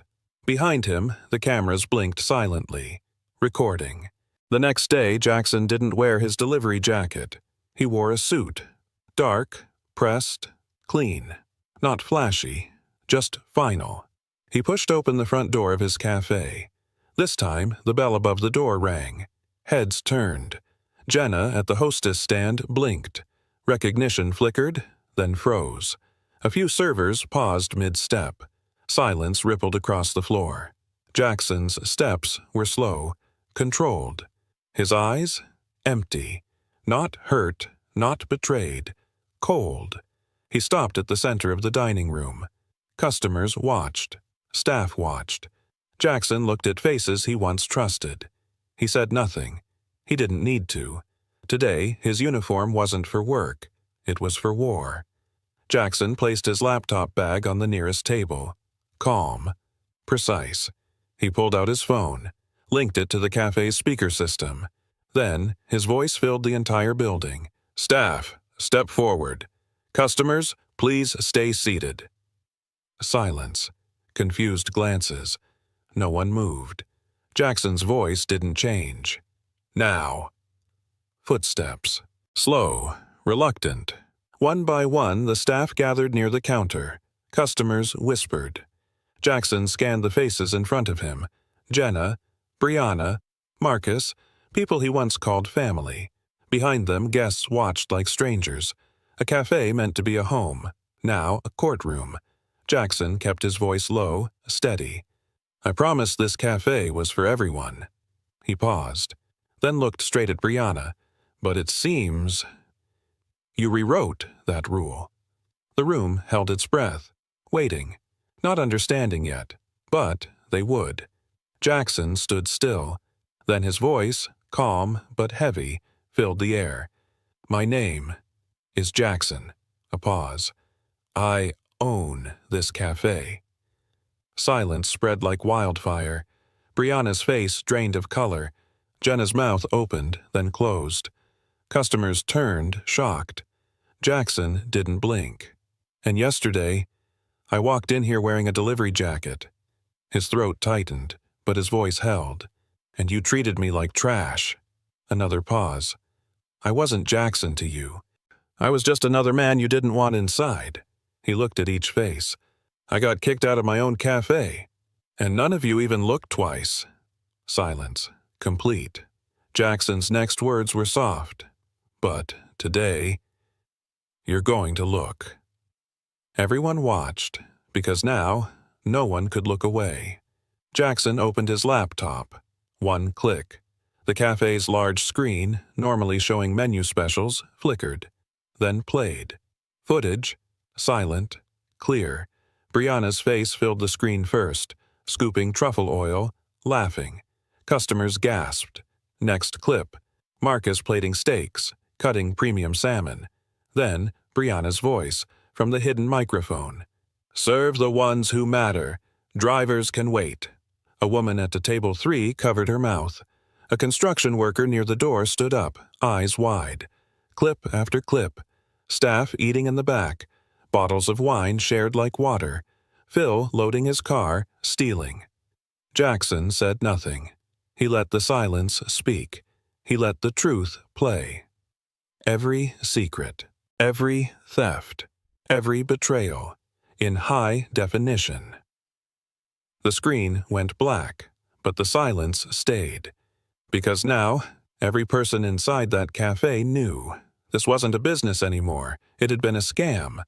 Mrs. Peterson stood up first. Her designer coat no longer looked expensive.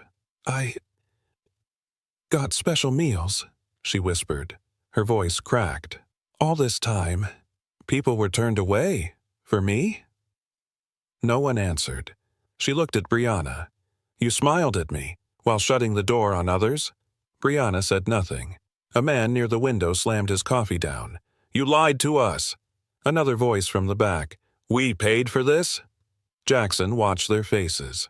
Customers he once welcomed, now sickened by their own privilege, not because they asked for it, but because it was handed to them, at the cost of others. Mrs. Peterson sat down slowly. She didn't touch her untouched meal. Outside, people walked past the windows. They had no idea what was happening inside. But Jackson knew. The people inside were finally seeing, and they didn't like what they saw. Jackson opened one final file. A photo. Simple. A handwritten page, displayed on the cafe's screen. People leaned forward to read. At the top, "Do not serve." Beneath, categories: delivery drivers, construction workers, tourists, cheap tippers. Customers fell silent. Mrs. Peterson covered her mouth. The construction worker clenched his fists. Jackson's voice cut through the silence. "This isn't a rumor. This isn't misunderstanding. This is policy." A waitress stepped back, shaking. One word hung heavy in the air. Blacklist. Real. Visible. Jackson let them read. Let them understand. Then softly, "In this cafe, people weren't judged by their order. They were judged by their clothes." The twist hit harder than the footage, because now, it wasn't theft. It was discrimination, and no one could unsee it. Jackson stepped forward. His voice didn't rise. It didn't need to. "Brianna, Marcus, Jenna, Phil." Each name struck harder than shouting. "You're done." Silence. "Effective now. Collect your things. Leave." Phil tried to speak. Jackson raised a hand. Calm. Final. "You didn't just steal food. You stole this cafe's soul." Phil's shoulders sagged. Brianna's face cracked. Marcus looked down at the floor. One by one, they walked toward the door. No protests, no arguments, just silence. Customers watched them leave, some in anger, some in pity. Jackson stayed still, eyes forward, voice low. "This cafe belongs to the people we turned away." Then softer, to everyone. "From this day forward, no one gets judged by their job." Around the room, people nodded. No applause, just understanding, because the cleaning had only just begun. The door closed behind the last fired employee. Silence returned. Jackson stood alone in the center of the cafe. Tables half empty. Coffee cooling. Customers unsure whether to stay or leave. He didn't speak. He didn't move. Just breathed. Slow, heavy. His eyes wandered across the walls, the windows, the faded "Welcome All" sign near the door. He remembered hanging it himself. Now it looked like a lie. Jackson's shoulders dropped. The cafe wasn't busy, it wasn't warm, it wasn't home. Not anymore. He closed his eyes. The air smelled of spilled coffee and quiet shame. Then a long, slow sigh, and silence again. Jackson stood there, not as a boss, not as a victim, just as a man, staring at the ruins of his own dream. Jackson turned slowly. Luis stood near the kitchen door, silent, unsure. The janitor held his mop like a shield. Jackson walked toward him, stopped, looked him in the eyes. "You believed in this place," Jackson said softly. Luis shook his head. "I just clean." "No," Jackson answered. "You cared." A pause. Jackson reached into his pocket, pulled out a single key, the cafe's master key. He placed it in Luis's hand. "From today, you're the manager." Luis froze, eyes wide. "Me?" Jackson nodded once. "You treat people right. That's what matters." Luis's fingers closed around the key slowly. His voice broke. "I don't know how to run a cafe." Jackson smiled, tired but honest. "I'll teach you." Luis looked down at the key, and for the first time that day, the cafe felt like it might heal. Luis stood frozen. The master key felt heavy in his hand. His lips parted, but no words came. Jackson waited.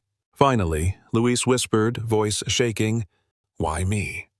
Jackson answered without hesitation, "Because when everything else fell apart, you stayed honest." Luis looked down. His calloused fingers curled tighter around the key. "I never managed anything." "You've managed respect," Jackson said softly. "That's enough." Tears welled in Luis's eyes, but he blinked them back. He looked around the cafe, at the empty tables, at the stained floor he once mopped. It didn't look like a promotion.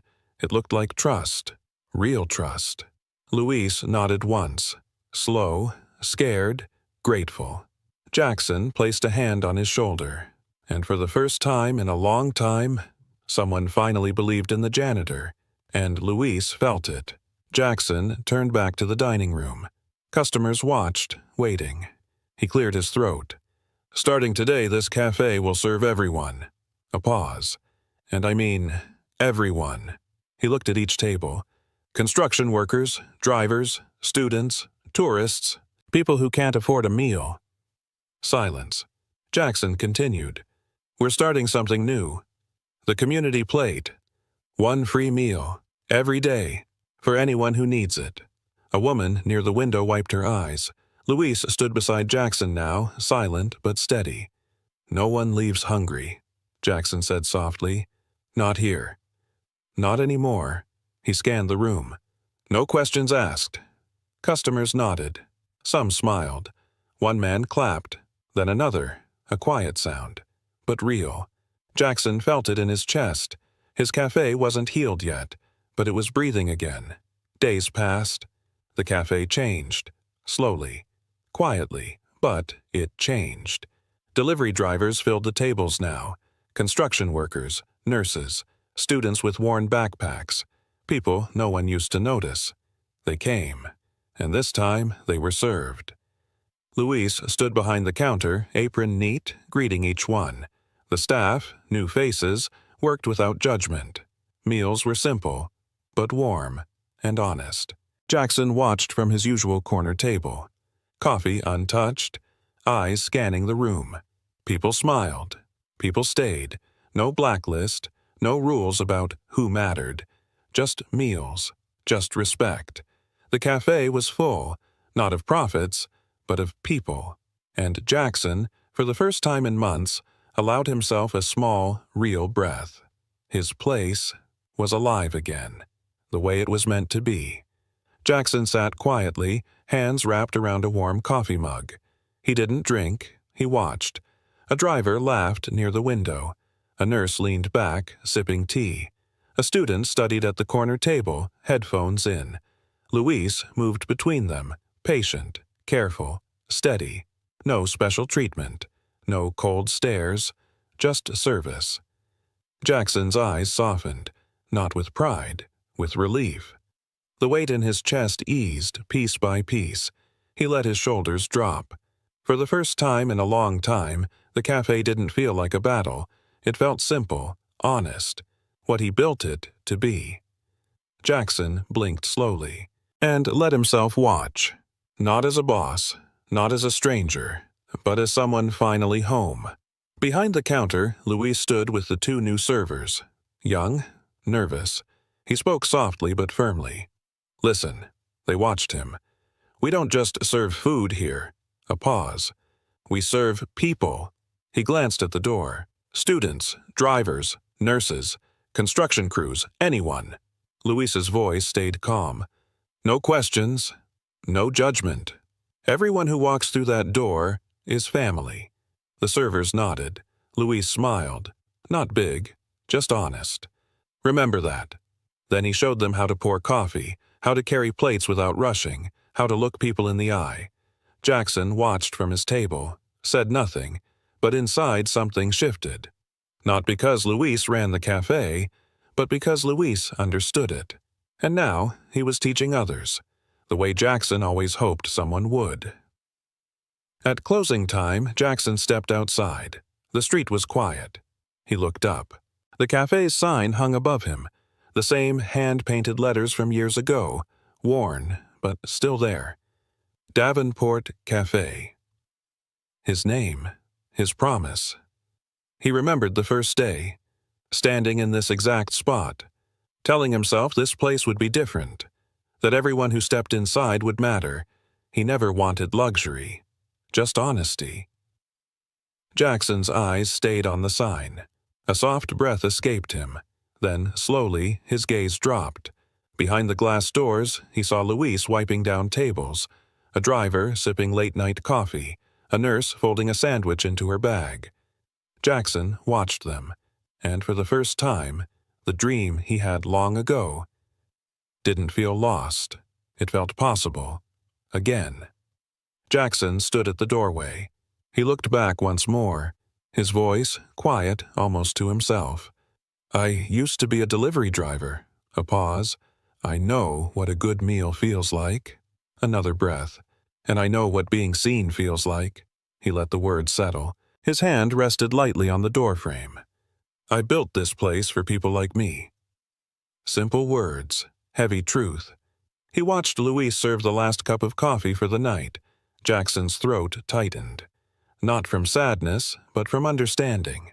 Some dreams don't die, they just wait. Tonight, his was awake again. And for the first time in years, Jackson whispered, not as a businessman, but as the man he used to be. And no one deserves to be turned away. Not here. Not ever again. If you've ever been judged by your clothes, if someone ever looked past you because of your job, if you've ever felt invisible, this story was for you, because no one deserves to be turned away, not for how they dress, not for what they do, and not for who people think they are. Share this story, not to expose a cafe, but to remind someone that they matter, because maybe today, someone like Jackson is still standing outside a door, waiting, wondering if they belong. Let them know they do. Share this video. Someone out there needs to hear it, and maybe that someone is you. "You're late? Or are you calling me a liar?" The sentence dropped like a slap across the store. The delivery guy, just worked a night shift, barely had time to breathe, got humiliated in front of everyone.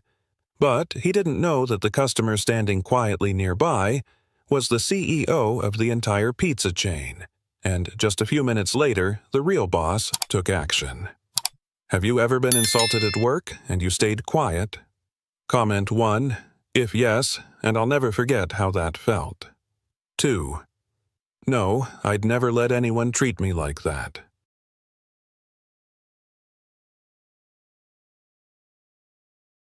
Jackson Reeves sat alone in his office, the dim glow of a desk lamp casting long shadows over the mess of printed customer reports piled across his desk.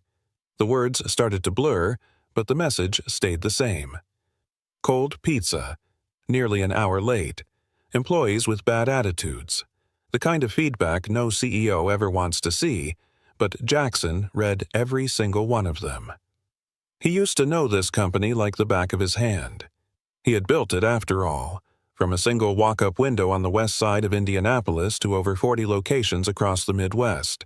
He'd given it his youth, his savings, his weekends, and for years it had been his pride, his proof that doing things right honestly consistently could actually work. But now it felt like something rotten had wormed its way in through the cracks.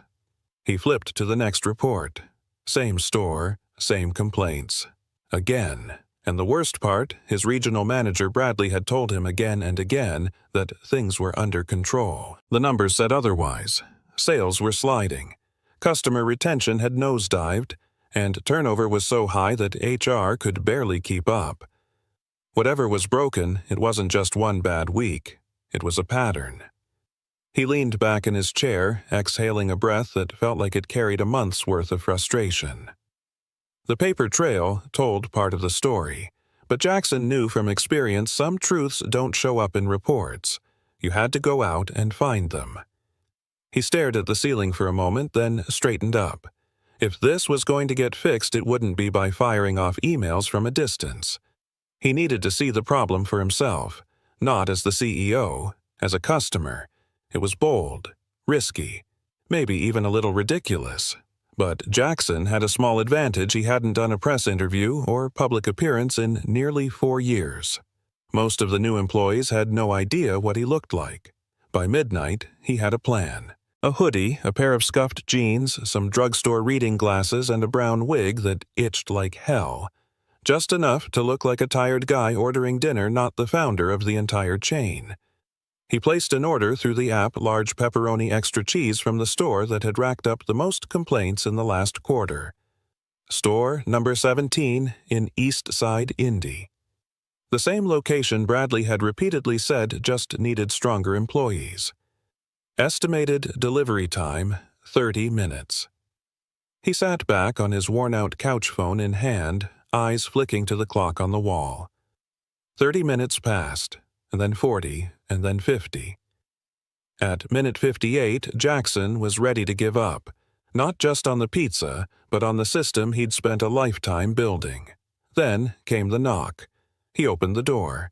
A young man stood in the frame, hair plastered to his forehead with sweat uniform wrinkled and chest rising from breathless effort. His name tag read Jason. There was exhaustion in every line of his face, but still he smiled. Small, honest, just enough to say I showed up. Sorry I'm late, Jason said quietly. It's been a rough night. Jackson took the box. He hadn't planned to say much, just observe. But something about the kid's voice made him pause. There was no excuse in it, just raw fatigue spoken without self-pity. He tilted his head. Busy night, Jason let out a dry chuckle. Yeah, I'm the only one on delivery tonight. Was supposed to be 3 of us. 1 quit. Other called out. So, it's just me. Jackson frowned. 1 person covering the whole district. Jason shrugged. I need the hours. Jackson hesitated. They paying you overtime? At least Jason's smile vanished. He looked away. Technically, yeah. But my manager cuts my hours on other days so I don't go over full-time. Says it's company policy. Jackson felt it like a punch in the chest. That wasn't policy. That was theft. And the kid standing in front of him wasn't just a tired worker. He was proof. Proof that something was broken and festering in the very heart of Jackson's empire. He tightened his grip on the box, now stone cold. What's your name? Jackson asked, voice lower. Jason. Jackson nodded. That name stayed with him. Heavy, sharp, etched like warning. He had seen enough. This wasn't just a fluke, and he wasn't going to sit behind a desk and watch it happen anymore.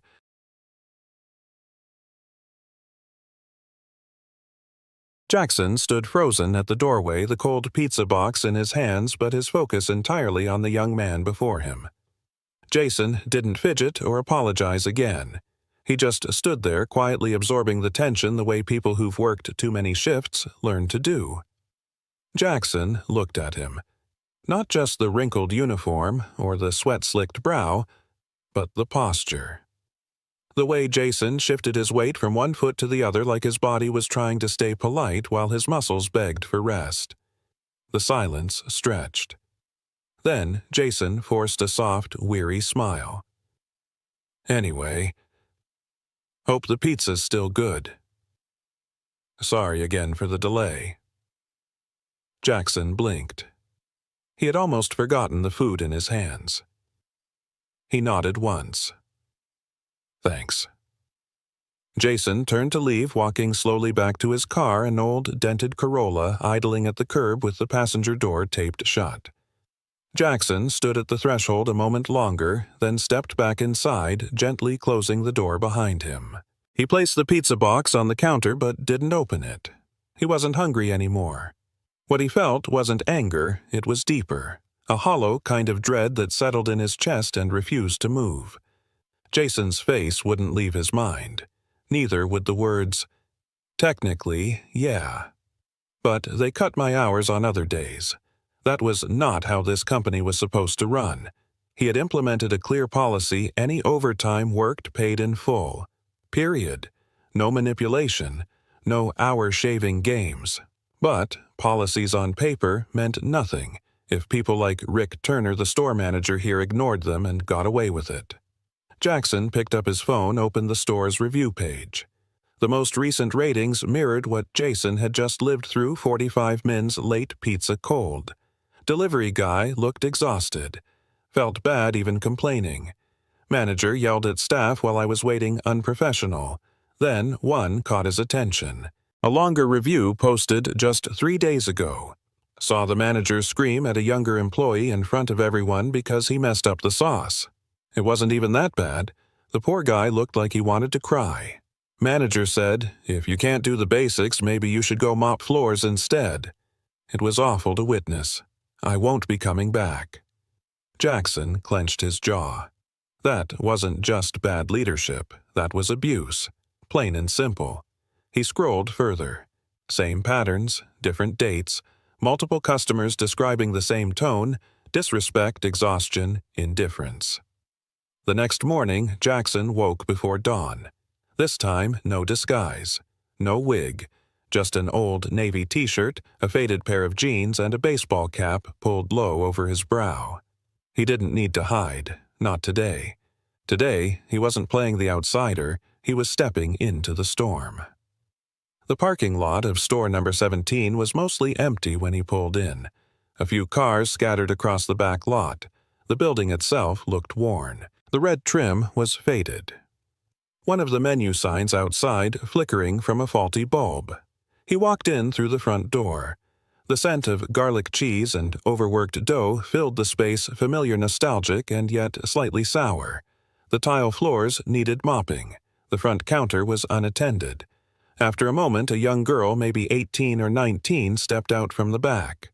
Her name tag read Alyssa.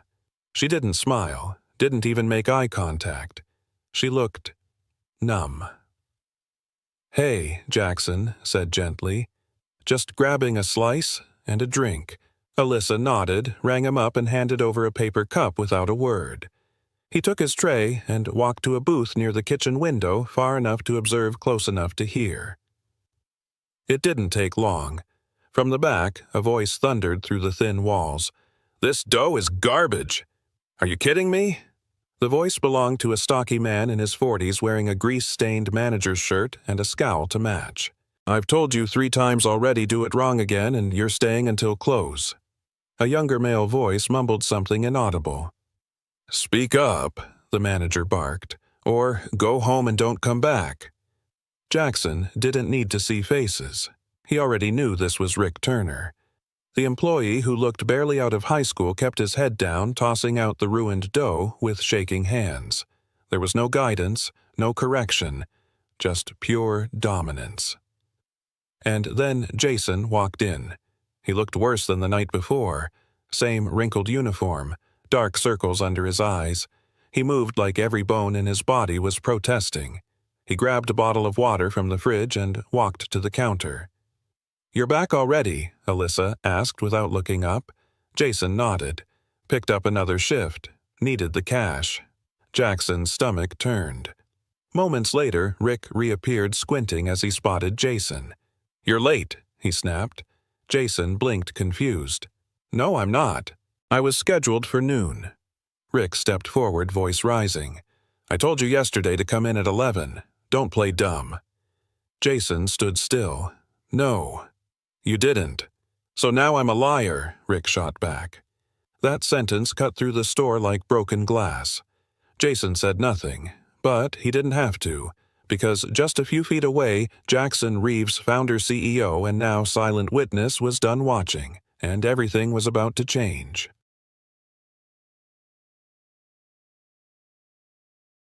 Rick Turner didn't even notice the man sitting in the corner booth.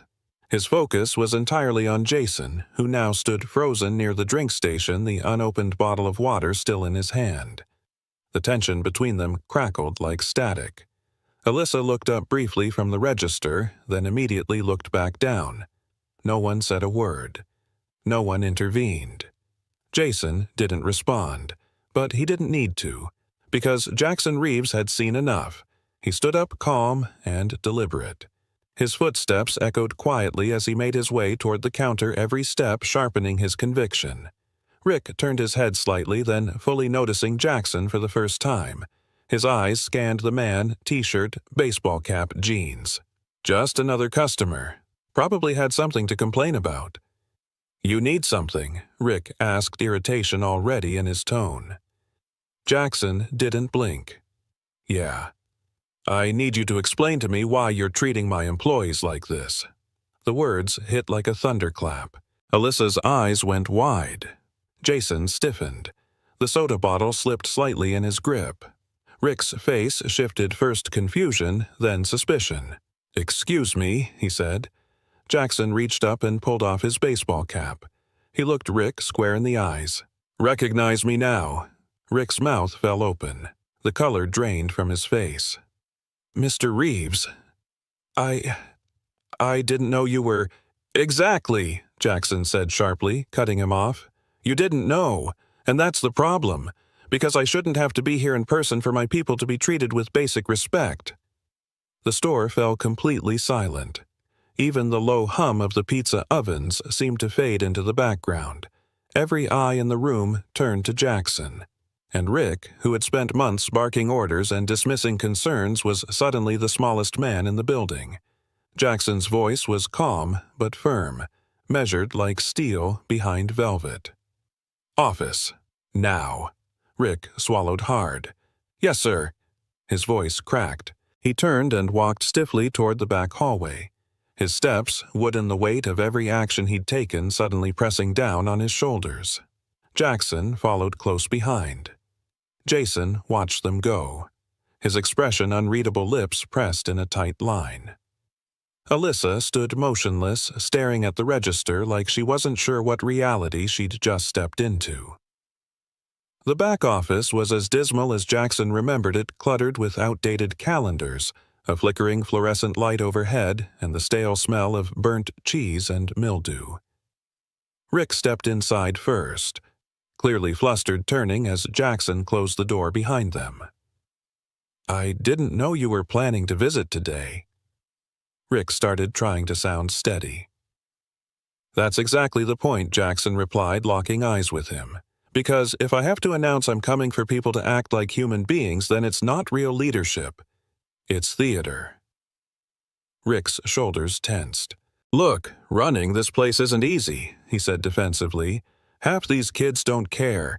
They show up late, mess things up, act like they deserve a trophy just for clocking in. Jackson stepped forward slightly, eyes narrowing. Funny, because what I saw was a young man, Jason, working a double shift alone, covering the entire delivery route by himself and still showing up the next day. What I saw was a cashier so burned out she couldn't look anyone in the eye. What I didn't see was a single ounce of leadership coming from you. Rick's jaw clenched.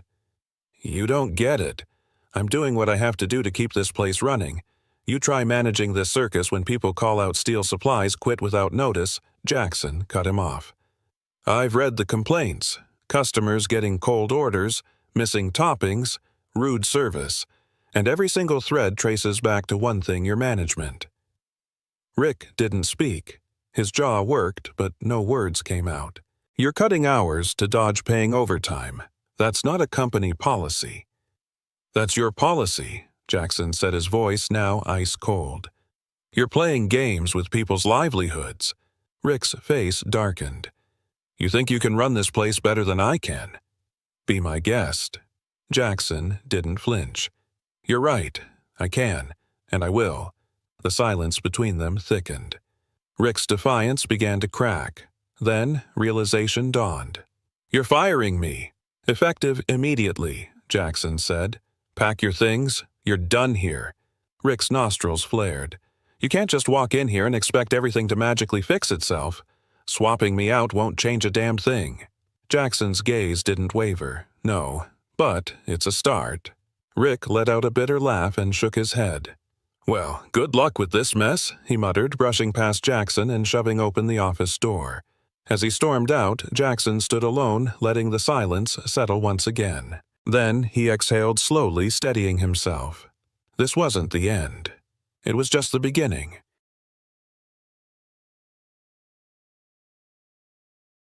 Outside the office, the store was eerily quiet. The staff had gathered near the front counter, unsure of what they'd just witnessed, but fully aware that something had shifted. Rick's departure was sudden, loud, and final. Even the sound of the office door clicking shut behind him seemed to echo across the tiled floor. Jackson stepped out a moment later. His expression was unreadable. Calm, but not indifferent. Focused. Jason stood a few feet away, arms crossed, watching cautiously. Alyssa glanced up from the register, her hands still frozen over the buttons. The dough station worker Trey stood with flour-covered hands, looking like he hadn't moved in minutes. Jackson looked around the store, his gaze landing on every face one by one. I'll keep this brief, he said, his voice clear and steady. This store has been run the wrong way for a long time. That ends today. No one moved. The weight of the moment held them all in place. Alyssa hesitated. Then, in a soft, careful voice, she asked, So, he's really gone? Jackson nodded. Yes, and from now on, things will be different. Jason shifted slightly, the tension in his shoulders relaxing just enough to let out a shallow breath. But there was still something guarded in his expression, a quiet disbelief that anyone at the top would care enough to step in. He spoke up, voice low but even. Different how Jackson didn't hesitate. No more cutting hours to avoid paying overtime. No more yelling at employees like they're disposable. No more expecting people to work short-staffed while management hides in the back office.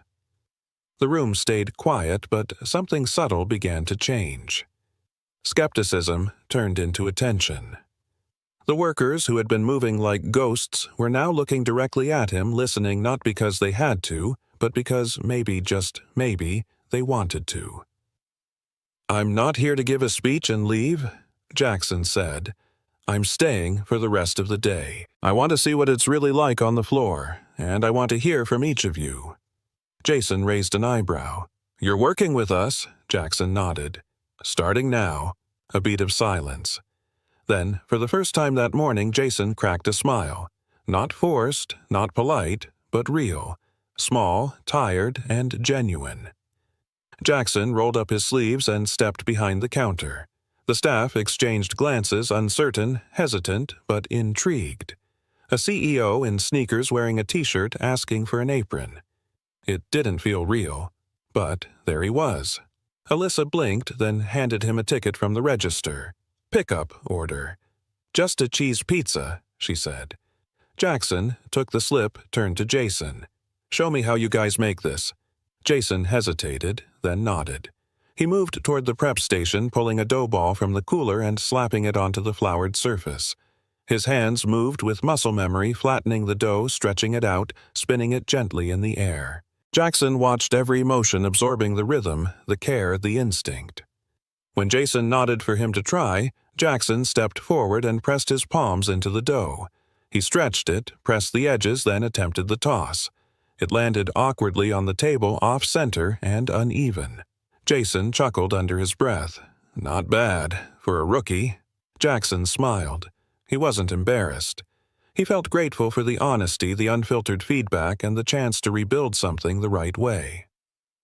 For the next several hours, Jackson worked shoulder to shoulder with the team. He answered phones. He folded pizza boxes. He loaded bags for deliveries. He even rode along with Jason for 2 drop-offs across town. The first was to a family with a newborn. The second to an elderly man who tipped Jason with a handful of quarters and a smile. Each moment wasn't just work, it was evidence. Proof of who these employees really were, what they endured, and what they gave without being asked. When they returned to the store, Jackson gathered everyone in the dining area. The lunch rush had passed. The floor smelled like flour and garlic.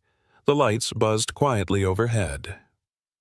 "Okay," he said, standing near the soda fountain. "I've seen enough to know this team is giving more than it's getting. So, here's what's going to change." The team turned toward him. "First, overtime will be honored. Always. If you work the hours, you get paid for them. No exceptions." Lissa glanced at Jason, who gave a small nod. Quiet relief spread through the room. "Second, we're hiring more help. Jason can't keep doing deliveries alone, and the kitchen can't keep running short every week."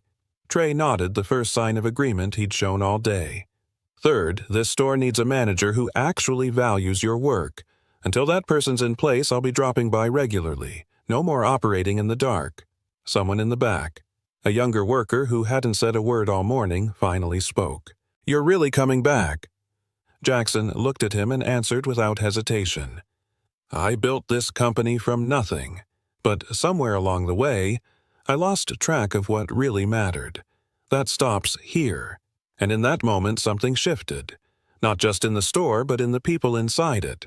Not a speech, not a slogan, a turning point.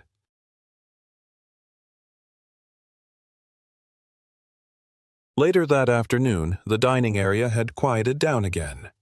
A few customers trickled in for early dinner orders, but most of the staff were in the back, prepping, restocking, or grabbing a rare moment of breath. Jackson sat at one of the booths near the window, wiping flour from his forearms and watching the activity with quiet focus. Jason approached, still in his worn delivery shirt and order bag slung over his shoulder. "You thought about quitting, didn't you?" Jackson asked, voice low but clear. Jason didn't answer right away. He shifted his weight, then exhaled through his nose and ran a hand through his hair. "Yeah, honestly. I almost did." Jackson nodded. "I don't blame you, but I want to make this a place worth staying." Jason studied him for a moment, his expression steady, skeptical, but not closed off. "If things really change," Jason said finally, "I'll stick around." Jackson extended his hand. Jason looked at it, then took it firm, resolved. A handshake with no sales pitch, no promises, just action, just truth. The moment passed quietly, but the message hung in the air like something sacred. That evening, Jackson returned to his office for the first time in 2 days. The warm desk lamp flickered to life, casting a familiar glow across the same piles of reports he'd left behind. But something felt different now. The numbers hadn't changed, but he had. He opened the store's online scheduling system. What he saw made his jaw tighten all over again. Shifts were stitched together like a patchwork quilt sewn blindfolded. Some workers were scheduled back-to-back until midnight and expected to open the next morning. Others were barely getting 10 hours a week, just enough to disqualify them from full-time benefits, but not enough to survive. There was no logic to it, just manipulation. Rick hadn't just been bad at leadership, he'd built a structure designed to wear people down one inconvenient schedule at a time. Jackson leaned back, rubbing the bridge of his nose. Firing Rick Turner had been necessary. But now came the harder question: who would lead moving forward? Not just anyone. Not another outsider with a clipboard and a loud voice. This team didn't need more control. They needed someone who knew what it was like to stand on their side of the counter. His phone buzzed an incoming text from Bradley, the regional supervisor. Heard something happened at store 17. "What's going on?" Jackson stared at the screen for a long moment, then typed back, "I stepped in personally. There were serious problems. I'll explain tomorrow." He put the phone down and opened his laptop. It was time to send a message not just to store 17, but to every store. He began drafting a company-wide email addressed to all district and store managers. The subject line was short and unambiguous, effective immediately. The message inside was firm, unwavering, and crystal clear. Any store found manipulating schedules to avoid paying overtime will face immediate audits and administrative review. This is not negotiable. Treating our people with dignity is not a slogan, it's a requirement. No more wiggle room. No more excuses. The next morning, Jackson arrived at Store 17 before the sun had fully crested over the horizon. The parking lot was still mostly empty. Inside, the smell of rising dough and tangy tomato sauce clung to the air like muscle memory. The morning crew was already in motion. Alyssa was slicing vegetables. Trey was rolling out dough. Jason stood at the prep counter organizing delivery bags by zip code headphones slung around his neck. Jackson stepped inside, quietly watching for a moment before speaking. "You ever thought about being a manager?" Jason looked up, startled. "Me." Jackson nodded. "You know this store. You know what's broken. And more importantly, you care." Jason blinked, caught off guard. "Honestly, I never really saw myself as that kind of person. I've always just tried to get through the day." Jackson crossed his arms. "You worked a double shift alone, showed up again the next day. You spoke up when things were wrong. That is the kind of person who should be running this place."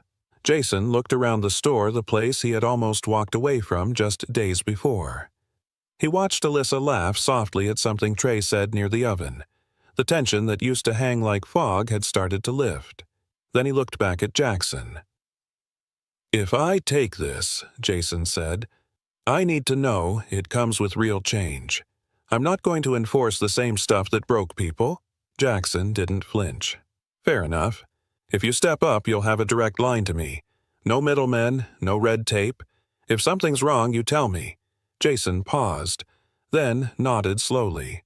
"All right, I'll give it a shot." Jackson held out his hand again. This time, Jason didn't hesitate. And this time it wasn't just a handshake. It was the beginning of something new.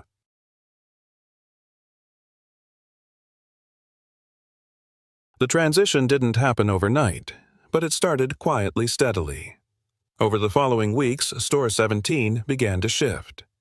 Jackson stayed involved not as a distant executive sending memos, but as someone who kept showing up. He wasn't there every day, but often enough that the staff stopped treating him like a guest and started seeing him as part of the crew. Jason adapted faster than anyone expected. Leadership came naturally to him, not in a loud, commanding way, but through quiet authority. He asked questions before giving orders. He listened before deciding. And, most importantly, he remembered what it felt like to be unheard. More staff were hired. The delivery schedule was rebuilt from the ground up. No more solo runs. No more 11-hour shifts disguised as favors. Each new policy didn't just change logistics, it eased the pressure behind every tired sigh, every double-checked clock-out. The kitchen ran smoother. The register line moved quicker. Even the customers noticed. One elderly man wrote a handwritten note on a napkin and left it on the counter. "This place feels human again." And slowly, something began to return to the store pride. One afternoon, Jackson sat in a booth near the window reviewing reports on his tablet. Sales were stabilizing. Turnover was down. Customer reviews had climbed from 2 stars to 4 in just 3 weeks. He was halfway through reading a comment about improved service when Jason approached the table with a small delivery bag. "You order something?" Jackson asked, glancing up. Jason shook his head with a smile. "No, it's from the whole crew." Everyone chipped in. Jackson raised an eyebrow, curious. He opened the bag. Inside was a neatly boxed pizza, still warm. Resting on top of it was a folded piece of paper, handwritten in thick black marker. "Thanks for actually listening." Jackson looked up, stunned. Jason just shrugged. "We figured it was the least we could do." Jackson nodded, unable to speak for a moment. After years of chasing numbers, margins, and expansion goals, it was this a $10 pizza and a handwritten note that finally reminded him why he started this company in the first place. He closed the box gently and placed it aside, his eyes drifting around the store. Alyssa was helping a teenager at the register, patiently walking her through a menu special. Trey was cracking jokes with one of the new hires near the oven, laughing in a way Jackson had never seen before. And Jason, he had already turned back toward the prep station, wiping his hands on his apron, focused steady. Jackson sat back in the booth, the warm light of the dining area casting a soft glow over everything. "I'll make sure it stays this way," he whispered to himself. He wasn't just talking about pizza, he was talking about people. And for the first time in a long time, he felt like he wasn't just running a business again, he was finally leading one.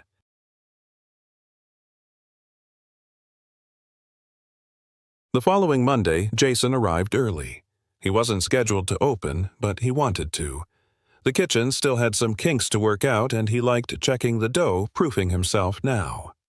There was something calming about being there before the noise started, before the phones rang, before the lunch rush hit, before the air turned hot and sticky with melted cheese and ticket machines. Alyssa was already slicing peppers. Trey was prepping the line. Both looked more relaxed now, no more flinching when the back door opened, no more checking the schedule like it was a threat. They didn't say much, but the way they moved said everything. By 11 a.m., the first wave of customers started filing in. Jason manned the front, bouncing between checking online orders and greeting regulars by name. He noticed things now, little things. A younger employee hesitating at the register, Jason stepped in with quiet support. A new driver fumbling the insulated bags Jason didn't criticize, he showed him how to load them properly with a calm tone and steady pace. That was the difference. He didn't lead with fear. He led by being present. Mid-shift, Jackson stopped by unannounced. He didn't say much, just grabbed an apron, helped Trey fold boxes, wiped down counters. Jason gave him a brief look of acknowledgement, but neither needed words. Their trust was becoming something unspoken. Later, Jackson watched as Jason handled a small dispute between two employees. One had double-booked a delivery. The other was frustrated trying to keep up with backlogged orders. Jason didn't raise his voice. He didn't blame. He just listened, then fixed it. 10 minutes later, both employees were back to laughing. Jackson leaned against the wall near the soda fountain, arms crossed, nodding quietly to himself. This was what leadership was supposed to look like. And Jason, who just a few weeks ago had been ready to walk out, was now the one holding it all together. That evening, after closing, Jackson called a short team meeting. Everyone stayed behind voluntarily. He stood near the register, arms loose at his sides, voice steady. "I just want to say thank you," he began. "To all of you. The past few weeks have shown me more than any spreadsheet or executive report ever could." A few heads nodded. Others stayed quiet, but their attention didn't waver. "This store isn't perfect, and it won't be, but it's already better because of you." He turned toward Jason, and especially because of the person who stepped up when everything was falling apart. Jason shifted awkwardly, clearly uncomfortable with the attention. "I didn't really step up," he mumbled. "I just didn't want it to get worse." Jackson smiled. Sometimes that's where real leadership starts. Jason looked around at the others who now saw him not as the delivery guy with back-to-back shifts, but as someone who had earned their trust. He looked back at Jackson. "I just don't want us to go back to the way it was." Jackson's reply was immediate. "We won't," and everyone believed it. Later, as they all locked up for the night, Jason lingered behind, walking the floor one last time. He adjusted the stools, checked the prep line, folded a few stray pizza boxes. The job didn't feel heavy anymore. It felt like something worth protecting. Jackson waited by the door. "You ready to go?" Jason nodded. "Yeah." They stepped out together into the cool night air. "I meant what I said," Jackson told him. "If you ever feel this place slipping back, I want to hear it. No chain of command. No filters." Jason glanced at him, serious now. "You'll actually listen?" Jackson looked him in the eye. "I did before, didn't I?" Jason didn't say anything else. He didn't need to. He locked the door behind them, and for the first time it truly felt like his store.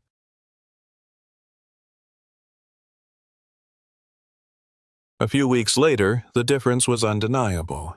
The store wasn't perfect, but it felt alive. The tension that used to hang in the air like burnt cheese had been replaced with a quiet rhythm. Staff showed up early, not because they were afraid of being punished, but because they wanted the place to run well. They teased each other, helped each other swap shifts without drama. There were still mistakes, burnt crusts, missed orders, but now they were handled with accountability, not blame. Customers noticed too. Reviews kept improving. One woman wrote, "This used to be my least favorite location. Now it's the only one I trust. Whoever's running it now, keep them."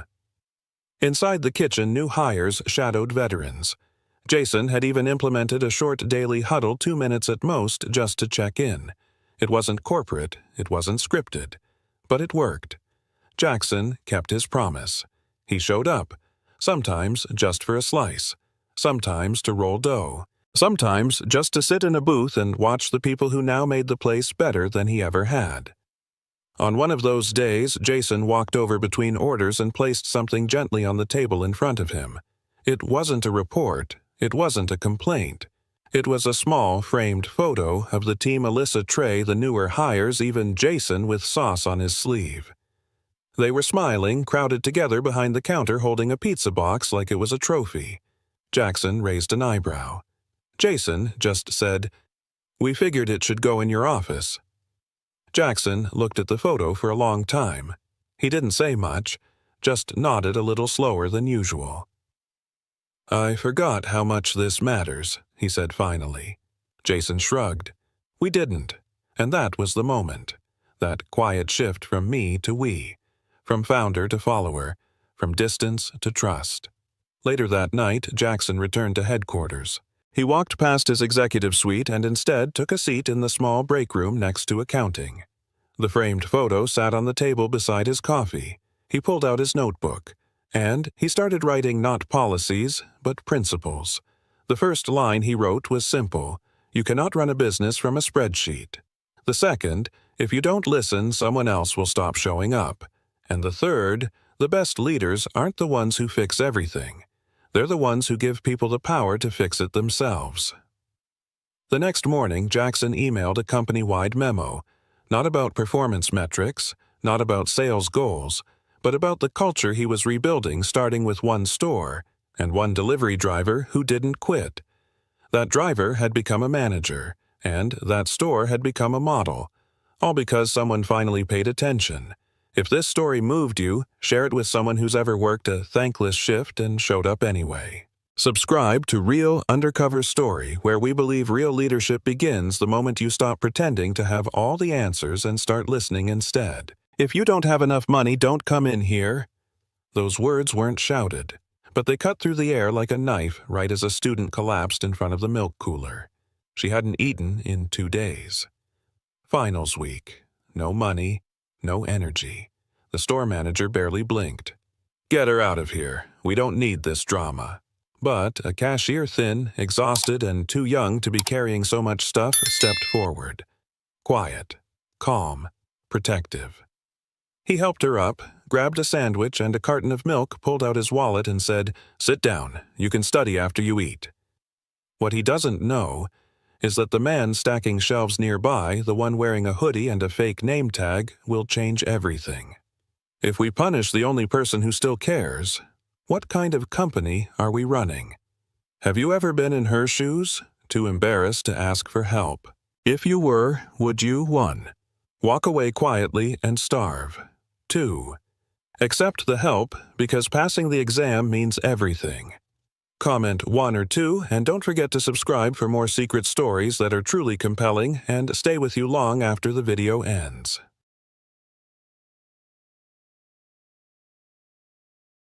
At 47 years old, Jackson Cole wasn't the type of CEO who liked to sit behind a desk, not for long anyway. He was the founder of Evans Mart, a nationwide chain of convenience stores that had started from nothing more than a dusty corner unit he'd leased out of desperation during the recession years. Back then, Jackson had mopped the floors himself, worked the register, and memorized the names of every regular customer who came through the door. But that was 20 years ago. Now the company had over 300 locations, most of which Jackson hadn't visited in person for over a decade. He'd become what he swore he never would be: distant, buried in reports, and out of touch with what really mattered. It was a quarterly report from the University District location that first caught his eye.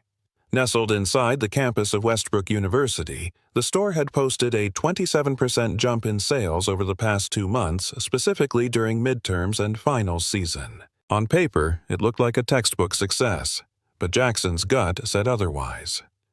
"Too clean," he murmured, scanning the PDF for the 3rd time that morning. The numbers were up, but the product mix told a different story: unusually high sales of energy drinks, sugary snacks, and low-cost, high-margin items. And buried in the employee notes was something even more unsettling: a sharp drop in refund requests and a new manager who had implemented stricter inventory discipline. It was corporate speak for "we stopped giving an inch." Jackson leaned back in his chair and tapped his fingers on the table. Something didn't sit right. It wasn't that he didn't like profits. He built this company from the ground up. But Evans Mart wasn't just a place to grab a soda and a bag of chips. At least it wasn't supposed to be. It was meant to be community first. That had been his entire pitch to investors a decade ago. Convenience meets compassion. So, if the store was squeezing students during their most vulnerable time of year and doing it well enough to brag about it, he needed to see it for himself.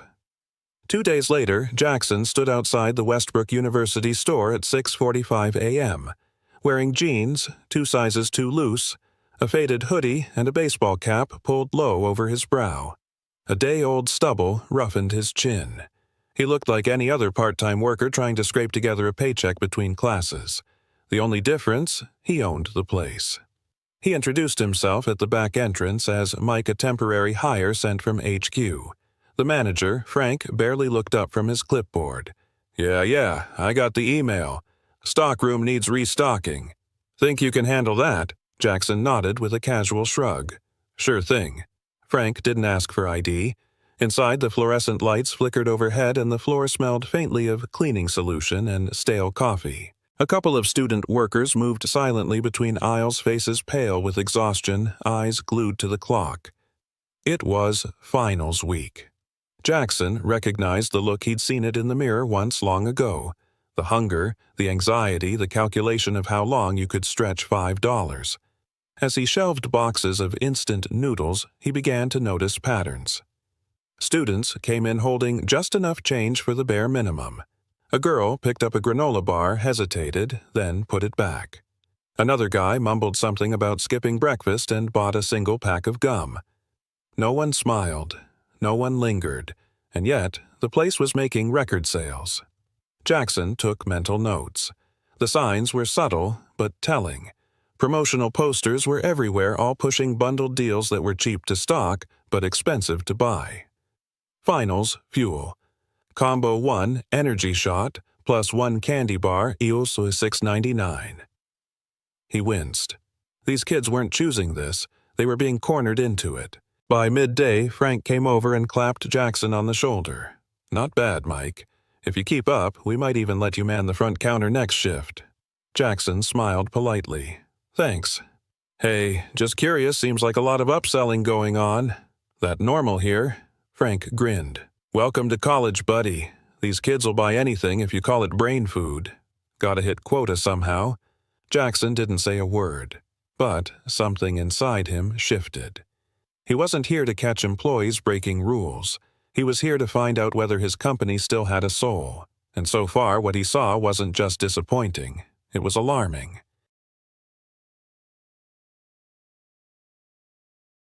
The second day began with the same gray light bleeding through the sky as Jackson stepped through the rear entrance of the campus store, still Mike, still invisible. The chill of the morning bit at his hands, but inside the fluorescent world flickered on as if nothing outside mattered. Coffee brewed weak and fast behind the counter, and the first trickle of students walked in, hoodies up, eyes down, backpacks sagging with more than just textbooks. Jackson took his place near the back shelves, stacking rows of bottled water and canned soup, but his attention wasn't really on the labels. It was on the rhythm of the store, the awkward, stuttering pulse of desperation. Every few minutes, the bell above the door would chime and another student would shuffle in, most of them clutching a $5 bill like it was gold. They'd hover in front of the snack aisle or the refrigerated section, eyes scanning, calculating. Pick something up, put it back. Sometimes they just left. No purchase, no eye contact. It wasn't just poverty Jackson was seeing, it was something subtler, more corrosive. Shame. The kind you don't speak out loud. The kind that makes you choose between protein and printer paper. These weren't kids being lazy or careless. They were clearly drowning under the weight of pressure, academic, financial, emotional, and his store was capitalizing on it. He caught the signs the way the energy drinks were always at eye level while the cheaper bottled water sat near the floor. How snack combos were paired with study essentials and offered at inflated finals week discounts. How the store's playlist had even been swapped to upbeat music, presumably to mask the tension. Frank, the manager, was in full salesman mode. He barked instructions to the other staff, 2 students, and 1 full-time cashier named Luis. Push the energy packs, especially with guys. They eat that stuff up during finals. And make sure nobody's just hanging around. We're not a lounge. Jackson watched him slap a handwritten sign over the glass fridge, "Limit 1 per customer. No exceptions." The item, discounted sandwiches, the kind that expired in 24 hours. But the more Jackson watched, the more his focus shifted to Luis. Early 20s, thin alert, never quite standing still. He didn't talk much, but when he did, it wasn't forced. A girl in line looked ready to burst into tears after fumbling her wallet. Luis scanned her items and casually said, "You're good." It already rang through. She whispered a thank you so soft it barely existed. Later, a guy asked about return policies. Luis answered without corporate jargon. Just straight facts and a tone that said, "I know this is stressful. I'm not here to make it worse." Jackson started timing his shelf duties to keep near the register. What he saw wasn't dramatic, but it was consistent. Luis never drew attention to it, but he rounded down totals when customers came up short. He placed broken cookies from bulk boxes into small zip bags and gave them away with hot coffee. One time, he quietly grabbed a bruised banana from the discard pile and slipped it into a student's bag while they were distracted. Nothing huge, nothing flashy, but it added up. And Jackson was beginning to realize that if this store still had a conscience, it wasn't in the management. It was standing behind the counter with a name tag that said Luis. Later that afternoon, during a lull, Jackson made his way to the back room where staff rotated on break. He found Luis alone sitting on an overturned crate, eating half a sandwich and sipping tap water from a paper cup. Jackson sat across from him, playing the role. "Crazy day, huh?" Luis gave a tired laugh. "Finals week. It's always like this. You'd think someone would start a food pantry or something right here on campus." Jackson tilted his head. "You ever get in trouble for helping people out?" Luis looked surprised for a split second, then shrugged. "It depends what you mean by help. If I comp something, I log it. Sometimes it comes out of my paycheck, but you see the same people come in struggling. Sometimes they just need a break. You give it to them, or you don't. That's on you." His voice was calm, not defensive. Just honest. Jackson nodded slowly, pretending to go back to stacking boxes. But his mind was spinning. This wasn't what the reports had shown. This wasn't a story about great margins or efficient operations. It was about someone holding the weight of others on minimum wage shoulders and doing it without asking for applause. And worse, if Luis was covering costs out of his own pocket, then somewhere in this very system, someone was benefiting from his silence, from his sacrifice. As Jackson walked back into the main store, the sky outside had turned pale gold. Students continued to drift in hollow-eyed, caffeine-starved, hunched over their phones or flashcards. Frank was too busy adjusting signage to notice any of it, but Jackson saw it all, and what he saw was this. The store was making record profits by draining people who were already running on empty. Unless something changed, it would keep happening. But change, he knew, would require pulling back more than just a hoodie. It would require confronting the very culture he had created.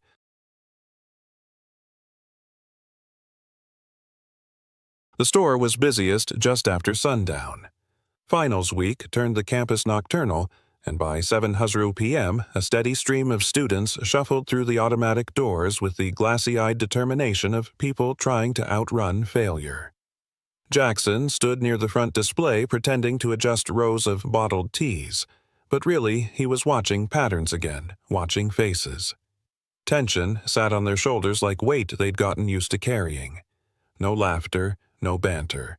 Just hunger caffeine and the quiet panic of too many deadlines. That night, it happened fast. He didn't even see her enter. 1 second, he was sorting cans. The next, he heard the thud. A dull, sickening sound, followed by the crash of a carton of milk splitting open on the tile floor. Heads turned. Time slowed. A girl no older than 20 was crumpled in front of the dairy cooler. Limbs slack, glasses askew, one sneaker half off. The store froze. Frank was the first to move, but not toward her. "Jesus," he muttered, striding out from behind the counter, waving his hands. "Can someone get her out of the aisle? We don't need this right now." Jackson blinked, unsure he'd heard right. But Frank kept going, voice sharp and low. "If she's sick, call campus health or something. Don't let her block the fridge. No panic, no empathy. Just inconvenience." A few students stood by, awkwardly unsure whether to help or pretend they didn't see. That's when Luis moved. No hesitation, no instructions. He was off his stool, kneeling beside her in seconds, gently lifting her head and brushing her hair from her face. "Hey," he said softly. "You're okay. Can you hear me?"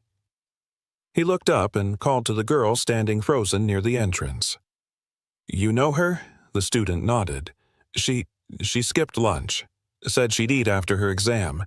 She's been studying for 3 days straight." Luis nodded as if he already knew. "All right," he whispered. "Let's take care of that first." In one fluid motion, he hoisted the girl's upper body off the floor, looked toward Frank, and asked, "She needs to sit in the back. I'll cover the front." Frank rolled his eyes. "Just don't let her make a scene." Jackson's jaw clenched, but he said nothing. Luis led the girl, still half-conscious, into the employee break room, helped her onto a chair, and disappeared for a moment. He returned with a granola bar, a bottle of water, and half a peanut butter sandwich from his own bag. "Start slow, okay?" he said gently. "You don't need to finish it. Just breathe." She didn't speak, but her hand shook as she took the bottle. Jackson stood at the doorway, arms crossed, pretending to be busy folding uniforms. But he was listening, watching, trying to process what he was seeing. Luis glanced at the register screen, then back at the girl. Quietly, he reached into his wallet and slid a $10 bill into the drawer. He rang up the water and snack, printed a receipt, and tucked it into his back pocket. "Just so it's covered," he said to no one in particular. He didn't know he was being watched. That made it worse. And better, because Jackson knew the difference between a staged gesture and a real one. This was real. Later, when the girl's color began to return and she managed a faint thank you, Luis just smiled and said, "No big deal. You've got bigger things to think about than a snack." And she did. But Jackson didn't. Not anymore. His mind was focused like a lens narrowing into frame. This wasn't a one-off incident. This was a snapshot of the entire culture pressure without pause, survival without margin. And, while the company boasted about margins and efficiency, this girl had come within a breath of hitting the floor in front of his product display. He walked back out front, numb, watching Frank reset a rack of gum. "What's the issue?" Jackson asked casually, nodding toward the cooler. Frank sighed. "It's finals week. They push themselves too hard. Not my problem if they don't plan ahead." Then, with a smirk, bet she skipped breakfast to buy a new phone case. Jackson didn't answer. He turned away before the heat behind his eyes turned into something visible. This wasn't a moment to explode. It was a moment to remember, to document, to decide. One girl, one collapse, one gesture of decency from an underpaid cashier. That was the heart of it. Not the profit chart, not the sales curve, just that Luis, kneeling on a dirty tile floor protecting someone who wasn't his responsibility, and Jackson hidden behind the name Mike. Beginning to realize that the soul of his company might still be alive, but it wasn't in the boardroom. It was behind the counter wearing someone else's name tag, making choices that no one would ever see. Until now.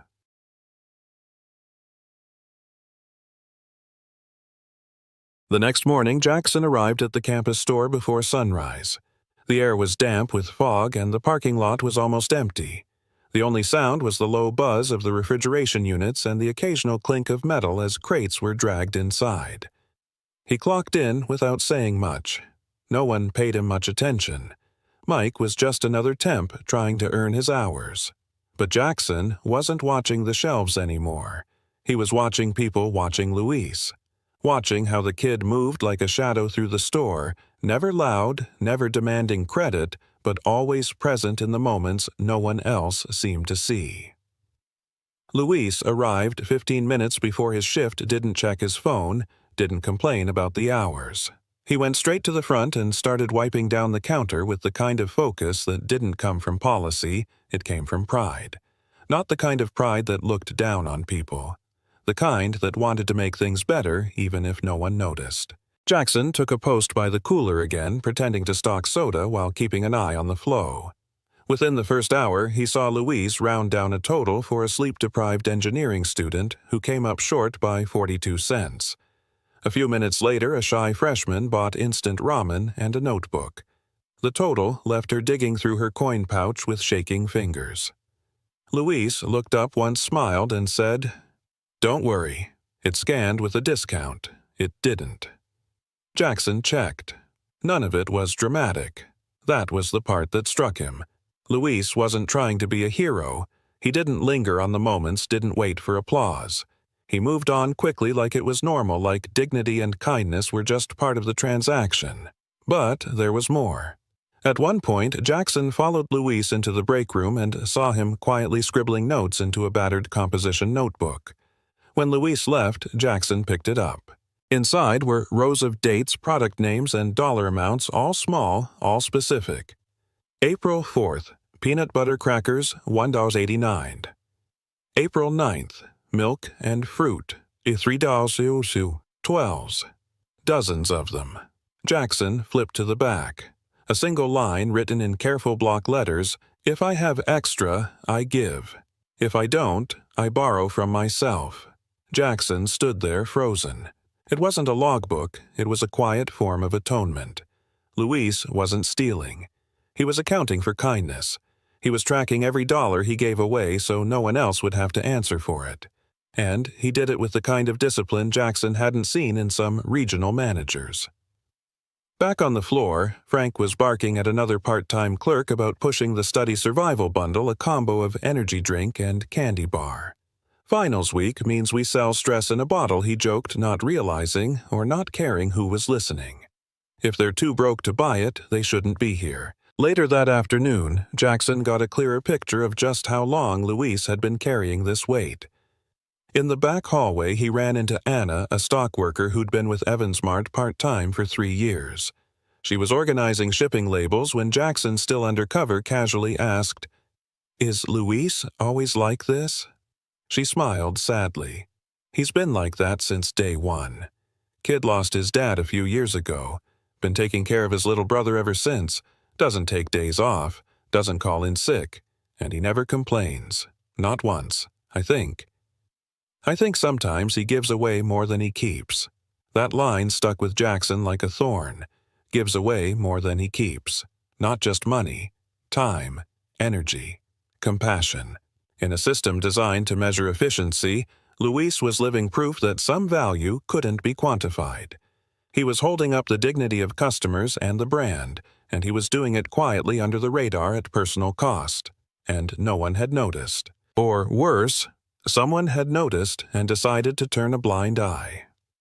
As Jackson stood near the front counter that evening, watching the crowd swell with more exhausted, underfed students, he realized this wasn't just about Luis anymore. It was about a culture, a choice. Was Evansmart rewarding people like Frank, loud, aggressive, profit-driven, while people like Luis were barely scraping by?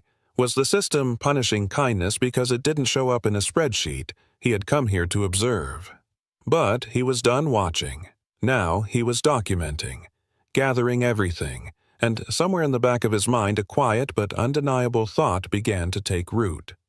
This store didn't need a new policy. It needed a reckoning.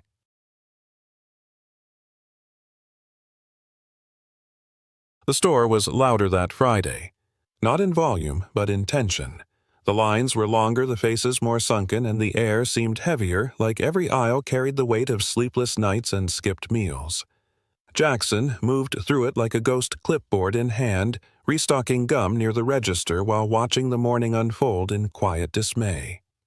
Luis was back behind the counter running the register with the kind of calm precision that only came from knowing you had no room for error. Frank, on the other hand, was pacing. He wasn't angry, not visibly. He was upbeat in that clipped artificial way, like a manager trying to impress someone he thought might report back to corporate. "Mike," he called out, motioning Jackson over. "Need you to help push the new promo 2 energy drinks and a bag of pretzels for $8. Big markup. Big week. Push it hard." Jackson nodded wordlessly, then turned and watched as a student picked up a can of off-brand caffeine and placed it back down slowly, lips pressed into a tight line. An hour later, near the back fridge, Jackson overheard something that made his blood chill. A student, wiry tall with cracked glasses, was quietly pleading with Frank. "I was here yesterday. I think I was charged twice for my card. Could you check?" Frank didn't even blink. "If it scanned, it scanned. Next time, check your balance before you swipe. Store policy. No refunds during rush hours." The student didn't argue. He just stared for a second, embarrassed, and walked away. Jackson watched his shoulders collapse as he stepped outside. Frank turned to a nearby clerk and smirked. "They always try that during finals. Stress makes them sloppy. Not my fault if they can't do math." It was more than carelessness. It was a kind of cruelty, calculated indifference dressed up as procedure, and Jackson had seen it before. Years ago, in a franchise he'd shut down after discovering they were short-staffing and overcharging in low-income neighborhoods. He'd made a promise to himself then, not again. Not under his name. But here it was. Again. And this time it had gone unnoticed because on the surface Frank was everything a report liked: efficient, timely, profitable. Except he was building those profits on the backs of kids who couldn't afford to push back. That afternoon, during a scheduled restock window, Jackson found Luis alone behind the cooler, organizing instant noodle packs by expiration date. No one else would have bothered. "You always clean up after the others?" Jackson asked casually. Luis gave a half smile. "Someone has to. I figure if the stuff up front looks decent, people feel like they're not just picking through scraps. It matters, you know?" Jackson nodded. "Yeah, it does." Then he asked something he hadn't planned to. "Ever get in trouble for helping people?" Luis paused for just a beat. Then, a few times. "Got written up last year for comping a drink without manager approval. It was a guy who was shaking so bad he couldn't even hold his phone. I figured food was more important than protocol." He laughed once dry. Frank didn't see it that way. Jackson didn't push, but inside his chest tightened. Later that evening, Jackson drifted near the stockroom and caught Frank on the phone, voice low but clear. "Yeah, I've been keeping returns down. Just tighten the receipts, log the discards as shrink. Nobody checks this location. They're too busy looking at margins." A pause, then a laugh. "I swear these kids will pay $8 for sugar water if you slap 'brain fuel' on the label." He hung up and walked out like nothing happened. Jackson stood frozen behind the door. The anger wasn't hot, it was cold, steady, calculating. This wasn't incompetence. This was strategy. A system built to exploit the very customers it was supposed to serve. And if Jackson hadn't come here in person, hadn't disguised himself, he never would have seen it. Never would have believed that someone like Luis could be so overlooked, so underappreciated, while someone like Frank thrived. He walked back onto the floor just as Luis gently handed a student an extra granola bar. No charge, saying softly, "Midnight's still a long way off. You'll need it." The student blinked in surprise, then smiled. It was the only real smile Jackson had seen all day. He knew then that the story of this store wasn't about inventory or sales reports or clever marketing. It was about character, about who stood up when no one was watching. And soon Jackson would make sure that someone was.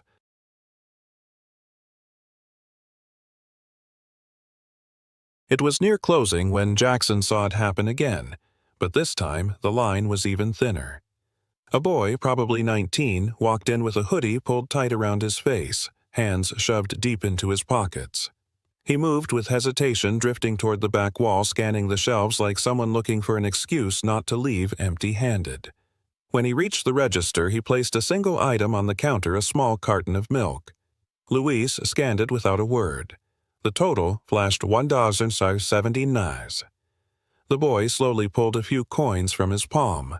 Jackson could see them from where he stood, quarters, nickels, one battered penny. A total of $1.59. He froze. The boy knew. Luis knew. Everyone knew. It was just 20 cents. But the silence that filled the space between them felt like a wall. The kid didn't argue. He reached out to take the milk back, ready to return it to the fridge, probably planning to pretend he wasn't hungry after all. But Luis moved first. Calm, quick, deliberate. He slid the milk into the kid's bag and tapped the counter lightly. "You're good," he said, eyes steady. "Focus on your exam tomorrow." The boy hesitated, then nodded once. Quiet, grateful, gone. Frank, who had just come out from the back, saw the tail end of it and raised an eyebrow. "That on the house?" he asked, tone sharp. Luis didn't flinch. "He was short," he replied evenly. "I covered it." Frank scoffed. "Well, let's hope he doesn't tell his friends or we'll be giving out groceries like a charity." Luis didn't reply. He just went back to bagging, expression unreadable. But Jackson caught the flicker just for a second in his eyes. Not fear, not defiance, just fatigue. That particular kind of weariness that comes from doing the right thing when it feels like no one else will. Jackson stayed late that night pretending to finish stock logs, but really he was watching. Watching the way students drifted in with loose change and tired eyes, how they gravitated toward Luis's line, not because they expected a discount, but because they expected kindness. The kind that didn't call attention to itself. The kind that made a milk carton feel like something earned, not begged for. He remembered being that kid. Years ago, in a store not too different from this one. Counting coins. Skipping meals. Hoping no one would notice the growl in your stomach while your mind tried to memorize formulas. Back then, no one stepped in. No Luis, no gesture, just silence. It wasn't just about 20 cents. It was about what 20 cents represented. A system so rigid that it left no room for grace. A culture where policy meant more than humanity. And still, somehow Luis kept choosing grace anyway. Jackson walked out that night with the decision already forming in his mind. This store didn't need a minor adjustment. It needed a mirror. And someone was about to hold it up.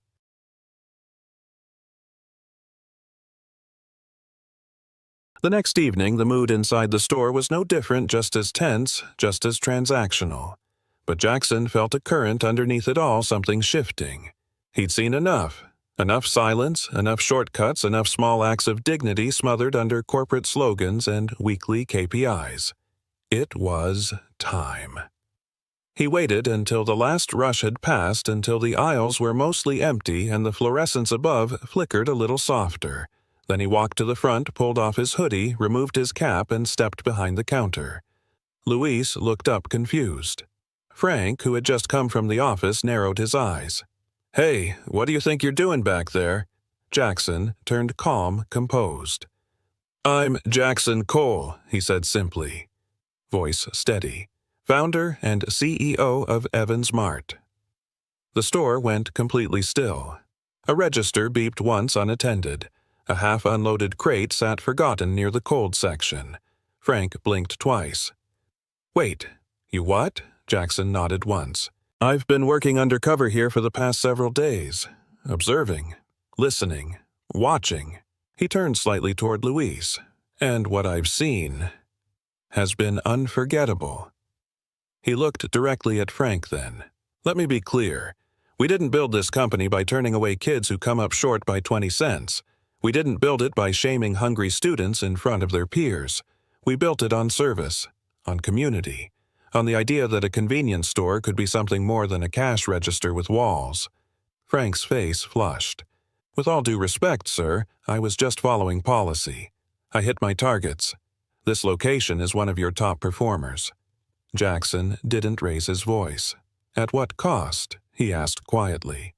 How much dignity are you willing to sell to pad the margins? He stepped closer to Luis, pulling a folded receipt from his back pocket. I saw what you did. The girl who fainted. The boy who was short on milk. I saw the notebook in the break room. I saw the log where you've been tracking the things you've paid for out of your own pocket. Luis looked stunned.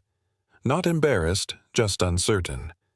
I didn't do it for recognition, he said. Jackson smiled almost sadly. Exactly, and that's why it matters. He turned to the small group of staff who had begun to gather near the back. This store didn't just need another sales record. It needed a soul, and Luis, whether anyone noticed or not, was giving it one. He turned back toward Frank. You're being placed on administrative leave effective immediately.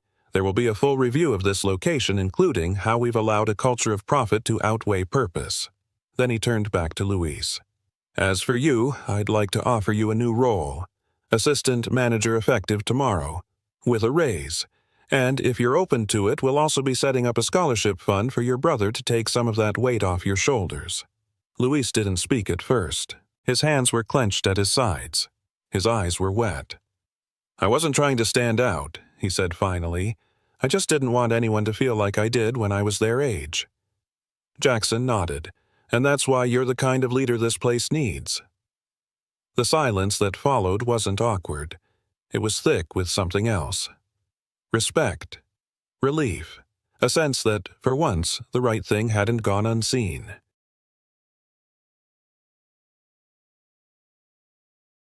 The next morning, the store didn't look different, but it felt different.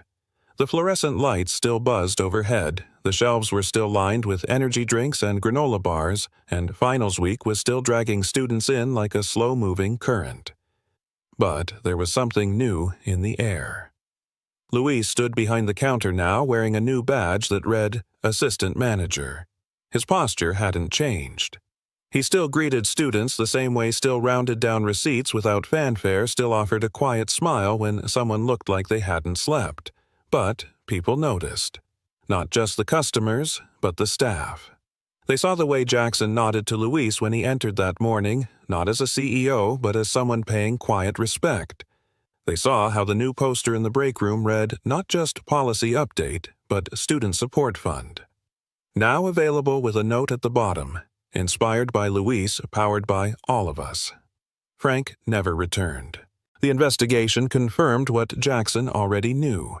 The numbers were inflated, the refund logs manipulated, and the store had become more machine than marketplace. But Jackson didn't dwell on that. He focused forward. In the weeks that followed, Evans Mart launched a pilot program across 5 university locations offering basic meals at cost during exam weeks, creating a line item in the budget for discretionary support, and giving employees the freedom to help without fear of punishment. The goal wasn't to create charity, it was to build trust. Because Jackson had seen it firsthand, sometimes 20 cents wasn't just spare change. It was the difference between isolation and dignity. Between giving up and getting through the day. And while profits mattered, Jackson knew now what he had once forgotten, that people remember how you treat them when they're at their lowest far more than when they're flush with cash. That kind of loyalty couldn't be bought, it had to be earned, quietly, repeatedly, by people like Luis. One afternoon, as Jackson prepared to leave the campus store for the last time, he paused near the front entrance. A girl with red-rimmed eyes was fumbling with her backpack, trying to pull together coins. Luis looked up, gave her a calm nod, and without missing a beat handed her a sandwich and said, "It's covered." She looked stunned, then grateful, then gone. Jackson didn't interrupt. He just smiled. That kind of gesture didn't need a CEO's approval anymore.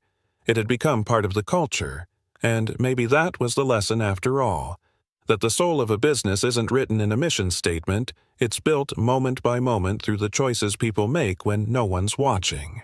That kindness, when multiplied quietly enough, becomes policy, becomes culture, becomes permanent. So, if you ever find yourself in a moment where you have the power to make someone else's day just a little easier, a little warmer, do it. Not for applause, not for credit, but because someone once did it for you. And maybe, just maybe, that's how we build something that lasts. If you were watching this and thought of a time you needed help but were too proud to ask, share your story in the comments. Or just comment if someone ever showed you quiet kindness when you least expected it. And don't forget to subscribe for more real undercover stories, because sometimes the smallest moments tell the biggest truths. The floor was wet. Jackson knelt with a mop in his hand. The smell of bleach stung his nose, but he kept scrubbing. Behind him, someone said, "You done yet?" He didn't answer. He didn't even look up. Another voice, colder this time. "Lunch is over when that toilet shines." He nodded once quietly, then kept wiping. His wrist ached. The mop handle was rough. The edge of the tile scraped his knee. No one offered help. No one even looked. He was the new guy. That's what they thought. But Jackson Harper wasn't just a janitor. He was the CEO of the company. And for the next 3 days he would live like a nobody to find out what was really happening inside his stores. What he discovered would change everything. He didn't look like a CEO. Not with grease on his shirt and old boots on his feet. People passed him without a glance. That was the point. Jackson Harper had built this company from the ground up. He remembered stocking shelves. He remembered skipping lunch to unload crates. He remembered what it meant to be invisible. But things had changed. Now he was the boss. And he kept hearing the same thing that one store felt. Different. Cold service, angry customers, good employees leaving for no reason. A place where something felt wrong, but no one could say why. So he decided to go there himself. No driver, no name tag, no warning. Just a fake name and an old uniform. And the hope that people would treat him like they treated everyone else. What they didn't know was that he was watching and remembering every word.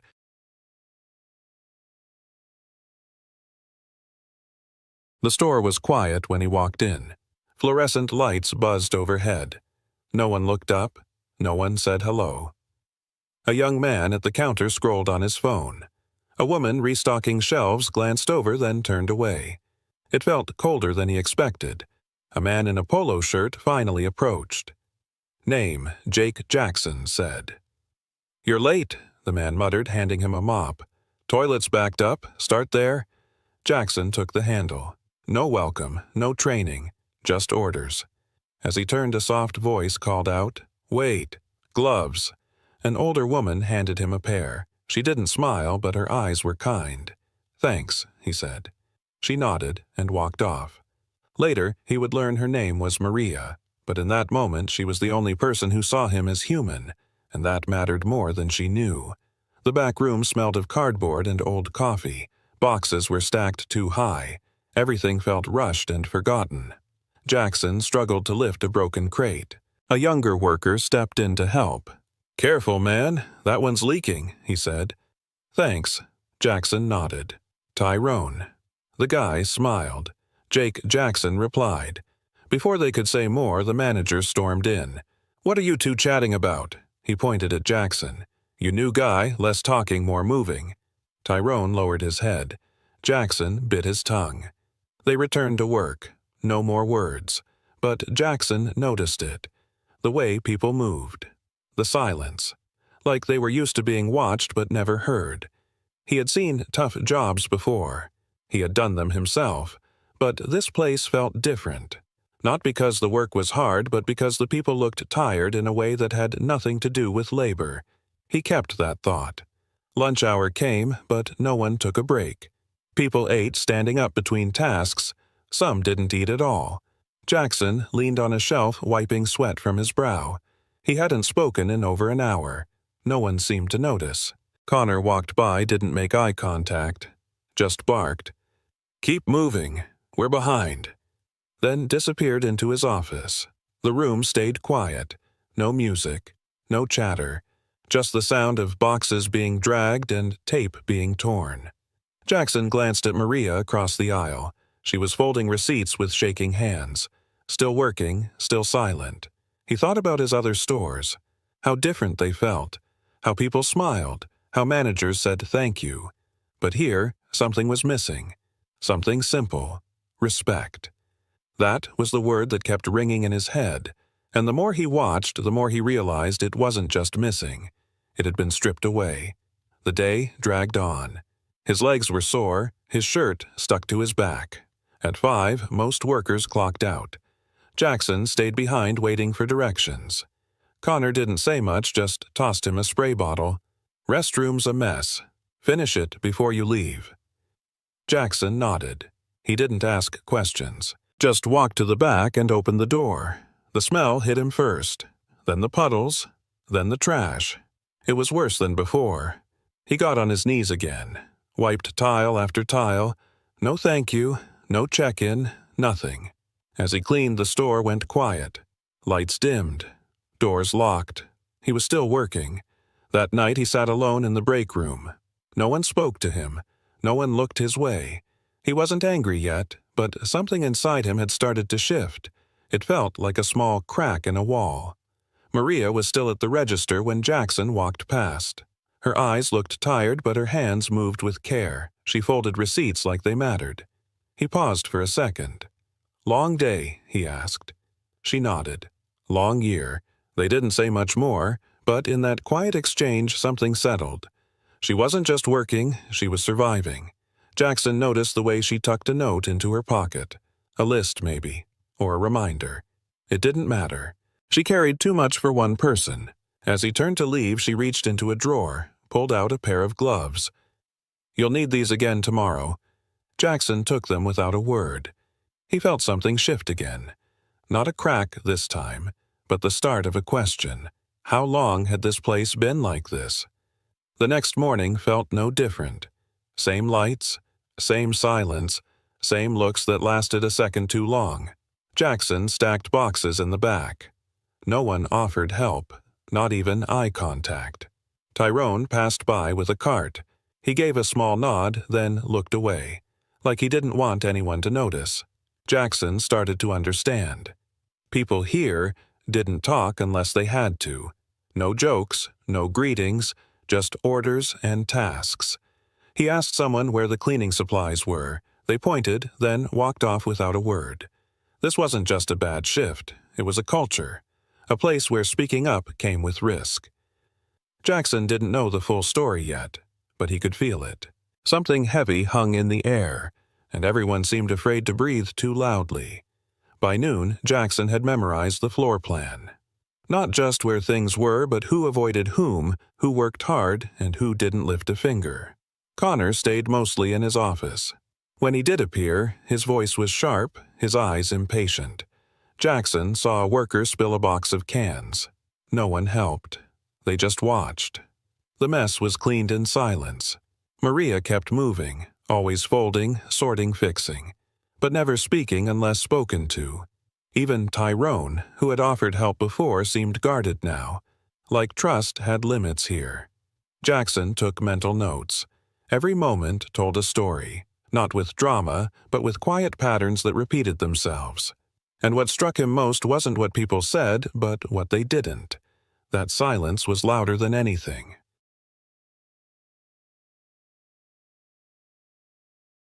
The warehouse was hotter than the rest of the store. No fan, no airflow, just dust and stacked pallets. Jackson was told to unload a delivery alone. Heavy boxes, no dolly, no help. He asked if someone could assist. Connor didn't even look up. "You're a grown man. Figure it out." Jackson nodded and got to work. His arms burned by the 5th trip. His shirt clung to his back. No one offered to step in. Some watched from a distance. Others just walked past. He wasn't surprised. He'd seen this kind of management before, all control, no care. Still, something about it hit harder this time. Maybe because he knew he had allowed people like Connor to stay too long. Maybe because it wasn't just bad leadership, it was personal, and he was the one feeling it now. He dragged another box across the floor. It tore slightly at the edge. Cans rolled out and clanked on the concrete. Someone laughed behind him. "Careful, rookie. That stuff costs more than you make." Another voice joined in. "Bet his hands never held a real job before." Jackson didn't answer. He picked up each can, slowly stacked them without a word. The comments didn't bother him, not in the way they were meant to. What struck him was how normal it seemed to everyone else. No one stepped in. No one said, "Hey, that's enough." That silence felt heavier than the boxes. Worse than the jokes was the acceptance. This wasn't a bad day. This was just how it was here. And for the first time in a long time, Jackson felt small. And maybe that's exactly how they wanted him to feel. The floor was slick near the fridge aisle. Jackson didn't see it in time. A box slipped from his hands and hit the ground hard. Bottles rolled out, one cracked open. A splash, a mess, and silence. Then came the voice. Sharp, loud, meant to sting. "Are you blind?" Connor walked over, arms crossed. "Seriously, I've seen kids with better grip." A few customers turned to look. One older man shook his head. Jackson caught his eyes full of quiet disappointment. He bent down, wiped the spill. Didn't speak, didn't defend. Connor scoffed again. "You're lucky we're not charging you for the damage." Jackson kept cleaning. Not because he had to, but because something inside him said, "Watch, remember, don't react yet." Respect was gone here. But this time, he wasn't just witnessing it. He was living in it. Jackson finished cleaning the spill. His knees hurt. His hands smelled like vinegar and glass. No one said a word. As he stood to leave, Maria appeared beside him. She didn't ask questions, just handed him a cloth. He nodded. She started wiping without speaking. Together, they finished in minutes. "Don't mind him," she said quietly. "He talks big when people are watching." Jackson looked at her. Same tired eyes, same quiet strength. There was no pity in her voice, only habit. She had done this before. He wanted to say thank you, but something in her face said, "Don't make it a moment, just move on." So he did, and as they pushed the cart back to the supply room, he felt it again. She didn't need a title to lead. She led with her presence, and that stayed with him longer than any insult. An older man stood at the counter. He held a basket and a coupon, but no one looked his way. The cashier kept scrolling on her phone. Another employee walked past without a word. The man cleared his throat twice. Still nothing. Maria noticed. She stepped away from stocking shelves and walked to the register. "Hi there," she said gently. "Need help with that?" He smiled with relief. His hands shook as he handed her the slip. She scanned the item slowly, carefully. Spoke clearly, like it mattered. Jackson watched from a distance. No one else seemed to care, but she did. Not because someone was watching, not for credit, just because it was right. And in that quiet moment he realized something simple. Maria didn't follow the store's culture. She resisted it every single day. The sun was fading when Connor called out again. "Trash needs clearing. Out back. No offer, no explanation, just orders." Jackson didn't speak. He grabbed the bin and pushed it toward the rear lot. The wheels squeaked across cracked pavement. The dumpster was overflowing. Flies buzzed. The smell was thick. He tied the bags and lifted them one by one. His arms burned. Sweat ran down his neck. He kept going. When he finished, no one was around. The back door was shut. The lot was empty. He stood there a moment, surrounded by silence and garbage. This wasn't about hard work. He'd done that all his life. It was the way they gave it to him, like he didn't matter, like he wasn't worth basic decency. And for the first time that day, Jackson felt truly alone. The second day started early. Jackson was assigned to restock bulk items, paper goods, cleaning supplies, bottled water. He asked for a dolly. Connor didn't even look up. "Use your hands. It'll build character." Jackson didn't argue. He bent down and started lifting. The boxes were heavier than they looked. His back strained. Fingers slipped on damp cardboard. One corner tore, but he caught it in time. Others passed by without stopping. One gave a half smile, then kept walking. The hallway felt narrower than before. Each trip felt longer. No water, no pause, just more work. Jackson wasn't new to labor, But this wasn't about the job. It was about the message: you don't belong here. You don't deserve help. And that message was loud even when no one said a word.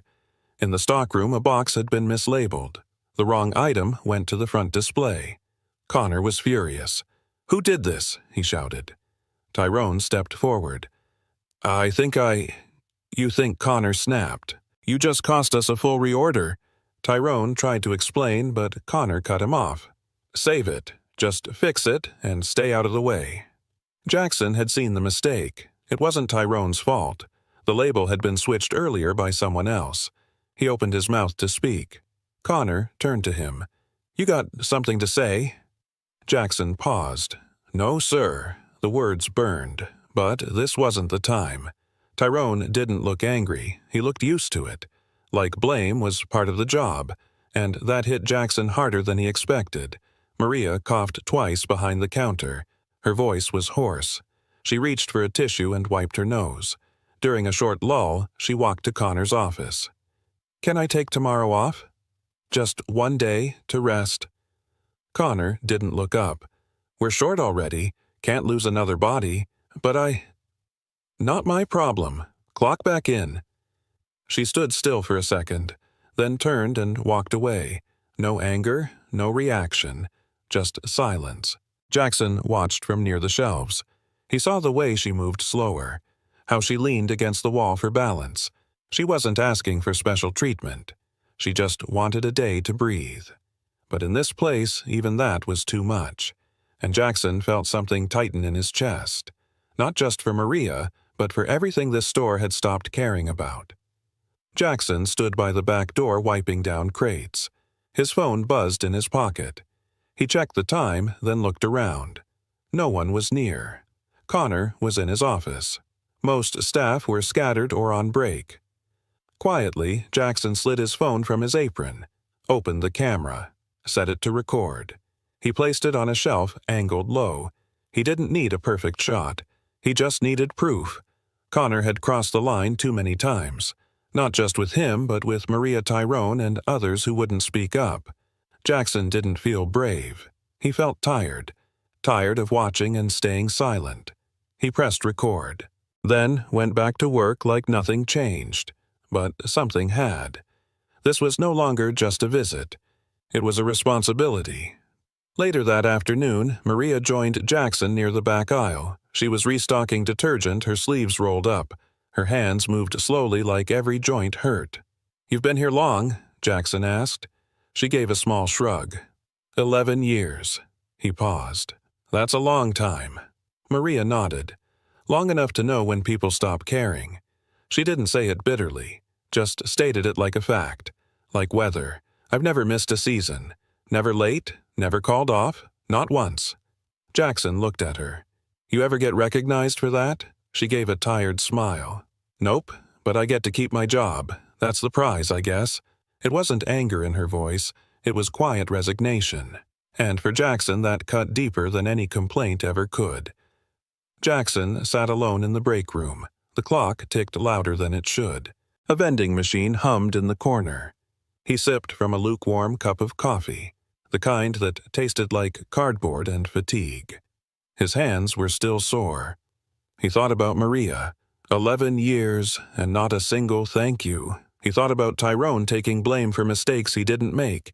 He thought about himself sitting there like any other invisible worker. This wasn't about bad hours or hard tasks. He could handle those.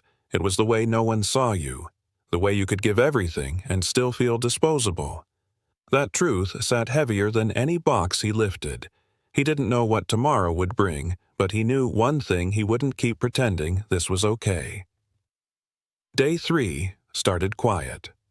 Jackson arrived early before the others. The lights were still off in the aisles. He walked to the back storage room, reached into his pocket, pulled out a small camera. He placed it high on a shelf behind cleaning supplies, angled it toward the break room door. No one saw him. He moved to the loading dock. Another camera taped behind a column, pointed toward where Connor usually stood. One more went near the office, just enough to catch voices, not enough to raise suspicion. Jackson wasn't nervous. He was focused. This wasn't about revenge. It was about truth. Too many people here were quiet because they had to be. Now, for once, they wouldn't have to explain. They would be seen, exactly as they were. Connor leaned against the counter near the break room. He was holding a sandwich halfway unwrapped.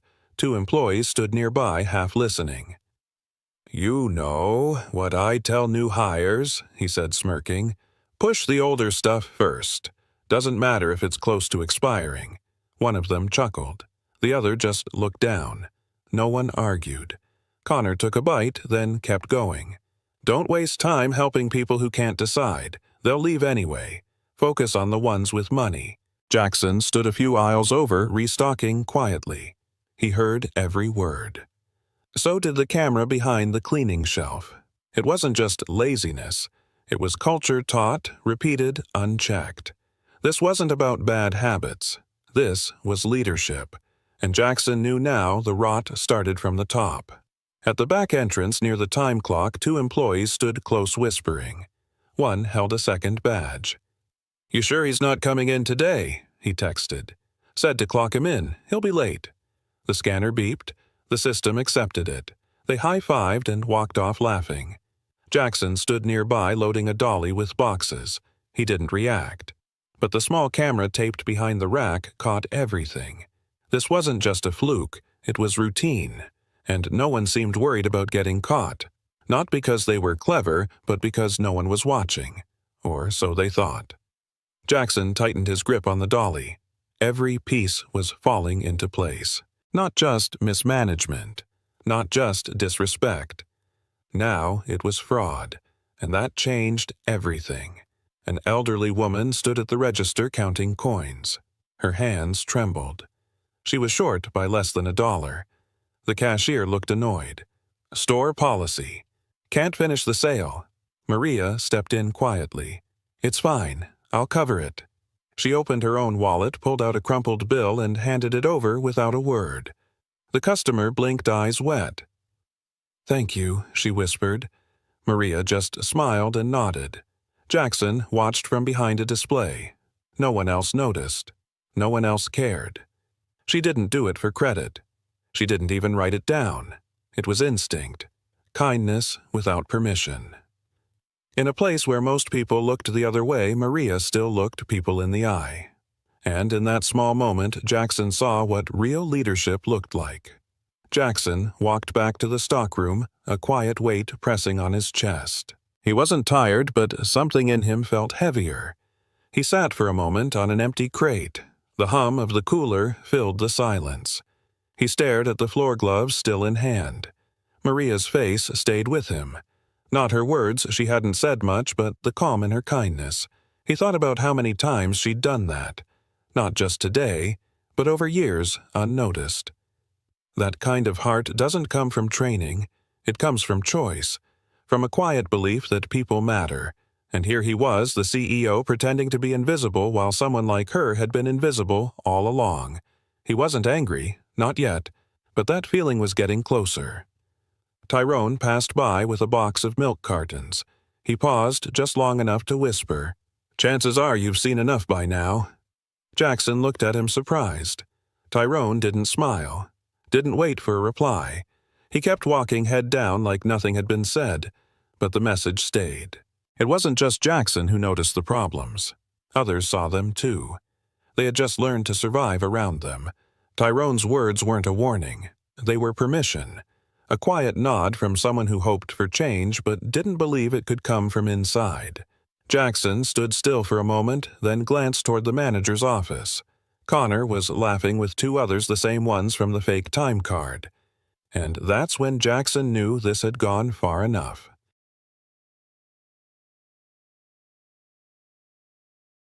That afternoon, Jackson walked to the front desk. He asked for the schedule manager. His voice was steady, calm, focused. "I need everyone in the break room at 5, he said. "Team meeting. No exceptions." The message spread fast. Whispers moved through aisles. Some were confused. Others looked nervous. Connor raised an eyebrow. "Didn't hear that from corporate." Jackson just nodded. "You will." The rest of the shift moved slowly. People worked, but eyes kept glancing at the clock. Tension built quiet, but sharp. At 4:59, chairs scraped against the tile. People gathered. Some stood along the wall. No one spoke much. Jackson entered last, still in uniform. He looked around the room, then exhaled. He hadn't planned what to say first, but he knew exactly how it would end. The room fell quiet as Jackson stepped forward. He was still in uniform, still the man they thought they knew. He looked at each face one by one. Some avoided his eyes. Others stared confused. "I want to thank you for showing me who you really are," he said. "I've worked alongside you, I've listened, I've watched." Connor folded his arms. "This about the schedule or what?" Jackson paused, then reached into his back pocket. He pulled out a company ID. Real, gold-lettered, heavy. "My name isn't Jake," he said. "It's Jackson Harper. I'm the CEO of this company." Gasps moved through the room. Some stood straighter, others shrank. Connor didn't speak, not yet, but Jackson could see the fear behind the smirk, and that was only the beginning. Connor shifted in his seat. His mouth opened, then closed. The room watched him waiting. "I didn't know," he said, forcing a laugh. "If I'd known you were corporate," Jackson raised a hand. "This isn't about me. It's about how you treat people when no one's watching." Connor tried again. "Things get busy. We all say stuff we don't mean." Jackson didn't blink. "You weren't just rude. You abused your role. You created a culture of silence." Someone near the back exhaled. Another looked down at the floor. Jackson's voice stayed calm. "I didn't come here to play gotcha. I came to understand. And now I do." Connor looked around for support. He found none. For the first time, he was the one standing alone. Jackson reached into his bag and took out a tablet. He placed it on the table and pressed play. No one spoke. The first clip showed Connor near the break room joking about pushing expired goods. Then came the fake time cards. Then the outbursts, the insults, the silence that followed. Every word was clear. Every face was visible. No edits, no excuses.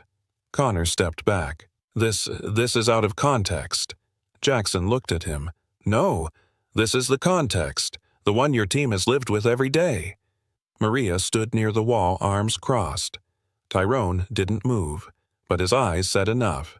No one defended Connor. No one had to.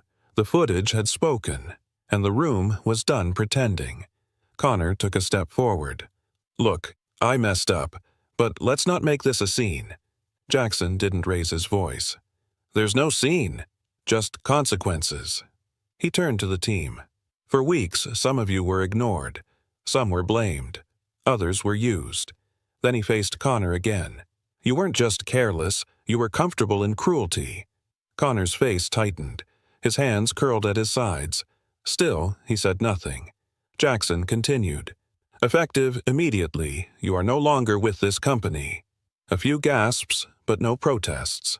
Even the silence felt like agreement. "You don't lead through fear," Jackson said. "You lead by example, and yours ends here." Connor looked around one last time. No support, just the weight of what he'd built and lost. Jackson turned to the group. His voice softened. "There's one person here who never stopped doing the right thing." He looked at Maria. "For years you showed up early, stayed late, and treated people with respect." Maria's eyes dropped.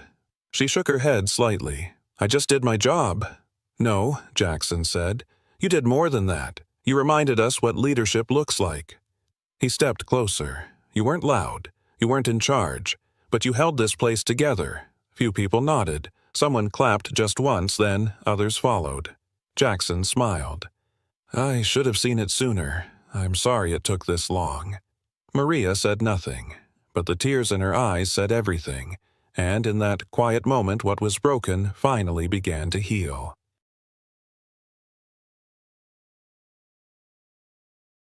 After the room settled, Jackson turned toward Tyrone. "You spoke when it mattered, even if no one else could." Tyrone looked unsure.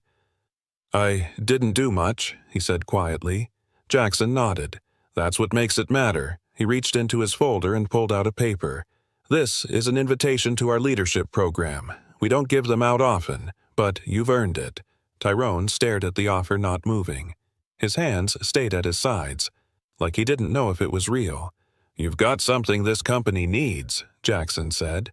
Not just effort, integrity. Maria smiled softly. A few others murmured in support. Tyrone finally stepped forward and took the paper. He didn't speak, but the look in his eyes said everything. Change didn't start big. Sometimes it started with a single yes. As the meeting ended, people began to move. But this time, no one rushed. No one looked away. Maria stepped beside Jackson. "Thank you," she said simply. He nodded. "It should have come sooner." Tyrone stood nearby holding the paper with both hands. He didn't speak, just offered a nod of respect. Jackson returned it. One employee held the door open. Another offered to walk him out. Small things, but they meant something now. The air felt lighter, not fixed, not perfect, but no longer broken. Jackson walked past the aisles he once stalked, past the counter where no one had looked up. Now eyes met his, and some even smiled. He didn't need applause. He wasn't there for that. He came to see the truth, and now he was ready to leave it better than he found it. 4 weeks later, Jackson returned to the store. No cameras, no speech, just quiet steps through familiar aisles. The music played softly overhead. Shelves were tidy. The staff looked up and smiled as he passed. Maria was at the front helping a young couple. She moved with calm, with confidence. Her name badge now read Manager. Tyrone was in the stockroom giving directions. Still the same quiet tone, but people listened now. An elderly man dropped a can. 2 employees rushed to help. No one laughed. No one hesitated. Jackson didn't interrupt. He just watched. Change didn't need noise. Sometimes it looked like peace, like respect finally visible in small moments. He stood near the exit, took one last look around, and felt what he hadn't felt on day 1. Hope. Maria walked through the store with quiet purpose. She adjusted a display, greeted a customer, then checked in with a cashier. Nothing about her had changed except the way people looked at her. Now they listened. They followed. A younger employee asked a question. Maria leaned in, answered with patience.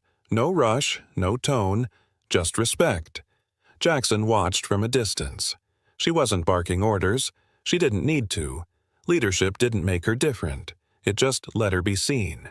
A customer stopped to thank her for earlier help. Maria smiled, waved it off. "I'm just doing my job," she said. But this time, people knew better. They saw what Jackson had seen too late. She wasn't just doing her job. She was showing everyone how it should be done. Jackson sat in his car for a moment before leaving. He looked back at the building not as a CEO, but as someone who had once been invisible inside it. He thought about day 1. The silence, the tension, the way people avoided eye contact. Now it felt different, lighter, warmer. Not perfect, but real. He hadn't fixed everything. But maybe that was never the point. Change didn't come from orders. It came from listening, from seeing what others stopped seeing. Maria didn't change because of him. Tyrone didn't speak up for recognition. They were already doing the right thing. He just finally paid attention. And in doing that, he found something even bigger than leadership. He found clarity. Jackson rolled down the window as he pulled away. Fresh air filled the car. He let it in slow and steady. No big farewell. No applause. Just a quiet exit from a place that had finally found its voice. He thought about Maria, calm but firm. Tyrone, steady and learning. Even the new cashier who now greeted every guest. None of them had power, but they had influence. Real, lasting influence. And that was the lesson. Culture isn't built by slogans. It's built by people. One decision at a time, one act of respect, one moment of kindness that no one sees until someone finally does. He didn't need to say anything. The change had already spoken, and that was enough. Jackson drove in silence. Not out of regret, but reflection. He didn't need to check the numbers. The store would recover. That was never the real concern. What mattered was what people carried forward. Not rules, but example. If one person like Maria could change a room, maybe more could change a culture. And if kindness could survive neglect, maybe it could outgrow it too. He thought about every store he hadn't seen yet, every voice still unheard. Then he asked himself a question not as a CEO, but as a human being. What kind of leader listens when no one is speaking? And what kind of company do we become when we finally start to hear, if you've ever felt unseen or dared to speak anyway, you already know the answer. The kitchen was silent for one tense moment. Grant stood frozen, staring at the plate in his hand. Suddenly, his eyes filled with rage, and he hurled the dish against the wall. Shattered porcelain flew across the floor. "Are you serious, Liam?" Grant shouted, his voice shaking. "How many times do I have to tell you?" Liam stepped back, eyes wide, his hands trembling slightly. The dining room fell quiet as diners looked toward the kitchen door. A woman at a nearby table shook her head, sighing deeply. She grabbed her coat, stood up, and said loudly enough for everyone to hear, "I used to love this place. Now, it's just disappointing." Across the room, Jackson sat quietly at his corner table, watching everything unfold. He tightened his grip on the glass of water in front of him, eyes sharp with concern. No one noticed him, but he saw everything. Jackson sat alone at a corner table, unnoticed. He wore casual jeans and a faded baseball cap, blending effortlessly into the evening crowd. The waitress approached quietly, and he softly ordered a simple dish from the menu. While waiting, Jackson observed the restaurant carefully. His eyes moved slowly from table to table. He noticed customers exchanging uncomfortable glances, murmuring quietly to each other after the earlier chaos. He watched Liam, the young server, moving awkwardly around the dining area. Liam's face was tense, his movements uncertain, clearly shaken by Grant's recent outburst. Jackson felt a gentle ache in his chest watching Liam struggle. His gaze shifted toward Grant, who now paced restlessly near the kitchen doorway, anger still simmering beneath his skin. Jackson leaned back, quietly thoughtful. He took in every detail, the tension, the disappointed customers, the fearful expressions, and knew he needed answers tonight. Jackson stared thoughtfully at the worn tabletop, memories softly surfacing. 20 years earlier, he stood in a cramped kitchen much like this one, washing dishes late into the night. The steam from a hot water blurred his vision. Back then, he had no title, no money, just ambition. Gradually, through tireless effort, he built the Rusty Fork from the ground up. One small diner eventually became a successful chain, now spanning 12 bustling locations across the Midwest. He recalled proudly signing documents as the new CEO, the feeling of accomplishment filling his chest warmly. Yet, along the way, something had shifted. As Rusty Fork grew larger, Jackson felt himself drifting further from the staff, the very heart of his business. Returning to the present moment, Jackson sighed quietly. He glanced once more toward Liam and Grant, realizing clearly, tonight was his chance to reconnect with what truly mattered. Jackson quietly stirred his drink, keeping his eyes low. Around him, soft murmurs rose clearly from nearby tables. A middle-aged man leaned towards his companion, shaking his head slowly. "It wasn't like this before," the man said in a disappointed tone. "The service used to be excellent." His friend nodded, frowning gently. "I don't understand what's happening tonight," she whispered back, glancing cautiously toward the kitchen. Across the aisle, another table spoke in similarly frustrated voices. An elderly woman remarked quietly to her husband, "We've waited nearly 40 minutes already. It's just not acceptable." Jackson listened closely, sensing the growing dissatisfaction ripple through the dining room. The customer's disappointment felt heavy in the air around him. Each negative comment tightened his chest slightly. He glanced again at Liam, who hurried past nervously. Jackson exhaled softly, sensing clearly how much depended on what he'd uncovered tonight. Clara quickly moved toward the restaurant door, gently calling after the customer who had left. Her voice was soft yet urgent, filled with sincere apology. "I'm truly sorry for your experience tonight," Clara said earnestly.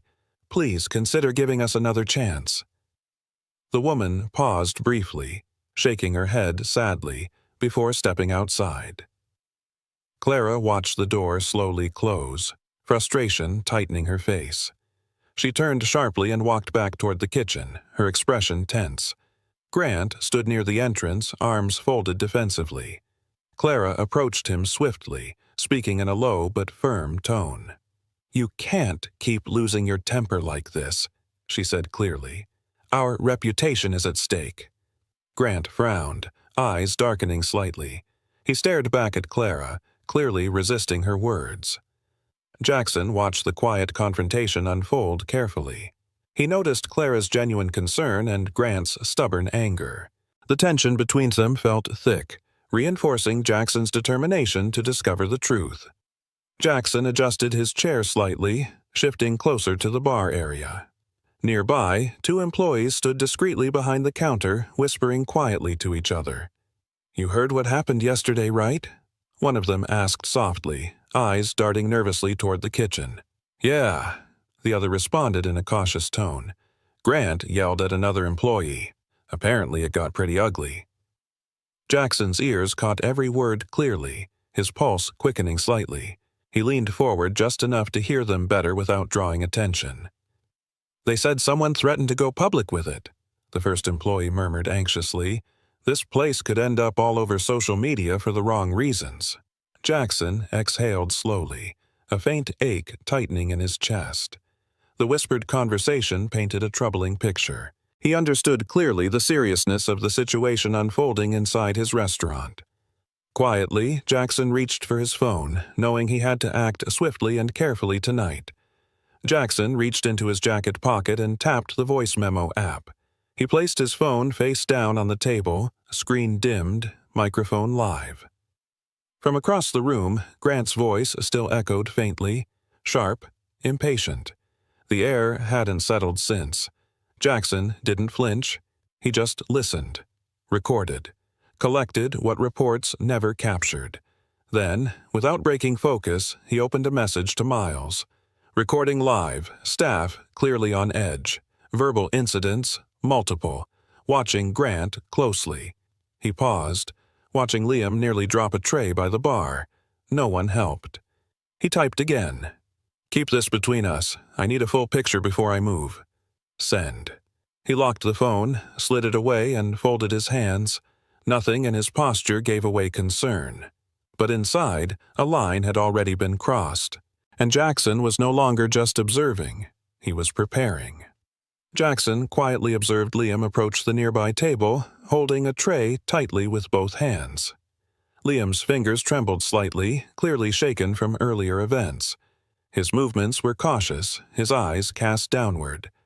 As Liam placed the plates down carefully, his breathing seemed uneven, betraying his anxiety.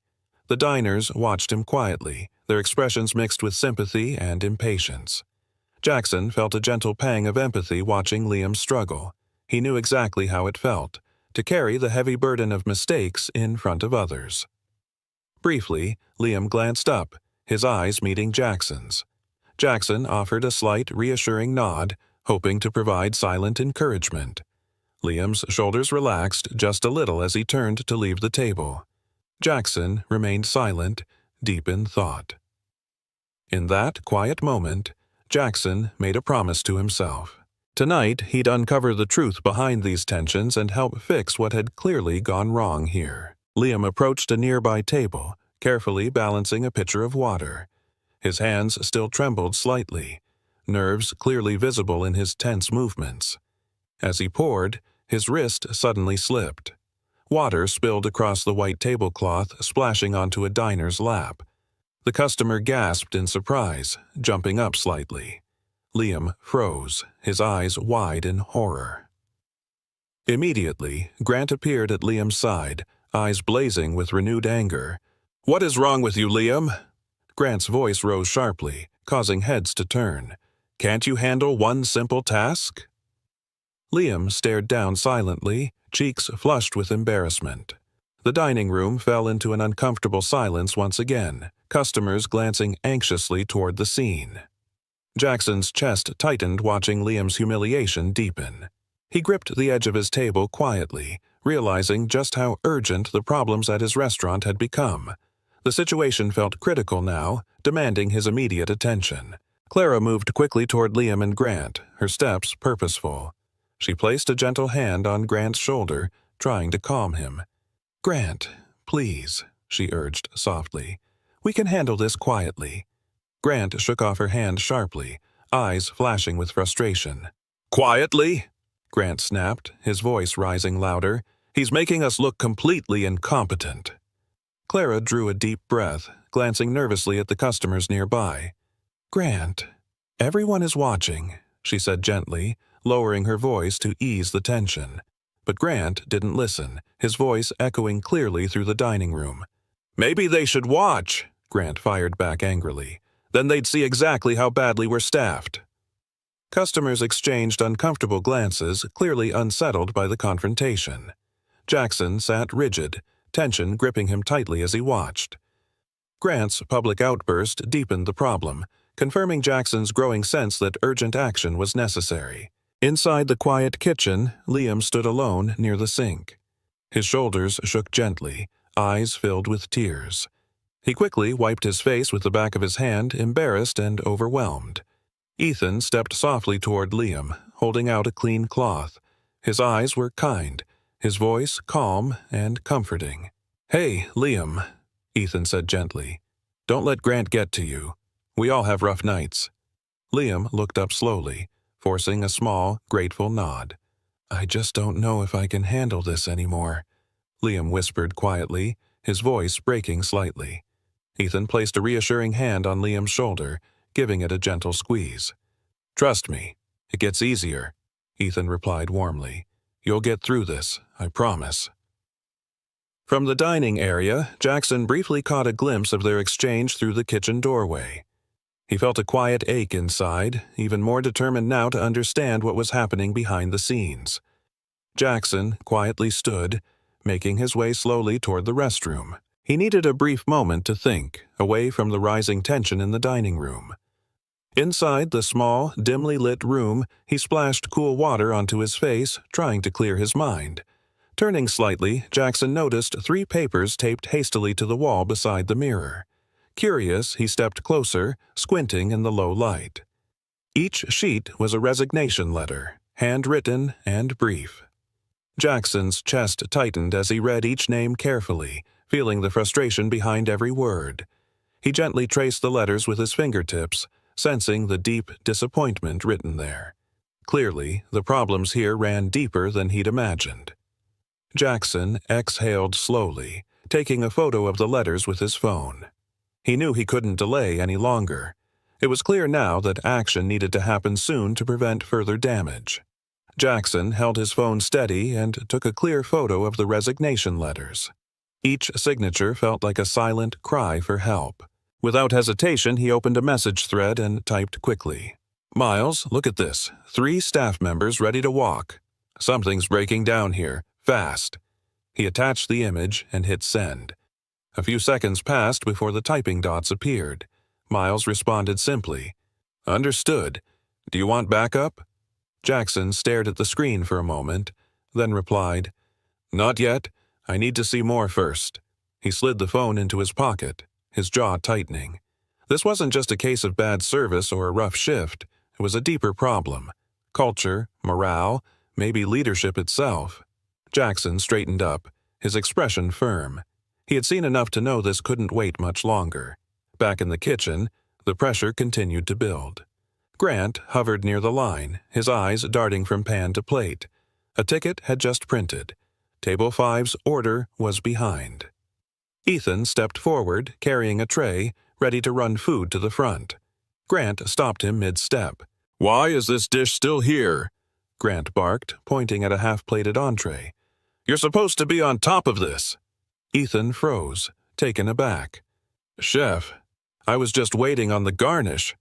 Grant cut him off sharply. "Don't make excuses. You're not paid to wait. You're paid to move." Ethan's jaw clenched, but he said nothing. He picked up the tray and walked off without a word. Jackson, now back at his table, caught the tone from across the room.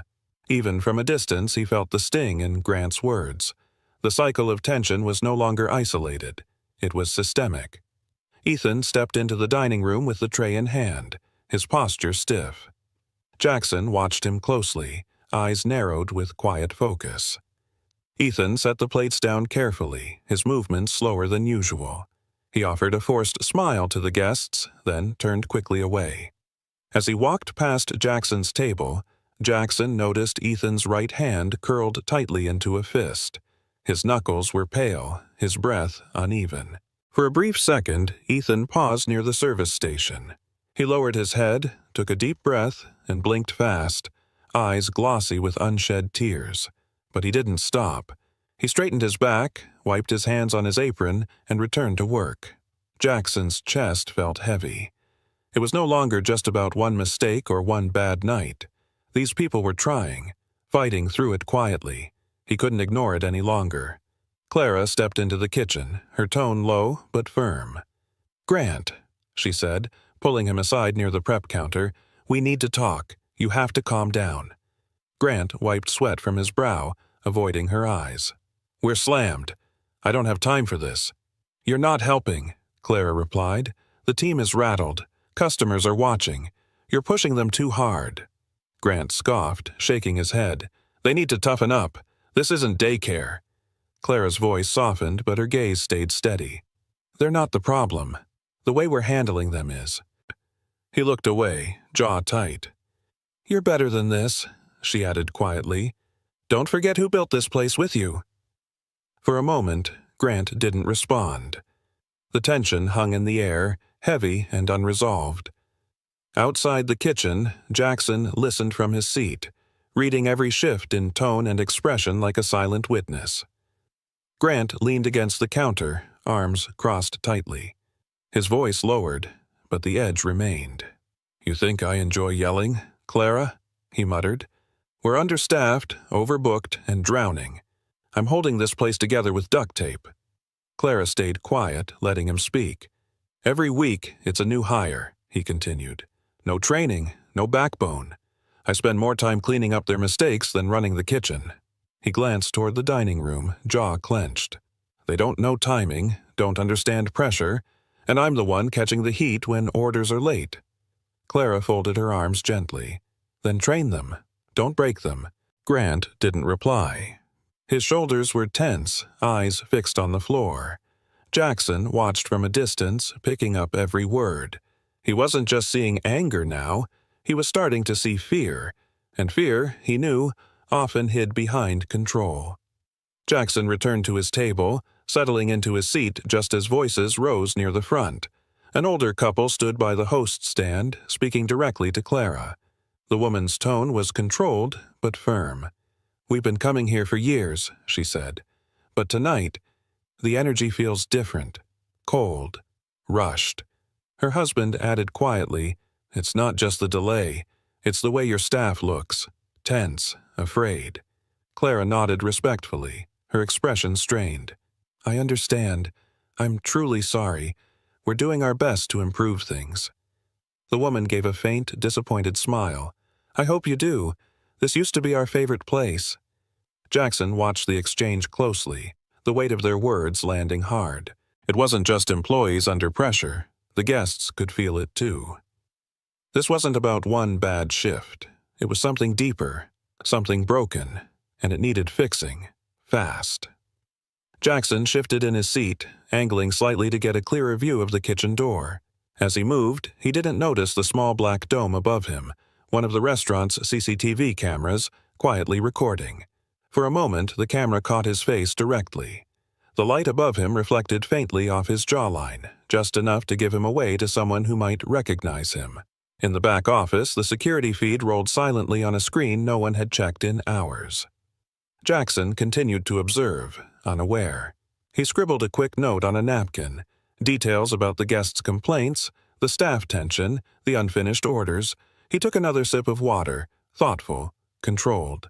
But now, without knowing it, he was no longer invisible. And across town, someone else, someone who knew him well, was about to notice that face on the screen. At Rusty Fork headquarters, the late shift was quiet. Miles sat alone in a dim control room, glancing through routine security feeds.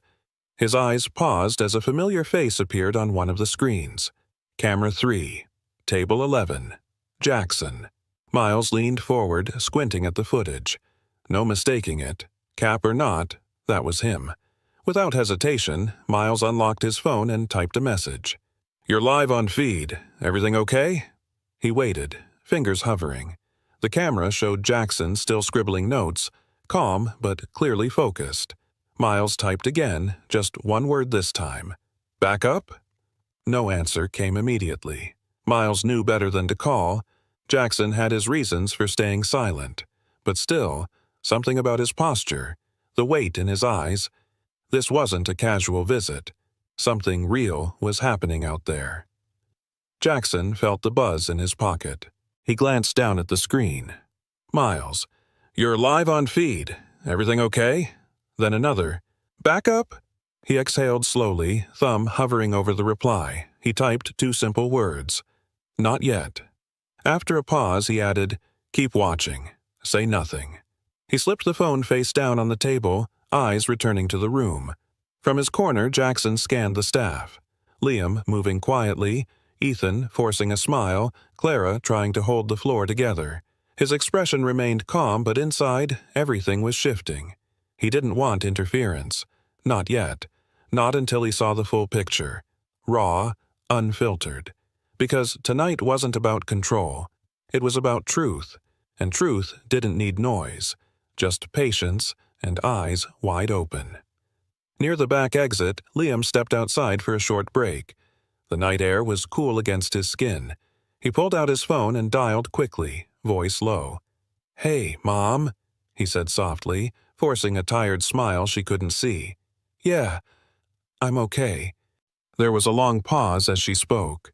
Liam leaned against the wall, eyes fixed on the ground. "I think I'm gonna quit," he whispered. "It's just a lot. I keep messing up. I don't think I'm cut out for this." Another pause.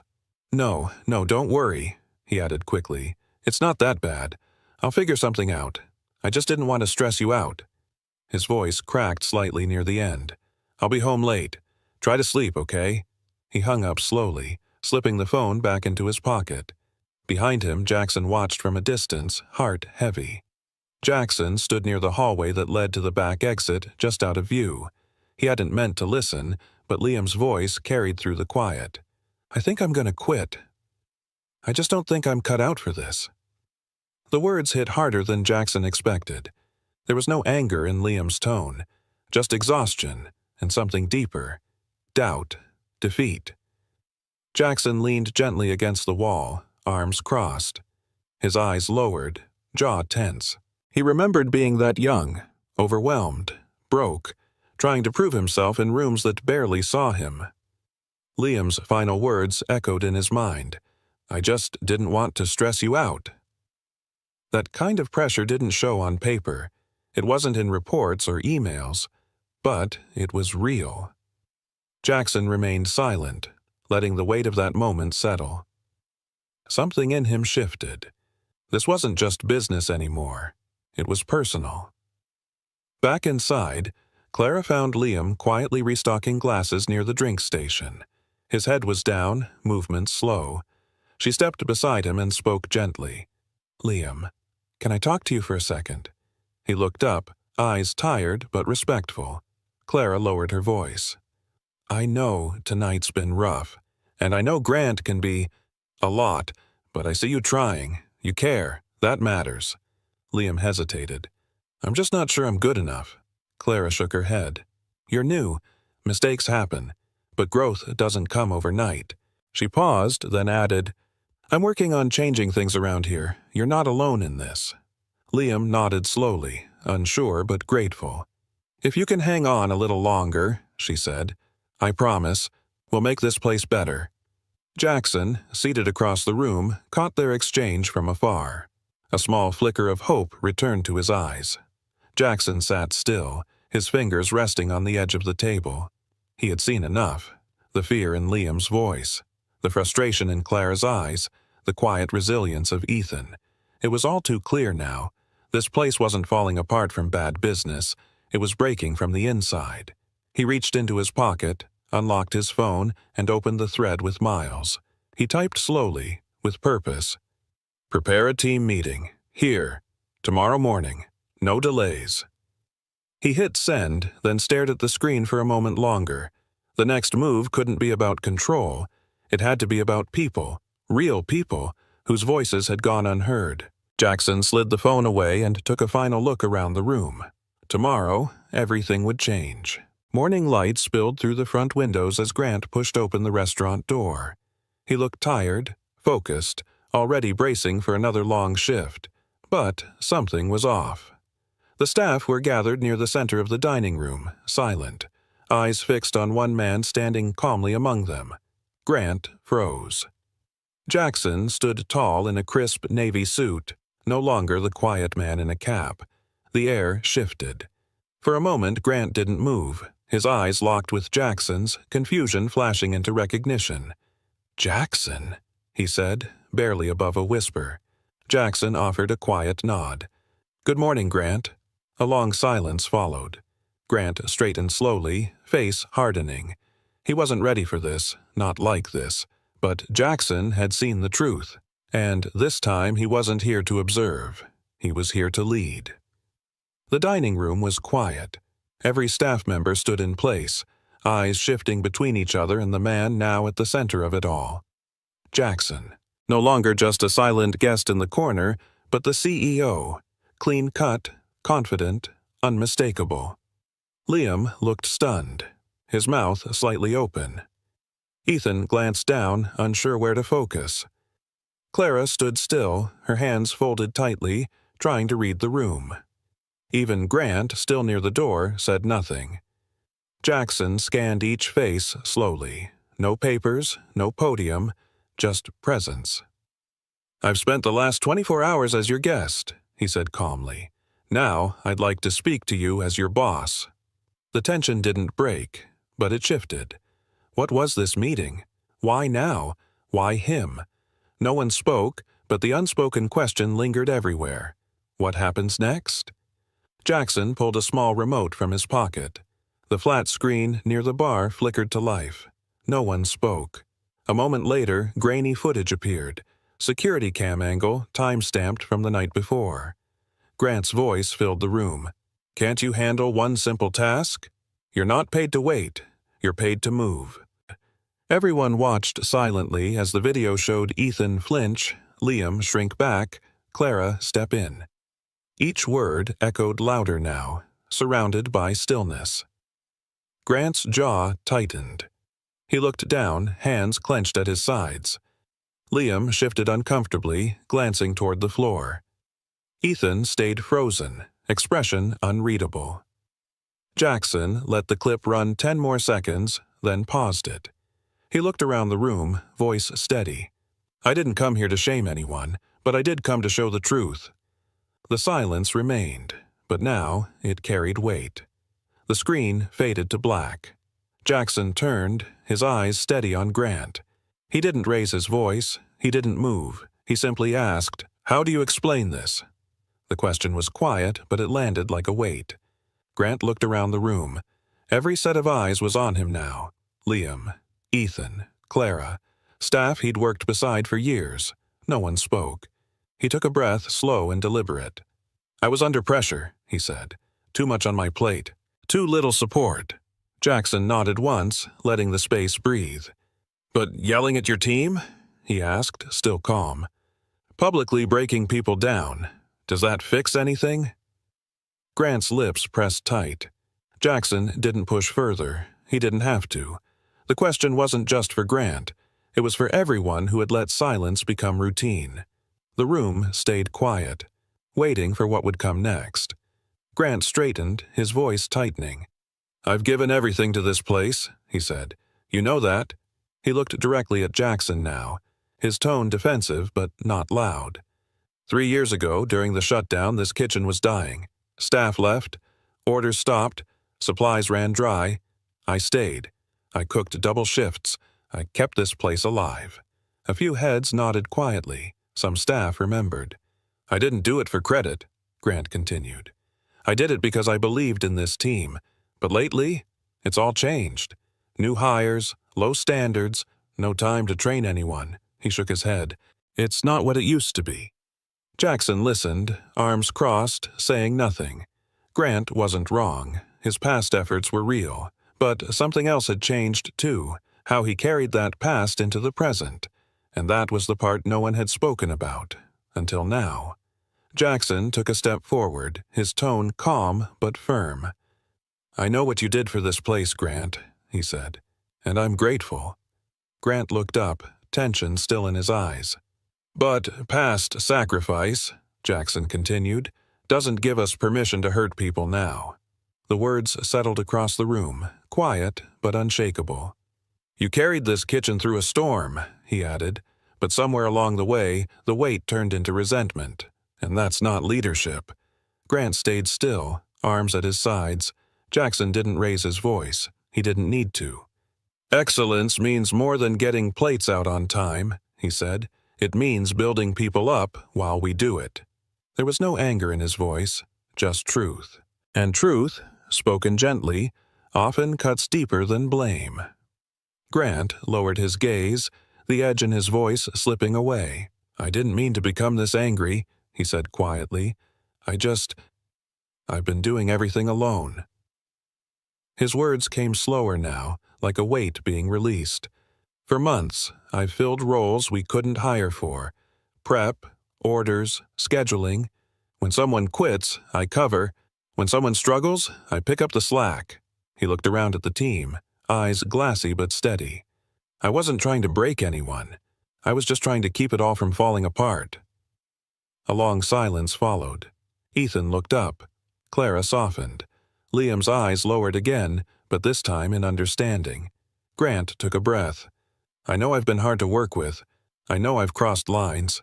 He paused. But I'm tired, Jackson. I didn't know how to ask for help. And, finally, he had. Jackson took a quiet breath, then faced the team. I'm not here to fire Grant, he said clearly. A wave of surprise passed through the room. Even Grant looked up, unsure. Jackson continued, voice calm but steady. He made mistakes, but he also showed up when others didn't. He stayed when it would have been easier to leave. He turned toward Grant. But showing up isn't enough anymore. Leadership isn't just survival. It's about how we make people feel while we lead. Jackson reached into his coat pocket and handed Grant a folded paper. A training slot opens Monday. Empathetic leadership. I want you in that room. Grant looked at the paper, hands still. This isn't punishment, Jackson added. It's a reset, for you and for this kitchen. Grant nodded slowly, emotion caught in his throat. And for the first time that morning, the room began to breathe again. Jackson turned slightly, eyes landing on Clara. She's been holding this place together quietly, he said, stepping in when others wouldn't, supporting without asking for credit. Clara looked surprised, her brows lifting. Jackson continued, voice even and clear. Starting today, Clara is the official branch manager of this location. A hush settled over the room, followed by a few quiet nods, then soft claps of recognition. Clara blinked, trying to process. Sir, You've already been doing the job, Jackson said, cutting her off gently. Now it's time you're trusted with the title, too. She nodded slowly, her voice soft. Thank you. I won't let you down. I know, Jackson replied. The energy shifted. Not just leadership being restored, but rebuilt, from inside the team itself, and this time it felt real. The room exhaled, subtle but real. Shoulders loosened, eyes softened. For the first time in weeks, maybe months, the team didn't look afraid.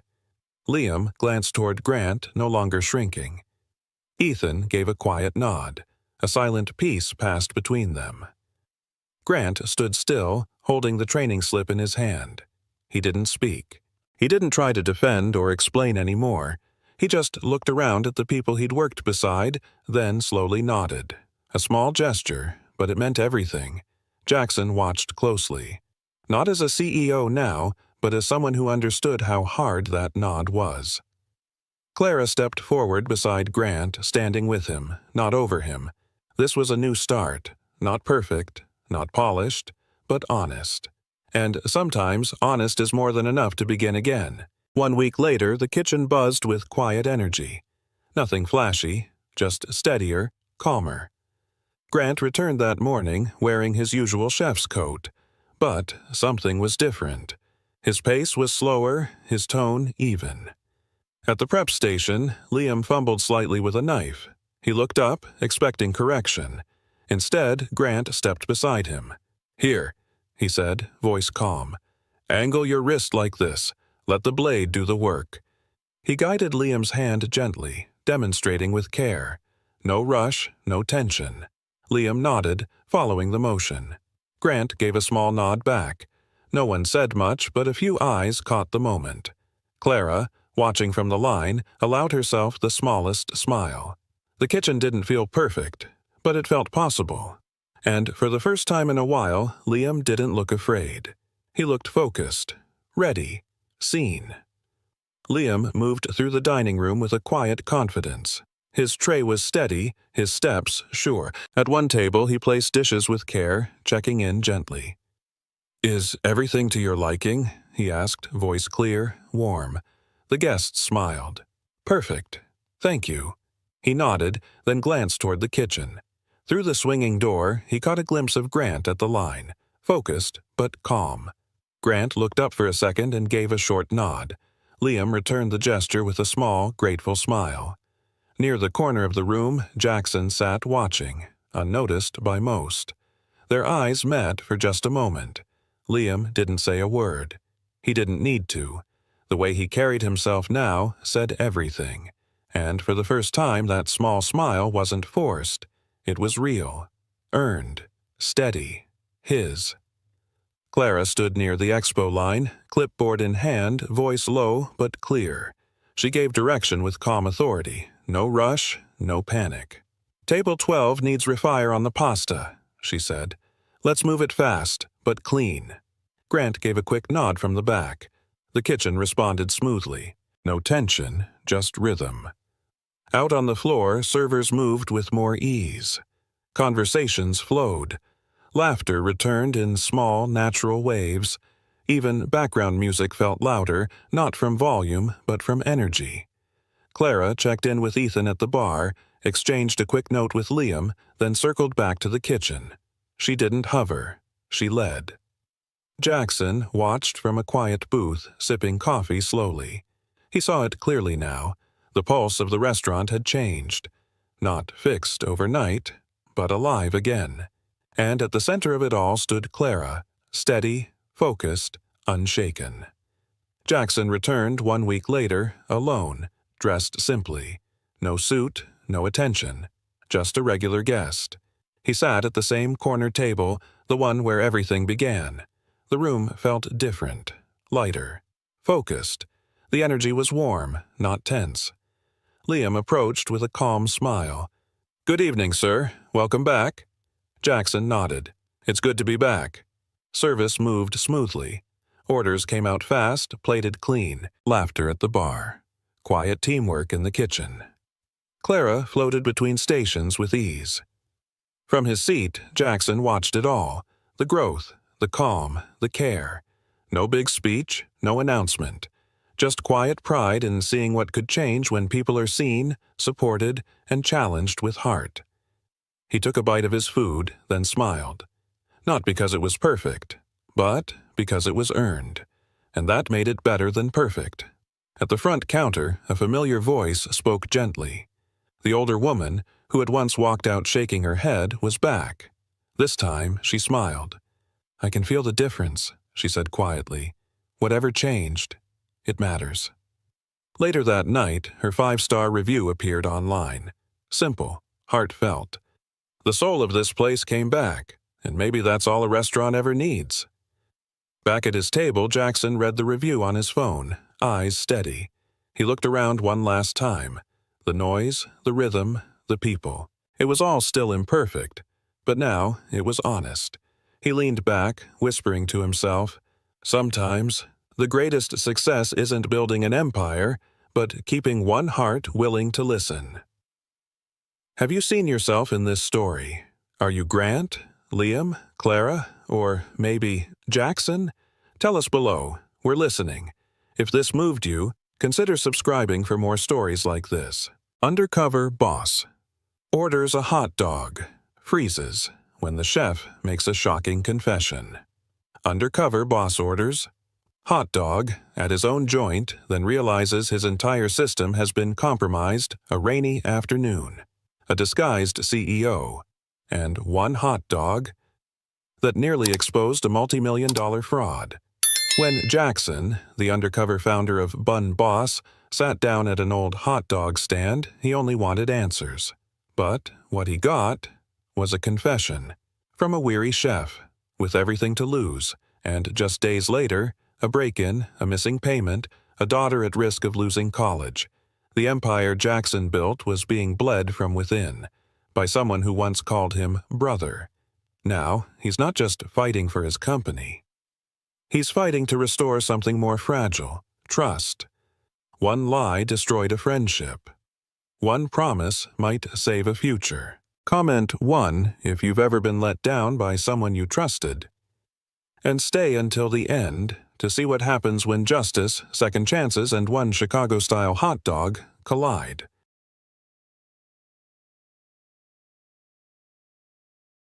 The rain came steady that afternoon, soaking the cracked sidewalk in front of Bun Boss stand number 17. Droplets danced off the faded red and yellow awning, each one a tiny percussion against the worn-out vinyl. Jackson Ward pulled the hood of his gray windbreaker tighter, shoulders hunched, his steps unhurried. He blended in easily, just another man with nowhere in particular to be. No one would guess this was the founder of Bun Boss Hot Dogs. A man once hailed as the king of street food, now walking alone past a pawn shop and a shuttered laundromat. Today, Jackson wasn't a CEO. Today, he was Luke Barrett, a tired tourist passing through Chicago. His disguise wasn't elaborate, just jeans with a carefully torn knee, cheap sunglasses, and a baseball cap pulled low. But it worked. No one glanced twice. He stopped in front of the stand. This place had history. It was one of the original 20, a corner unit with rusted signage and peeling posters. Corporate reports showed decent traffic but shrinking profits. Accounting said normal variance. Jackson felt something else. Off. He stepped inside. The bell above the door gave a cheerful ding, completely out of place in the somber, grease-scented air.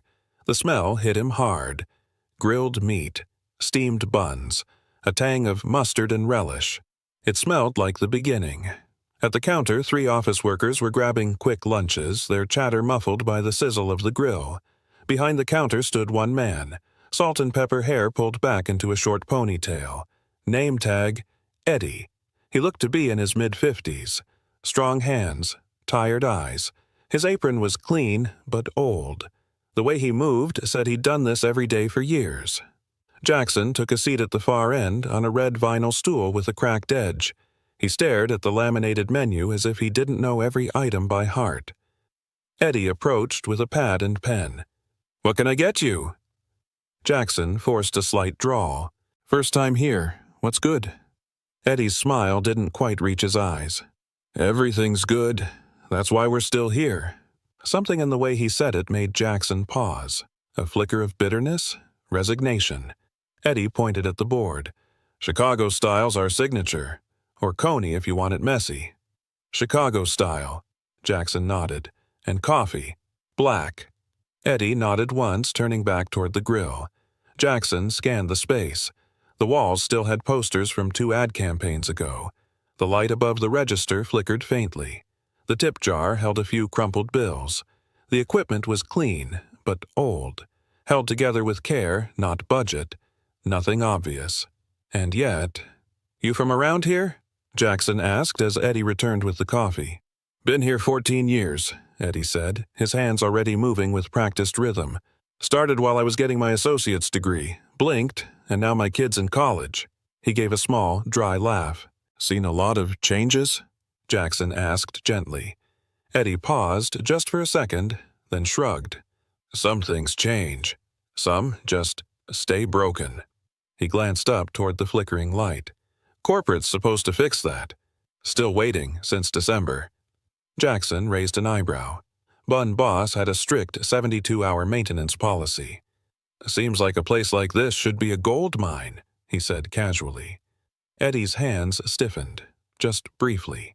Used to be, he said. Should be. But numbers don't match up. Haven't for a while. Jackson leaned in slightly. Maybe it's the economy. Eddie's voice dropped lower. Economy's not the problem. A beat, then, look, I shouldn't be talking like this. My wife says I talk too much. One day, it'll get me in real trouble. The bell rang. The office workers left, leaving the place quiet except for the rain. Sometimes it's easier talking to a stranger, Jackson offered. No expectations, no consequences. Eddie looked at him, really looked, and then nodded, almost to himself. You seem like a decent guy, he said. But, trust me, you don't want to hear what's wrong with a failing hot dog stand. He slid the plate across the counter. On the house. Welcome to town. I insist on paying, Jackson said, placing a $20 on the counter. Keep the change. Eddie raised an eyebrow. Most drifters don't tip like that. Jackson smiled thinly. Good karma. I've worked both sides of the counter. Eddie gave a nod. So, have a lot of us. Then, he leaned in slightly. If you're really interested in a strange story, come back around, after close, 4 o'clock.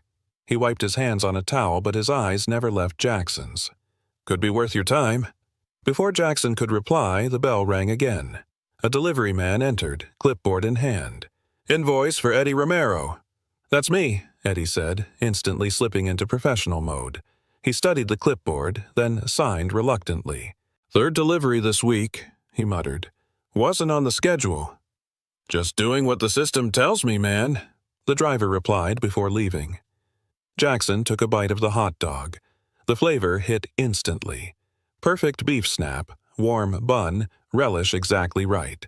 The product was fine. Whatever was wrong here wasn't the food.